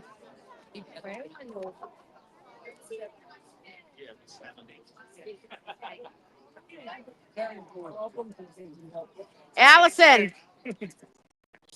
Hank's coming. You guys got to cross over. don't want to lose you. Well, they make sure that we're not on that side of the road when he comes. Here they come, Mr. Lexi.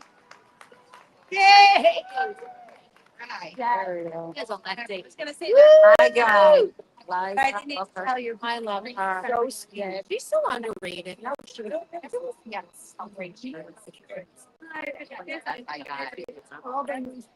Now let's see how many media people trip over themselves and fall. Poor guy. Yeah, let's go.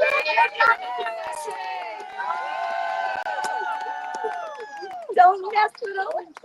Don't mess with us. Oh my goodness.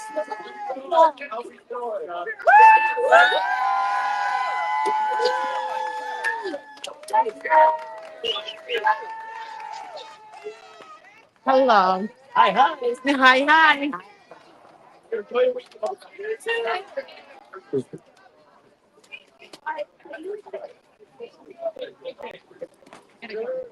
Thank you, Dave. Yeah, I've got snake. Thank you, sir. Thank you. Thanks for coming. Yes. Way to go, Alex. Bye, guys. David, get in.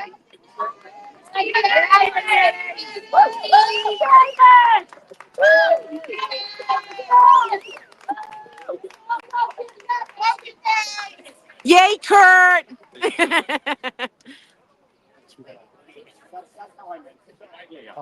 Thank you. That was good.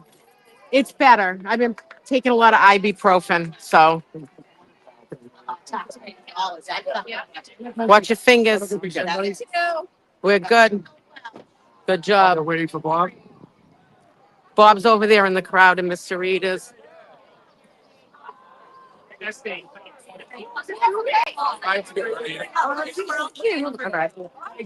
Oh, I gotta get one. Okay. Come here, Bob. All right. One more. There we go. Good job. Thank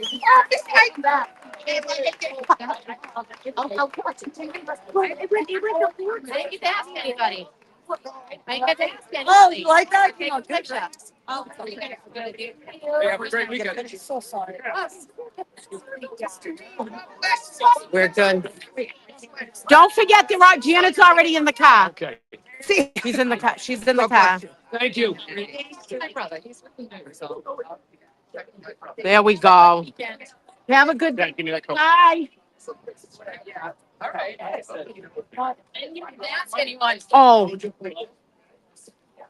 Nathan. Yes.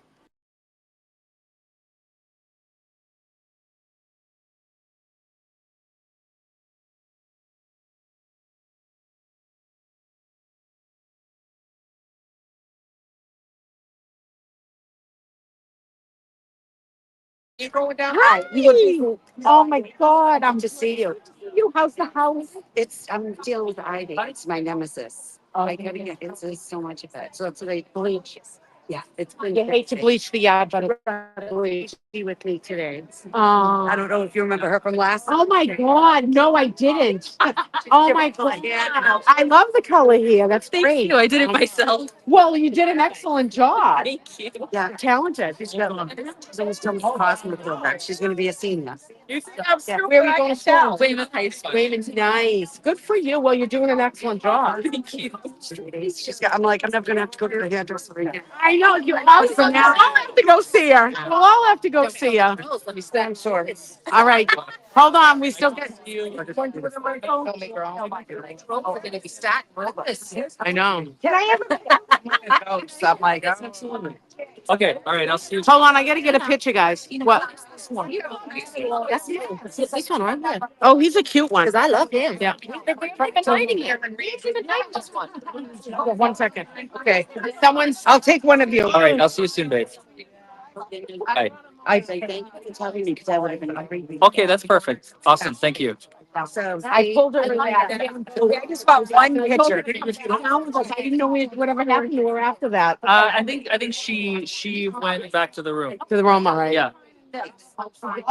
All right, guys. Her phone was down. Oh, that's what it is. So someone, I hope, screenshotted all that stuff. There you go. Yeah. Well, So, just my Kurt, friend, we're done for the day. Bye. do you want to? Hey, just ask Kurt quickly. How did he enjoy today? Ask Kurt how he enjoyed He's it. getting inundated. Hold Yeah, on a second. don't ask him about the detail. Just ask him Hold how he on. enjoyed it. You know.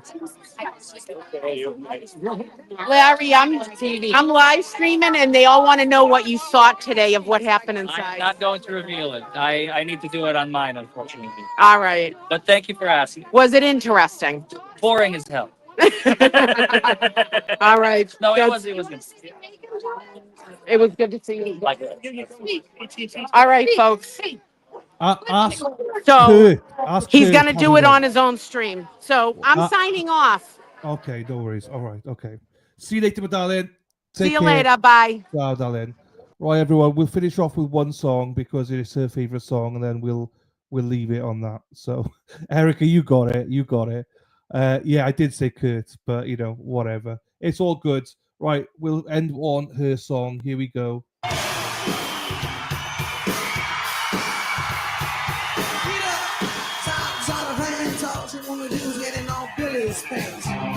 Have a great weekend, everybody. This is Lord of the Thighs by Aerosmith.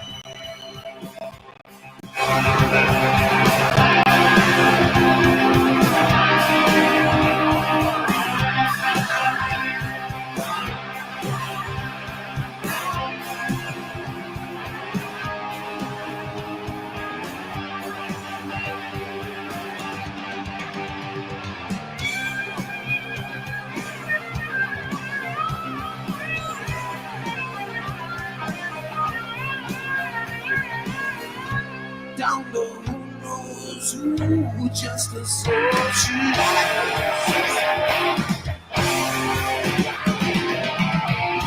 Well, my girls, when you caught my eyes,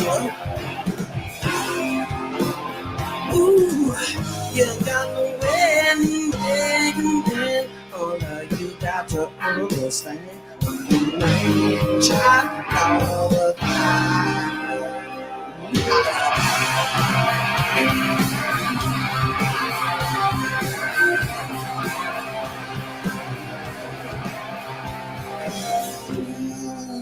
Lord, my girl, what you need out here? Shot passing across the floor, making click here. Ooh, y'all baby, you're just hurts. Child, all the days.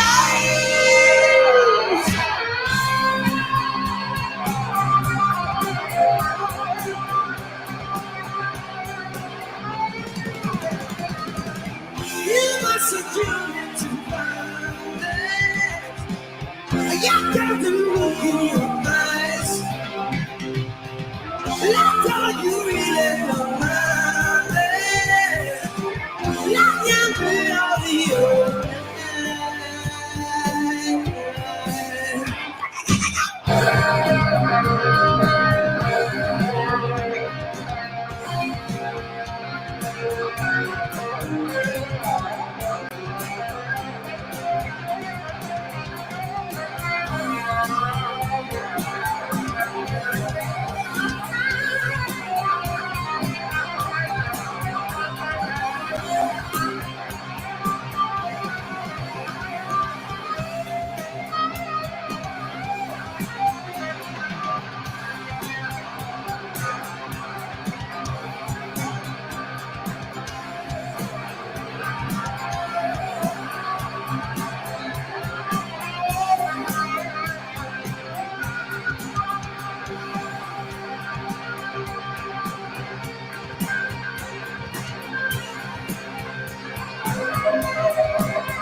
You must have journeyed to find it. You got the look in your eyes.